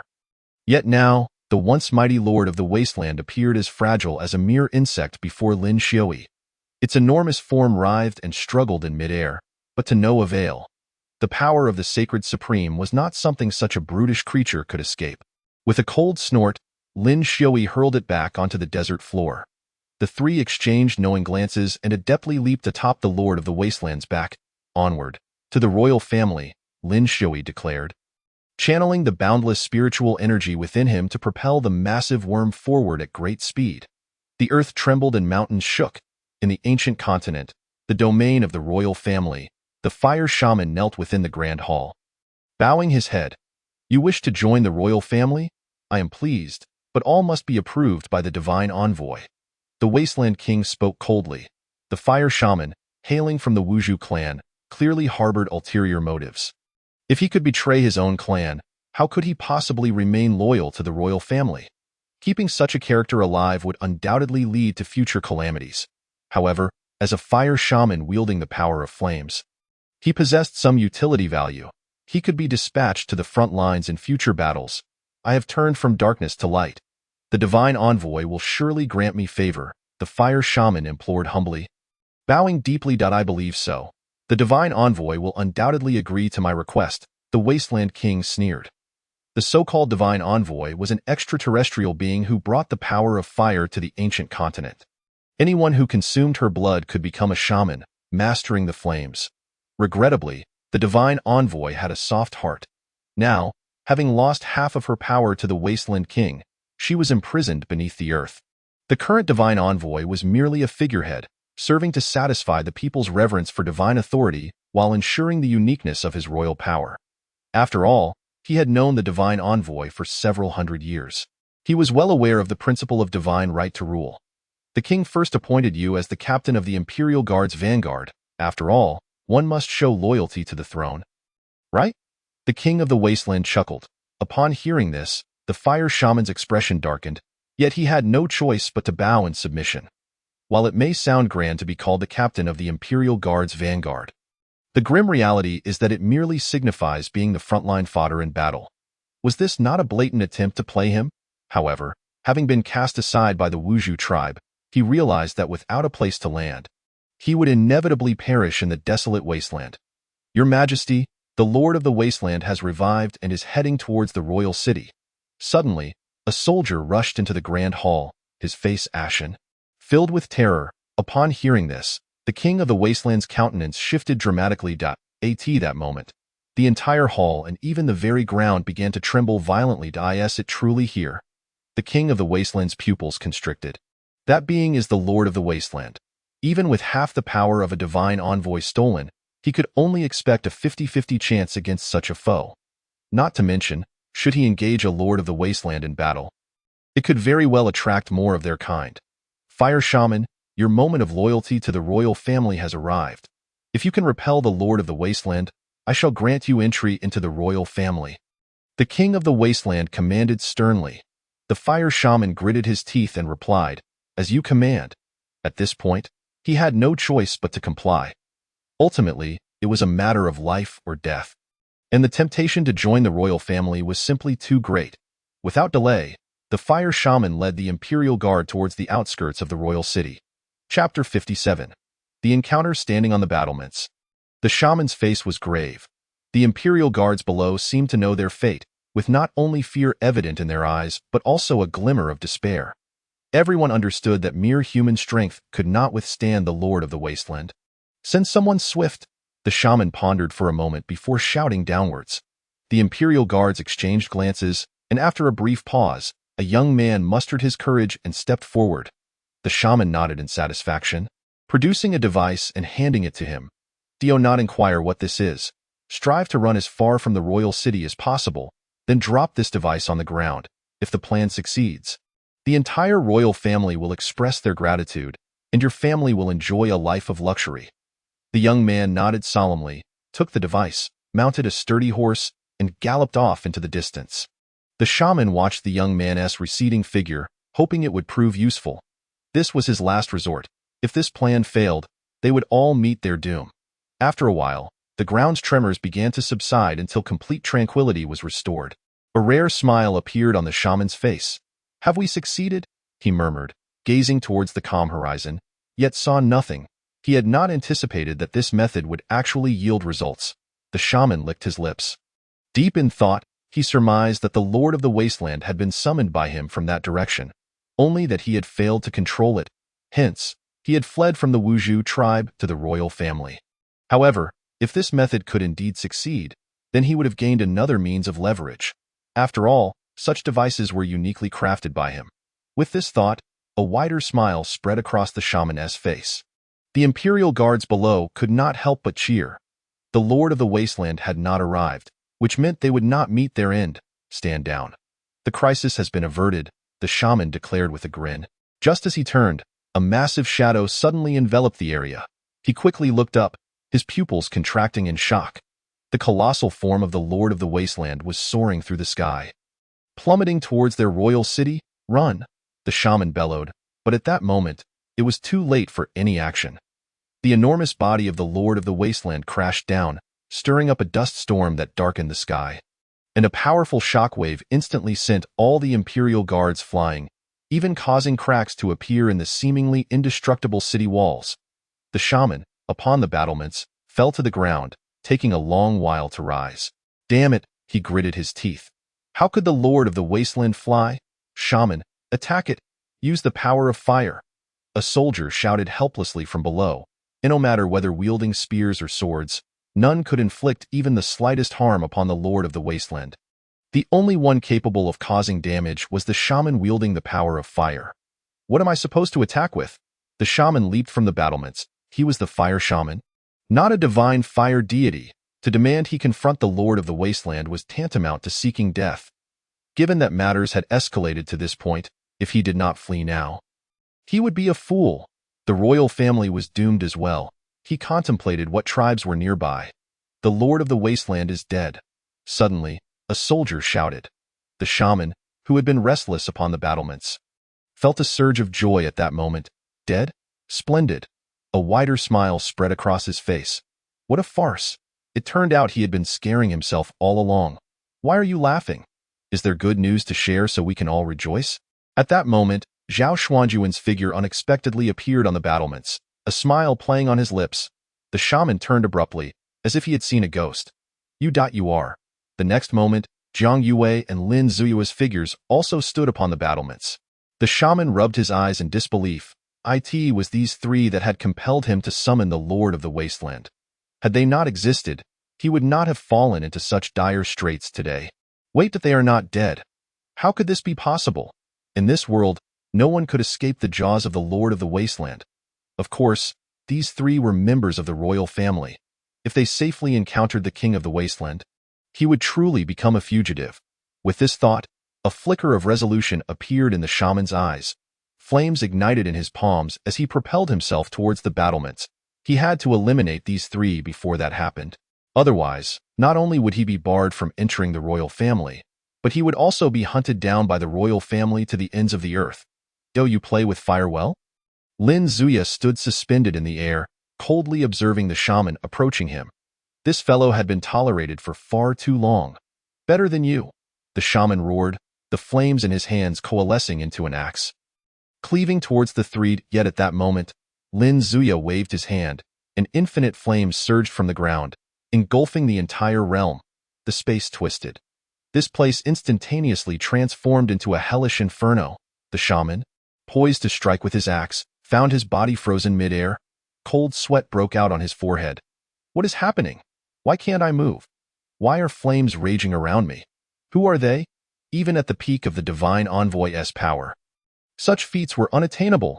Lin Zuya slowly walked towards him, stepping through the air. I shall take you back to the Qitian Palace for some leisurely playtime. He effortlessly tore through space, calling out within, Li Qinglong, keep an eye on him. Having said that, Lin Zuya kicked him into the rift in space and then dusted off his hands. Mission accomplished. Now, to find Jiang Yue's mother. Senior brother, the flames that shaman just conjured resemble the immortal fire. And he also possesses a trace of phoenix blood within him. Jiang Yue quickly remarked, I understand. Zhao Xinju nodded. his gaze fixated on the king of the wasteland within the grand hall. Yes, he extended his consciousness to scan. He discovered the concentration of phoenix blood within the king remarkably high. Subsequently, with a firm grasp of his hand, he pulled the king of the wasteland over with an invisible force. You all. The king of the wasteland stared at the three before him, his expression one of sheer terror. Zhao Xinjun couldn't be bothered to waste words with him and simply pressed his hand against the king's forehead, forcefully searching through his memories. Moments later, he nodded thoughtfully. Just as I suspected, as soon as the words left his lips, he slowly lifted his right hand, causing the ground of the royal city to begin to fracture. And a prison slowly rose from beneath. This prison contained a middle-aged woman. Witnessing this scene, Zhao Xinjun effortlessly crushed the king of the wasteland into a cloud of blood mist. Go, your mother is inside, Zhao Xinjun stated. Zhang Yue was momentarily stunned before swiftly flying towards the prison. Upon seeing the woman bound in shackles, familiar memories surged forth, and her eyes filled with tears. Mother? The woman, barely clinging to life within the prison, lifted her head at the sound, her eyes flickering with life. Chapter 58. The structure of spiritual power. Yue? The woman in the prison, once dulled, suddenly had her eyes light up. Zhang Yue hurried forward, summoning golden flames in her hands, swiftly severing all the shackles. Then, the two embraced tightly, tears flowing freely in the distance. Zhao Xinjun and Lin Zuya watched the mother-daughter reunion with warm smiles. They had finally helped their junior sister fulfill this wish. Their mission was also successfully completed. Shall we return to the Tianyuan realm now? Lin Zuya comfortably seated himself in midair, glancing at Zhao Xinjun. Let us linger here a while longer. There are remnants of our master's laws resonating in this place. We could gain insights here. If we grasp even a fraction, it would greatly benefit our future ascension to the Domain Lord realm. Indeed, and we might as well wait for our master to resolve matters at the bronze door. Otherwise, we could be waiting for centuries in the Tianyuan realm. That is also true, Lin Zuya chuckled. Everything settled into tranquility. However, at that moment, near the bronze door, Zhang Yu ceased his gathering of primordial energy. Astonished to find that the primordial energy was growing denser, the barrier of the bronze door seemed to be loosening.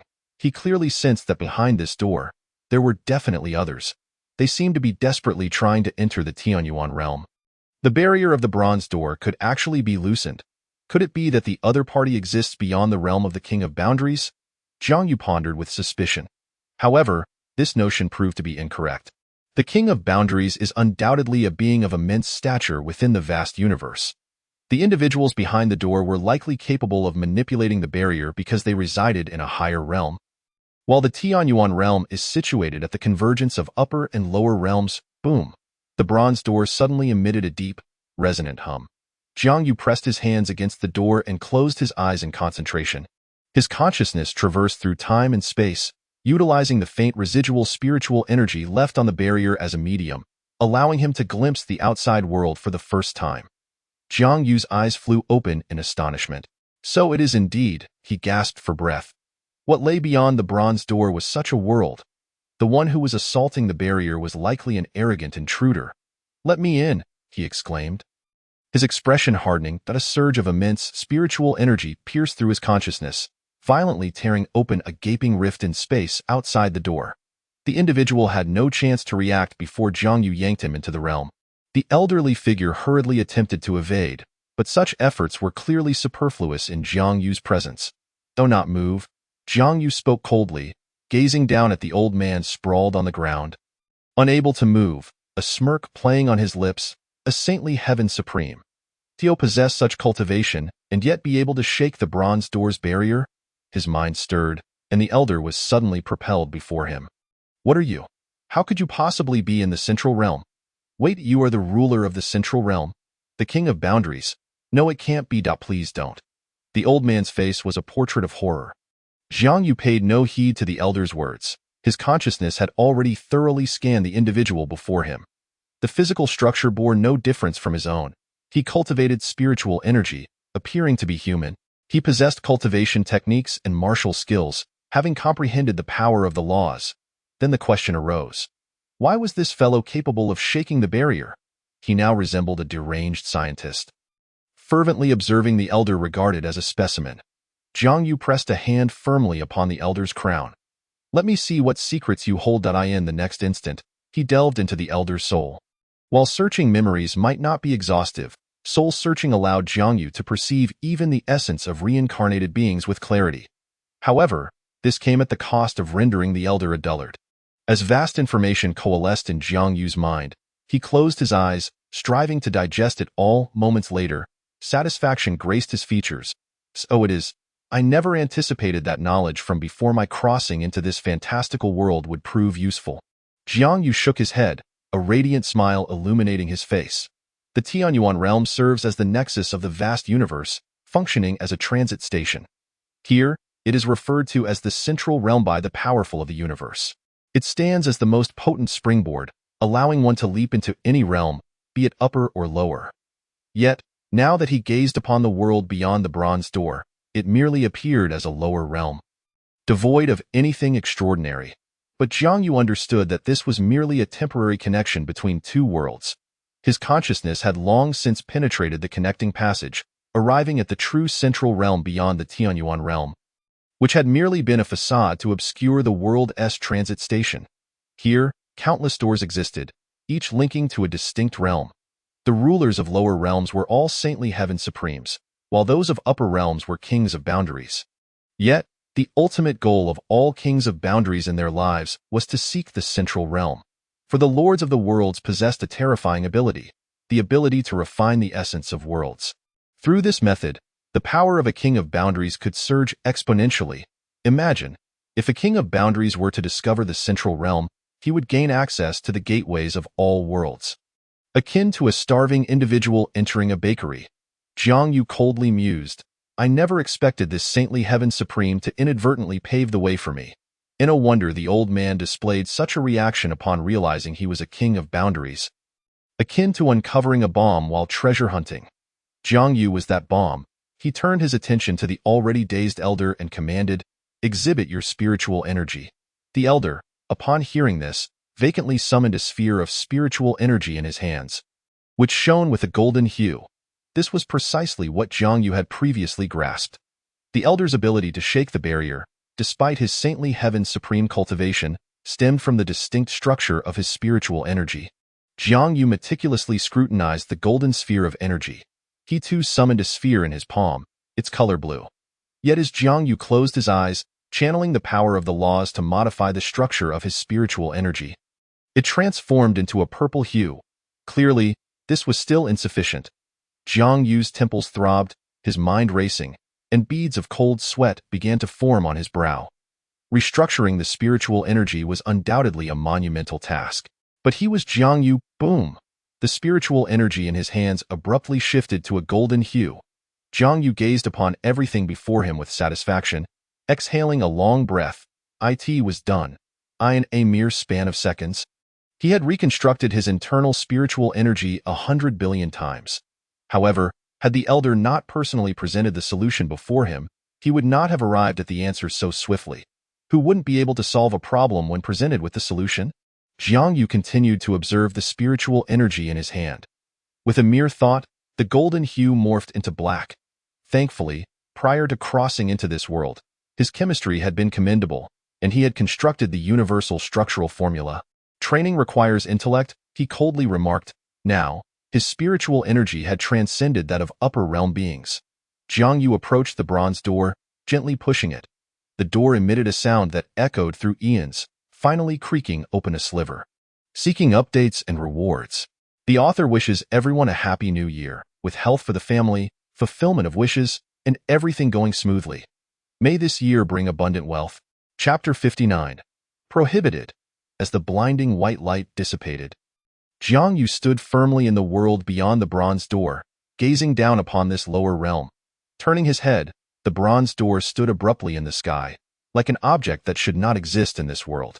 Now that the bronze door was connected to this lower realm, he could not reach the true central realm. Jiang Yu contemplated for a moment. However, several figures of heaven supremes suddenly appeared around him, instantly surrounding him. They fully revealed their cultivation, intending to intimidate this outsider with absolute power. Jiang Yu raised his eyelids and casually surveyed the surroundings. 10 were of the immortal grade, and 2 were saintly grade. Such levels were trivial, not to mention himself. Even any one of his 3 disciples could handle them effortlessly. Yet, this group clearly represented the rulers of this lower realm. Who are you? The leading saintly heaven supreme inquired, his brow furrowing in scrutiny. The youth before him exhibited no trace of spiritual energy fluctuations, yet appeared overwhelmingly powerful. Jiang Yu cast a glance at the man and casually replied, I know you. You are that old man's disciple. With that, he surveyed the area, his tone chilling. What, do you intend to breach the barrier and enter the central realm? If you wish to be an intruder, you must first weigh whether you are qualified. Jiang Yu scoffed. What have you done to my master?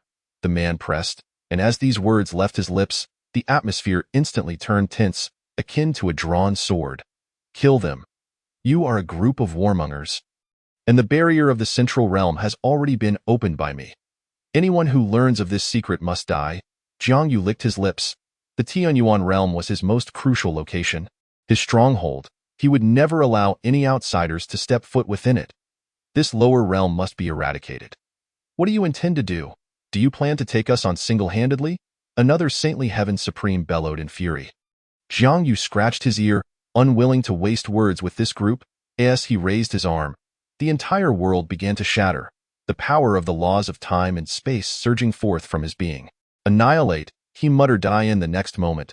All the supremes around him were dragged into a space that had fragmented into sharp blades, thoroughly obliterated, leaving not even a soul behind. Truly, the vast universe lived up to its name. Even a mere lower realm surpassed the Tianyuan realm in magnitude. Jiang Yu smirked. Yet no matter how vast, it remained merely a single world. The power of the King of Boundaries was sufficient to handle it. With this thought, Jiang Yu stretched his limbs. It had been many years since he had exerted himself to the fullest. His eyes transformed into a divine golden hue, and his right hand slowly opened, capturing the boundaries of this lower realm, sealing it with impenetrable laws. Now, the entire world lay within his grasp. As he curled his fingers, gradually drawing them together, the world began to collapse, all powers of the laws morphing into specks of light. Flowing into him, the heavens began to twist, the earth fractured, and the edges of the world shrank. All living beings within were transformed into pure spiritual energy, absorbed by him. Jiang Yu closed his eyes. Reveling in the meteoric rise of his power, he aimed to devour this world. As his right hand fully closed, everything around him collapsed into nothingness, utterly obliterated. Only a peculiar glimmer of light floated before Jiang Yu's eyes. The essence of the world. He licked his lips and seized it, refining it in an instant. Now, he was increasingly comprehending the operational principles of this world. A ruler of his caliber must safeguard his realm diligently. Otherwise, if other rulers were to discover his absence, the fate of the Tianyuan realm would be dire. Moreover, as a pivotal nexus within the vast cosmos, the Tianyuan realm serves as a launchpad for dimensional transitions. Should its existence be revealed to outsiders, the consequences would be inevitable. My ascension to rulerhood, however, stemmed from my consumption of the world's very essence within the Tianyuan realm. Now, having reconstructed my spiritual power, I have decisively taken that monumental step. The bronze door before me is but a mere decoration. Jiang Yu cast a glance back at the bronze door, suspended in the void. He had awaited this day for an extended period, and now, he had finally taken that step. With a casual wave of his hand, the bronze door collapsed into a singularity under the weight of his formidable power and was imprinted in the palm of his right hand. Thus, the Tianyuan realm was secure. The ability to traverse dimensions would be mine alone. With that, he gazed into the abyss ahead and snapped his fingers. In an instant, everything transformed into a blinding white. The space around him was no longer void. It was a realm of doors. Countless doors emerged in this pristine expanse, standing silently, awaiting his command. Here lay the true central realm. The rulers of higher dimensions are all sovereigns. Yet I possess an advantage. I can dismantle them one by one. Furthermore, in comparison to other rulers, I wield the power of an entire realm, albeit a lower one. But only I have taken this step. Jiang Yu chuckled softly. The vast cosmos lay at my fingertips. But what of Earth? Could I one day tear through countless dimensions and descend upon it? And what lies beyond the realm of rulers? The answers beckoned before me. Jiang Yu strolled towards an unremarkable iron door, twisting the doorknob, ready to step through. There are myriad lower realms. If devouring one does not suffice to meet the requirements for ascension, then I shall consume 10, 100, 1,000, prohibited. Yet, just as he was about to enter a new lower realm, the long-dormant system abruptly issued a blood-red warning. How could I forget you? A smirk graced his lips, revealing a hint of derision. Prohibited? Such simple words cannot hinder me. I asked the system, afraid? Prohibited. The system did not reveal a new interface, merely reiterating the warning. You bestowed everything upon me. I am bound to obey your commands. Yet now, it appears you have empowered me, but cannot control me any longer. Am I correct? You fear me. You possess a life, but who created you? The ultimate secret lies before me, and you cannot obstruct it. Jiang Yu's voice turned icy. Since my arrival in this fantastical world, since being chosen by the system, the gears of fate have not turned but rather begun to crumble. What I desire is not the Tianyuan realm, nor the vast cosmos, but everything. I seek to comprehend all that transpires. Prohibited. Begone. The blood-red prompt before him stirred impatience. However, as he prepared to step through the door, 100 waves of spiritual energy from sovereigns surged towards him like a tsunami. Dimension 74 Jiangyu, transmitted. Dimension 144 Jiangyu, transmitted. Dimension 87 Jiangyu, transmitted. Dimensions? Observing the multitude of Jiangyu figures, he felt no trace of panic. You send beings from other dimensions to eliminate me? Why can't you?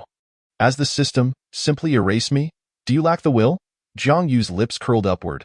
As if enlightenment dawned upon him, 100 Jiangyu figures approached him with indifferent expressions. System task: eliminate Dimension 0 Jiangyu. That makes sense. I am the Zero, while you are all lesser beings. None can vanquish me, not even the system. The distinction between us lies in my willingness to employ any means necessary. With that, Jiangyu unleashed the full extent of his peak sovereign power, drawing all the doors towards him, transforming them into the sharpest of weapons. Each door represents a world. He swiftly collapsed 4 lower realms, compressing all their essence into 4 neat portions, dispatching them to the Tianyuan realm. Subsequently, Jiangyu unleashed half of his law power, completely sealing the Tianyuan realm. Should any ruler dare to enter, they would be obliterated by the world's essence. In this manner, the system could no longer threaten the lives of his 3 disciples. Time flowed within naturally. The Tianyuan realm would temporarily lose its sovereign. However, the new ruler has evidently been confirmed. In the time to come, you must not only hasten your cultivation but also seize control of the entire Tianyuan realm. This statement left Jiang Yue, already in a state of bewilderment, feeling even more flustered. Control the entire Tianyuan realm? Was her senior brother jesting? No matter how hard she tried, her cultivation level was merely at the celestial peak. The vastness of the 4 domains of the Tianyuan realm was beyond her solitary grasp. Nevertheless, Yi Fan did not provide her with detailed guidance. He simply remarked, "You are the 4th disciple of our master, and the Tianyuan realm belongs to you. All my subordinates will follow you to the death." Upon hearing this, Lin Shuyan approached Jiang Yue, fully aware of the current situation, and succinctly stated, "The Lin King's decree is with Shang, Dan, Jing, Mo, and Chou. Upon your return to the Tianyuan realm, they will hand it over to you. Additionally, I will relay orders to Li Qinglong, who will assist you in governing the Tianyuan realm. Although Li Qinglong is merely a celestial supreme, our master has already made provisions, ensuring that at least 50 Saint Supremes will absolutely obey your commands." Zhao Xinjun refrained from saying much more, simply adding, "The holy sect will henceforth be entirely under your control. I will arrange everything." Wait. Jiang Yue's thumb pressed tightly against her index finger, her face growing even more perplexed. The abruptness of the situation was overwhelming. The Academy Alliance, the Holy Sect, and the 4 holy nations would all heed her orders alone, and countless individuals would assist her from below. From this moment on, "You are the sovereign of the Tianyuan realm," Yi Fan asserted earnestly. With all matters now addressed, he exchanged glances with the other 2 and tore through space, signaling Jiang Yue to return to the Tianyuan realm.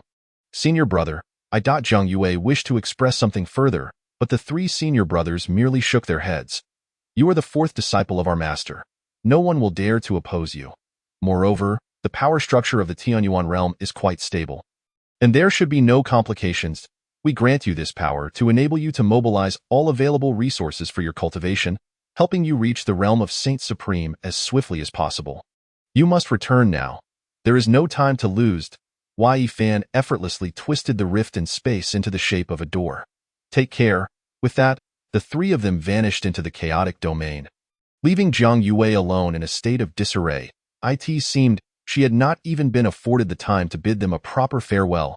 For the first time, she witnessed her three senior brothers in such a state of urgency and panic. Their master must have encountered a significant dilemma.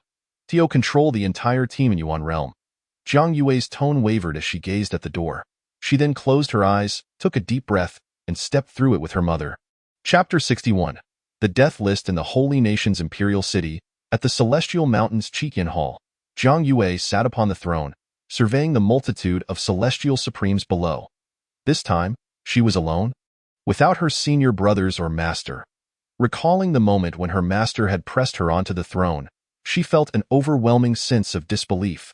Everything before her seemed surreal. "Why, lady, I have settled your mother," General Qinglong said as he stepped forward respectfully. He had already received Lin Shuyan's secret orders. Now, the entire four holy nations, indeed, the entire Tianyuan realm, lay in the hands of the girl upon the throne. Life and death hinged upon a mere word. As Lin Wang's trusted aide, Li Qinglong would undoubtedly pledge his unwavering loyalty to Zhang Yue. This was a certainty. Good. Zhang Yue nodded, then inquired, "Have the people from the Academy Alliance and the Holy Sect arrived?" "The Academy Alliance has received notification from Alliance Leader Yi. The entire alliance is at your command. As for the Holy Sect, Sect Leader Zhao has not yet provided the decree. He mentioned he would forge a new sect leader's command for you." Li Qinglong replied, divulging everything to her. "All right." Zhang Yue did not elaborate further, merely acknowledging his words with a nod. "But I have no idea how to manage such a vast world. I am utterly at a loss regarding what to do next." Her tone was tinged with melancholy, though she did not genuinely blame her three senior brothers. Deep down, she understood that their actions were necessary for them to focus on breaking through. However, she felt that such a burden should perhaps rest on another's shoulders. For instance, the Academy Alliance and the Holy Sect should be managed by their respective vice leaders, while the four holy nations would naturally fall under General Qinglong's jurisdiction. Yet, General Qinglong discerned Zhang Yue's inner turmoil and stepped forward. Bowing his head, "The Tianyuan realm is undoubtedly your domain, my lady. The reason Lin Wang, Alliance Leader Yi, and Sect Leader Zhao have taken such measures is likely to ensure that you can more easily mobilize the cultivation resources of the Tianyuan realm. The expectations placed upon you by the elders are that you will become a Saint Supreme." Upon hearing these words, Zhang Yue's expression softened somewhat. Indeed, the current situation was urgent. She needed to utilize the finest cultivation resources of the Tianyuan realm to advance her own prowess. She could neither rush the process nor proceed too slowly. Thus, each step of her cultivation would demand an astronomical amount of resources. Governing the four holy nations, the Holy Sect, and the Academy Alliance would undoubtedly be a burden that her three senior brothers would gladly shoulder for her. With this thought in mind, Zhang Yue finally felt a sense of relief. Before leaving, "Did my senior brother have any instructions for me?" she inquired. "Yes," Li Qinglong replied, presenting her with a letter sealed with the words, "To my sister Zhang Yue." Finding it strange that her senior brother chose to write rather than convey his message directly, Zhang Yue hesitantly took the envelope and opened it. "The matter concerning our master is urgent and of the utmost importance. I will be brief. Point 1. You and Li Qinglong should proceed to the treasury of the four holy nations to search for whatever you desire. Point 2. I, along with the other two senior brothers, will not emerge from seclusion for at least several hundred years. Human hearts are difficult to gauge. We have drafted a list of individuals who may pose a threat to you in the future. Most of them are the rulers of various divine states within the Tianyuan realm, with many being celestial supremes and a few being saint supremes. For in our absence, you will undoubtedly struggle to suppress them. You must take early action to eliminate everyone on the list. It is better to mistakenly kill than to let one escape, leave no one alive, and eradicate their entire lineage. Point 4. This list should only be known to Li Qinglong, Shang, Dan, Jing, Mo, and the 50 Saint Supremes who guard you. Point 5. You must issue a decree as the sect leader of the Holy Sect, the sovereign of the four holy nations, and the alliance leader of the Academy, prohibiting any celestial supreme from adva ladies and gentlemen. Follow me. Habitually issuing commands, He barely managed to utter half a sentence before abruptly closing his mouth. Within the hall of the heavenly sovereign, there were 50 supreme beings of the sacred grade, who he could not possibly command, even though he himself was of the sacred grade. This formidable army, capable of sweeping through the heavenly Yuan realm, belonged solely to Jiang Yue, and they heeded the orders of but one. It was likely that even King Lin lacked the authority to mobilize them. Naturally, this group could not be swayed by his directives. Realizing this, Li Qinglong felt his throat tighten, beads of cold sweat forming on his forehead. The 50 supreme beings remained unmoved. Observing the scene, Jiang Yue stepped forward and instructed, "Take the Qinglong sacred guard with you." Upon finishing her sentence, she addressed all present, her voice steady, "Follow me." As her words fell, the 50 supreme beings rose in unison, 50 spatial rifts tearing through the hall of the heavenly sovereign without restraint, causing the entire palace to tremble. This terrifying fluctuation of space startled Li Qinglong.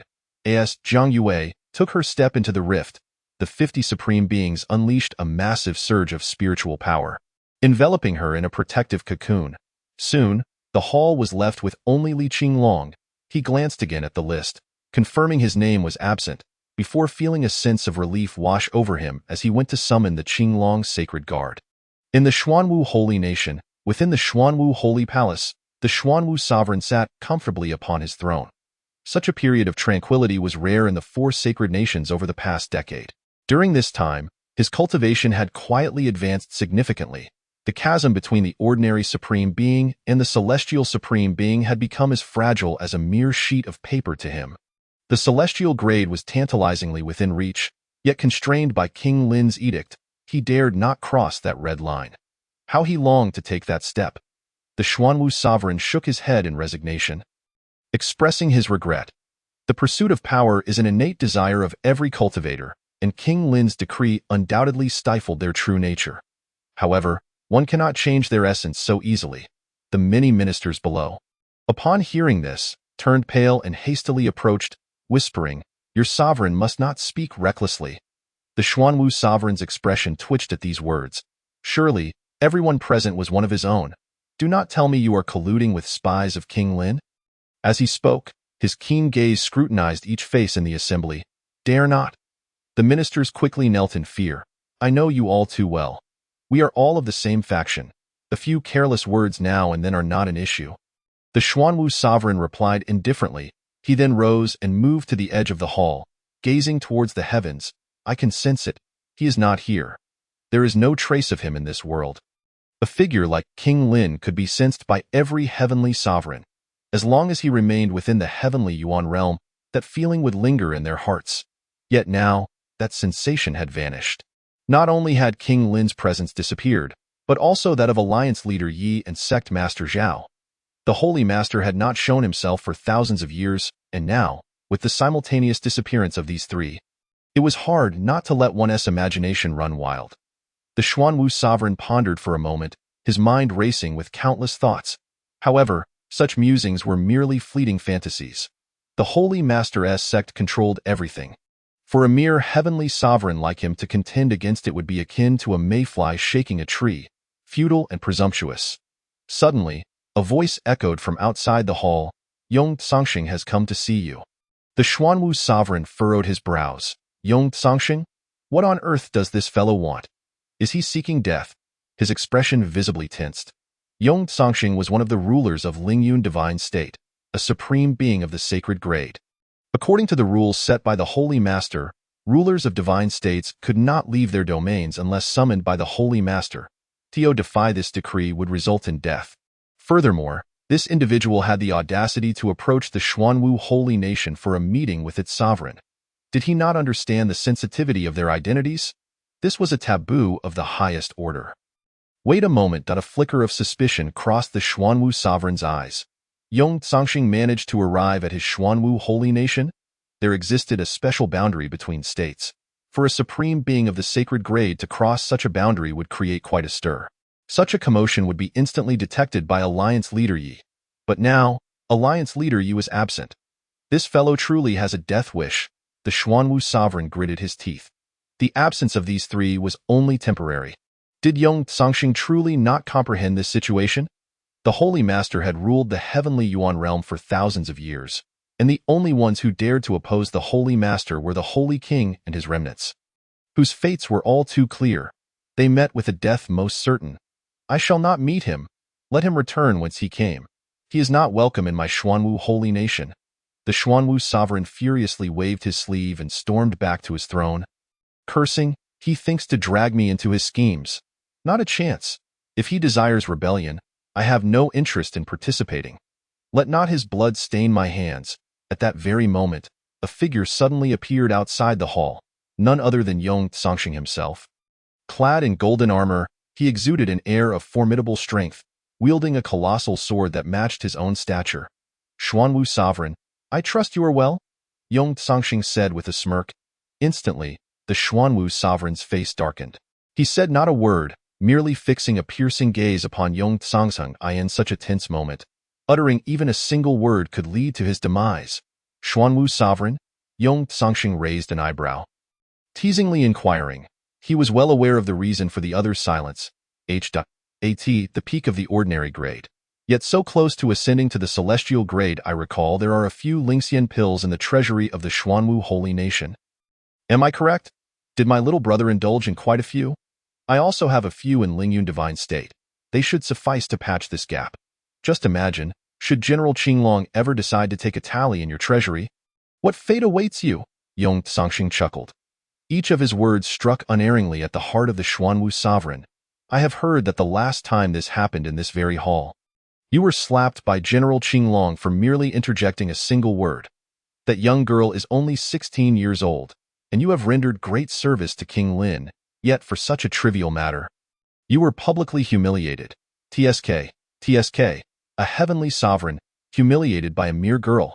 TSK. Are you so terrified of General Qinglong?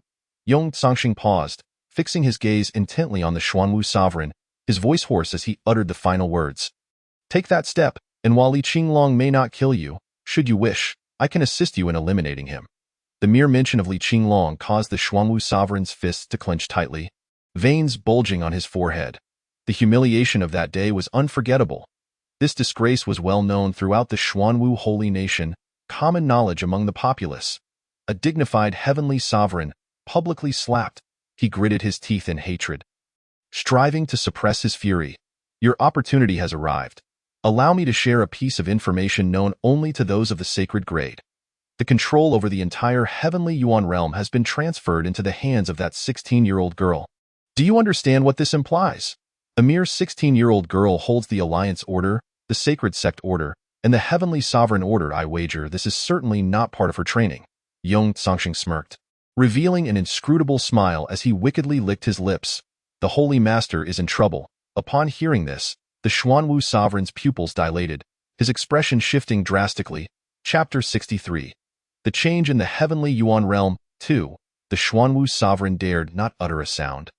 Watching the solemn-faced Yong Tsongxing, who did not seem to be joking, such a jest was not to be taken lightly. His mind raced, fingers fidgeting. You doubt me? Yong Tsongxing surveyed the hall, scrutinizing the ministers present, then flicked his finger, unleashing a chilling wave of spiritual power that enveloped the entire hall. Stop! The Xuanwu sovereign stood to intervene, but it was too late. When a supreme being of the sacred grade wished to kill, it took but a fleeting thought. In the blink of an eye, the ministers within the Xuanwu holy palace were left utterly soul-shattered. Yong Tsongxing, a smirk playing on his lips, approached the Xuanwu sovereign. Too many voices can lead to chaos. They are my people. The Xuanwu sovereign seethed through gritted teeth, yet felt utterly helpless. The other party was a supreme being of the sacred grade, while he had yet to ascend even to the celestial grade. Yong Tsongxing's willingness to engage in dialogue stemmed solely from his position as the ruler of the Xuanwu holy nation, which could provide significant convenience. With death already upon them, what use was there in discussing such matters? The urgency now lay in addressing the pressing issues. Hearing this, the Xuanwu sovereign retook his seat upon the throne, massaging his temples in distress, fervently attempting to regain his composure. After a moment, he rose, his expression laden with concern, brow furrowed. Even with the Holy Master absent, and the three of them gone, do you think that resolving the issue with Li Qinglong will spell the end of our troubles? You underestimate Lin Shuyue far too much. As the Holy Master's third disciple, he is not accompanied merely by one celestial supreme being and the Qinglong Sacred Guard. Yong Tsangxing, do not underestimate their intelligence. Others have already attempted this, the Xuanwu sovereign sighed. You are mistaken. Yong Tsangxing's expression remained unchanged as he stepped forward, directly perching himself upon the armrest of the throne to the left, casting a devilish glance at the Xuanwu sovereign. Whether it be Lin Shuyue, Zhao Xianjun, or even Yi Fan, they possess only means to counter those below the celestial grade. Because the Holy Master is present, they have never considered that a sacred being might rebel. Yong Tsangxing spoke with a calmness that suggested he had seen through it all. The Xuanwu sovereign bowed his head in deep contemplation for a long while, facing a choice more arduous than any he had ever encountered. At length he spoke, "Are you certain? Is it not clear that I stand here alive, conversing with you? Those three possess no backup, yet what of the Holy Lord? You are no match for him. With but a thought, he could annihilate an entire province. However, I can certainly contend with Zhang Yue." Yong Tsangxing seemed to have awaited this revelation for quite some time, responding immediately. What does that mean? Li Qinglong has sent Zhang Yue's mother to the outer divine realm of Tainyuanzhu, with the roles of Shang, Dan, Jing, Imo, and Cho assigned to guard her. Yong Tsangxing viciously licked his lips. I have dealt with it thoroughly. You? The supreme Xuanwu looked incredulously at the seemingly harmless Yong Tsangxing. Is this the method of a saint? So decisive. He had initially thought Yong Tsangxing came merely to discuss matters, never suspecting that this fellow had already taken action. Now, he had no choice but to retaliate. You would use Zhang Yue's mother to threaten her? A question asked with full knowledge of the answer. Yong Tsangxing scoffed. Zhang Yue is willing to delve into the chaotic realm with her two senior brothers to save her mother. How noble! Regardless of how many contingencies the Holy Lord has left her, using her mother as leverage poses no issue, right? Even if I cannot achieve victory, I can at least buy some time. What we require is time. The multitude of hidden saints in Tianyuan realm are ever watchful. Once this information is released, they will no longer remain passive. Without th upon reaching this thought, Zhang Yue's eyes began to well with tears. Albeit only for a fleeting moment, soon dissipated by her spiritual energy, she would no longer be weak. She was no longer Zhang Yue, but the fourth disciple of the Saint Lord, the sovereign of the Tianyuan realm.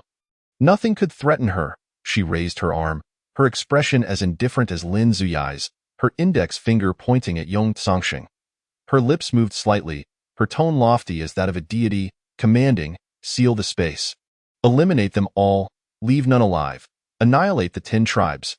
Her chilling words pierced like icy daggers into the hearts of Yong Tsangxing and all the rebels of Lingyun Shenzhou. 50 Saint-level warriors. Indeed, the Saint Lord's methods were terrifying. These 50 were a war battalion forged by the Saint Lord, a blade poised above the heads of everyone in the Tianyuan realm, and the supreme authority firmly grasped in the hands of the 16-year-old Zhang Yue. They were devoid of emotion, thought, and perhaps even the capacity for pain. They obeyed only Zhang Yue's commands. Such a legion was capable of subduing all. They had almost no chance of victory. The only way was to instill hope in the other saint-level warriors of the Tianyuan realm, uniting their strength to potentially contend against this force. Yong Tsangxing was acutely aware of this.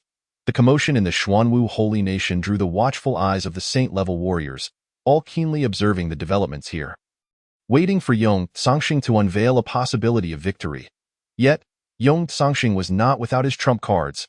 Kill them, Yong Tsangxing bellowed, as the throng of followers behind him surged forward like a waterfall. Boom, boom, boom. The harmonious resonance of the formation echoed continuously upon the ground, as countless supreme Dharma forms rose into the air. Among them, the momentum of several supreme Dharma forms was already sufficient to match that of the saint-level warriors. The Xuanwu Supreme twisted its colossal body, roaring as it charged recklessly forward. The 50 saint-level warriors exhibited no emotional fluctuations in their eyes. They clasped their hands together, reciting golden scriptures that rapidly coalesced in the air. Connecting from above to below, as 12 massive barriers formed individually, they instantly combined into one. Boom. The entire Tianyuan realm trembled in response. A golden cage, composed of densely packed scriptures, enclosed the realm completely. This was a desperate struggle. The 12 faces of the cage began to emit a searing brilliance, and countless golden giant hands reached out from each side, effortlessly grasping the charging Xuanwu Supreme and crushing it utterly. Every time a Supreme Dharma form was seized by the golden hands, it was obliterated, regardless of whether it was an Earth Supreme, a Heaven Supreme, or even a saint-level warrior. All were treated equally. Li Qinglong, witnessing this, shattered the ground beneath him and shot skyward, unleashing a dragon's roar that echoed through the heavens, transforming into a colossal azure dragon. He opened his dragon mouth, and a cataclysmic breath surged forth, shattering the space and annihilating countless Supreme Dharma forms in an instant. "Your opponent is me." Yong Songxing's massive hand reached out, compressing the space, momentarily halting Li Qinglong's breath, which then erupted violently. The ferocious explosion swept through everything, raising a cloud of dust that obscured the sky. Before Yong Songxing could catch his breath, Li Qinglong's enormous claws tore through the mist, lunging at him once more. Jiang Yue observed everything with a cold demeanor. The Xuanwu city lay utterly destroyed, and the 12 faces of the cage sealed the entire Xuanwu holy nation. With each motion of the golden hands, countless innocent lives were snuffed out below. She could not recall how many lives had once thrived upon this desolate ground. All she remembered was that one day, Lin Zuyai had brought her to this place, where she witnessed her first fireworks display. Her eyes then had flickered with mixed emotions. Chapter 65, Total War. Almost there. Jiang Yue glanced around before retrieving the fusion object from the lower realm world from her spatial ring.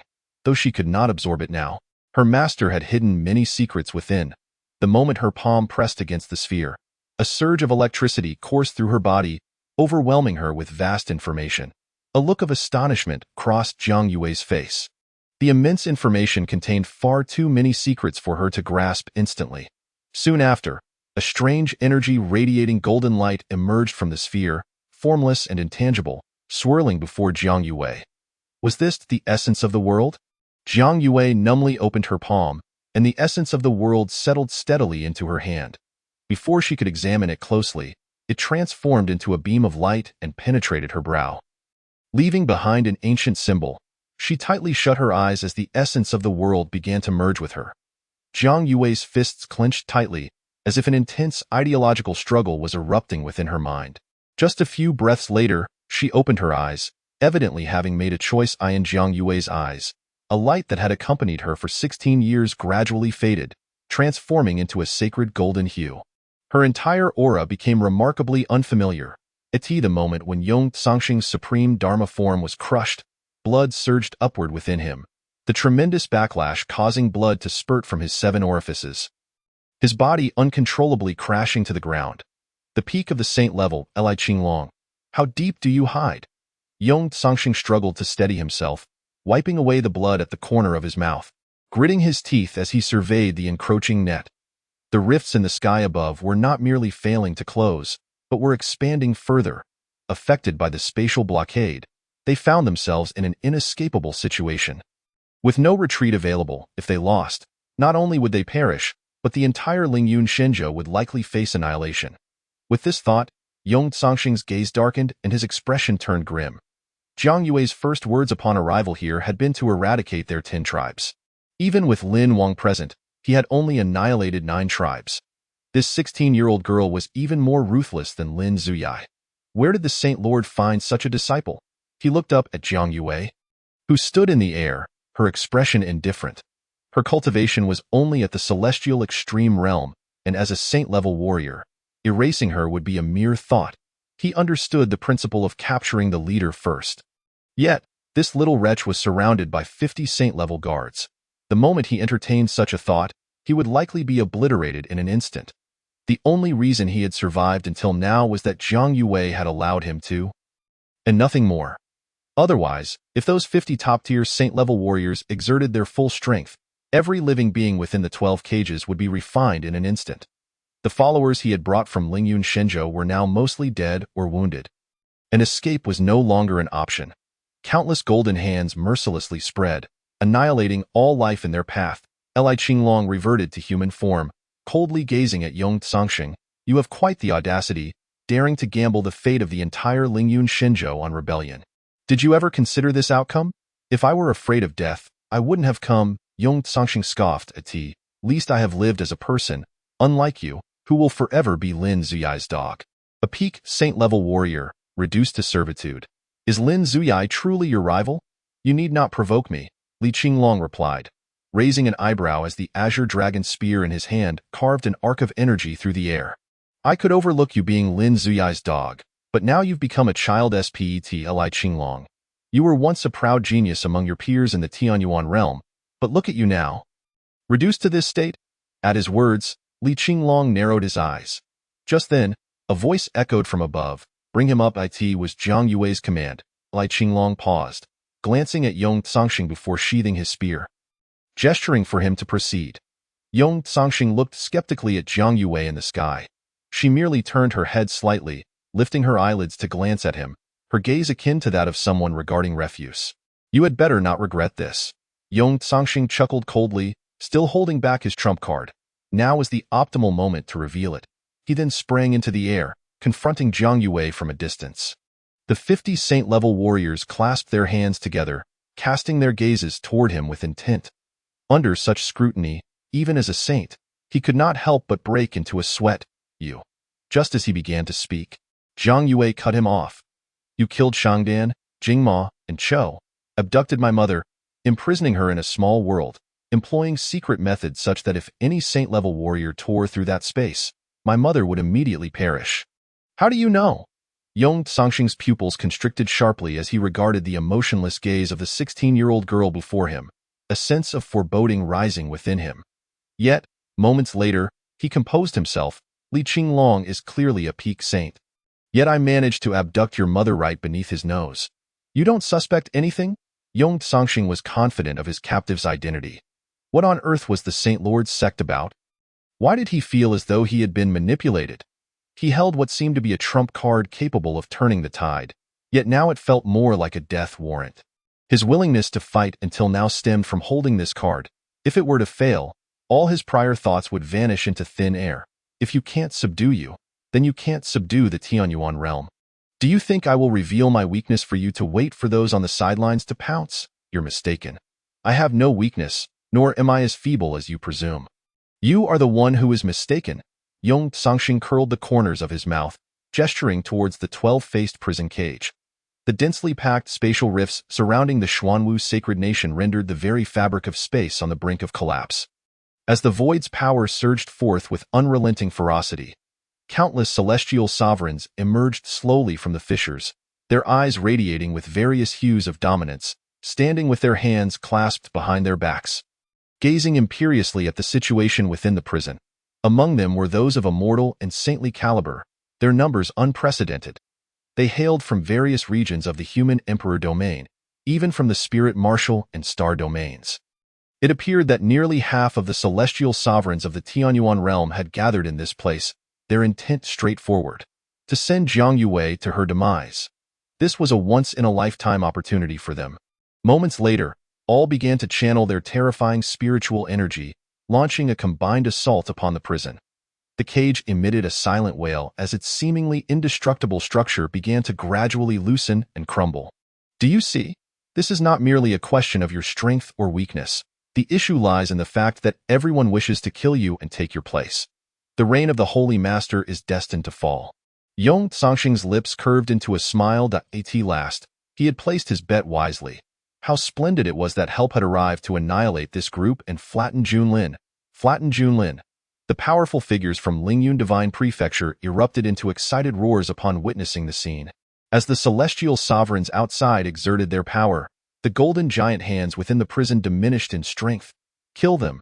The earth-shattering roars sliced through the air like blades, shattering the pervasive blood mist that hung in the atmosphere. Yong Tsangxing gazed with satisfaction at the unfolding situation below. You may kill us now, but how will you face those outside?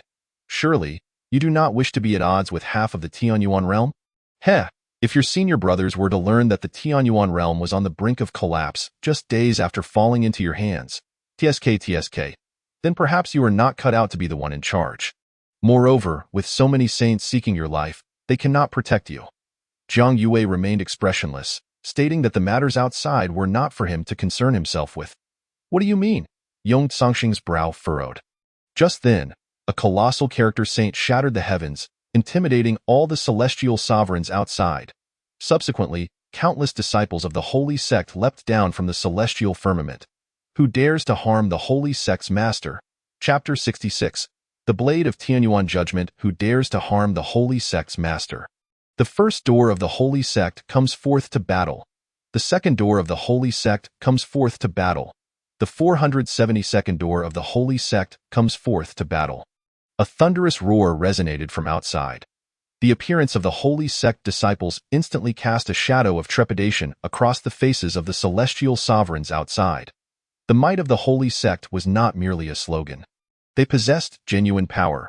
Before the celestial sovereigns could react, the heavens became filled with numerous ancient divine beasts, shattering the void as their colossal forms caused the very space to crumble, erupting with roars that echoed through the skies.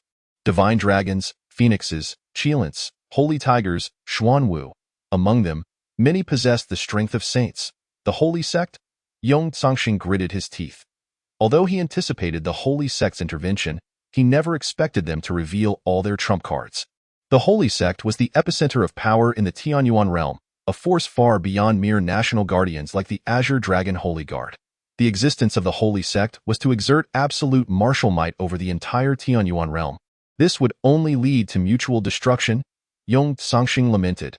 Yet before he could further analyze the battlefield, countless teleportation arrays lit up in the skies above the Xuanwu sacred nation, illuminating the world with a blinding radiance capable of searing the eyes. From the innumerable colossal arrays, figures draped in starry robes descended swiftly, all students of the ancient academy. These individuals had engaged with a highly formalized cultivation system since childhood, reaching near-peak proficiency in their practices. Particularly, the students of the ancient academy were beyond terrifying. Those untrained in the academy's rigorous system would be ruthlessly crushed in confrontation with them. The Tianyuan Ancient Academy comes forth to battle. The Baiming Ancient Academy comes forth to battle. The Tsangqiang Ancient Academy comes forth to battle. How could the Academy Alliance also? Yong Tsangxing clenched his fists tightly. The situation before him had shifted dramatically. The individuals cultivated within the Ancient Academy were all prodigies selected from the masses. The celestial sovereigns born from the Ancient Academy possessed terrifying combat prowess, effortlessly engaging in battles beyond their levels. It was this group of prodigies who performed the extraordinary feats of Earth sovereigns defeating celestial sovereigns, mortal grade practitioners battling immortal grade, and immortal grade slaying saint grade. I truly underestimated you. Your call to arms is indeed formidable. It seems your three senior brothers genuinely cherish you. The fury in Yong Tsangxing's eyes threatened to coalesce into a tangible form. He yearned to strike down Jiang Yue immediately. However, the external situation had shifted in an instant. With the entry of the Holy Sect and the Academy Alliance, the celestial sovereigns outside were compelled to redirect their efforts to confront them. No one could withstand the combined might of these two top-tier forces. Observing this, Jiang Yue immediately commanded, "Unleash everything to suppress all opponents." She had grown weary of this turmoil. It was time to bring it to an end as 50 saint-grade practitioners unleashed their full spiritual energy. The countless golden giant hands transformed into a purple-gold hue, and within mere breaths, they annihilated half of the enemies once more. The battle outside the 12-faced prison intensified, a chaotic melee of over 1 million participants on the verge of erupting. Causing the very heavens and earth to change color, in such a battle, Earth sovereigns became mere cannon fodder. Only celestial sovereigns held the strength to contend. The intent to kill permeated the air. Solidifying into a palpable force, this comprehensive battle persisted for an entire day. Cease, do not kill them, spare them. Yong Tsangxing gasped heavily, overwhelmed. It was all over. Everything was lost. The followers from Lingyun Divine Prefecture within the prison were nearly wiped out. The celestial sovereigns outside who sought rebellion were in complete disarray, fleeing in all directions. Yet the Holy Sect and the Academy Alliance would not allow any to escape. I still have your mother. He screamed at Jiang Yue, his desperation laid bare, devoid of any recourse. The annihilation of the 10 clans meant the total destruction of Lingyun Divine Prefecture. He himself feared not death, but these individuals had been his brothers for a century. Should they fall in this battle, their bloodlines would never again grace the Tianyuan realm. Do not threaten me. Jiang Yue's face bore an uncommon hint of anger, the golden light in her eyes intensifying. She raised her right hand. and an exquisitely ancient bronze hilt materialized in her grasp. As she lifted the hilt, countless blood-red threads cascaded from the heavens, intricately intertwining before ultimately connecting with the hilt. Those threads pierced through the world, spreading outward, intertwining to form the semblance of a colossal tree that became visible across the entire Tianyuan realm. What is this? Yong Tsangxing inhaled sharply, as a saint grade. He could sense the fluctuations of the power emanating from those blood-red threads. It was the power of laws. So much power of laws was converging upon a single blade. Realizing this, Yong Tsangxing resignedly closed his eyes. This was the trump card bestowed upon Jiang Yue by the Holy Master, a blade that fused all the laws of the Tianyuan realm. At that moment, regardless of the battles within or outside, everything came to a sudden halt. All gazes turned towards the heavenly threads rapidly converging, ultimately manifesting as a scarlet light that cleaved through the world, crashing down upon the hilt in Jiang Yue's grasp. As she wielded this nearly formless blade, her aura transformed, becoming as inscrutable as a deity. The blade of Tianyuan judgment, she murmured, gazing at the weapon in her hand. This was the final trump card left to her by her master, a blade infused with the essence of the world's origin, capable of life and death, all at a mere thought. Yong Tsangxing felt a chill run through his body, his limbs growing weak. Gazing at this blade, he felt as though he stood before the Holy Master, utterly devoid of any inclination to resist. Should you wield this blade, your mother will perish alongside us. Yong Tsangxing, filled with reluctant fury, felt he had no choice but to abandon all hope with this blade in hand. Even if all the saints of the Tianyuan realm were to converge, would they not meet the same fate? Such power rivaled that of the Holy Master. Though he had previously boasted of wanting to witness the Holy Master's true methods, upon truly confronting them, he could only feel despair. Jiang Yue remained silent in response. With a swift motion, she horizontally drew her right arm. A minuscule crack began to materialize, following the arc of her movement, gradually revealing itself at the world's edge. Then, that thin line was slowly torn asunder, unleashing countless blood-red threads that surged forth, instantly piercing through the celestial sovereigns outside. What immortal grade or saint grade could withstand the might of this power? Laced with the essence of the world, those blood-red threads enveloped the entirety of existence, casting a pall over the hearts of all beneath the crimson glow. Bang! Countless threads effortlessly pierced through the 12-faced prison, targeting the warriors from Lingyun Divine Prefecture within. The harrowing screams echoed, but no one could escape this reckoning. Mere moments later, as the 12-faced prison collapsed, all enemies within were utterly obliterated. Yong Tsangxing stared vacantly at the unfolding scene, and before he could turn his head, Jiang Yue swung the blade of judgment for the second time. This strike pierced through space, descending upon Lingyun Divine Prefecture. Boom! The entire Lingyun Divine Prefecture was instantly engulfed by an overwhelming force surpassing that of saints, visibly disintegrating and gradually descending. With a single stroke, an entire region was annihilated. Even the formidable beings from the Holy Sect and the Academy Alliance outside could not help but display expressions of shock and awe at this moment. This strike would utterly obliterate Yong Tsangxing, along with everything he represented. Jiang Yue remained as indifferent as ever, her demeanor now colder than before, devoid of any vulnerabilities. Without hesitation, she wielded the blade of judgment to tear through the fabric of space, conjuring the names of several other states in her mind. In the next instant, Xinling Divine State, submerged. Wujidi Divine State, submerged. Tianheng Divine State, submerged. Li Qinglong stared blankly at the girl before him, his mind still reeling. What on earth is happening?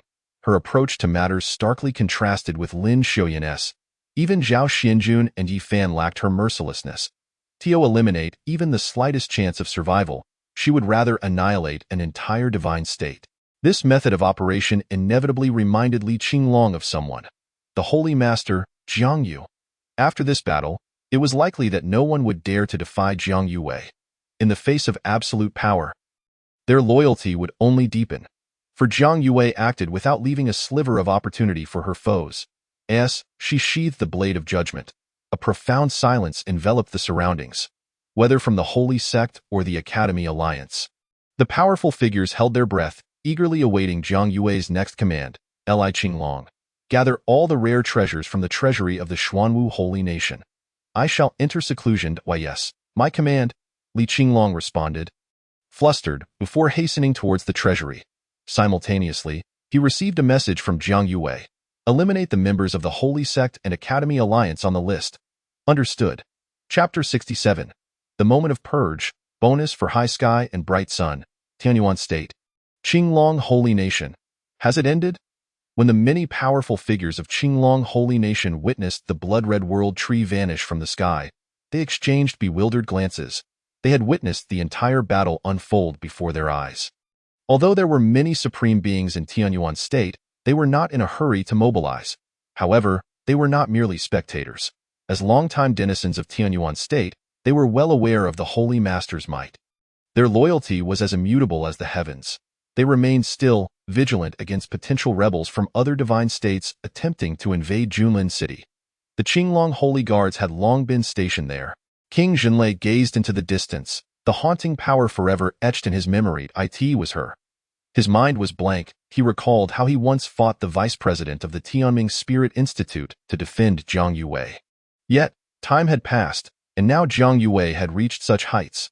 Truly, she was the Holy Master's disciple. King Zhenlei, I hear you know her? Approached the leader of the Qinglong Holy Guards, curious, to some extent. King Zhenlei sighed. He understood that everything he possessed was bestowed upon him by Jiang Yue. He then turned his gaze to the influential youths swiftly navigating the area. All were from the Xuanwu Holy Nation. Now that the Xuanwu Holy Nation had erupted into such a terrifying conflict, whether royal, imperial, or noble, they were all forced to flee. After all, this was a battle of supremacy. Among the fleeing crowd, Bai Haochen appeared disheveled and despondent. Father, he glanced longingly towards the direction of the Xuanwu Holy Nation. His father had ascended to the supreme realm 2 years prior, yet now, 2 years later, the Xuanwu Holy Nation was engulfed in an unprecedented war.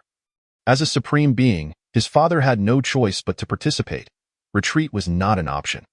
However, in such a battle, even a supreme being could easily become cannon fodder, the instigator of the rebellion. The Xuanwu Supreme was struck down before the fight could even commence. His father, most likely, had already perished. Bai Haochen ceased his flight, feeling weary, and casually sat at the roadside. The atmosphere still lingered with the scent of that terrifying strike. He recognized the girl who had unleashed it, Jiang Yue. Over a decade ago, he had crossed paths with her. Then she had vanished from the Tianyuan realm for more than 10 years, and upon her return, she could dictate the fate of the entire realm.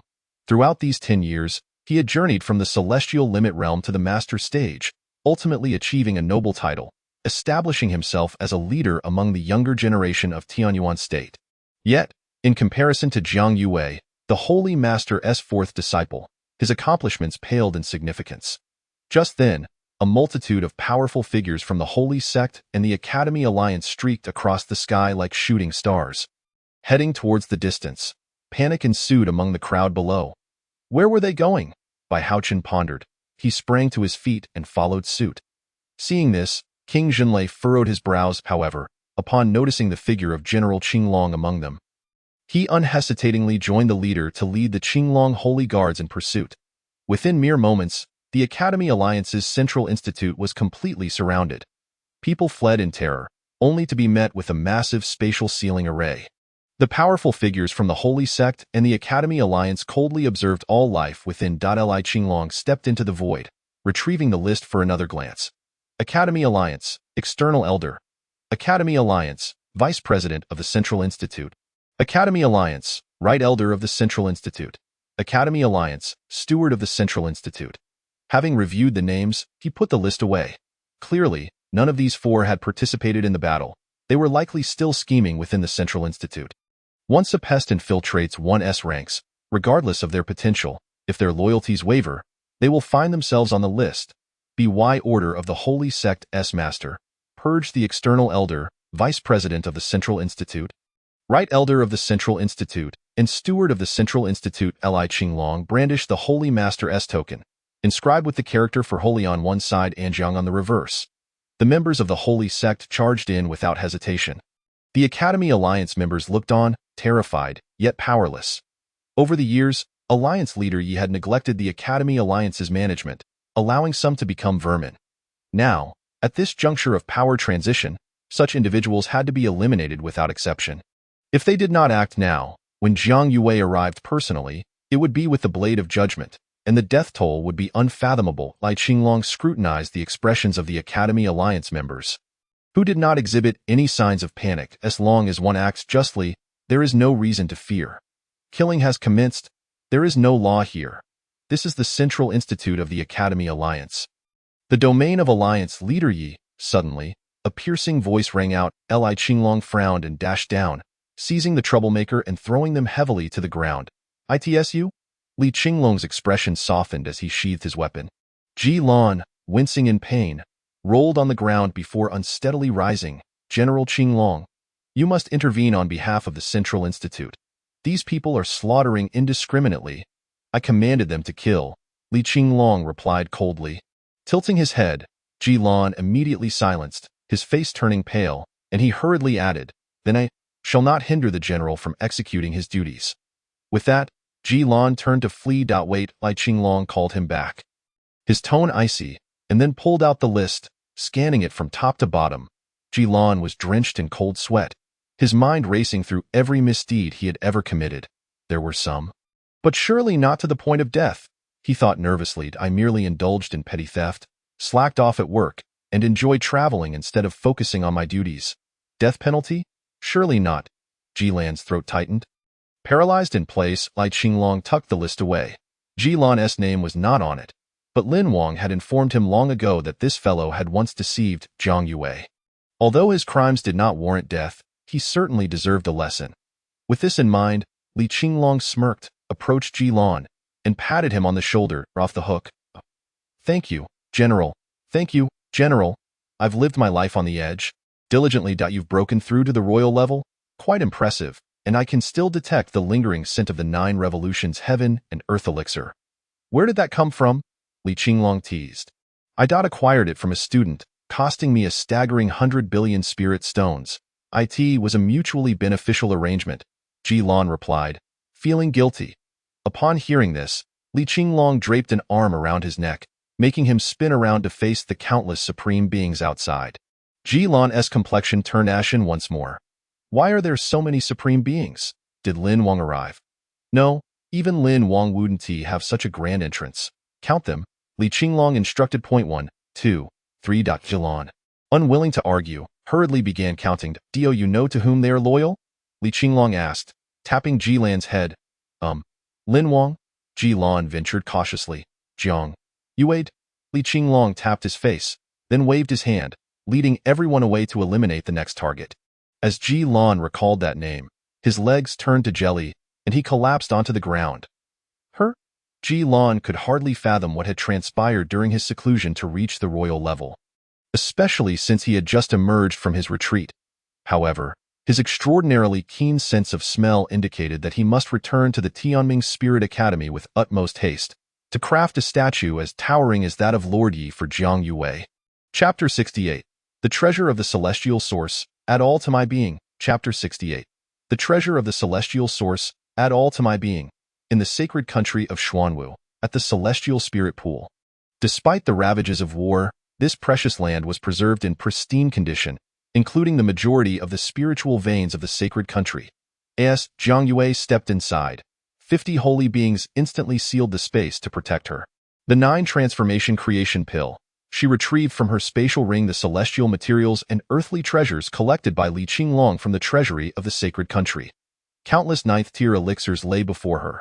All manner of rare celestial materials and earthly treasures, some centuries or even millennia old, were at her disposal. Soon, an abundance of treasures filled the celestial spirit pool. Such a vast quantity was sufficient to foster a new celestial sovereign. Yet Jiang Yue clearly had no intention of doing so. The reason she collected these celestial materials and earthly treasures was merely to facilitate the refinement of the primordial essence of the celestial realm bestowed upon her by her master. Subsequently, she gathered all the celestial materials and earthly treasures together. The 50 holy beings surrounding her, upon sensing her intent, immediately unleashed a tremendous surge of spiritual power, directly using the heavens and earth as a furnace to rapidly refine these treasures into liquid, pouring it into the celestial spirit pool. At this moment, The spiritual fluctuations within the pool were enough to astonish any soul in this world. Such expenditure was unprecedented. Truly, it was a national effort to nurture her alone. With this thought, Jiang Yue closed her eyes, sitting cross-legged as the primordial essence within her was gradually tempered by the indestructible flame, fully merging with her body and consciousness in the span of a single breath. Her cultivation surpassed the celestial peak realm, directly elevating her to the status of a master.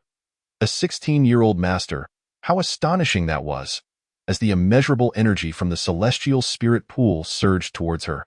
Jiang Yue swiftly circulated the Chaos God Demon Sutra. This allowed her to cultivate in dual-threaded mode, merging with the primordial essence of the world while rapidly enhancing her cultivation without any adverse effects.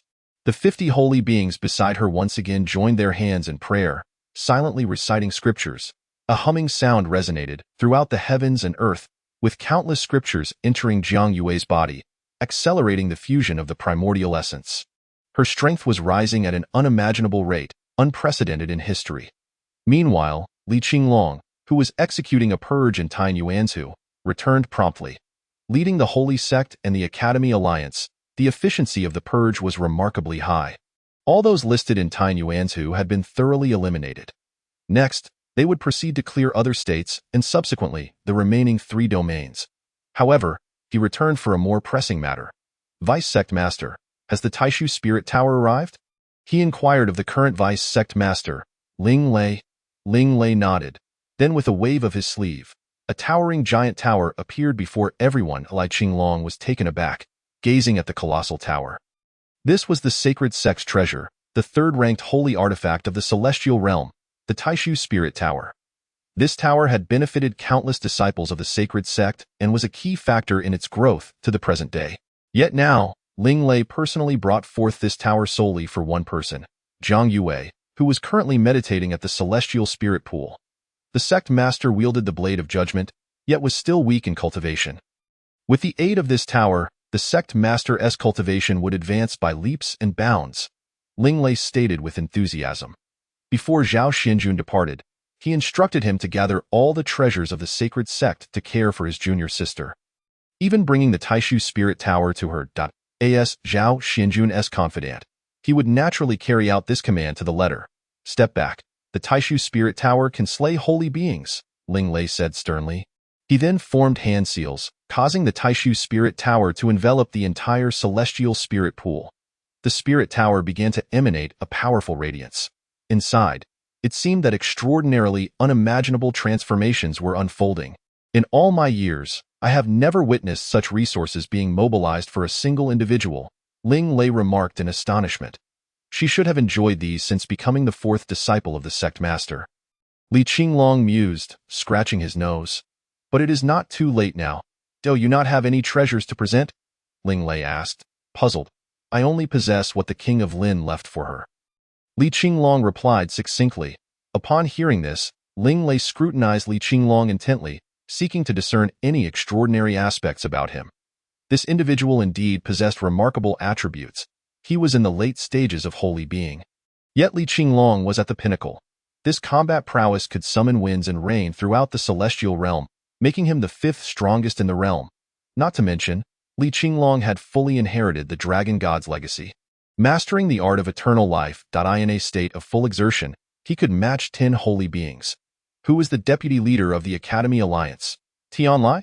Li Qinglong scanned the surroundings, failing to locate the individual. His brow furrowing in confusion in such an occasion. How could he be absent? He is not on the list. He went to retrieve the Celestial Origin Universe Disc, which ranks 2nd among the holy artifacts of the celestial realm. Not only can it maximize the cultivation speed of its user, but with this item, even comprehending the laws becomes effortless. Not to mention Lord Yi. Even the former sect master used it to ascend to supremacy.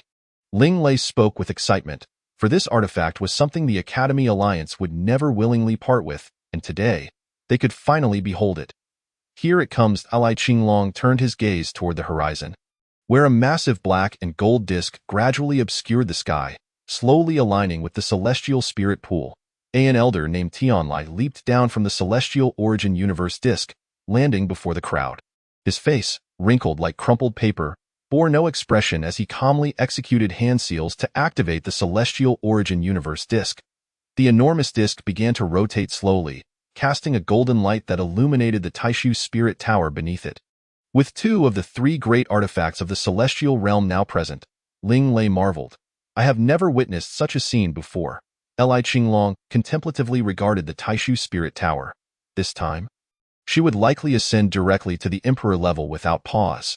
Just the Emperor? He mused. With 2 supreme artifacts assisting her, coupled with innumerable celestial materials and earthly treasures, nurturing a holy being is more than sufficient. Li Qinglong shook his head in response. Once she steps into the realm of kings and ascends to the Emperor level, you may not be her match. Some prodigies from the ancient academy can contend with the supreme beings. However, as the 4th disciple of the sect master, she could easily combat holy beings at the Emperor level. With the Blade of Judgment in her possession, the foremost holy artifact of the celestial realm, and the weapon of the sect master, who could rival her? One strike to decimate a state. Can you manage that? Ling Lei chuckled. Li Qinglong, upon hearing this, did not rush to counter but pondered deeply before slowly articulating. Having followed sect master Zhao for so many years, and I having followed King Lin for an equal time, you have witnessed the talents of both. Yet, her innate gifts far exceed those of the 2. Otherwise, the sect master would not hold her in such high regard. Once she emerges from her seclusion, she will firmly establish her position as the sovereign of the celestial realm, and none shall dare to defy her. Li Qinglong's words rendered Ling Lei silent. Having lived for so long, Zhang Yue's emergence was reshaping his entire worldview. For Zhang Yue, cultivation was indeed the simplest task, as the resources of the entire celestial realm would unconditionally converge towards her. Coupled with her terrifying innate gifts, the combination was beyond imagination. If there are no further matters, we may disperse. There are 50 holy beings guarding here. I must proceed to the divine beast domain to eliminate those 2. While also bringing back the legacies of the Phoenix clan and the Dragon clan. By then, the master will hold the powers of 2 divine beasts. Li Qinglong licked his lips. Such events could only occur in novels. Yet now they unfolded vividly before his eyes. The Dragon legacy alongside the Phoenix legacy. Throughout history, only the sect master had possessed such a dual legacy. Now, Zhang Yue was about to become the 2nd individual to attain the dual divine legacy. Chapter 69. Neither forward nor backward in the central realm. Not a single opportunity was afforded. Zhang Yu tightly clung to the portal to the higher plane, fleeing in every direction. He was in desperate need of time. Just a moment's grace would allow him to devour the higher plane world within his grasp. Such immense energy infusion might enable him to ascend to a realm above the Realm King. Yet, these replicants provided him not a shred of opportunity. Why does this feel so familiar? While fleeing, Zhang Yu sensed an aura emanating from within the portal. An aura he could never forget. It was far too familiar. That was the scent of the bloodline of the Holy King. Realizing something, Zhang Yu swiftly dispatched the majority of the replicants pursuing him. Although he understood that these replicants were relentless, he merely needed a fleeting moment to think. The Holy King hailed from the higher plane world. How did he manage this? Zhang Yu's brow furrowed deeply. Previously, he had only known that the Holy King was not native to the celestial realm. Yet to discover that he originated from a higher plane was indeed shocking. If he was a being from the higher plane, how could he be so easily eradicated? It made no sense. A rare trace of confusion appeared on Zhang Yu's face. He prided himself on having everything under control, yet this revelation made it clear that certain matters had likely deviated from his predictions. There was also one more thing in this central realm. The passage of time approaches an infinite stillness, signifying that moments spent within may correspond to millennia in the external world. This space can be aptly described in a single phrase, neither retreating nor advancing. There is no future nor past, only the tangible present. If he were to make any choices within this central realm, the consequences of those choices would almost instantaneously unfold before him. Here, the future manifests in the guise of the present. One matter has become abundantly clear to him.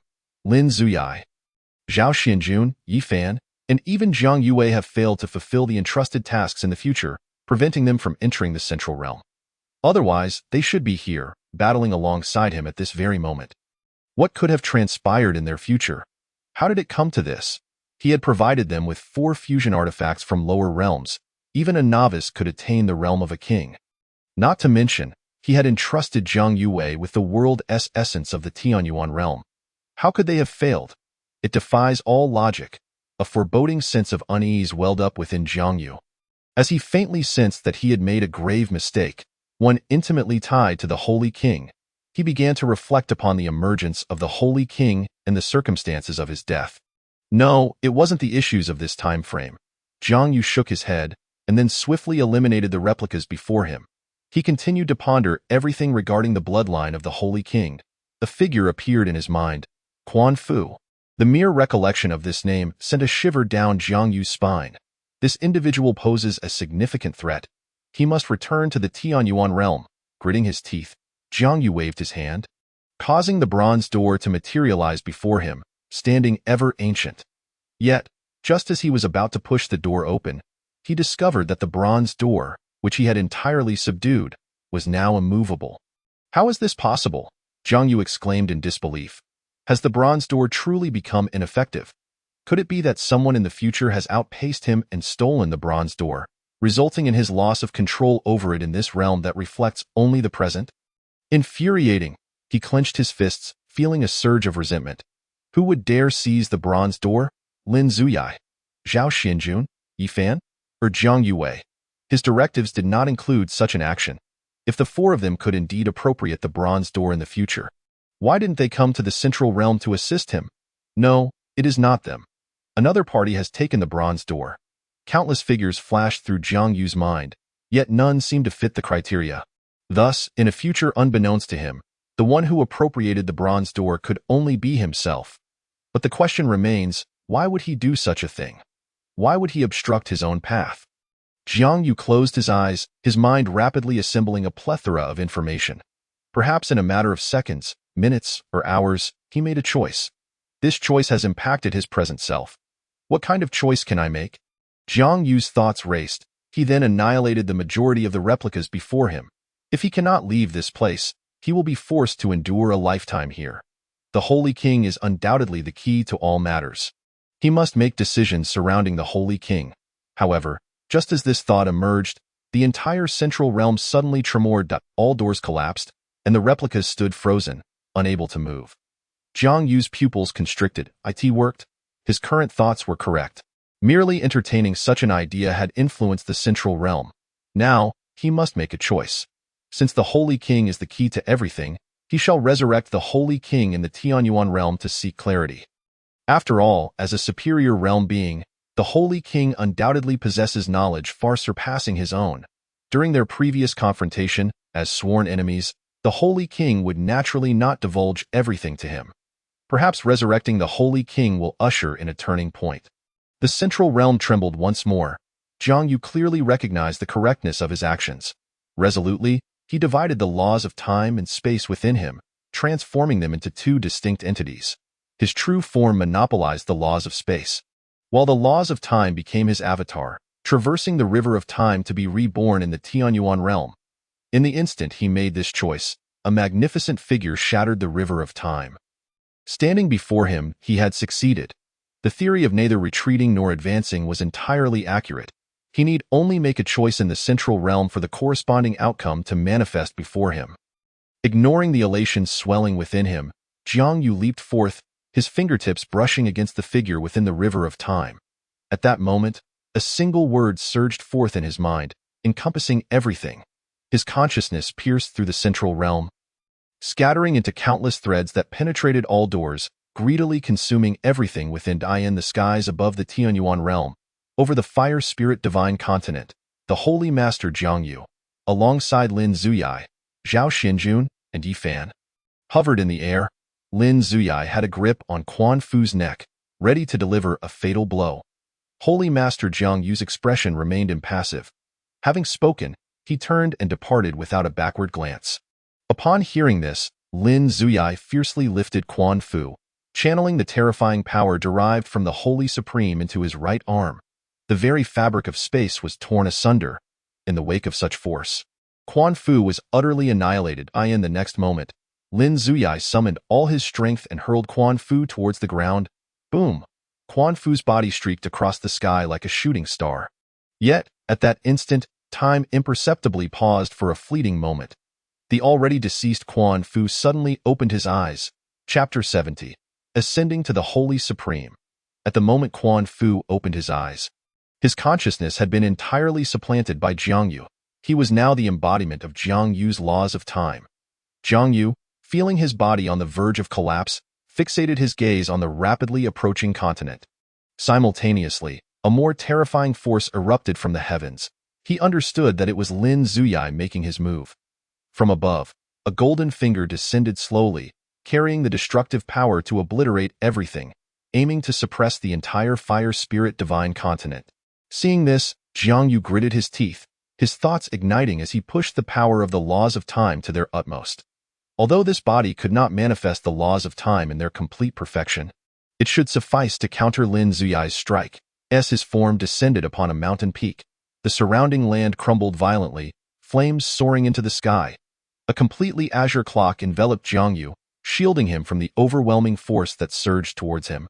As Lin Zuyai's terrifying finger pressed down, the land within 1,000,000 miles of him vanished into thin air, leaving behind a vast abyss. Lin Zuyai, high above, remained expressionless. He extended his consciousness, confirming that Quan Fu had been utterly reduced to ashes before tearing through space to depart with his companions. Shortly after his departure, by the edge of the unfathomable abyss, a hand suddenly emerged, gripping the cliff with all its might. Jiang Yu summoned every ounce of strength to climb up, lying at the precipice. Heart racing, his chest heaving heavily. This fellow's methods remain as ruthless as ever. He shifted his position, sitting on the ground, gazing into the abyss that spanned millions of miles across the fire spirit divine continent. Thus, he knew he could trust Lin Zuyai to act. Under such absolute annihilation, none would survive, except for him, who bore the laws of time. Fortunately, I have completely severed the laws of time, rather than merely retaining a fragment. Otherwise, with the strength of this body, I would never have withstood this fellow's sinister intentions, Jiang Yu lamented. However, though he had survived Lin Zuyai's machinations, he was utterly exhausted. This body had reached its limit in bearing the power of the laws. For a considerable time, he would not be able to wield the power of the laws so recklessly. After all, the power of the laws belongs solely to the Heavenly Supreme, and utilizing it with this body was exceedingly strenuous. He then gazed towards the heavens. Had the version of him in the central realm succeeded? His consciousness, carrying the laws of time, had reincarnated, with memories halting at the moment his true form made a choice. He was oblivious to what transpired afterward. Therefore, to uncover the truth of what occurred in the future, he needed to venture forth personally. This body still retained the bloodline of the Holy King, but it required Jiang Yue's nirvana holy body. No, since I have descended with the laws of time, perhaps only a few drops of Jiang Yue's blood will suffice. Jiang Yu pondered, his thumb rubbing against his index finger. Jiang Yue's blood contains a trace of nirvana power, but as far as he knew, this young lady had yet to obtain the final inheritance of the divine Phoenix clan. Thus, this power could only be fully unleashed through the laws of time, allowing him to resurrect the Holy King. Yet, a new dilemma lay before him. Jiang Yu opened his palm.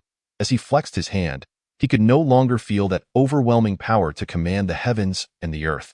The cultivation of this body is merely at the heavenly extremity realm. How can I possibly find Jiang Yue? His eyes narrowed slightly, if memory serves, after the incident in the fire spirit divine continent. He would confess everything to Jiang Yue. At that point, her status would rise rapidly, and those who could see her would be few. His current identity is Quan Fu, a remnant of the Holy King. Seeking out Jiang Yue and requesting her blood would undoubtedly be a fool's errand. Lin Zuyai would be at his side constantly, along with the 50 Holy Supremes he had deployed for protection. Even more critically, his true identity must remain concealed. As the current Holy Lord, Jiang Yu, resides within the heavenly origin realm, it is imperative that he does not encounter his present self. The repercussions of such a meeting could lead to unforeseen complications and peculiar occurrences, potentially influencing the trajectory of the future. This uncertainty weighed heavily on him, prompting a period of deep contemplation. Given that conventional methods had failed to locate Jiang Yue, he resolved to employ more clandestine tactics. He recalled that during his time at the Bronze Gate, Jiang Yue had accompanied Lin Xiuya and Zhao Xianjun into the Chaos Domain. This realization brought a smile to Jiang Yu's lips. As if a curtain had been lifted from his understanding, he finally grasped how these three had ventured into the chaos domain. It was, after all, his own machinations that had subtly influenced their paths. A closed loop. However, the question remained, what strategy had he employed to coax Jiang Yue into the chaos domain? After a prolonged period of introspection, a thought suddenly surged in his mind. Jiang Yue's mother. His course of action became clear. He intended to abduct Jiang Yue's mother and transport her to the chaos domain, a place where his temporal and spatial laws would be absolute. Once he arrived there, he would be unfettered. This was his prime opportunity. As for the means to achieve this, Jiang Yu had his plans. He would first swiftly ascertain the whereabouts of Jiang Yue's mother from the Supreme Phoenix, and then he would proceed accordingly. However, to traverse realms, he needed to reach the status of a supreme being. Thus, he would cultivate until he attained that level. Reconstruction. He spread his palm, summoning a sphere of spiritual energy that began to transform at an astonishing rate, ultimately coalescing into a radiant golden essence. As all of his internal spiritual energy transmuted into a form unique to the higher planes, Jiang Yu acutely sensed his Holy King bloodline resonating with it. The singular spiritual energy of the higher planes, combined with his unique bloodline, created a harmonious synergy. The spiritual energy from the entire fire spirit continent surged toward him with great rapidity. Jiang Yu opened his mouth wide in satisfaction, voraciously consuming the spiritual energy surrounding him. His cultivation ascended at an uncanny pace. This phenomenon was characteristic of higher plane beings descending upon the mid or lower planes. They could rapidly drain the local energy without incurring any cost. While absorbing this energy, Jiang Yu simultaneously crafted the most suitable cultivation method for his current body. With each breakthrough into a new realm, he would switch to the most appropriate technique. The spiritual energy flowed within him along exquisitely intricate pathways. With not a single fragment wasted at that moment, he existed solely for the purpose of transcending boundaries. Each breakthrough was nothing short of a flawless art form. After all, he was the strongest entity in the entire heavenly origin realm. It would not be an exaggeration to say that the current cultivation system of the heavenly origin realm was constructed by him. No one understood cultivation better than Jiang Yu. He effortlessly stepped into the master realm, and soon after, attained the status of duke. Following this, he swiftly carved out an independent space within himself as a foundation for entering the royal realm. Upon reaching the royal level, he opened a second space, merging the two independent realms, which allowed him to ascend directly to the emperor level. While others required innumerable precious materials and an immeasurable amount of time to advance from the royal to the emperor level, he needed but a moment, for he sought only to shatter the mirror, not for anything else. Cultivation resembled an examination paper. As the one who set the questions, Jiang Yu had no time to elaborate on each query, but he could simply write down the answers. While not perfect, they would suffice. More independent spaces began to emerge within him, each splitting into two, then four. As all spaces merged once more, he ascended directly from emperor to sovereign. Yet, this was not the end. The law of time.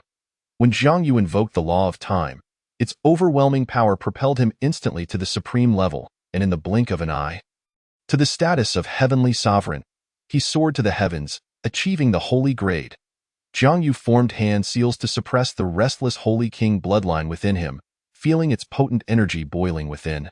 Within 10 minutes, he had reached the holy grade, a feat unmatched in the world. Jiang Yu smiled. However, this achievement came at a cost. His current standing could only be deemed a phantom of the holy grade. Moreover, attaining this level was fraught with challenges. One must possess an understanding of cultivation akin to Jiang Yu's, as well as the bloodline and energy structure of the higher planes, supplemented by countless compatible techniques, and an entire realm's worth of energy available for absorption. Each condition was indispensable. Though he was merely a phantom of the holy grade for now, it would suffice. The Phoenix tribe had contracted him as a slave, and although he was not entirely himself, he was still partially Jiang Yu. The contract remained in effect. With this in mind, Jiang Yu adeptly tore through the fabric of space and stepped into the beast domain. The territory of the Phoenix tribe. Chapter 71. Feng Yinran in the beast domain. The territory of the Phoenix tribe. As Jiang Yu set foot in this realm, he was immediately enveloped by the pungent scent of blood. A fierce battle was unfolding in this place. Jiang Yu pondered for a moment, recalling his past actions here. He had once orchestrated Zhao Xianjun to severely injure the Supreme Dragon, subsequently framing the Phoenix tribe for the incident. Now, the two factions were locked in a bitter feud. The Supreme Phoenix, he addressed the space before him with an air of indifference. In a brief moment, the fabric of space rippled and was violently torn apart. Revealing a gaping chasm, the Supreme Phoenix burst forth from within, followed closely by an overwhelming inferno that threatened to rend the very fabric of reality. Jiang Yu's gaze turned icy, and he swiftly summoned his internal energy to counter the onslaught. The golden spiritual energy met the raging flames head-on.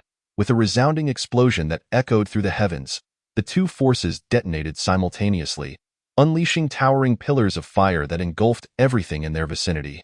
Seizing the moment of chaos, Jiang Yu darted forward with an unfathomable swiftness and firmly grasped the Supreme Phoenix by the throat. Just as she attempted to resist, an invisible force from the heavens restrained her, causing her furious expression to shift into one of confusion. The slave contract took effect. "Get down!" Jiang Yu hurled the Supreme Phoenix to the ground as effortlessly as one would toss a chick. After executing this maneuver, he gradually descended from the air, standing before the Supreme Phoenix with his hands clasped behind his back. "Feng Yun, do you not recognize me? I once held you as a child." He smirked with playful mockery.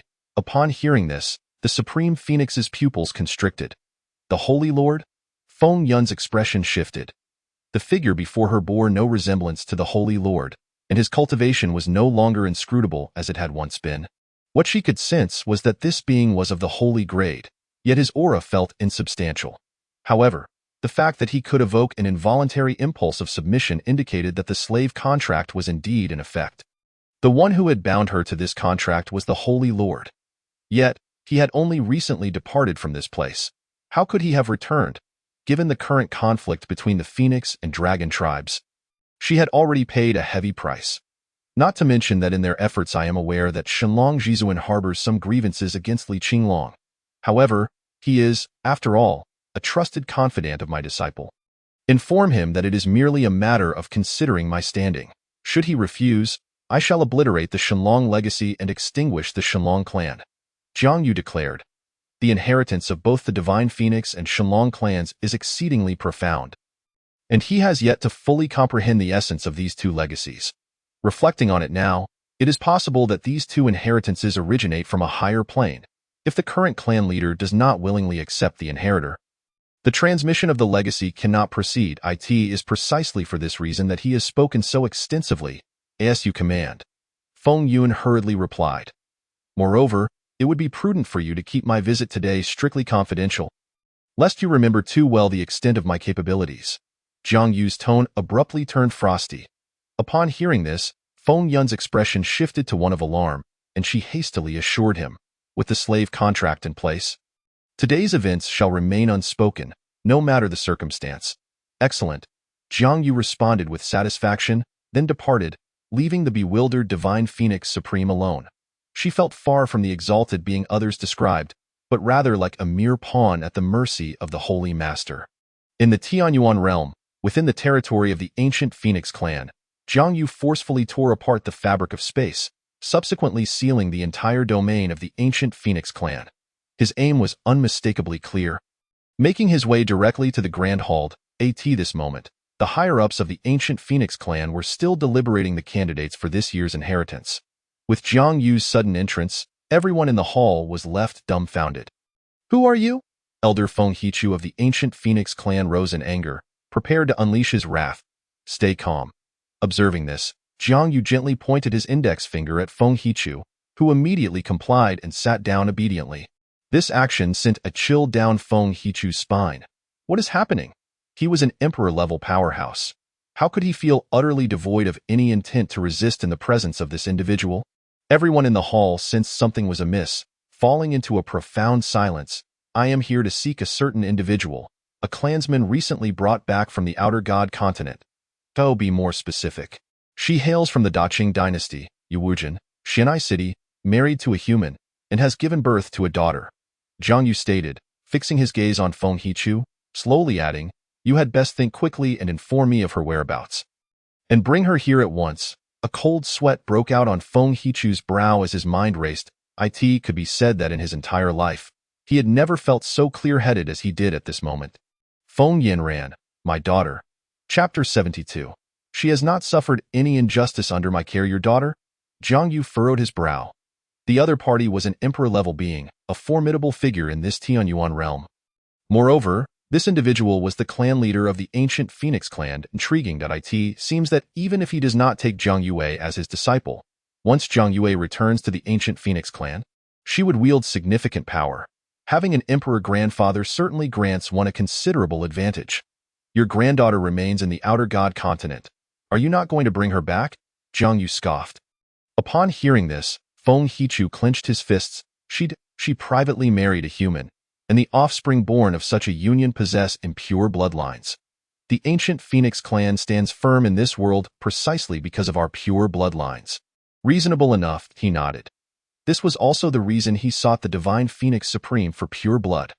However, this fellow was clearly lying. How could Zhang Yue's possession of the Nirvana sacred body be such a significant matter without Feng Yinran informing her father? They likely believed that his appearance here was to inquire about Zhang Yue's whereabouts and to seize the Nirvana sacred body. Preceding one's desires is not an issue. The ancient Phoenix clan will provide whatever is within our means to offer. Feng Hichu continued. He now understood that the individual before him seemed to be quite capricious and furthermore, a supreme being. If he did not seek assistance from the divine Phoenix clan within the beast domain, resolving the predicament at hand would be nearly impossible. I have said, I merely require your daughter for a time, Zhang Yu stated as he began rummaging through his belongings.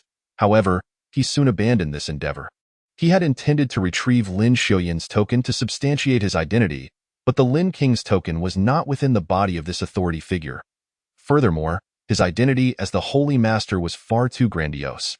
A mere emperor had yet to reach the level of recognizing him. Even if he were to disclose it, they would not believe him. At this moment, Jiang Yu keenly noticed the veins on Feng Hichu's forehead pulsating. Around them, a peculiar fluctuation of spiritual energy was palpable. You are transmitting thoughts? Jiang Yu's expression darkened. He abruptly turned around, and a flame shot up into the sky, a powerful spatial force sweeping through the area. A resounding phoenix cry suddenly echoed. This was a sign that the divine phoenix inheritance was about to commence. He instantly understood everything. This group feared that he would harm Feng Yinran. In their panic, she had chosen to enter the divine phoenix inheritance to escape his spatial confinement. However, Jiang Yu was acutely aware of the potential consequences. Having undergone the divine phoenix inheritance himself, he knew that such a hurried acceptance could not possibly yield a successful outcome. Should she fail, the chaotic currents of shattered space might transport Feng Yinran to an unknown location, making it all the more troublesome for him to locate her later. With this in mind, Jiang Yu tore apart the space with his bare hands, directly arriving at the site where the ancient Phoenix clan was undergoing the divine Phoenix inheritance. The inheritance had already commenced, and Feng Yinran's figure had long since vanished. Cursed! Jiang Yu gritted his teeth, tearing through space once more, forcefully entering the inheritance passage. My apologies. He formed seals with his hands and tore apart the space at the end of the inheritance passage, creating a rift leading to the chaos domain. Meanwhile, Feng Yinran, who was rapidly traversing the inheritance passage, sensed something was amiss. She had never made an enemy of anyone. Why would this person suddenly come to the ancient Phoenix clan, explicitly demanding her? Could it be that the matter of Yue's Nirvana sacred body had been exposed? A resolute glimmer appeared in Feng Yinran's eyes. The Nirvana sacred body was of immense significance. Even the most powerful beings in this world would covet it. However, since this individual was pursuing her, they likely did not know Yue's location. Resolutely, she ceased her thoughts, at the end of the passage. A rift in space appeared, and without hesitation, she dove into it. Yet, at that very moment, Jiang Yu finally arrived, making contact with her hand at the last possible second. In an instant, the two were swept into the chaos domain. Upon entering the chaos domain, Jiang Yu summoned all his spiritual energy to shield Feng Yinran, plummeting together from a great height. Boom!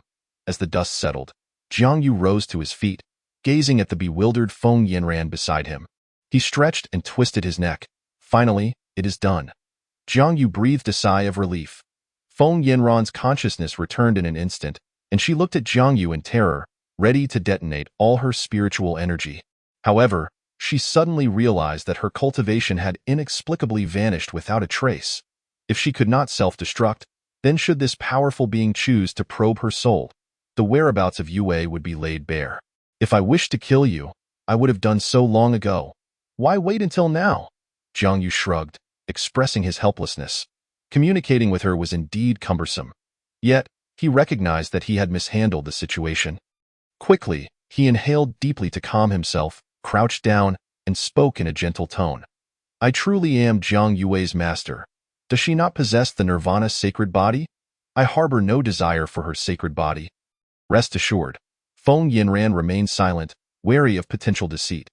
Seeing her reluctance to trust him, Jiang Yu decided to reveal everything he knew about Jiang Yue. After a while, Feng Yinran furrowed her brow, assessing Jiang Yu from head to toe. You are truly Yue's master? Feng Yinran's voice wavered.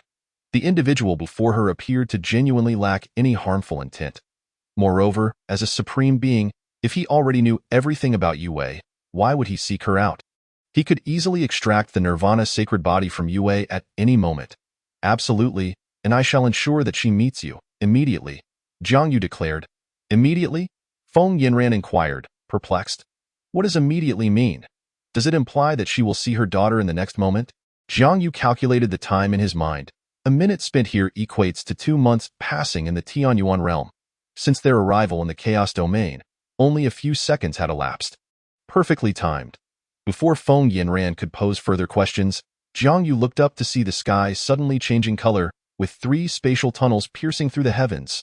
Let us go. With that, Jiang Yu lifted Feng Yinran with his spiritual power and swiftly headed toward the spatial tunnel. When he was merely a mile away from the tunnel, Jiang Yu extended his hand and squeezed tightly. A blinding white light erupted suddenly. The entire world dimmed. Once the white light dissipated, Jiang Yu slowly approached the 3 individuals who had fallen to the ground. Rendered unconscious, if you see me, it would indeed spell trouble, he smirked, gesturing toward the comatose Jiang Yue on the ground. Look. Feng Yinran approached incredulously. She hurried to Jiang Yue's side, her hand trembling as she gently caressed her daughter's face. Over the years, Jiang Yue's visage had remained a child in her heart. Yet today, she saw her daughter blossoming into adulthood. As a mother, her greatest wish was to witness Jiang Yue grow strong and independent. Even if she could not make significant progress in her cultivation in the future, as long as she could live safely and soundly, she would be content. Tears welled in Feng Yinran's eyes. Her greatest fear was that Jiang Yue would be left alone in the Jiang residence, where she would undoubtedly endure significant grievances. However, it appears that not only has her daughter achieved a complete and perfect Nirvana sacred body, but she is also capable of standing on her own. Thus, the person before her is indeed Yue's master, who must have invested considerable effort into her. Senior, thank you for taking such care of Yue. Feng Yinran spoke through tears. Rest assured, she has not suffered even the slightest grievance while in my care, Jiang Yu replied with a smile. Chapter 73. The Tale of the Chaos Domain. Feng Yinran wiped her tears and looked solemnly at Jiang Yu. She understood that this enigmatic senior had brought her here for a reason. She then softly inquired, Senior, you have taken Yue under your wing. I am immensely grateful. What would you have me do next? Jiang Yu waved his hand dismissively and approached calmly, tracing his finger over Jiang Yue's arm. Crimson blood, tinged with gold, began to flow forth, and with a flick of his wrist, he collected enough vital essence. After completing the task, Jiang Yu used his spiritual power to heal the wound on Jiang Yue's arm, leaving no trace of a scar. There, it's done, Jiang Yu remarked, looking at Feng Yinran with a smile. Is that all? Feng Yinran asked, somewhat astonished. This senior had gone to such lengths merely to extract some blood from Yue? Indeed, the purpose was to use you as bait to lure Yue here. Now that I have what I sought, allow them to continue their training. Feng Yinran nodded thoughtfully. Then, her gaze flickered uncertainly toward Jiang Yu, and after a prolonged silence, she finally mustered the courage to speak. Her voice tinged with embarrassment. Senior, I have a request. Jiang Yu glanced at her casually and nodded. Speak. You helped Yue forge a perfect Nirvana sacred body? She asked. It was merely a trivial task. Jiang Yu replied nonchalantly. Feng Yinran took a deep breath, her tone growing grave as she seemed to resolve herself before articulating her next words. In that case, I ask that you allow Yue to kill me. Hearing this, Jiang Yu furrowed his brow, momentarily believing he had misheard. Yet, gazing upon Feng Yinran's expression, one of resignation and acceptance of death, he began to stroke his chin in contemplation. Why? He questioned. He had painstakingly reunited this mother and daughter, and now, mere minutes into their reunion, she wished for such a conclusion? If you face any difficulties, please do not hesitate to inform me. There are very few matters in this world that I cannot resolve.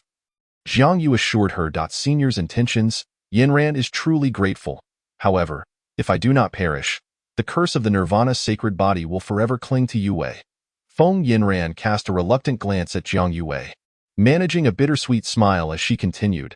Yue's Nirvana sacred body was not innate. I used a secret method to separate the sacred body from myself and pass it on to her. She nearly perished at birth. And this was the only way I could ensure Yue's rebirth and survival. Jiang Yu fell into deep thought for a moment. Indeed, when he first encountered Jiang Yue, he sensed the presence of the Nirvana sacred body within her.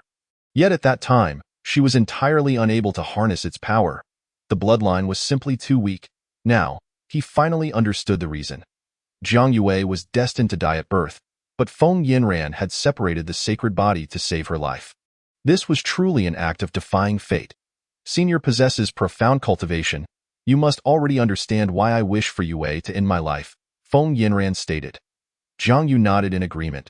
The sacred body could only serve one master. And as the original host, Feng Yinran knew that to ensure the survival of Yue, the two of them could never meet again. Should they cross paths, the curse would be activated. The potency of the curse would amplify with the elevation of Jiang Yue's bloodline. Now, with her blood completely transformed, her purity was unparalleled. Thus, this encounter in the chaos domain had created a significant complication. When the curse erupted, the fate that awaited Jiang Yue would be dire. Even summoning his own true body from the realm of kings would scarcely guarantee her safety, as the origins of the sacred body were intricately tied to the higher realms.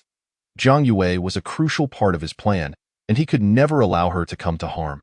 In the end, I have inadvertently implicated both of you, Jiang Yu sighed, realizing he had unwittingly caused trouble for the mother and daughter. Thus, it seemed that Feng Yinran had not been captured by the ancient Phoenix clan, but rather, she had sensed the growing power of the curse and chosen to leave Jiang Yue. Senior need not blame yourself. Without you, I would never have had the chance to see Yue again in this lifetime. In that regard, what difference does it make whether I live or die? Moreover, with you taking care of Yue, I have no cause for concern. Even if I were to perish, Feng Yinran replied, turning once more to the unconscious Jiang Yue with a tender smile. I understand, Jiang Yu nodded, and then he applied the laws of time upon the two of them, thereby delaying the curse's activation and granting the mother and daughter more time to cherish their reunion. This was the only course of action he could take. Since the curse originated from the sacred body, it was tied to the higher realms, a mystery he could not fully comprehend. For Yue to kill her mother in person would be awkward. But an indirect death would suffice. Jiang Yu stroked his chin, acknowledging that while the thought might seem strange, it was indeed a matter he needed to contemplate. After a brief moment, he spoke earnestly. I believe I have devised a plan. When the time comes, Yue will indeed indirectly cause your demise, but it will not happen now at present. I require you to perform a ruse. Do not let them realize I have been here. Nor should they remember my presence. Jiang Yu gazed at Feng Yinran, speaking slowly. In the future, he would assist these three in vanquishing a great sandworm, and thus, he could not afford to encounter them here. Otherwise, everything would unravel. Should they harbor suspicions, the current King Jiang Yu would undoubtedly seek him out immediately, jeopardizing the future he desired. Moreover, it would be illogical for Feng Yinran to be inexplicably present in this location. With this in mind, Jiang Yu waved his hand, conjuring 2 races and 2 cities. The chaos domain was indeed a world of his own creation, a personal realm where he could manifest anything he desired. As the 2 distinct races took form, he also crafted more people and intricately wove memories into the minds of these individuals. The ensuing narrative lay entirely within his control. It seems I must trouble you to endure a few days of hardship. Once your daughter finds you, you may both enjoy a heartfelt reunion, Jiang Yu assured her. Without hesitation, Feng Yinran nodded. The opportunity to spend more time with Yue was a priceless blessing she could not pass up. Following this, with a wave of Jiang Yu's hand, Feng Yinran was enveloped by an invisible force and confined to a prison beneath the so-called royal city. Once this was accomplished, Jiang Yu approached the three individuals.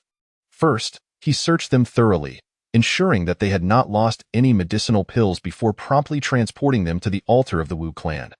Beside the altar, the fire shaman and his followers were engaged in a ritual. Yet they all appeared dazed, as if time itself had been suspended. Thus began the tale of the chaos domain, everything unfolding with remarkable coherence. With that, Jiang Yu snapped his fingers, the world grew dim, and torrents of rain poured down. Time abruptly ceased. The Wu clan members stared in disbelief at the three peculiar outsiders who had suddenly appeared before them. Fire Shaman. Who are they? Chapter 74. The Divine Ascension Plan in the Depths of the Chaos Domain.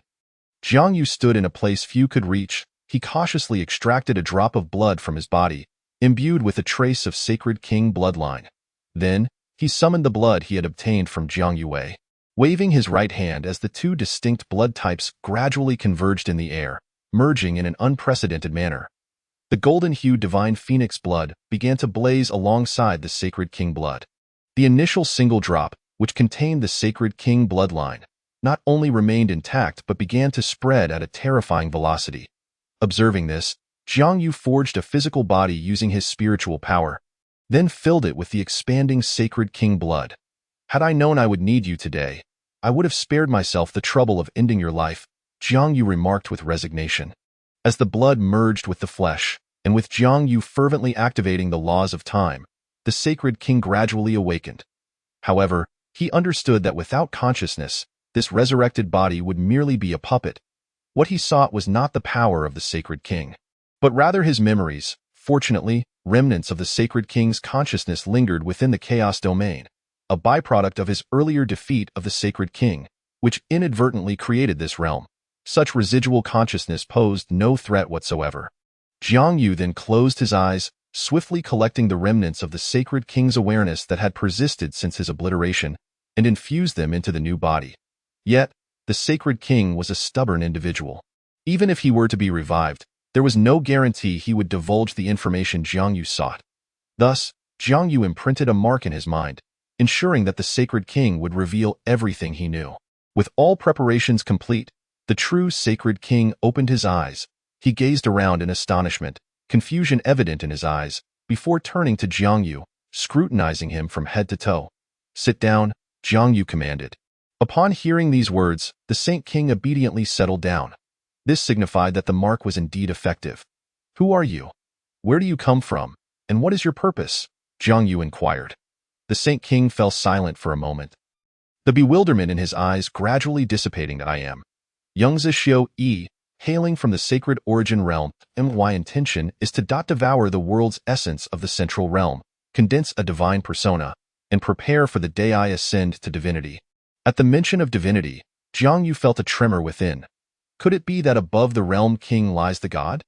The hierarchy is realm lord above the realm king, and the realm king above the god. Is that correct? Indeed. Why does devouring the world's essence of the central realm allow for the condensation of a divine persona? Tell me how to achieve this. After gaining control over the central realm, one can freely devour the lower dimensional worlds. Condensing a divine persona requires immeasurable energy. The cultivation system of the higher planes encompasses the condensation of a divine persona. Jiang Yu inhaled sharply. If the cultivation system inherently includes the aspect of condensing a divine persona, then his previous intelligence may have been flawed. In the higher planes, there might not only be realm kings but also gods. Are there gods in the higher planes? There are no gods in the higher planes. They exist in the divine domain. What is the divine domain? Upon ascending to divinity, one can enter the divine domain. Jiang Yu fell silent. Beyond the vast world, there exists a place known as the divine domain. Yet the pressing issue before him is that the condensation of a divine persona is embedded within the cultivation system of the higher planes, something that is nearly impossible to learn. However, Jiang Yu now comprehended where the error in his understanding had occurred while in the central realm. His mistake lay in having prematurely eliminated Quan Fu. Quan Fu's desire to resurrect the Saint King was to carry forth the Saint King's aspirations and overturn the cultivation system of the Tianyuan realm. The reason the Saint King aimed to upend the cultivation system of the Tianyuan realm was to seize the world's essence, thereby condensing a divine persona, with the hope of one day ascending to divinity. How can I replicate the cultivation system of the higher planes in the Tianyuan realm? Jiang Yu asked. Let the sacred origin realm completely occupy the Tianyuan realm, the Saint King replied mechanically. Upon hearing this, Jiang Yu couldn't help but snort coldly. If that were the case, what use would he have for divinity? Had the Saint King's plan succeeded, and the sacred origin realm launched an attack then, he would have been doomed as well. Therefore, his errors were not numerous. However, the Saint King's intention to transform the entire cultivation system of the Tianyuan realm was solely to seize the world's essence. This step could be overlooked by him, as the world's essence would belong to Jiang Yue in the future. As an inhabitant of the higher planes, you naturally possess the complete cultivation system within you. If your bloodline were to merge with that of a certain individual in the Tianyuan realm, you should be able to inherit such a cultivation system, correct? Jiang Yu smirked, already formulating a new plan in his mind. Yes, but it requires an everlasting bloodline and a similar spiritual energy structure as that of the higher plane, an everlasting bloodline. Jiang Yu furrowed his brow. To be honest, that was something he truly could not manage. Although he had temporarily revived the Saint King using Jiang Yue's divine phoenix essence, it was merely a stopgap measure. Without the enhancement of the Nirvana sacred body, it was a consumable.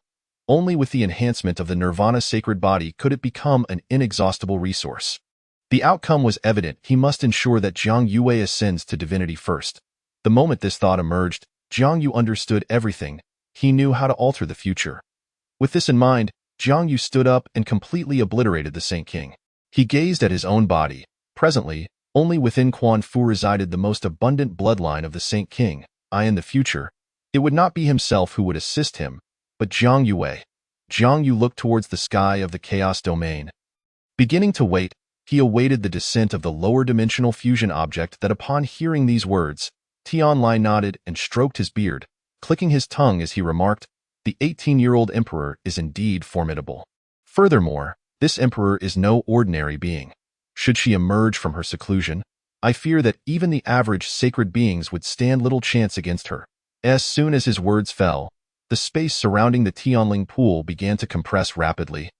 A wave of energy, unsettling to those nearby, slowly emanated and spread throughout the entire Xuanwu holy nation. With a red dot materializing within the Taishu Spirit Tower, before anyone could react, this spark ignited with a ferocity akin to a wildfire. The flame swiftly transformed into a sacred golden hue, engulfing the entire Tianling pool and adhering to the Taishu Spirit Tower. Under the terrifying might of this flame, the Taishu Spirit Tower emitted a sound reminiscent of anguish. Cracks, like spider webs, rapidly spread across its structure. What a terrifying force! It seems even the Taishu Spirit Tower cannot contain it. Ting Lei's heart trembled, and he inhaled sharply. The Taishu Spirit Tower effortlessly subdues sacred beings. Yet now it is unable to restrain a single emperor. Although he understood that Jiang Yue was no ordinary imperial-level powerhouse, the mere thought of her shattering the Taishu Spirit Tower with brute force was indeed astonishing. What? Feeling heartache? Tianlai raised an eyebrow, teasingly. This Taishu Spirit Tower is the sacred sect's treasured possession. Without it, Ting Lei would surely feel the pinch for some time. I do not feel heartache. The ownership of the Taishu Spirit Tower ultimately belongs to the sect master. Tianlai respectfully clasped his hands toward the direction of the Tianling pool. Since it is the sect master's personal property, whether it is good or bad is not something I should concern myself with. You certainly think quickly, Tianlai remarked, shaking his head with a smile. He then gazed at the Qinkuan disk in the sky. Fortunately, the master has just stepped into the emperor level and has yet to comprehend the power of the laws. Otherwise, this Qinkuan disk would also be in jeopardy. He secretly sighed in relief.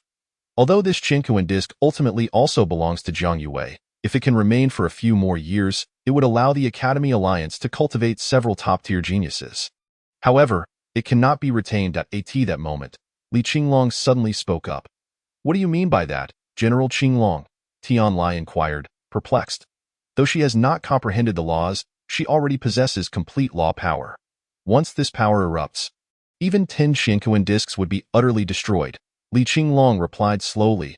Upon hearing this, Ting Lei gleefully approached Tianlai, arms crossed, as he observed the Qinkuan disc in the sky. Since General Qinglong has said so, it seems this Qinkuan disc indeed cannot be retained. However, he inhaled sharply.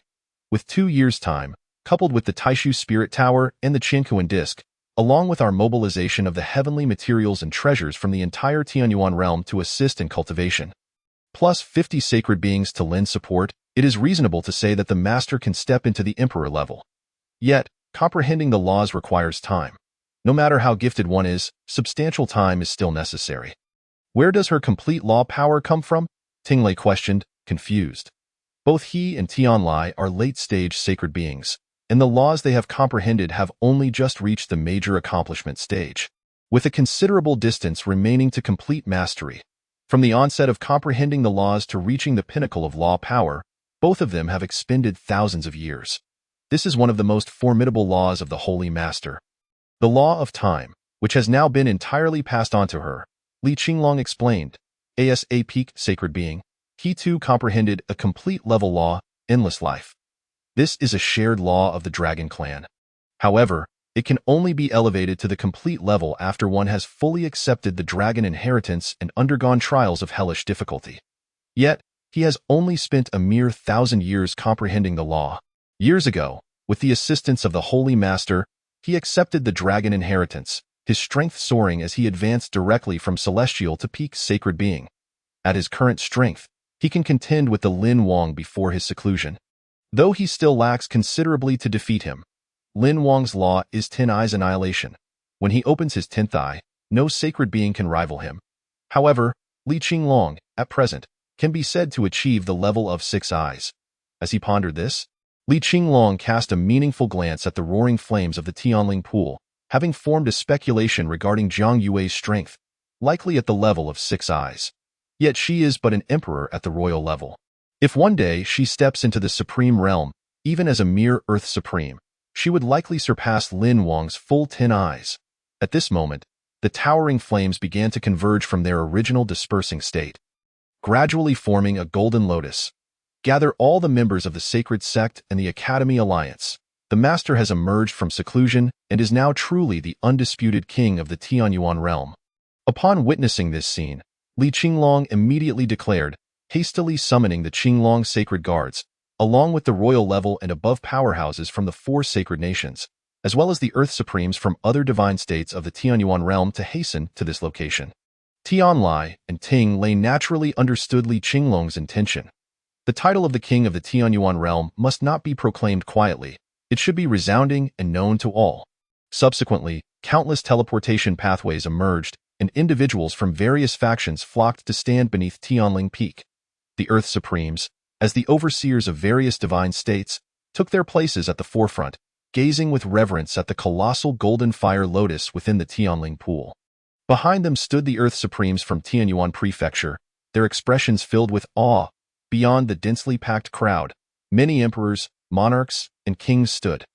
Even though these individuals are considered giants among cultivators, here, their presence is no different from that of ants. The royal-level powerhouses remained tense, not daring to directly gaze at Tianling Peak. With a sharp cry of a phoenix, the entire fire lotus began to collapse, and the surrounding gravity seemed to reverse. A figure emerged from the lotus, stepping through the void, leaving behind a trail of fire as she walked. Her eyes, a sacred golden hue, were devoid of any superfluous emotion, and her exquisitely porcelain-like visage could captivate the world. Her long hair cascaded down to her waist, swaying in the wind. Zhang Yue stood above all beings, gazing indifferently down upon the lives below Tianling Peak. Upon witnessing this, Li Qinglong promptly knelt and bowed his head. Simultaneously, the myriad powerhouses behind him knelt in unison like a surging tide, creating an immensely shocking spectacle. Welcome the Empress from Seclusion. Chapter 76. The Path to Divinity, gazing at the throng of bowed heads resembling a sea of stars. Zhang Yue gradually lifted her angular chin, her gaze tinged with an indescribable complexity as she stared into the distant sky. She lowered her head to examine her slender fingers. 2 years of seclusion had allowed her body to mature considerably. Not to mention her cultivation had soared, propelling her directly into the emperor rank. One more step, and she could enter the supreme realm. The law of time passed down from her master had been largely refined. And upon complete refinement, it would likely coincide with her ascension to the supreme level. Moreover, her royal bloodline had fully merged, granting her access to the unique cultivation system of the higher realms. As for the new spiritual energy structure, she had mastered it entirely. The essence of the Tianyuan realm's world had likewise become a part of her. All these factors combined, even without drawing upon the Tianyuan judgment blade. She would have few rivals in the Tianyuan realm. Li Qinglong. How goes the cleansing? Zhang Yue pondered for a moment before raising her head to inquire. Li Qinglong, having anticipated her sudden question, replied confidently. 3 remain, Lu Ding from Baiming Divine State, Wang Can from Shimu Divine State, and Yun Qing from Kanglan Divine State. All 3 possess the cultivation of initial sacred beings. The reason I have not acted sooner is that the millions of citizens within these 3 divine states have united against us. Without your command, I dare not recklessly kill even one. And upon hearing this, Zhang Yue rubbed her thumb against her index finger, contemplating deeply. They do not submit to me. Upon hearing this, Li Qinglong, Tianlai, and Ting Lei knelt in fear. Eradicate these 3 divine states, leaving not a single soul. She pointed toward Tianlai and Ting Lei, her tone frigid and devoid of warmth. Initially, she had considered whether to personally intervene, but after careful deliberation, she found it unnecessary. She was no longer the Zhang Yue of 2 years prior, who had only attained the heavenly extreme realm. She no longer required anyone's protection. Now, relying solely on her own power, she possessed sufficient strength to suppress the entire Tianyuan realm. Why should she seek validation from anyone? Since they still refused to submit, even attempting to drag more down with them in death. Believing that such tactics would spare them, she has never favored being threatened. Let them all perish. Not a single one shall be spared, Zhang Yue declared coldly. The world has long whispered of the Holy Master's disciples being ruthless, stepping upon mountains of corpses and rivers of blood to rise to power, having taken countless lives and left innumerable resentful souls in their wake. They perhaps believe that as Zhang Yue is a woman, her heart and methods would not be so decisive and ruthless that there might be room for negotiation, or that mere words might allow them to escape with their lives, but reality has proven them gravely mistaken. Though Zhang Yue is a woman, she is also the 4th disciple of the Holy Master, especially after merging with the royal bloodline and gaining insights into the higher cultivation system and vast knowledge. She has undergone a complete transformation. In terms of ruthlessness, she does not fall short of her 3 senior brothers. Understood. Ting Lei and Tianlai responded respectfully and then tore through the space with the Sacred Sect and the Academy Alliance. Heading directly to those 3 divine states, as they departed, Zhang Yue casually waved her hand, allowing the numerous powerhouses beneath Tianling Peak, along with the 50 sacred beings, to leave as well. After a while, only she and Li Qinglong remained. You have accepted the dragon inheritance and undergone the dragon trials. To what extent have you progressed? Zhang Yue inquired directly. After a moment of contemplation, Li Qinglong replied. The 99th level of the trial in the Dragon God inheritance, that tower comprises only 99 levels, and he has achieved the utmost. Thus, he has been granted the complete law of eternal life. Oh, what level did my master ascend in his time? The Great Lord also reached the 99th level, though he once mentioned the existence of a higher realm of trials. The means to reach it remain unknown. Li Qinglong elaborated meticulously. Indeed, Zhang Yue nodded. Ever since she completely merged with the bloodline of the Saint King and severed all ties to the upper realm, her worldview had undergone a transformation. In this Tianyuan realm, it is not solely through the Bronze Gate, as her master once stated, that one can access other realms. That is merely the most extreme approach. Through both the Divine Phoenix and Dragon inheritances, one can similarly reach the upper realms, and she has already mastered this method. I have long arranged for the inheritance. My lord need only proceed to the Divine Beast domain. Li Qinglong quickly asserted. Zhang Yue nodded, placing her index finger in the air before her, whereupon golden flames of immortality began to coalesce at her fingertips. In the next moment, she neatly sliced through the fabric of space. Now, Zhang Yue could emulate her master and senior brother, effortlessly tearing through space to traverse it directly. With resolute strides, she stepped into the rift, arriving in the Divine Beast domain, the territory of the Divine Phoenix clan. Li Qinglong followed closely behind. That moment, the Divine Beast domain was remarkably tranquil, devoid of any outbreak of conflict. However, as soon as Li Qinglong's figure appeared in this realm, the sovereign of the Divine Phoenix hurriedly approached. Feng Yun, although also a saintly figure, could only be considered mid-tier among them, and in comparison to Li Qinglong, she was in an entirely different league. General Qinglong, Feng Yun respectfully greeted, then her gaze shifted to Jiang Yue beside her. Merely a glance stirred a tempest within her heart. She had never encountered a descendant of the divine Phoenix clan with such pure bloodline, and the power emanating from within her made Feng Yun feel compelled to submit. That was the Nirvana's sacred body. Feng Yun quickly realized who stood before her. This individual was the fourth disciple of the Great Lord, who had sought vast quantities of divine Phoenix blood to pave the way for her. With this thought, Feng Yun promptly knelt in submission. "Rise," Jiang Yue replied coolly.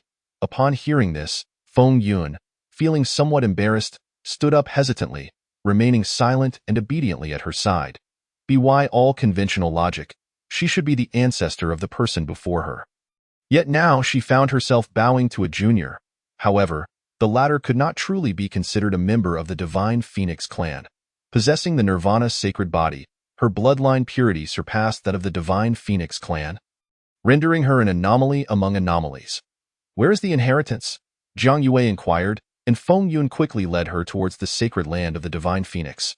Along the way, they encountered many members of the divine Phoenix clan, who gazed curiously at Jiang Yue, walking through the air, their eyes filled with admiration. In no time, Jiang Yue stood at the center of the sacred land of the divine Phoenix, gazing upon the towering stone edifice that pierced the heavens. The pinnacle of the stone tower vanished into the heavy swirling clouds above, its destination unknown. Jiang Yue extended her hand to touch the stone tower, and memories from the upper realms surged forth in her mind. Through this artifact, one could access the upper realm. The world she could reach was the sacred Yuan realm, a place vastly more expansive than the Tianyuan realm. In the sacred Yuan realm, even saints held significant status. Yet none could dominate all. The domain lord was the true sovereign of the sacred Yuan realm. As I stand now, I can only contend with saints. Should the blade of Tianyuan judgment leave the Tianyuan realm, its power would diminish considerably, capable only of inflicting grievous injuries upon a domain lord, but not of slaying one, Jiang Yue pondered. She could opt for a stable ascent within the Tianyuan realm or choose to venture into the chaos domain, leveraging its unique temporal flow for her advancement. Yet, her master had left her with much information, all pointing towards the sacred Yuan realm. She was not to tread the path of the realm king, but rather the path of ascension to divinity. A path that could only be traversed upon reaching the sacred Yuan realm. Only by ascending to divinity could she rescue her master. With this resolution in her heart, she felt certain. Upon fully assimilating the divine Phoenix and dragon inheritances, she would break through to the supreme realm, her combat prowess nearly on par with that of a domain lord. At that point, she would personally venture to the sacred Yuan realm and embark on the path to divinity. Chapter 77. Who Jiang Yue had made her decision. Since her master had entrusted such a heavy responsibility to her, she would undoubtedly not fail him. For this, she was willing to pay any price. "Li Qinglong, take me to the dragon clan. I wish to receive the dragon inheritance," Jiang Yue commanded, and Li Qinglong, as if just regaining his senses, hurriedly nodded in agreement. However, at that moment, Jiang Yue's brow suddenly furrowed, a flicker of doubt crossing her face as she turned to regard the kneeling sovereign of the divine Phoenix with gravity. It seemed she had overlooked something. The name of the sovereign of the divine Phoenix was clearly listed first on that death list. Yet, here she stood, alive and well before her. Jiang Yue scrutinized Li Qinglong again. "To kill her, must it go through my consent? Can you not kill her? Or has she used the entire divine Phoenix clan to threaten you?" At her words, Li Qinglong's expression turned momentarily dazed, his eyes reflecting confusion. But in that instant, the Qinglong spear appeared in his hand, and a fierce power rapidly gathered, the sound of dragon roars echoing through the skies. As a massive phantom of a green dragon surged forth from the heavens, Qinglong Yuming brake. The phantom dragon roared from the sky, its colossal maw opening to obliterate everything in its path. Twisting its body with the force of a breaking bamboo, it charged towards Jiang Yue in the blink of an eye. Faced with the full might of a peak saint, Jiang Yue's expression remained unchanged. Countless golden flames erupted from her fingers, eerily enveloping the phantom dragon entirely. Under the terrifying pressure of the immortal flames, the dragon scales of the phantom began to curl and whiten from the intense heat. Even the surrounding spiritual energy ignited into a shower of sparks. As the flames closed in completely, the phantom could not even emit a cry of anguish before it disintegrated in an instant. "You are not Li Qinglong." Zhang Yue's eyes gleamed with a fierce intensity as she tore through space, retreating 10 miles away. She opened her palm, and a golden flame that could scarcely be contained by the surrounding space slowly rose, bursting forth with a brilliant, blinding light like the sun. The temperature of the world surged dramatically, the ground cracked and shattered. Yet, Li Qinglong remained silent, his once bewildered gaze transforming into a vast, blank white. As he brought his palms together and moved them to his forehead, it was as if the very fabric of reality was being consumed by a fluid-like darkness, engulfing all from below, obscuring everything, even light itself. Eternal life, domain unfold. The ancient and profound incantation had scarcely left his lips when Li Qinglong's figure dissipated within that realm. Zhang Yue surveyed her surroundings as the inky blackness utterly enveloped the world, the golden fire lotus in her palm barely illuminating the space around her. After merging with the memories of the upper realms, she understood that this was the most powerful technique of a peak saint, attainable only by perfecting the power of the laws to manifest a domain. Within the domain world, the one who conjured it was nearly invincible. The methods to counter it were limited to two: 1. Possessing a realm far superior to the domain creator and forcibly tearing through their domain using sheer power, or 2. Invoking a domain of one's own, where the stronger would prevail. However, at present, Zhang Yue was vastly outmatched in realm, and though her power was comparable to Li Qinglong's, she had yet to reach the stage where she could manifest a domain. Just as she contemplated this, within the pitch-black world, a deafening dragon's roar resonated. A pair of emerald eyes, capable of shattering the cosmos, tore through the darkness, suddenly opening wide. Under the gaze of those colossal eyes, Zhang Yue appeared as insignificant as a speck of dust. The immense pressure felt as though heaven and earth were converging at this moment.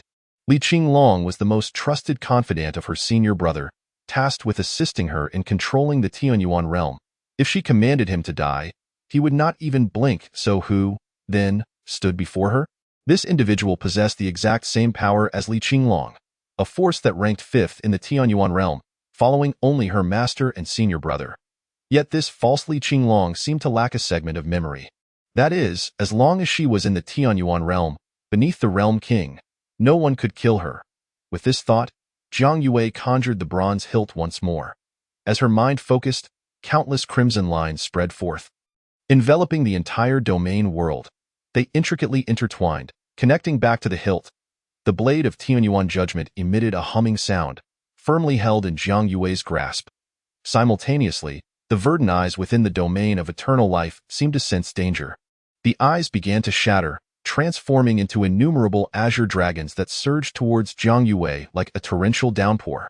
Each dragon bore the might of a saint. Upon witnessing this, Zhang Yue swung her arm, and the blade of Tianyuan judgment sliced through the space, creating a thin line. The sound was as crisp as shattering glass within the domain world. The advancing azure dragons exploded one after another.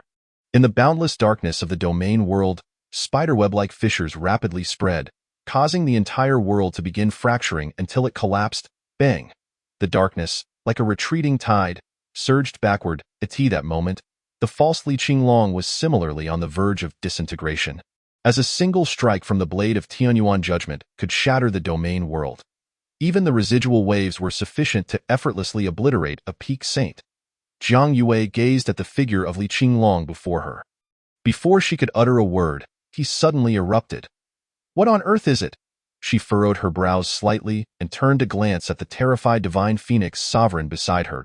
Fengyun's body trembled with overwhelming fear, her pupils constricting to the size of pinholes, her lips murmuring incoherently. "What are you mumbling about?" Zhang Yue took a step forward, her long blade aimed directly at the opponent's throat. Behind Fengyun's eyes turned completely opaque, raising her arm to point towards Zhang Yue's back. Upon hearing this, she turned around suspiciously. A massive wall of azure, composed of countless individuals, was slowly advancing towards her. It was Li Qinglong. Countless Li Qinglongs. How could there be so many? Zhang Yue gritted her teeth, an ominous premonition rising within her. However, as she began to retreat, She was astonished to discover that the divine phoenix sovereign was on the verge of collapse. Countless divine phoenix sovereigns were splitting from her body. The sheer number of these sacred beings was utterly excessive. Even her master would likely be unable to achieve such a feat. Jiang Yue hastily grasped the heavenly Yuan judgment blade, ready to strike. But suddenly, the densely packed Li Qinglongs and Feng Yun began to chant obscure and incomprehensible ancient incantations. Waves of concentric circles, composed of spiritual energy in hues of blue and red, reverberated forth from the two walls of people. Bang, bang, bang. Jiang Yue's expression darkened instantaneously. This was the first time she felt danger. That was the incantation for a cooperative formation, and moreover, this version of the cooperative formation was entirely different from that of the heavenly Yuan realm. It originated from a higher realm. What levels of power would be unleashed by thousands of sacred beings forming a cooperative formation? Blue, dragon, ghost, nether, break. Thousands of voices rose in a chaotic chorus, intermittent and piercing, causing her eardrums to throb painfully. Jiang Yue gathered her strength and aimed a strike at the azure wall of people. Simultaneously, all the Li Qinglongs began to coalesce like pieces of a puzzle, forming an unparalleled colossal dragon. This dragon, entirely composed of humans, spiraled through the void, bolstered by the cooperative formation, sweeping towards her. To withstand the strike of the heavenly Yuan judgment blade. Impossible. Jiang Yue's pupils dilated. Below the realm king, it was absolutely impossible to withstand the heavenly Yuan judgment blade. Though this group was terrifying, their strength was likely only that of mid-tier domain lords. The power of the heavenly Yuan judgment blade had weakened. She suddenly realized this. The surrounding space trembled as the two forces collided, shattering like glass. Gravity began to reverse, and countless boulders and molten lava from the shattered earth floated upwards. Jiang Yue's long hair also lifted, yet her body remained firmly anchored to the ground. Hands gripping the blade, exerting every ounce of her strength, not daring to relax in the slightest. If she took a single step back, this group of Li Qinglongs would instantly obliterate her. Damn it. Jiang Yue gritted her teeth. A flame hot enough to melt space erupted behind her, taking the form of a phoenix composed of thousands of divine phoenix sovereigns. Upon witnessing this, she hesitated not to split the heavenly Yuan judgment blade into two, wielding one in each hand to brace against the bizarre creatures on either side. If she were to confront only one side, she might stand a chance, but now she was compelled to divide her blade. Resisting both sides, she had no hope of victory. How could the power of the judgment blade be diminished? Her gaze scanned the cosmos, and in an instant, Jiang Yue found the answer. She saw someone proudly standing atop the head of the human-shaped azure dragon. Arms crossed over their chest, chin raised, casting a merciless gaze down upon her. That person was none other than herself. Chapter 78, Multiple Forces.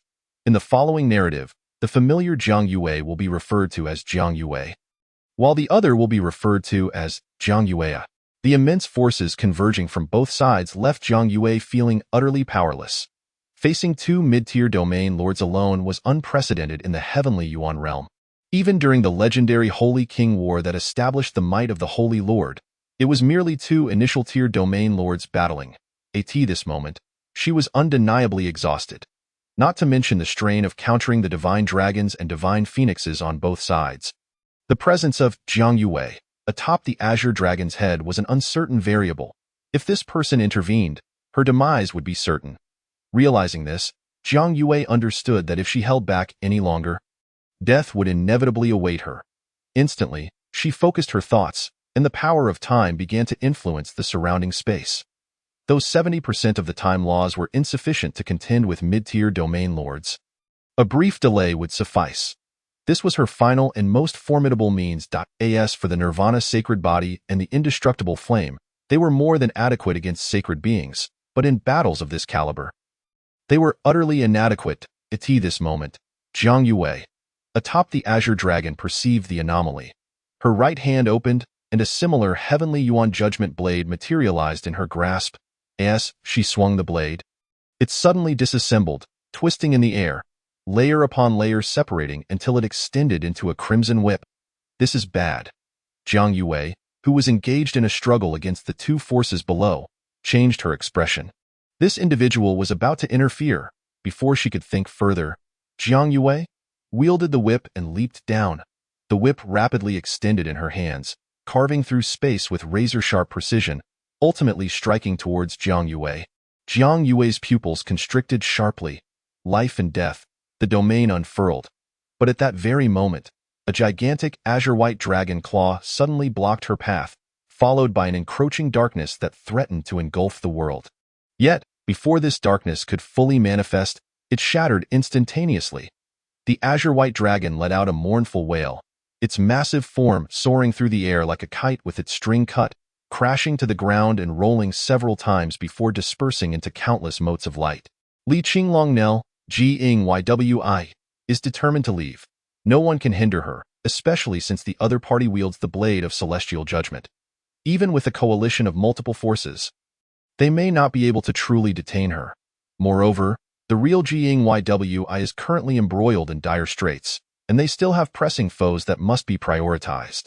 With this in mind, LQNGLing immediately commanded all members of the Divine Phoenix clan and the Divine Dragon clan to transfer their bloodline powers to the struggling Gy.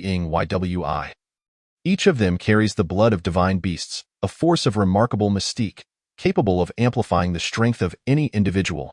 Furthermore, given the purity of Gy's bloodline, the enhancement effect would be profoundly significant.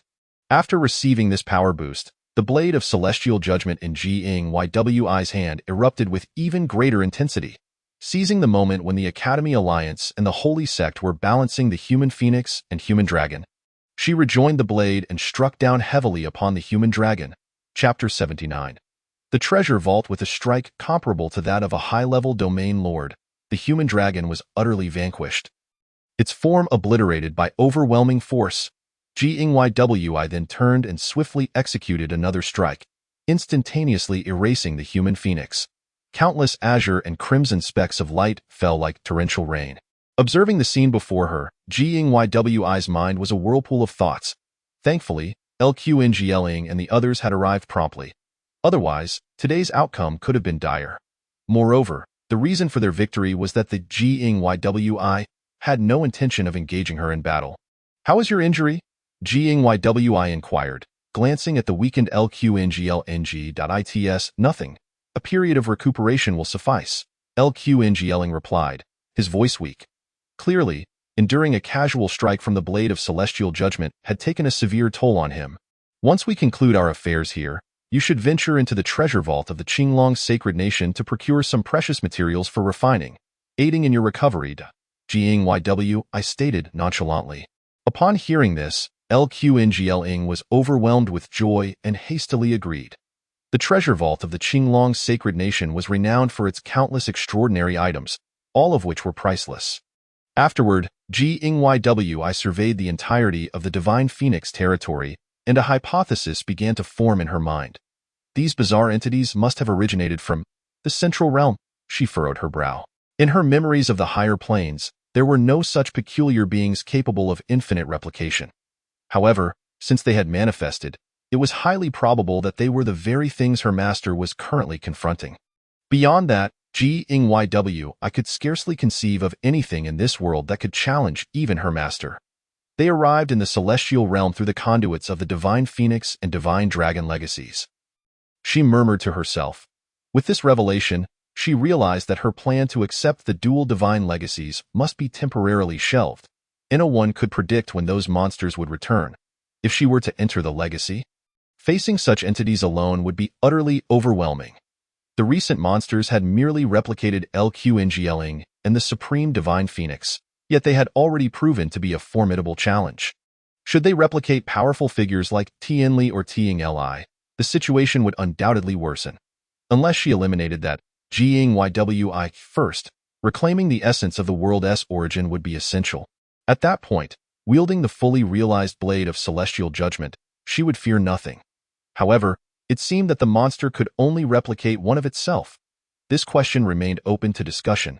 If thousands of Gywi were to appear in this world, there would be no point in continuing the battle. Order all indigenous inhabitants of the Divine Beast domain to temporarily withdraw and relocate to the Human Emperor domain, Gywi commanded.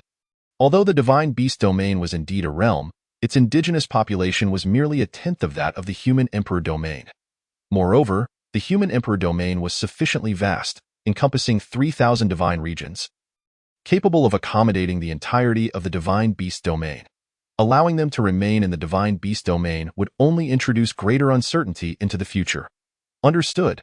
Ting Li and Tien Li responded with respect, promptly leading the disciples of the holy sect to undertake this task.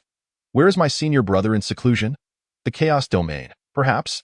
Jing Yw suddenly inquired, recognizing that the flow of time in the chaos domain was entirely different from that of the celestial realm, making it an excellent place for seclusion.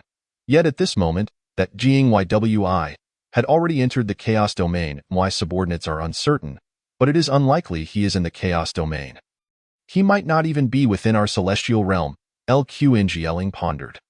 Then that is acceptable. Jing Ywi nodded and, taking the lead, departed the divine phoenix domain, heading straight for the Qtien Hall. 3 days later. In the Qtien Hall, atop the spirit mountain, Jing Ywi sat regally upon the throne. Previously, she had issued commands here during the upheaval of the being Suanw sacred nation. Now, upon her return to the Qtien Hall, there was not a moment's respite. She needed to enter the chaos domain to eliminate another, Jing Ywi, and reclaim the power of the world's origin. However, before that, she had two even more pressing matters to address. Her journey through the divine phoenix domain had made it abundantly clear that her current forces seemed somewhat inadequate to truly stabilize the celestial realm and prepare for unforeseen circumstances like today's. She required more powerful subordinates.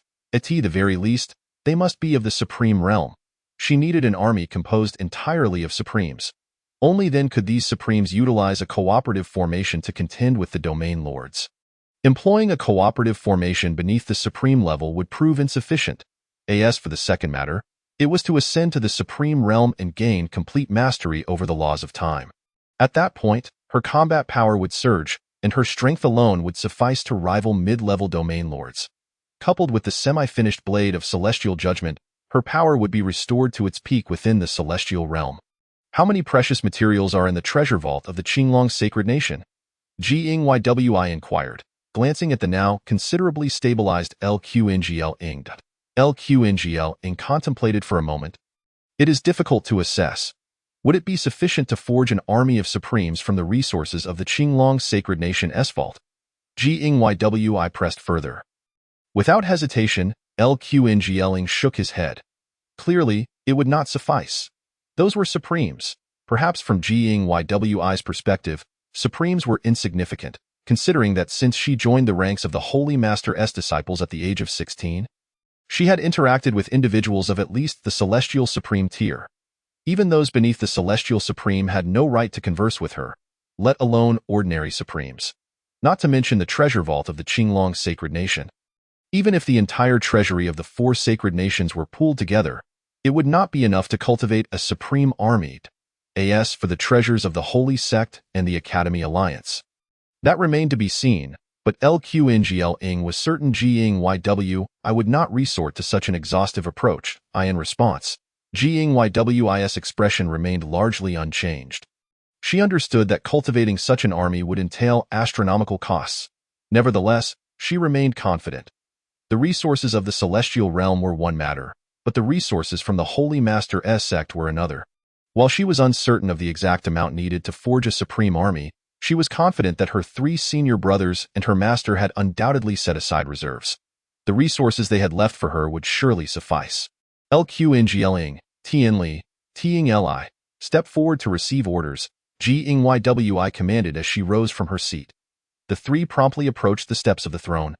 Jing Ywi then produced the original Lin Wang, the Holy Sect Master, and the Academy Alliance Master, presenting them to the 3 men. You 3 have accompanied my senior brother for many years. You must be aware that he has other contingencies. These 3 tokens may very well be the key. Locate them, but before that, seal off the Divine Phoenix domain to ensure that its inhabitants do not spill over into other realms. Understood, the 3 responded in unison, promptly departing the Qtien Hall.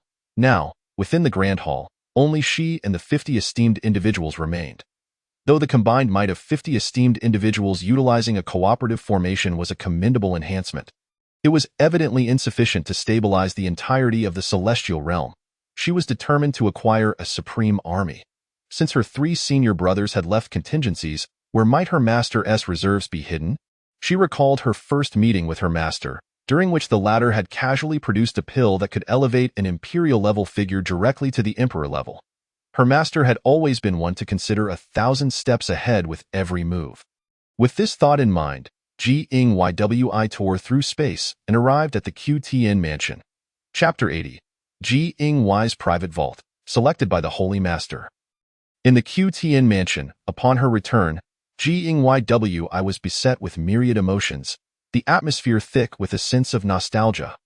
The last time she had been here, her master and 3 senior brothers were all present in the celestial realm, yet now, she found herself utterly alone.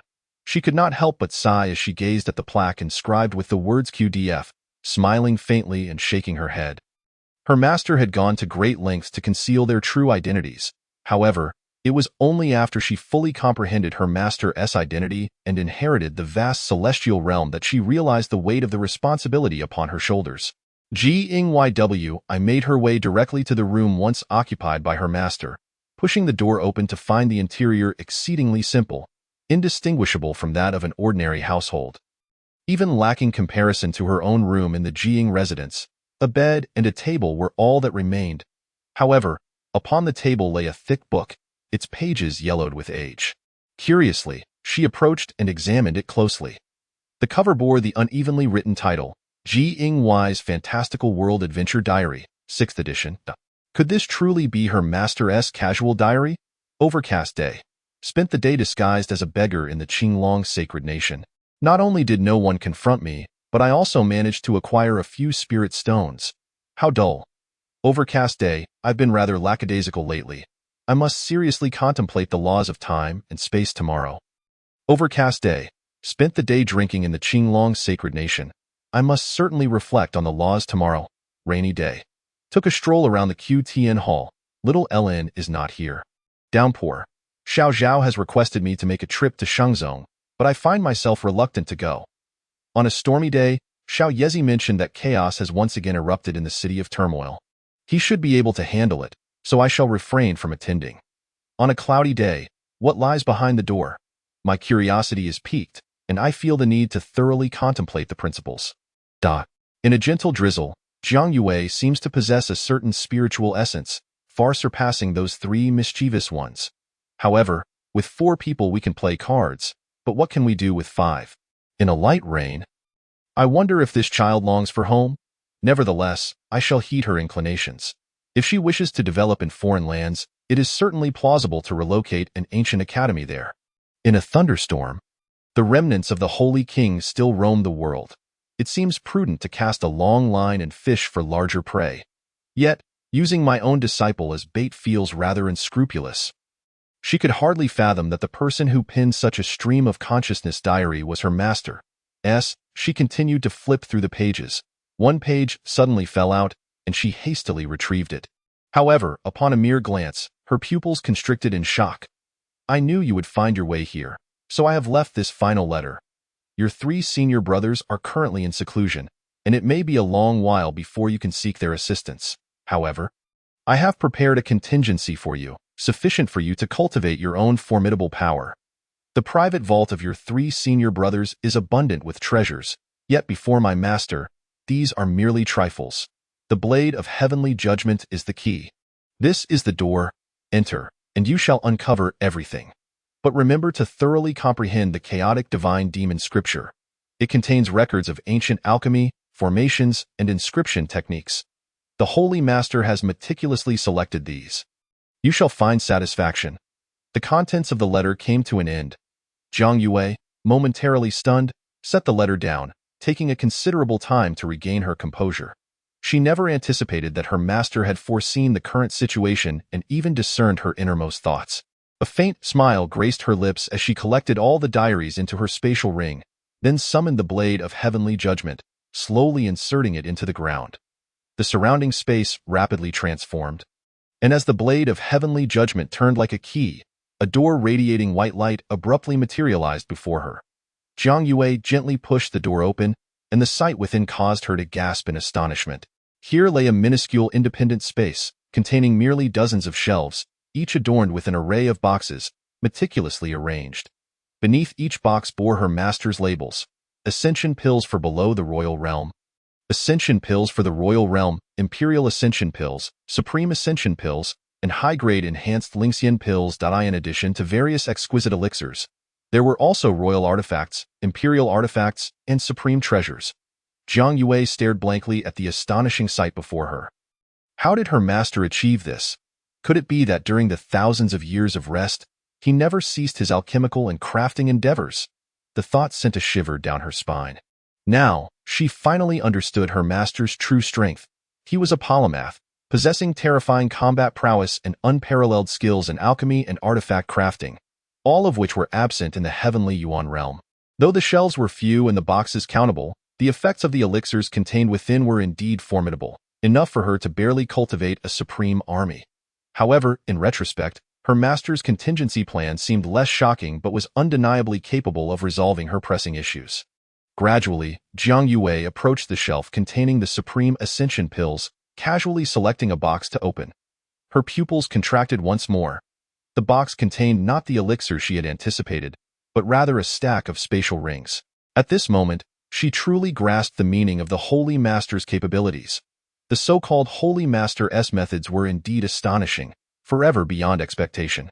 Jiang Yue retrieved a spatial ring and scanned its contents with her consciousness. The sheer number of elixirs elicited a helpless smile, and she shook her head, feeling nothing but admiration and reverence.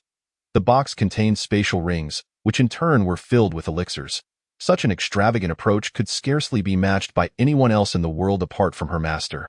She then took some elixirs and weapons related to the royal and supreme realms before departing from that space, returning to her master's exceedingly simple chamber. Jiang Yue's mood settled completely. When she initially took control of the heavenly Yuan realm, she encountered the treachery of the Xuanwu Holy Nation. Shortly after quelling the rebellion, despite having ascended to the imperial level and gained the power to safeguard the heavenly Yuan realm, issues arose once more in the divine beast domain. Counting, there were 5 domains in total within the heavenly Yuan realm, and now she had lost 2, including the chaotic domain. Furthermore, the bizarre entity capable of infinite replication within the divine beast domain, along with another, Jiang Yue, posed a significant threat. Under such circumstances, no one would be there to support her. She would have to face it alone. Yet, in truth, her master had always been her greatest trump card. Just as she had effortlessly taken her revenge in the Jiang residence and navigated through the heavenly Yuan state, there had always been someone backing her. Jiang Yue sat at the table, gently caressing the wooden surface, and took out the yellowed diary. After much contemplation, she inscribed a few words on the last page, smiling brightly. Today, the sun shines. Thank you, Master. Chapter 81. Beneath a man's knee lies gold. Now is the time to fulfill promises. At this moment, in the Qinglong Holy Nation, the headquarters of the Academy Alliance, the 3 individuals searching for the treasure vaults of Shengzong each made their own discoveries. Those 3 masters indeed possessed a staggering reserve of resources. Such wealth would suffice to establish 10 top-tier powers without any difficulty. Upon receiving the intelligence, they hastily returned to the Qitian Hall. Jiang Yue sat confidently upon the throne, awaiting their good news. How did it go? Upon seeing the 3 return, Jiang Yue inquired casually. Li Qinglong stepped forward eagerly to report the locations of the 3 treasure vaults. Upon hearing this, Jiang Yue smiled. Li Qinglong, Ting Lei, Tian Lai, you are to select individuals from across the heavenly Yuan realm, with the requirement that they be of the royal to supreme realm and utterly loyal. If they are willing, they may join the list. All those on the list can ascend from royal to supreme, and from supreme to heavenly supreme. However, this path is not without its price. If they choose this route, their realms will no longer progress, Jiang Yue stated seriously.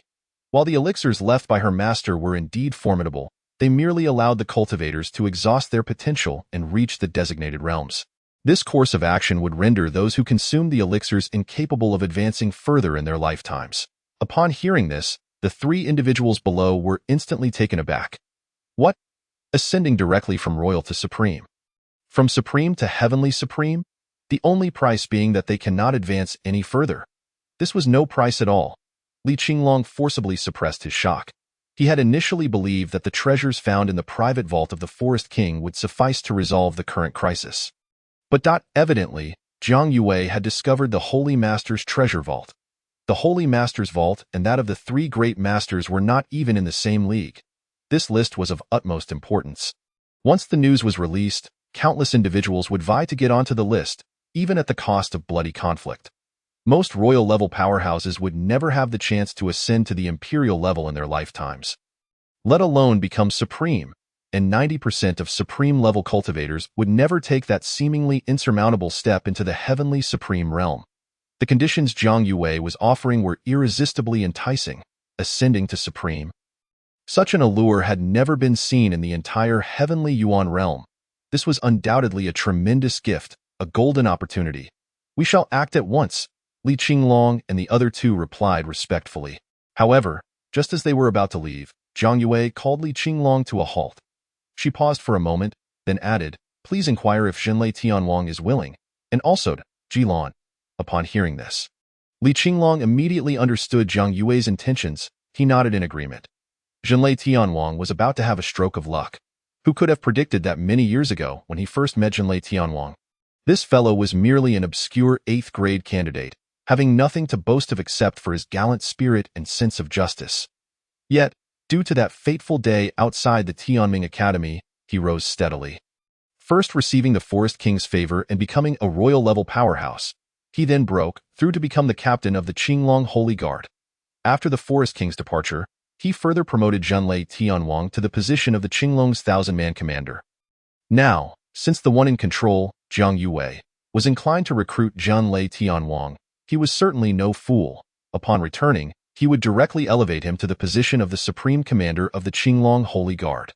Coupled with Jiang Yue's elixirs, Zhenlei Tianwang would become a heavenly supreme. As he pondered this, Li Qinglong couldn't help but shake his head. It had taken him several thousand years, enduring countless hardships. To ascend from candidate level to heavenly supreme, fate, indeed, was difficult to foresee in the Qinglong Holy Nation. At the Qinglong Holy Guard's base, Zhenlei Tianwang observed the well-trained soldiers before him, filled with deep emotion. In his earlier days, he had not even passed the initial test of the Qinglong Holy Guard. Had he not drawn his sword to assist on that day, where would he be now? Sometimes, a seemingly trivial act could alter one's entire fate. "Why, Lord, when shall we depart?" the vice commander inquired as he stepped forward. Zhenlei Tianwang glanced at the blazing sun hanging high in the sky. "This is a mission issued by the general. They will unite with the Academy Alliance and the Holy Sect to form a grand formation capable of sealing the domain of divine beasts. The general instructed us to await the arrival of the Holy Sect's forces," said the Thunder King. "The matter is of great significance. He was present during the last battle in the domain of divine beasts. Yet he did not contribute much. Even the exalted sovereign had limited combat capabilities and could only participate as a part of the collaborative formation. As for them, they were merely fodder among fodder." Since the departure of the Holy Master and those three esteemed individuals from the Tianyuan realm, the dangers faced by the realm have surged dramatically. The enemies they previously confronted were merely some audacious fools from within Tianyuan continent. Yet now, they themselves are uncertain of the true nature of their foes. All they know is that the current situation is somewhat stagnant. Just then, the sky was suddenly torn asunder, and Li Qinglong's figure swiftly emerged from the rift. Directly appearing before the Thunder King, upon witnessing this, the crowd hurriedly bowed in respect. "General," Li Qinglong nodded lightly, then turned to the Thunder King, placing a hand on his shoulder. This gesture left him somewhat taken aback. "Uve struck it lucky again," Li Qinglong remarked with a smile. The Thunder King looked bewildered, his face displaying a look of confusion. "Lady Empress asks if you wish to become a sovereign?" At the mention of this, the Thunder King was left stunned, unable to comprehend the implications. "Sovereign? What is happening?" "Is the general joking?" that he stammered. "Becoming a sovereign is no easy feat. It remains uncertain if he can even attain the royal level in the future." However, the Thunder King looked up at Li Qinglong once more, realizing that the latter was not jesting. He quickly replied, "I am willing." The surrounding soldiers exhibited expressions of astonishment. What were they discussing? Becoming a sovereign? Li Qinglong nodded. "This is also the wish of Lady Empress. She holds you in high regard, and you can obtain this invaluable opportunity directly." According to her intentions, there will soon be a martial competition held throughout the Tianyuan realm, where only those outstanding and loyal in the royal realm will make the list. So, you are indeed fortunate. The Thunder King had never heard such uplifting news. He trembled with excitement. A sovereign. He never anticipated that one day he could rank among the sovereigns, not just any sovereign, but the sovereign of heaven. The Thunder King's complexion turned pale. The sovereign of heaven. Even with his considerable composure, he felt lightheaded, on the verge of fainting. Soon, 2 soldiers rushed forward to steady his staggering form. Since your ascension to sovereign is now a certainty, I shall not neglect you. From now on, you shall be the Grand Commander of the Qinglong Sacred Guard, Li Qinglong continued. The Thunder King was even more astonished. The good news was coming in rapid succession, leaving him dizzy, questioning whether he was trapped in a dream. Well then, I have other matters to attend to. Ensure that the tasks you currently hold are executed meticulously and without error. With that, Li Qinglong departed, leaving the Thunder King in a state of bewilderment amidst the swirling winds. At this moment, the soldiers around him displayed not only admiration but also a profound sense of reverence. Could this fellow be the child of fortune? Thank you, General. Thank you, Lady Empress. The Thunder King quickly regained his composure, respectfully shouting towards the direction Li Qinglong had left. He then knelt with a thud towards the direction of Junlin City, bowing fervently until his forehead bled. Even in such a state of disarray, those around him dared not utter a word. There is an old saying, a man's knees are worth gold, and now was the moment to prove it. Meanwhile, at the Tianming Spiritual Academy, Ji Lan gazed at the completed statue adorned with gold trim, exclaiming proudly, truly a masterpiece of unparalleled craftsmanship. Director, do we really need to forge it this way? Would it not be too ostentatious? The vice director remarked, somewhat disgruntled. Ever since the recent purging incident, Ji Lan seemed to have transformed entirely, and no longer did he roam aimlessly. He remained tirelessly within the Tianming Spiritual Academy, diligently attending to his duties without slackening. It must be said that during this period, the Tianming Spiritual Academy indeed shone brightly. Ostentatious? Isn't it splendid? Ji Lan shot a glance at the vice director, exasperated. He was thoroughly pleased with his creation. The statue, crafted from white jade and accented with gold, prominently depicted Jiang Yue. Stood proudly beside Yi Fan, serving as a place of reverence for all the students of the Tianming Spiritual Academy. I mean, might Lady Empress not appreciate such flamboyance? The vice director scratched his head. Are you the Empress? No. Ji Lan clapped his hands. Then what are you saying? He then surveyed the Tianming Spiritual Academy with pride, continually praising it as his blessed ground. Not to mention that it had once produced a figure like Alliance leader Yi. Furthermore, the 4th disciple of the Holy Master had also practiced here for a spell, and he was his own student. The fact that the current Lady Empress was his student had become a well-known tale, recounted to anyone willing to listen. Well, as long as you are happy. Director, but your recent proposal was rejected by the Academy Alliance. They said you were dreaming, the vice director reported helplessly. It seemed that the director was indeed somewhat fanciful. Ji Lan wished for the Academy Alliance to elevate the Tianming Spiritual Academy to a holy academy while retaining its original form. His concept was simple, to combine the Spiritual Academy and the Holy Academy for the convenience of students seeking advancement. This approach would entice more academies in Tianyuan continent to strive to join. However, establishing a Holy Academy demanded immense resources, and Ji Lan was merely at the royal level. Only a sovereign could qualify as the head of a Holy Academy. What? Rejected? Ji Lan's expression fell. Did I not specifically instruct you to emphasize that I, Ji Lan, was once a student of the current Lady Empress? Did you not include it? Or was it written too small? He queried, puzzled. The vice director, feeling somewhat aggrieved, replied, I included your statement. The current Lady Empress is my former student, at the beginning of every page. They should have seen it shouldn't be like this. Ji Lan lamented. Though I am at the royal level, when it comes to management, I am no less capable than those sovereigns. Cultivation level is a hard requirement. Director, the vice director reminded him. Moreover, when the Lady Empress was at the Tianming Spiritual Academy, she merely had a name under your tutelage. You offered her no guidance or benefits. She couldn't help but point out that, by this logic, Ji Lan couldn't even be considered the Lady Empress's mentor. You speak nonsense. Had I not intervened outside the Tianming Spiritual Academy that day? Just as he was about to explain, Li Qinglong and Tian Lai's figures appeared before him unexpectedly. The abrupt arrival caused Ji Lan to immediately close his mouth and respectfully greet them. "General, Deputy Alliance Leader, Ji Lan, you lucky fellow," Tian Lai remarked, casting a disapproving glance at the old man before him, his beard bristling. Some time ago, someone had informed him of Ji Lan's grand aspirations, which he had unhesitatingly dismissed. Yet now, it seemed the Lady Empress had taken an interest in this individual. Given Ji Lan's character, he would undoubtedly be eager to join the list. Thus, this man could very well become a sovereign of heaven. Being the head of a holy academy would be a waste of his talent. Relegated instead to being the head of an ancient academy. In the current hierarchy of the Academy Alliance, the spiritual academy is considered primary, while the holy academy is regarded as advanced. Moreover, the holy academy is further divided into the holy academy and the ancient academy.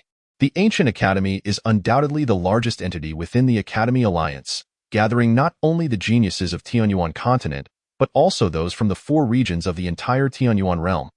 Therefore, establishing an ancient academy is a matter of great importance. What does the Deputy Alliance Leader mean by that? Ji Lan questioned, his neck shrinking nervously as he glanced at him. Tian Lai snorted coldly, unable to tolerate Ji Lan's sycophantic demeanor. He truly could not fathom why the Lady Empress would value this individual. The new plan introduced by the Chiqian Hall is to cultivate sovereigns. The Lady Empress values you. As long as you consent, you can be included in the list. By the rules, you are likely to become a sovereign of heaven. As for the cost, I am willing. I am willing. Before the cost could even be mentioned, Ji Lan's head was nodding vigorously. I care not for the cost. To become a sovereign of heaven? Let me achieve it today and perish tomorrow. I would gladly accept. Seeing his reaction, Tian Lai exchanged a helpless glance with Li Qinglong, who could only shake his head in speechless response. Very well, regarding your proposal, the Academy Alliance will reconsider, but you must no longer claim to be the former teacher of the Lady Empress. Unless you wish for trouble, Tian Lai admonished. After all, the Lady Empress is the ruler of the entire Tianyuan realm. Allowing Ji Lan to speak so carelessly could disrupt the order. If King Lin were present, according to his usual methods, he would have likely had Ji Lan's tongue cut out by now. Understood, understood, Ji Lan replied, trembling in trepidation. Take care not to disappoint the Lady Empress's expectations. After the two conveyed their message, they departed. Ji Lan remained loyal to the Lady Empress, a fact the heavens could attest to. I am willing to venture through fire and water for the Lady Empress. I will not hesitate. Ji Lan shouted passionately, as if to affirm his resolve. Upon finishing his proclamation, he rose to his feet, casting a confident glance at the vice president beside him. Do not underestimate anyone with a dream, he declared with fervor. The Lord of the Sacred once stated, what difference is there between a person without dreams and a salted fish? Truly, such words are timeless and serve as a warning to all. He reminded them to inscribe the Lord's words upon the celestial stone. With that, Ji Lan swaggered towards the Heavenly Spirit Academy, his spirits soaring, as if he had never felt so elated in his memory. At that moment, the vice president found himself genuinely flustered.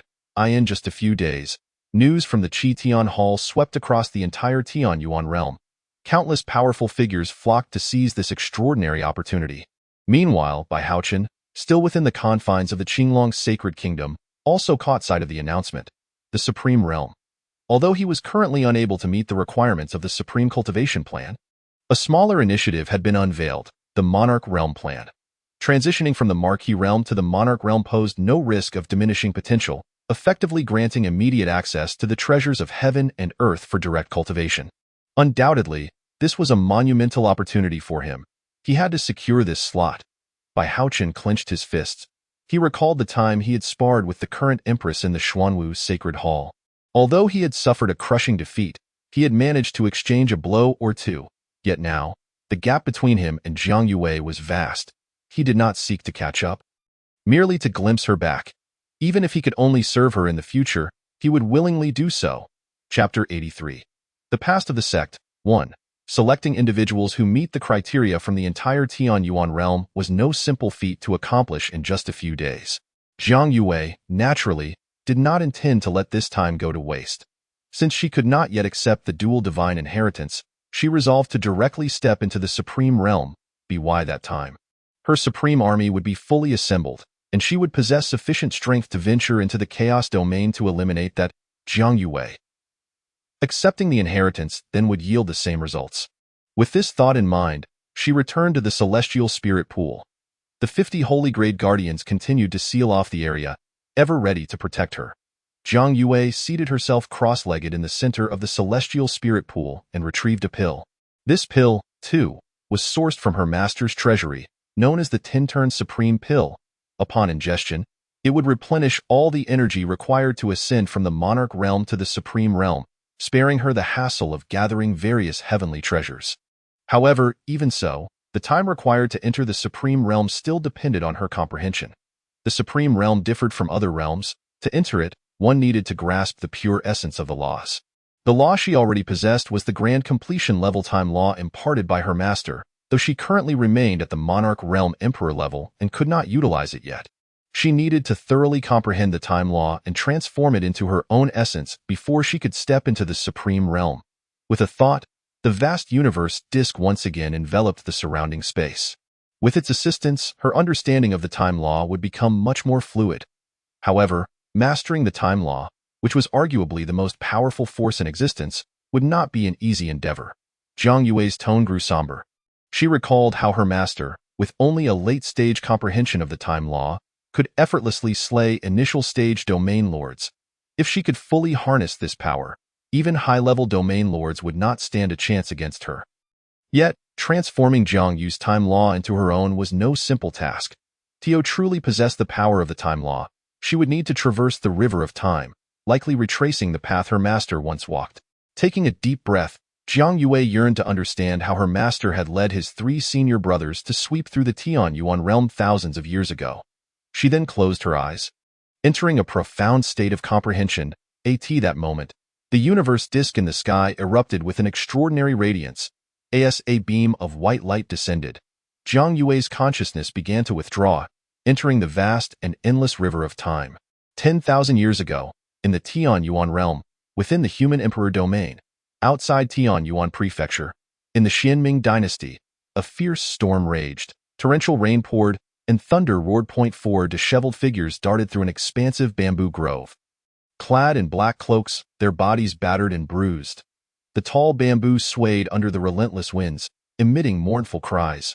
"Master, I have brought you trouble," Lin Zuya bellowed amidst the rain-soaked night, his emotions spiraling out of control. He had long since grown weary of this life of fleeing. Death was an inevitable fate, and he would rather face it with dignity. Hearing this, Jiang Yu's expression shifted, and she swiftly turned to deliver a powerful kick to Lin Zuya's chest, sending him sprawling through the mud. "Master!" Yifan and Zhao Xuanjuan hurried forward, one restraining Jiang Yu while the other aided Lin Zuya to his feet. Clutching his chest in pain, Lin Zuya gazed dazedly at Jiang Yu, uncertainty flickering in his eyes for the first time. Gritting his teeth, he stood up, unsteadily wiping the blood from the corner of his mouth. "Master, it was I who killed the elder of the Xianming sect. Since the fault lies solely with me, I shall bear the consequences alone. If this matter implicates you and my 2 senior brothers, I would rather die without closure," Lin Zuya declared defiantly. "Master." Yifan and Zhao Xuanjuan could only watch as Jiang Yu stood silently, lost in thought.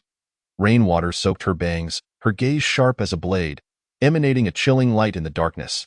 Then, she removed her hood, revealing a strikingly handsome face, exuding an air of composure that was unattainable by ordinary individuals. "Although you killed the elder of the Xianming sect, your mistake does not lie there. It lies in developing feelings for the daughter of the Xianming sect's leader. Don't think I am unaware. Your intent to return now is merely to rescue that woman. Clearly, it was a trap laid for you, and yet you still intend to plunge headlong into it. Are you out of your mind?" Jiang Yu scolded mercilessly, stepping forward to place her hands on Lin Zuya's shoulders, gripping tightly to his shoulder blades. The deep-seated pain jolted Lin Zuya into a state of clarity. "Lin Zuya, I shall ask you one last time. Do you choose the woman or us? If you choose her, then Master will take your 2 senior brothers and storm the Xianming sect to rescue her." Jiang Yu's tone bore an undeniable authority. The atmosphere around them instantly chilled to a freezing point. A subtle unease enveloping Zhao Xuanjuan and Yifan. "Master, the 3rd junior brother is merely a bit stubborn," Yifan hastily interjected. "Indeed, Master," The third junior brother just died. Oh, third junior brother, why not apologize to master? Zhao Xuanzhuan chimed in, attempting to mediate. Silence, both of you. I wish to hear his answer. Jiang Yu admonished, casting a sharp glance at the two. Lin Zuya clenched his fists, his teeth gritting audibly. If you choose us, master would still be willing to take you and your two senior brothers to storm the Xianming sect. Upon hearing this, Lin Zuya incredulously raised his head to meet Jiang Yu's serious gaze. Yifan and Zhao Xuanzhuan exchanged bewildered looks. Master. Lin Zuya stared blankly at Jiang Yu. Seeing this, Jiang Yu clasped her hands behind her back, pacing back and forth. Matters of love are unavoidable, especially at your tender age of 16. It's only natural to be a bit restless. However, I do not appreciate your lies nor your pretense, as if the weight of all crises rests solely upon your shoulders. Who do you think you are? In terms of cultivation, you are no match for your two senior brothers, and in terms of talent, you fall short as well. What makes you think you can play the hero here? If you insist on handling everything alone, do you even regard me as your master? Jiang Yu's cold snort hinted at a slight softening in her tone. The two onlookers breathed a sigh of relief upon witnessing this exchange. Master, Lin Zuya found himself at a loss for words. Enough of your excuses. Although you are new to this, I hope you understand that since I was willing to accept you as my disciple that day, in the face of danger, the first thought that should come to your mind is us. Jiang Yu exhaled deeply, feeling exasperated by this new disciple. Master, shall we strike back? I have long grown weary of fleeing. Zhao Xuanzhuan exclaimed excitedly. Has the leader of the Xianming sect reached the Grandmaster level? Jiang Yu inquired, directing her gaze at Lin Zuya. Not yet. Then what is there to fear? Let's return and fight back. As she spoke, Jiang Yu's complete supreme realm aura surged forth with undeniable clarity. At that moment, amidst the rain-soaked night, Jiang Yue's figure also appeared in this place. She gazed at her master and senior brothers, surprised to discover that Lin Zuya had been entangled by love over 10,000 years ago. She couldn't help but click her tongue, suddenly recalling the helplessness reflected in Lin Zuya's eyes that day. It seemed to hint at the unfortunate outcome of his romantic entanglement. With a wave of her hand, Jiang Yue gently gestured towards the space before her, causing the surrounding time to begin to flow rapidly, the scene growing increasingly blurred. When the imagery before her sharpened once more, she beheld a cascade of blood mingling with rainwater, pouring down the steps like a waterfall. The plaque reading Xianming sect had been shattered into disarray, barely recognizable. She looked into the distance and saw her master, battered and bruised, alongside her two senior brothers, equally wounded, their breaths shallow as they sat upon the ground. As for Brother Lin, he clutched the lifeless form of a maiden in his arms. Weeping inconsolably, thunder rumbled ominously overhead. Chapter 84. Memories of the Sect 2. Jiang Yu observed Lin Xiaoya, who was sobbing to the point of breathlessness, and sheathed his short and long blades into the scabbards at his waist. He uttered no further words, merely placing a gentle hand on Lin Xiaoya's shoulder. Who could have imagined that the leader of the Xianming sect was such a ruthless individual, showing no mercy even to his own flesh and blood? By the time the four of them stormed into the main hall of the sect leader, it was already too late. Let us bury her, Jiang Yu suggested somberly. The Xianming sect has been destroyed, and the Xianming dynasty will undoubtedly turn its gaze upon us. That emperor is a formidable figure. We cannot contend with such a colossal force at present and must bide our time. Lin Xiaoya, upon hearing this, rose to his feet, cradling the maiden's corpse as he walked away in solitude. After a moment, he returned, his once muddy figure now resolute and unwavering. The leader of the Xianming sect had sacrificed everything in his ambition to ascend into the royal family. We are all wanted by the dynasty. If he captures us, he would indeed gain favor with the Xianming king. Yet, who would have thought he would turn against his own daughter? Jiang Yu sighed. The allure of power is indeed captivating, capable of distorting one's very essence. Lin Xiaoya clenched his fists, veins bulging on his forehead. One day, he too would seize such power, wielding life and death with a mere thought. He vowed to attain power surpassing even that of the Xianming king, commanding all to heed his singular call. I shall become a king in the future. As Lin Xiaoya uttered these words, he bit his lip, drawing blood. Follow me, and you will one day reign over this realm. At that time, none will dare to meet your gaze, and they shall revere you as the Emperor Lin. Jiang Yu proclaimed, confident that his words were not mere flights of fancy. Lin Wang will suffice. I will slay the Xinming king, ensuring that in this world, I alone can claim the title of king. Very well, Jiang Yu nodded. Although Lin Shuya's words seemed somewhat naive, he was merely a 16-year-old youth. Furthermore, he was determined to make Lin Shuya's dreams a reality, though that day was distant. It would undoubtedly arrive. Zhao Xianjun, do you possess the sect leader's token? He inquired, turning to Zhao Xianjun. Zhao Xianjun nodded, brandishing the bloodstained token. This item is of great significance. Once we reach another location, we can establish a new sect using this token. It will allow us to form our own influence, ensuring we do not wander aimlessly. Jiang Yu contemplated their future, having determined their course. Master, should we remain in the Xinming dynasty? Yifan asked. Absolutely not. Why fight a battle we cannot win? We must escape and await a time when we are powerful enough to exact our revenge, Jiang Yu replied, his gaze drifting into the distance. Let us go. To the inner divine continent. And what of those 5? Lin Xiuya questioned, glancing at the 5 black-clad figures kneeling nearby, their minds seemingly devoid of consciousness, mere puppets. Yet, astonishingly, even these puppets possessed cultivation at the celestial realm. Meanwhile, the 3 of them were merely in the early stages of the earthly realm. Jiang Yu scrutinized the kneeling figures, stroking his chin pensively. I shall attempt to awaken them. If it fails, I will eliminate them. With that, Jiang Yu approached the 5, placing his palm upon the forehead of one, and as the chaos demon scripture flowed through him, the slave marks embedded in their minds vanished. The sensation of regaining freedom enveloped them, and they gasped for fresh air. Though branded with the slave mark, everything they had endured and witnessed over the years remained vivid in their memories. The leader of the Xinming sect had slaughtered their entire families, employing the most heinous of methods, binding them to his will. Such overwhelming hatred could not go unpunished, yet now, the leader of the Xinming sect lay dead, slain by the very youth before them. Benefactor, we vow to serve you faithfully from this day forth. Should we betray this oath, may heaven and earth conspire against us, and our souls be scattered. The 5 declared vehemently. Very well, Jiang Yu acknowledged, opting not to reimpose the slave mark upon them. From this moment on, you shall refer to yourselves as Shang, Dan, Jing, Imo, and Cho. Jiang Yu and his companions traversed the Thunder Gorge, crossed the parched earth, trekked through the frigid, snow-laden lands, and scaled countless mountains. The following year, they arrived at the legendary Inner Divine Continent. During this journey, Jiang Yu also encountered further opportunities, advancing to the rank of second-rank Marquis. Yifan, given your suitable age and your standing as the strongest among the 3 of them, I have heard that the Qinglong Sacred Nation's Tianming Spirit Academy is recruiting new students. You should certainly apply. Should you gain admission, your cultivation will flourish at an astonishing pace.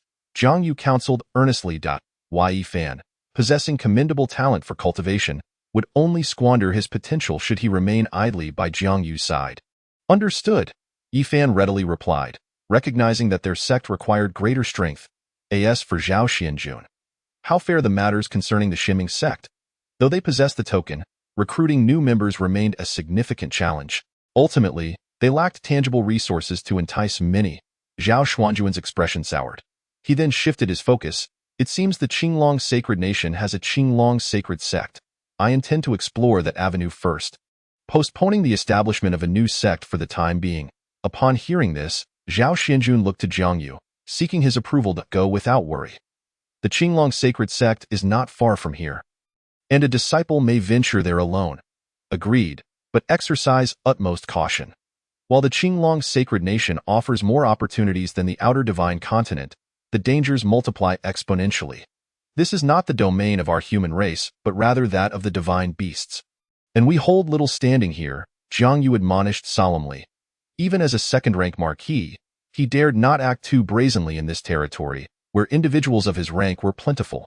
Additionally, the divine beasts were inherently tough, rendering the human race nearly incapable of contending with them at the same level. Yifan, I shall have Shang, Dan, Jing, Imo, and Cho escort you to the Tianming Spirit Academy. That place is near the Tongtian River, rife with chaos. You must remain vigilant, Jiang Yu instructed Yifan. Disciple obeys. As for you, he gazed at Lin Xiuya, assessing him before reaching a decision. You shall accompany me to the Tongtian River region.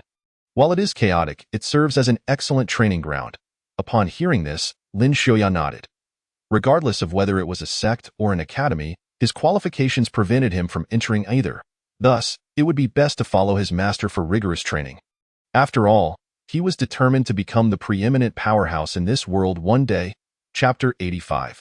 Observing the chronicles of the sect, entering the supreme realm. Time continued its relentless march forward, and Jiang Yue observed everything regarding the sect from the perspective of an onlooker. As she witnessed more events unfold, the power of the laws of time transformed from intangible to tangible in her perception. She was gradually transmuting this power of LAW in the brief moment of her distraction. The world within the river of time underwent a profound transformation. Brother Yi, with unparalleled talent, ascended from the Spirit Academy to the Ancient Academy, ascending to the rank of 9th rank Marquis within 5 years. Brother Zhao flourished in the Qinglong sacred sect, similarly making remarkable strides, and reaching the rank of 8th rank Marquis. As for Brother Lin, after 5 years of arduous training, he concluded his journey with the cultivation of 7th rank Marquis. However, he had also slain the leader of the Qinglong sacred nation, He Batian, drawing further trouble upon himself. The 4 members of the sect gathered in the Qinglong sacred nation. This time, Jiang Yu had already ascended to the rank of emperor. Yet it was not a moment for celebration. He Batian was merely an 8th rank Marquis, inconsequential in the sacred nation, but he seemed to be a member of the Qilin royal family, which posed a significant dilemma. Jiang Yu furrowed his brow. The entire 4 sacred nations lay under the dominion of the divine beasts, and the human race was already in a precarious position there. Killing a member of the royal family would only escalate their troubles. However, they were no longer the grassroots they once were. Jiang Yu was, after all, an emperor. Despite the strength of these divine beast royal families, attempting to seize someone from the hands of an emperor like him required careful consideration. It matters not. I have slain numerous members of the divine beast clans over the years. Living here feels exceedingly stifling, Zhao Xianjun declared indignantly. Individually, the Qilin royal family was manageable, although their ancestor was a legendary supreme. He was not present here. The leader of the Qilin royal family stationed in the 4 sacred nations was also an emperor, but Jiang Yu remained invincible at the same level. However, do not forget that this is the territory of the divine beasts. We are, after all, merely outsiders. If the Qilin royal family insists on pursuing us, they are likely to report this matter to the Dragon Clan, which would lead to significant complications. Master, what shall we do? Lin Xiaoya asked anxiously. Regardless, these rascals will report to the Dragon Clan. I shall eliminate them first. Then we will flee to the Tongtian River and conceal ourselves. Once I ascend to the Supreme Realm, we will devise our plans. In the subsequent month, the Qilin royal family vanished from the land of the Qinglong sacred nation. Jiang Yu and his 3 companions, along with Shang, Dan, Jing, Mo, and Chou, retreated into the depths of the Tongtian River. In the depths of the Tongtian River, peril lurked at every turn, with terrifying life forms concealed within the waters. Even emperors dared not traverse the river lightly. However, Jiang Yu opted for the most perilous course of action. Submerging himself in the river to seek fortune below, a decade later, he grasped the laws of time and space. 50 years hence, he ascended to the pinnacle of the earthly sovereign realm, initiating a period of seclusion. A millennium later, the fusion of the temporal and spatial laws was successfully achieved, allowing Jiang Yu to step into the realm of the celestial sovereign. The following year, he began devising a plan to seize the Qinglong sacred kingdom. He instructed Zhao Xianjun to ally with the human race to capture the Qinglong sacred sect and directed Yi Fan to unite with humanity to gain control over the ancient academy. Simultaneously, he positioned Lin Zuya within the Qinglong sacred kingdom, where he became the supreme commander. In that same year, Lin Zuya met his subordinate, Li Qinglong. This period, the longest yet most tranquil, concealed turbulent undercurrents. A millennium later, Jiang Yu attained the immortal rank. Lin Zuya, Zhao Xianjun, and Yi Fan reached the sovereign realm. The next year, Lin Zuya instigated a coup within the Qinglong sacred kingdom, rallying the Qinglong sacred guards he had assembled, thus commencing a protracted conflict lasting 2,000 years. Concurrently, Zhao Xianjun and Yi Fan launched an offensive against all divine beast factions across the 4 sacred kingdoms. 5 centuries later, visitors from the divine beast domain arrived. igniting a battle between Li Qinglong's eyes widened in disbelief as he sensed the sudden loss of 30% of the synergistic power within the Grand Formation. Saint Master Jiang Yu had merely employed a casual technique, yet it had diminished their opposing strength by 1/3. With their chances of victory already slim, should a confrontation truly ensue. This thought, Li Qinglong's throat convulsed as he glanced at the solemn-faced Jiang Yue. In that moment, Jiang Yue closed her eyes, only to open them again. The 50 holy-grade puppets had been crafted by her master specifically for her, and it was only natural that they were reclaimed by Saint Master Jiang Yu. In her left hand, she wielded a white longsword known as the Blade of Heavenly Judgment, while in her right hand, she held the black dagger, the Blade of Heavenly Ruling. Neither of these weapons contained even a trace of the world's essence. They were purely supreme artifacts. Nevertheless, she did not dare to underestimate them. "Let us commence, Saint Master Jiang Yu," said coolly. Below, Lin Zuyai, Zhao Xinjun, and Yi Fan immediately began to channel their laws. Domain, 10 Eyes of the Divine. Activate. Domain, Eternal Undying. Activate. Domain, Supreme Realm. Activate. 3 domains opened simultaneously, unleashing a force that swept through the area with overwhelming might. However, this was not the end. Standing in the heavens, Saint Master Jiang Yu pointed her longsword towards Jiang Yue, her lips moving slightly. "The forbidden domain of gods and demons. Activate." An ancient voice resonated in everyone's ears. A pair of pitch-black and pure white eyes materialized within the consciousness of every individual present. In the midst of Jiang Yue's days, the world before her underwent a dramatic transformation. She and her supreme army were instantly drawn into Saint Master Jiang Yu's domain. Jiang Yue felt the tension coursing through her body. In this strange space of black and white, a colossal symbol of the yin-yang fish loomed above them, slowly rotating. As they gazed upon the yin-yang fish, an ominous premonition arose within their hearts. The ground beneath their feet was no longer solid. They stood upon a chessboard. Each individual was confined to a small square, akin to pawns at the mercy of Saint Master Jiang Yu. Li Qinglong's complexion had turned an alarming shade. The domain. This indicated that Saint Master Jiang Yu was truly engaging them with full force. What merit did he possess to warrant such an earnest battle with the Saint Master? Thousands of years ago, during his time under the Saint Master's tutelage, he had witnessed the forbidden domain of gods and demons firsthand. Within this world, both time and space were under the Saint Master's dominion. Anyone who entered this domain could only meet their demise. The most terrifying aspect of this domain was its manipulation of time. In the past, the Saint Master had employed this very technique to reverse time by several millennia, causing a celestial being of the supreme realm to plummet to the spirit martial realm while retaining the status of a heavenly sovereign. How were they to fight against this? Li Qinglong turned to Jiang Yue, who wore a similarly grim expression. This was the domain of their master. It seemed to be divided into major and minor domains. Saint Master Jiang Yu had merged the domain worlds of Lin Zuyai, Zhao Xinjun, and Yi Fan into her own. Gritting her teeth, she cast a wary glance at the distant Saint Master Jiang Yu. Until this moment, she had never entertained the thought of battling her master. Yet now, circumstances compelled her to fight.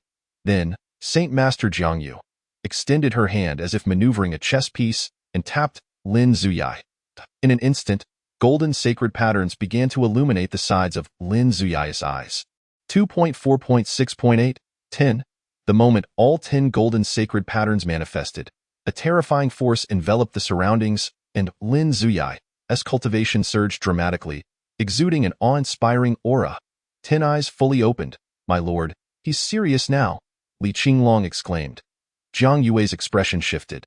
She had long heard of Lin Zuyai's title as the 10-eyed sovereign, and when all 10 eyes were opened, few could rival him. Witnessing this firsthand, she understood the truth of the rumors. In the next moment, Saint Master Jiang Yu flicked her finger, and Lin Zuyai advanced towards Jiang Yue and her companions, unarmed and devoid of any spiritual energy. His footsteps echoed throughout the realm. Although Lin Zuyai merely approached them, an unparalleled sense of oppression enveloped each individual present. In response, Jiang Yue summoned the Blade of Heavenly Ruling without hesitation. Bolstered by the synergy of her supreme army, her current strength was undoubtedly comparable to that of a high-tier domain lord. Yet, before her, Lin Zuyai had transcended from a mid-tier domain lord to a high-tier domain lord after activating his 10 eyes. Blade of Heavenly Ruling, slash, Jiang Yue shouted in fury, swinging the ruling blade. This strike transformed the blade into a long whip, igniting with golden undying flames as it fiercely cleaved towards Lin Zuyai. This attack carried immense power, more than sufficient to obliterate a mere corporeal Qinglong. However, Lin Zuyai swiftly extended his right hand and grasped the long whip with ease. Yet, Jiang Yue remained unflustered, as if this outcome had been anticipated. Time lock. As her words fell, the river of time surged from her fingers, ensnaring Lin Zuyai in an instant. The square beneath his feet cracked open at that moment. Is it done? Jiang Yue observed Lin Zuyai, who had become lost in the river of time, feeling a surge of anxiety. The time law was her most formidable weapon, and she could only gamble on its effectiveness. It seems promising. If I can harness the power of the time law, perhaps I can ensnare all 4 of them. Then, we shall face the Saint Master with all our might. Li Qinglong spoke slowly. Initially, he had doubted whether they could overcome Lin Zuyai. But now, a glimmer of hope appeared. From a distance, Saint Master Jiang Yu suddenly let out a contemptuous laugh. Upon hearing the laughter, Jiang Yue's complexion turned pale. She seemed to have forgotten a crucial detail. Even her replicants could strip away half of her world's essence. As for her master's replicants, they likely possessed all of her master's powers. Moreover, the time law was also within their grasp, and in terms of mastery, they were nearly on a different level. Above them, the black and white yin-yang fish suddenly rotated counterclockwise half a turn, illuminating the white fish. In an instant, the time lock that confined Lin Zuyai dissipated into thin air. The next moment, the black fish glowed. Before Jiang Yue could react, Lin Zuyai's figure vanished from the realm. When he reappeared, he was already before Jiang Yue. The scarlet gold battle pattern surged beneath Lin Zuyai's skin like molten lava, and the 10 golden eyes emitted an overwhelming pressure. He struck with his right arm, enveloped in a strange purple-black power, delivering a blow that appeared remarkably slow yet landed before Jiang Yue in an untraceable moment. Seeing this, a golden fire phoenix erupted from her back, charging forward with a resounding cry. However, this phoenix, which emitted a brilliant phoenix song, could not withstand even a moment before vanishing. It's the devouring holy body, Li Qinglong bellowed. Lin Wang wielded the devouring holy body, capable of consuming all powers in existence, including time and space, let alone this undying flame. Upon hearing this, Jiang Yue unleashed her nirvana holy body, countering with a punch. If escape was futile, then she would trade blows. Her nirvana holy body was not merely a name. Bolstered by her cultivation, she could ignite the divine phoenix blood within her, unleashing an even more formidable force. Under the influence of her nirvana power, the more divine phoenix blood she expended, the more she could be reborn through nirvana. Boom! The moment their fists collided, Jiang Yue and her supreme army were propelled backward. Yet, Lin Zuyai was evidently not limited to that single strike. In the next moment, the black tortoise shell manifested on his left shoulder, while the white tiger's gale wrapped around his right leg, delivering a swift kick that swept towards Jiang Yue. In a flurry, Jiang Yue raised her left arm to block, but the result was only to be sent flying by the tremendous force. A pair of crimson Zhuke wings erupted behind Lin Zuyai, and he charged at Jiang Yue, his right fist condensing into a claw of the Azure Dragon. My lord, be careful. This is Lin Wang's 4 sacred powers. Before Li Qinglong could finish his warning, the Azure Dragon Claw had already left a ghastly mark on Jiang Yue's left arm. Yet, this was not the end as long as Lin Zuyai closed the distance. He could unleash his near-invincible body technique, relentlessly attacking without pause. With one final heavy kick landing squarely on Jiang Yue's abdomen, she was sent flying without any means of defense. Moments later, she staggered to her feet, wiping the blood from the corner of her mouth. My lord. Li Qinglong and the others rushed forward.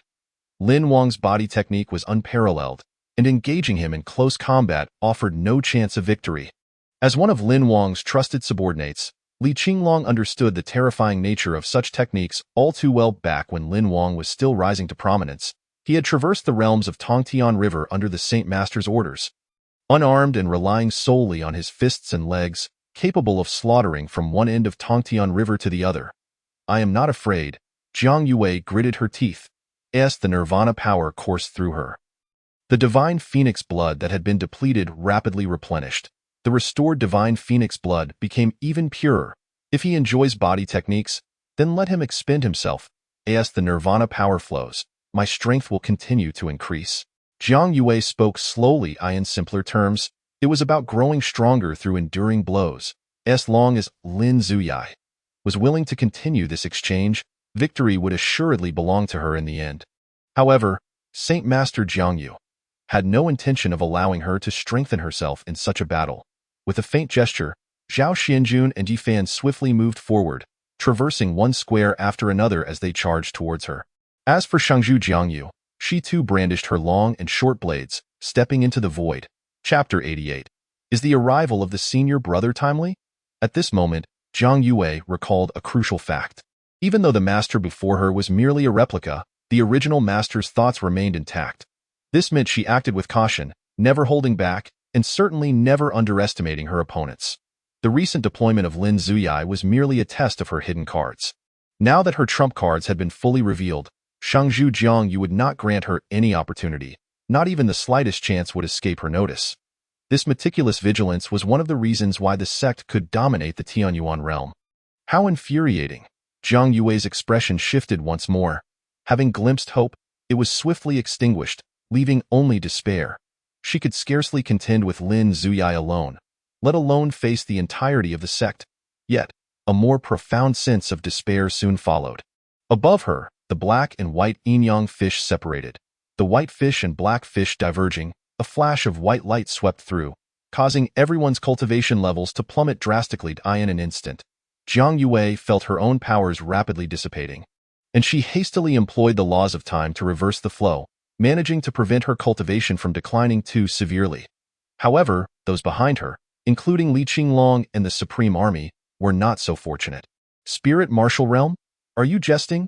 Li Qinglong stared blankly at his hands. Shangzhu Jiangyu had used that very technique again. Even without it, victory was assured. Yet, true to the Shangzhu's nature, she sought absolute certainty, aiming for 100% success rate. Everyone's levels, save for Jiang Yue, had plummeted to the first level of the Spirit Martial Realm. What did this even mean? Jiang Yue had never been this weak. Even when she first entered the Jiang residence, what was there left to fight for? A sense of hopelessness washed over the onlookers. Then, the black fish in the air writhed momentarily before erupting in a surge of black light. As the black light swept over, invisible spatial barriers arose beneath everyone's feet, isolating them from one another. This absolute separation caused the cooperative formation to dissipate in an instant. Li Qinglong, witnessing this, collapsed onto the ground. Clutching his head in agony, time reversal, spatial lockdown, it was a deadlock, with no solution. At this moment, despair also crept onto Jiang Yue's face. She recalled her master's instructions. Her master was still in the central realm facing danger, waiting for her to ascend the path to divinity before offering assistance. The master had bestowed upon her the laws of time, the essence of the world, and even the heavenly Yuan judgment blade. Yet, all of it was about to turn to naught. The three senior brothers were currently in seclusion, striving to break through to the realm of the kings. If she were to perish here, the Tianyuan realm would immediately spiral into chaos, and the sect's accumulation of thousands of years would be utterly destroyed by her hand. Jiang Yue clenched her fists, rising with a fierce determination. Ultimately, she could not compare to anyone within the sect. Whether it was Lin Zuyai, Zhao Xianjun, or Yifan, the three had endured countless trials and tribulations, facing life and death to achieve their current stature. Not to mention her master. She gazed towards Shangzhu Jiangyu, who was advancing towards her. If her master and the three senior brothers were present, how would they navigate such dire straits? Simplifying the question further, as the weakest of the sect and the fourth disciple of the Shangzhu, what should she do? Suddenly, a thought struck Jiang Yue. Would her master's forbidden domain of gods and demons influence the flow of time? She glanced at Li Qinglong, who had lost all fighting spirit. Li Qinglong nodded in response. In the few seconds that had passed here, who knew how much time had elapsed outside? The Shangzhu possessed a terrifying grasp of time. He shrugged helplessly. Indeed, it was terrifying. After all, Shangzhu Jiangyu had just caused nearly everyone present to regress to the very beginning of their cultivation journey. With the situation at such a juncture, there was no choice but to take a gamble. Jiang Yue gritted her teeth. Perhaps she was not meant to be a capable leader, unable to uphold the sect's dignity in the face of such adversity. Just like before, when faced with difficulties, she sought her master. When her master was absent, she turned to her senior brothers. With that, Jiang Yue retrieved a jade talisman from her spatial ring. This talisman had been given to her by Lin Zuyai when they first met. On that day, Lin Zuyai had said, "Shatter it, and I will appear before you immediately." Over the years, she had never once used this talisman. Here in the Chaos Domain, a single day equated to 10 years in the Tianyuan realm. And now, they were within Shangzhu Jiangyu's forbidden domain of gods and demons, ensnared by layer upon layer of traps. Even half an hour passing here could not be fathomed outside. Betting on the possibility that her senior brothers had emerged from their seclusion. At this moment, she was indeed no match for this false sect. Jiang Yue took a deep breath. But her senior brothers were another matter entirely. With that, she crushed the jade talisman in that instant. The sound of shattering echoed in the ears of everyone present. Somewhere in the Tianyuan realm, Lin Zuyai, who was in seclusion, opened his eyes. At the same time. As Lin Zuyai awoke, Zhao Xianjun and Yi Fan also regained consciousness. Jiang Yue stared at the scattered fragments of the jade talisman, momentarily stunned. Had she gambled incorrectly?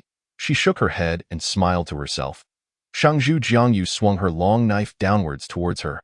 Terrifying vertical strike obliterated the chessboard, splitting it in two. Jiang Yue closed her eyes, awaiting death. But at that moment, a fissure suddenly opened in the forbidden domain of gods and demons. A blood-red spear shot through the domain, neutralizing the vertical strike before firmly embedding itself before Jiang Yue, emitting a resonant hum. The force unleashed by the trembling spear forced the 4 members of the false sect to stagger back several steps. Jiang Yue looked up at the opening in the domain. Wasn't it timely for her senior brother to arrive? A familiar voice echoed throughout this realm. Chapter 89. The Consciousness of Jiang Yu. Senior brother? 3 towering figures, radiating divine light, descended from the heavens like saviors. Jiang Yue gazed at the familiar forms, finally breaking into a smile. Feeling a wave of relief wash over her, Li Qinglong was momentarily stunned, then sprang up from the ground, clenching his fists in excitement. Lin Wang. Hope ignited within the hearts of the supreme army behind him. The 3 titans who once dominated the Tianyuan realm had finally arrived, signaling that the seemingly deadlocked situation was about to be reversed. The moment Lin Zuyai stepped onto the chessboard, he moved towards Jiang Yue, a slight smile playing on his lips. Junior sister, Yi Fan withdrew the blood-red spear that had been lodged in the ground and, alongside Zhao Xianjun, fixed his gaze upon the distant 4 members of the false sect. Now is not the time for reminiscing, Yi Fan said sternly. We must deal with them first.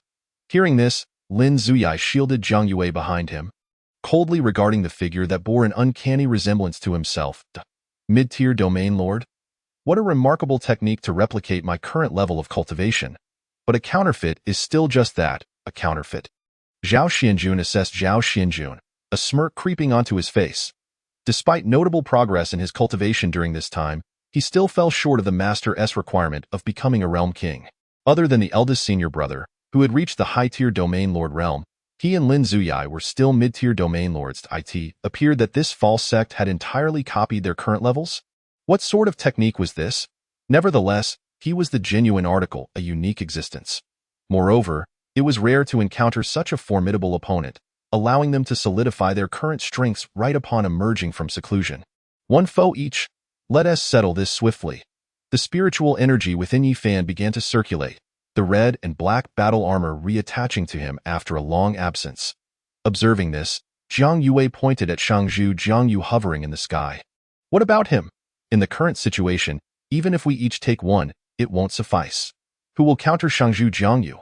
Clearly, he is the key to this battle. The 3 exchanged knowing smiles. Naturally, we will let our master handle it. With that, Yi Fan and the others summoned the lower realm fusion artifacts bestowed by Jiangyu earlier. Junior sister, you should also retrieve that artifact. It contains a trace of our master's consciousness. When combined with the 4 traces of consciousness, we can summon our master. Although it was merely a remnant of their master, it would undoubtedly suffice to address the current predicament. Hearing this, Jiang Yue quickly summoned the lower realm fusion artifact. As the 4 artifacts appeared simultaneously in this realm, 4 identical powers escaped from the artifacts, converging before the onlookers to form a singular figure. When those sharp, knife-like eyes were fully revealed, Jiang Yue's heart soared with joy. "Master!" Jiang Yu stretched and cracked his joints, his body making popping sounds as he surveyed his hands before turning his gaze to the 4 before him. However, at that moment, the distant false sect had already sensed something amiss. If the 3 who had just descended from the heavens held little influence over the battle, this consciousness now arriving had caused their odds of victory to plummet from 99 to an absolute 0. "Kill them!" Shangzhu Jiang Yu's black short knife tore through space, delivering a lethal strike. Lin Zuyai, Zhao Xianjun, and Yi Fan charged forward, unleashing a furious roar. Jiang Yu calmly lifted his eyelids, glancing at the 3 rushing towards them. He extended his left arm, palm open towards the intruders. Boom! A terrifying force that Jiang Yue had never witnessed erupted from Jiang Yu's palm, sweeping across half of the domain world.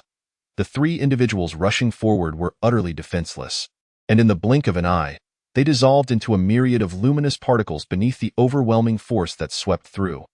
The cataclysmic aftershock surged toward Saint Master Jiang Yu, who hastily raised his dual blades in resistance, stabilizing himself only after paying a considerable price, as for the one hiding behind, Jiang Yue. She had no chance to retaliate and, along with those 3, transformed into a sea of shimmering light. That moment, the entire domain of divine and demonic taboos was irrevocably severed, with Jiang Yu's palm marking the boundary. "Dare to harm my disciple, and you have sealed your fate," Jiang Yu intoned coldly. "You may watch from behind me. I alone am sufficient." Hearing this, Yi Fan exchanged a resigned glance with the other 3 before reluctantly sheathing his spear. Though the figure before them was merely a manifestation of their master's consciousness, it evidently retained the essence of his awareness. With their master present, it appeared they were rendered superfluous. Lin Shtoi shrugged and smiled. "Our master?" Jiang Yue was momentarily taken aback before realizing she had never witnessed her master's true prowess. Her understanding of his combat abilities had always been derived from hearsay. Although this being was merely a consciousness, the sense of oppression emanating from it could instill despair in any adversary. However, as she sensed the cultivation level of this consciousness, her pupils widened in astonishment. More formidable than a high-tier domain master. Was this Realm King? Jiang Yue exclaimed in disbelief. What does this even mean? Is the consciousness left behind by our master at the Realm King level? Just what cultivation level does our master possess? After assimilating the information from the higher planes, she understood that the Realm King was categorized into 7 tiers: Tianshu, Tianxian, Tianji, Tianquan, Yuhong, Kaiyang, and Yaoguang. This consciousness was specifically condensed by her master in the central realm to confront some uncontrollable factor. I estimate that our master's true level should be at least a 3rd-tier Realm King, if not a Yuhong Realm King, and this consciousness is likely at least a Tianxian Realm King, Yi Fan remarked calmly. The elevation of their master's cultivation had always been peculiar. He had felt this way since he became his disciple. It was as if they could never catch up. Even before their master encountered the higher planes in the Tianyuan realm, he had ascended from a high-tier domain master to a Realm King solely through his own comprehension. After unraveling the secret of the bronze door and completing the transformation of his spiritual power, his realm had undergone a second elevation. Not to mention, once he ventured into that space and devoured fragments of various worlds, his ascension accelerated even further. There were many geniuses in this world, but one as extraordinary and power-hungry as their master was likely one of a kind, though be so strong. Jiang Yue shook her head. What kind of enemies did our master face in the central realm? As this thought crossed her mind, she clenched her fists, yearning to aid her master in that world, yet realizing she had a long journey ahead. Our master is about to eliminate him, Lin Shui said, glancing at Jiang Yu, a hint of amusement in his voice. Jiang Yue looked up at Saint Master Jiang Yu, her eyes filled with apprehension. He could not fathom how this figure had emerged or how he could be so powerful that it rendered any resistance futile. The system's replicant had actually managed to enter the Tianyuan realm, despite his efforts to seal off the entire domain. Seemed that even the most meticulous plans have their oversights. Jiang Yu feigned a sigh and then scrutinized the replicant before him. In the central realm, I face thousands of replicants with ease. You are but one. Saint Master Jiang Yu, witnessing this, directly summoned the yin-yang fish suspended in the heavens. One black, one white, they burst forth in brilliant radiance, transforming into colossal dragons adorned in ink-like strokes, intertwining as they spiraled toward Jiang Yu in a fierce assault. A display of ignorance. Jiang Yu scoffed derisively. The phantom of his massive hands swiftly materializing behind him, grasping the necks of the two dragons barehanded and binding them together in a lethal knot. The entangled dragons emitted a mournful cry before disintegrating into nothingness. What kind of technique is this? An absolute suppression of power. Even Lin Xiui, who had followed Jiang Yu for many years, felt a shudder at that moment. Meanwhile, Jiang Yue stood dumbfounded. Saint Master Jiang Yu gritted his teeth and charged at Jiang Yu with his black and white blades. Desperate to kill, without the attachment of domains, you cannot fight. Jiang Yu retorted coldly, then turned to the four behind him. Watch closely. This is how a domain should be utilized. Divine and demonic forbidden domain. Activate. As these words fell, the arena fell into silence, and an imperceptible force began to coalesce. The sword-wielding Saint Master Jiang Yu froze midair, his eyes wide with terror as he beheld his body on the verge of shattering. In the next moment, the divine and demonic forbidden domain erupted from within him, expanding exponentially from a single point. No. Saint Master Jiang Yu let out his final scream. Chapter 90. The plan for war in the realms as the domain unfolded. Saint Master Jiang Yu's form erupted into a cascade of light particles, while the expanding force of the domain was effortlessly retracted by Jiang Yu. The others found themselves back in the world of the chaotic domain. Is it over? Jiang Yue gazed at the imposing figure standing proudly in the sky. The origin of the Tianyuan realm was now entirely under her control. With their master present, no situation seemed insurmountable. Lin Xiui approached her, patting her shoulder with a smile. At that moment, Jiang Yue's consciousness gradually descended to stand before the trio. He looked at Jiang Yue and said, "This consciousness cannot linger for long. There seems to be some trouble in the divine beast domain. I shall clear the obstacles for you. For now, you should rest well with these few." Upon hearing this, Jiang Yue nodded vigorously. Indeed, with their master around, any issue could be resolved with ease. Jiang Yu then tore through the fabric of space and stepped into the world of the divine beast domain. At this moment, the infinite replicants of Li Qinglong and the supreme divine phoenix filled the realm entirely. Even the figure of the supreme divine dragon was among them. Jiang Yu merely cast a casual glance and discerned the crux of the problem. These beings were indeed products of the system, intended to obstruct Jiang Yue on her path to divinity. As for how they arrived, the passage of inheritance clearly connected to the higher planes. At this moment, Jiang Yu grasped Jiang Yue's intentions. She sought to enter the higher planes through the inheritance passage to embark on her own path to divinity. In that case, I shall clear all obstacles on your journey. As soon as he spoke, he activated the divine and demonic forbidden domain. The domain began to expand from a single point, but this time, it spread on a colossal scale. The domain initiated by the Tianji Realm King was sufficient to shatter a portion of the Tianyuan realm. As the domain continued to unfurl, all replicant beings within the divine beast domain were eradicated without a trace. Jiang Yu decisively uprooted the channels of inheritance for the supreme divine phoenix and the supreme divine dragon. This divine beast domain has momentarily become a wasteland. He declared that it will require at least 1,000,000 years for recovery. However, he had temporarily severed the two major inheritances, preventing the system replicants from the central realm from reaching this place. After accomplishing all of this, he returned to the chaotic domain to stand before the others. Only a few minutes had elapsed. Jiang Yue looked astonished at her master, who had reappeared before her. Utterly awestruck, if she had attempted to resolve the disaster in the divine beast domain solely by her own abilities, she would likely have failed, especially since she couldn't even surpass the false master of the chaotic domain on her own. The two major inheritances lie here.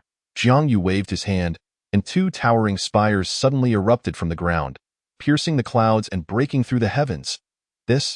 Jiang Yue was left speechless in shock at the sight before her.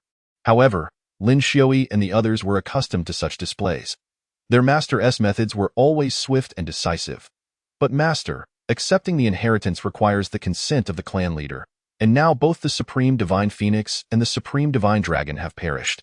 Jiang Yue pondered for a moment before inquiring. Jiang Yu, unfazed, replied, "The realm of this consciousness is that of a realm king. Thus, I can amend all the rules of the Tian Yuan realm. Moreover, I have previously accepted the dual divine inheritances.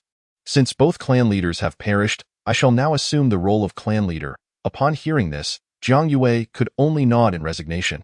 Her master was indeed exceptionally resourceful. "I can grant you 2 days to recuperate.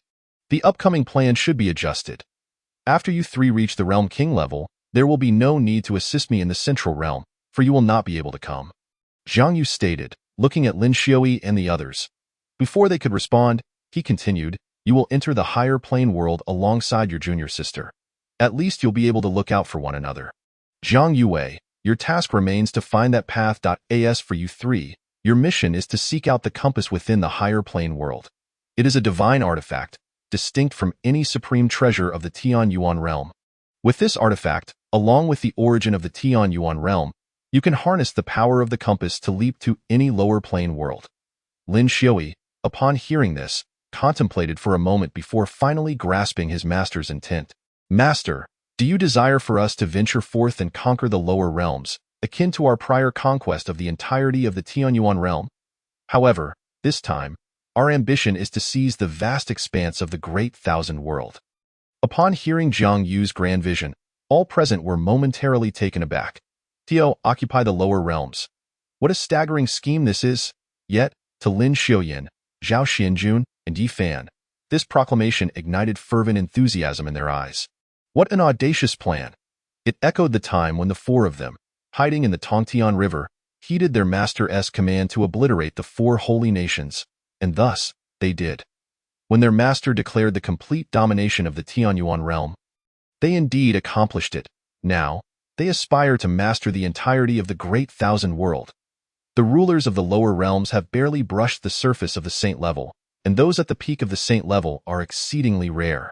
I have just observed the supreme army behind you, and the number of saints is barely sufficient. This is a feat unattainable even by those of the higher realms, simply because we possess the essence of the Tianyuan realm. Jiang Yu clenched his fists.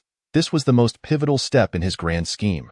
The central realm, which the beings of the higher realms have desperately sought, is now completely sealed off, and the only force capable of facilitating another dimensional leap, the essence of the Tianyuan realm, remains firmly within our grasp. Given that we can already initiate a dimensional leap and are aware that the strength of the lower realm denizens pales in comparison to ours, why should we not seize such a world? The resources of the entire Great Thousand World, amalgamated as one, would yield a terrifying bounty. This would provide our entire sect with ample resources to embark on the path to divinity at your command. The 4 below responded respectfully. As their master pursued the ultimate ideal, Lin Xiuyan and the others had awaited this moment for several millennia. Meanwhile, within the ranks of the Supreme Army, Zhenlei Zun carefully listened to all that transpired. To venture into the lower realm, where the mightiest are but saints. Although he currently holds the title of a mortal-level celestial sovereign, should this plan materialize, he would undoubtedly become a part of the Dimensional Conquest Initiative. Zhenlei Zun tightened his fist. This is undoubtedly an unparalleled opportunity, not merely for the conquest of realms, but because the participants of this plan are indeed serving the Holy Master. Since ascending to the king level, his sole aspiration in this life has been to labor for the benefit of the Holy Master's sect. For this, he is willing to sacrifice everything. Zhenlei Zun's gaze burned with fervor.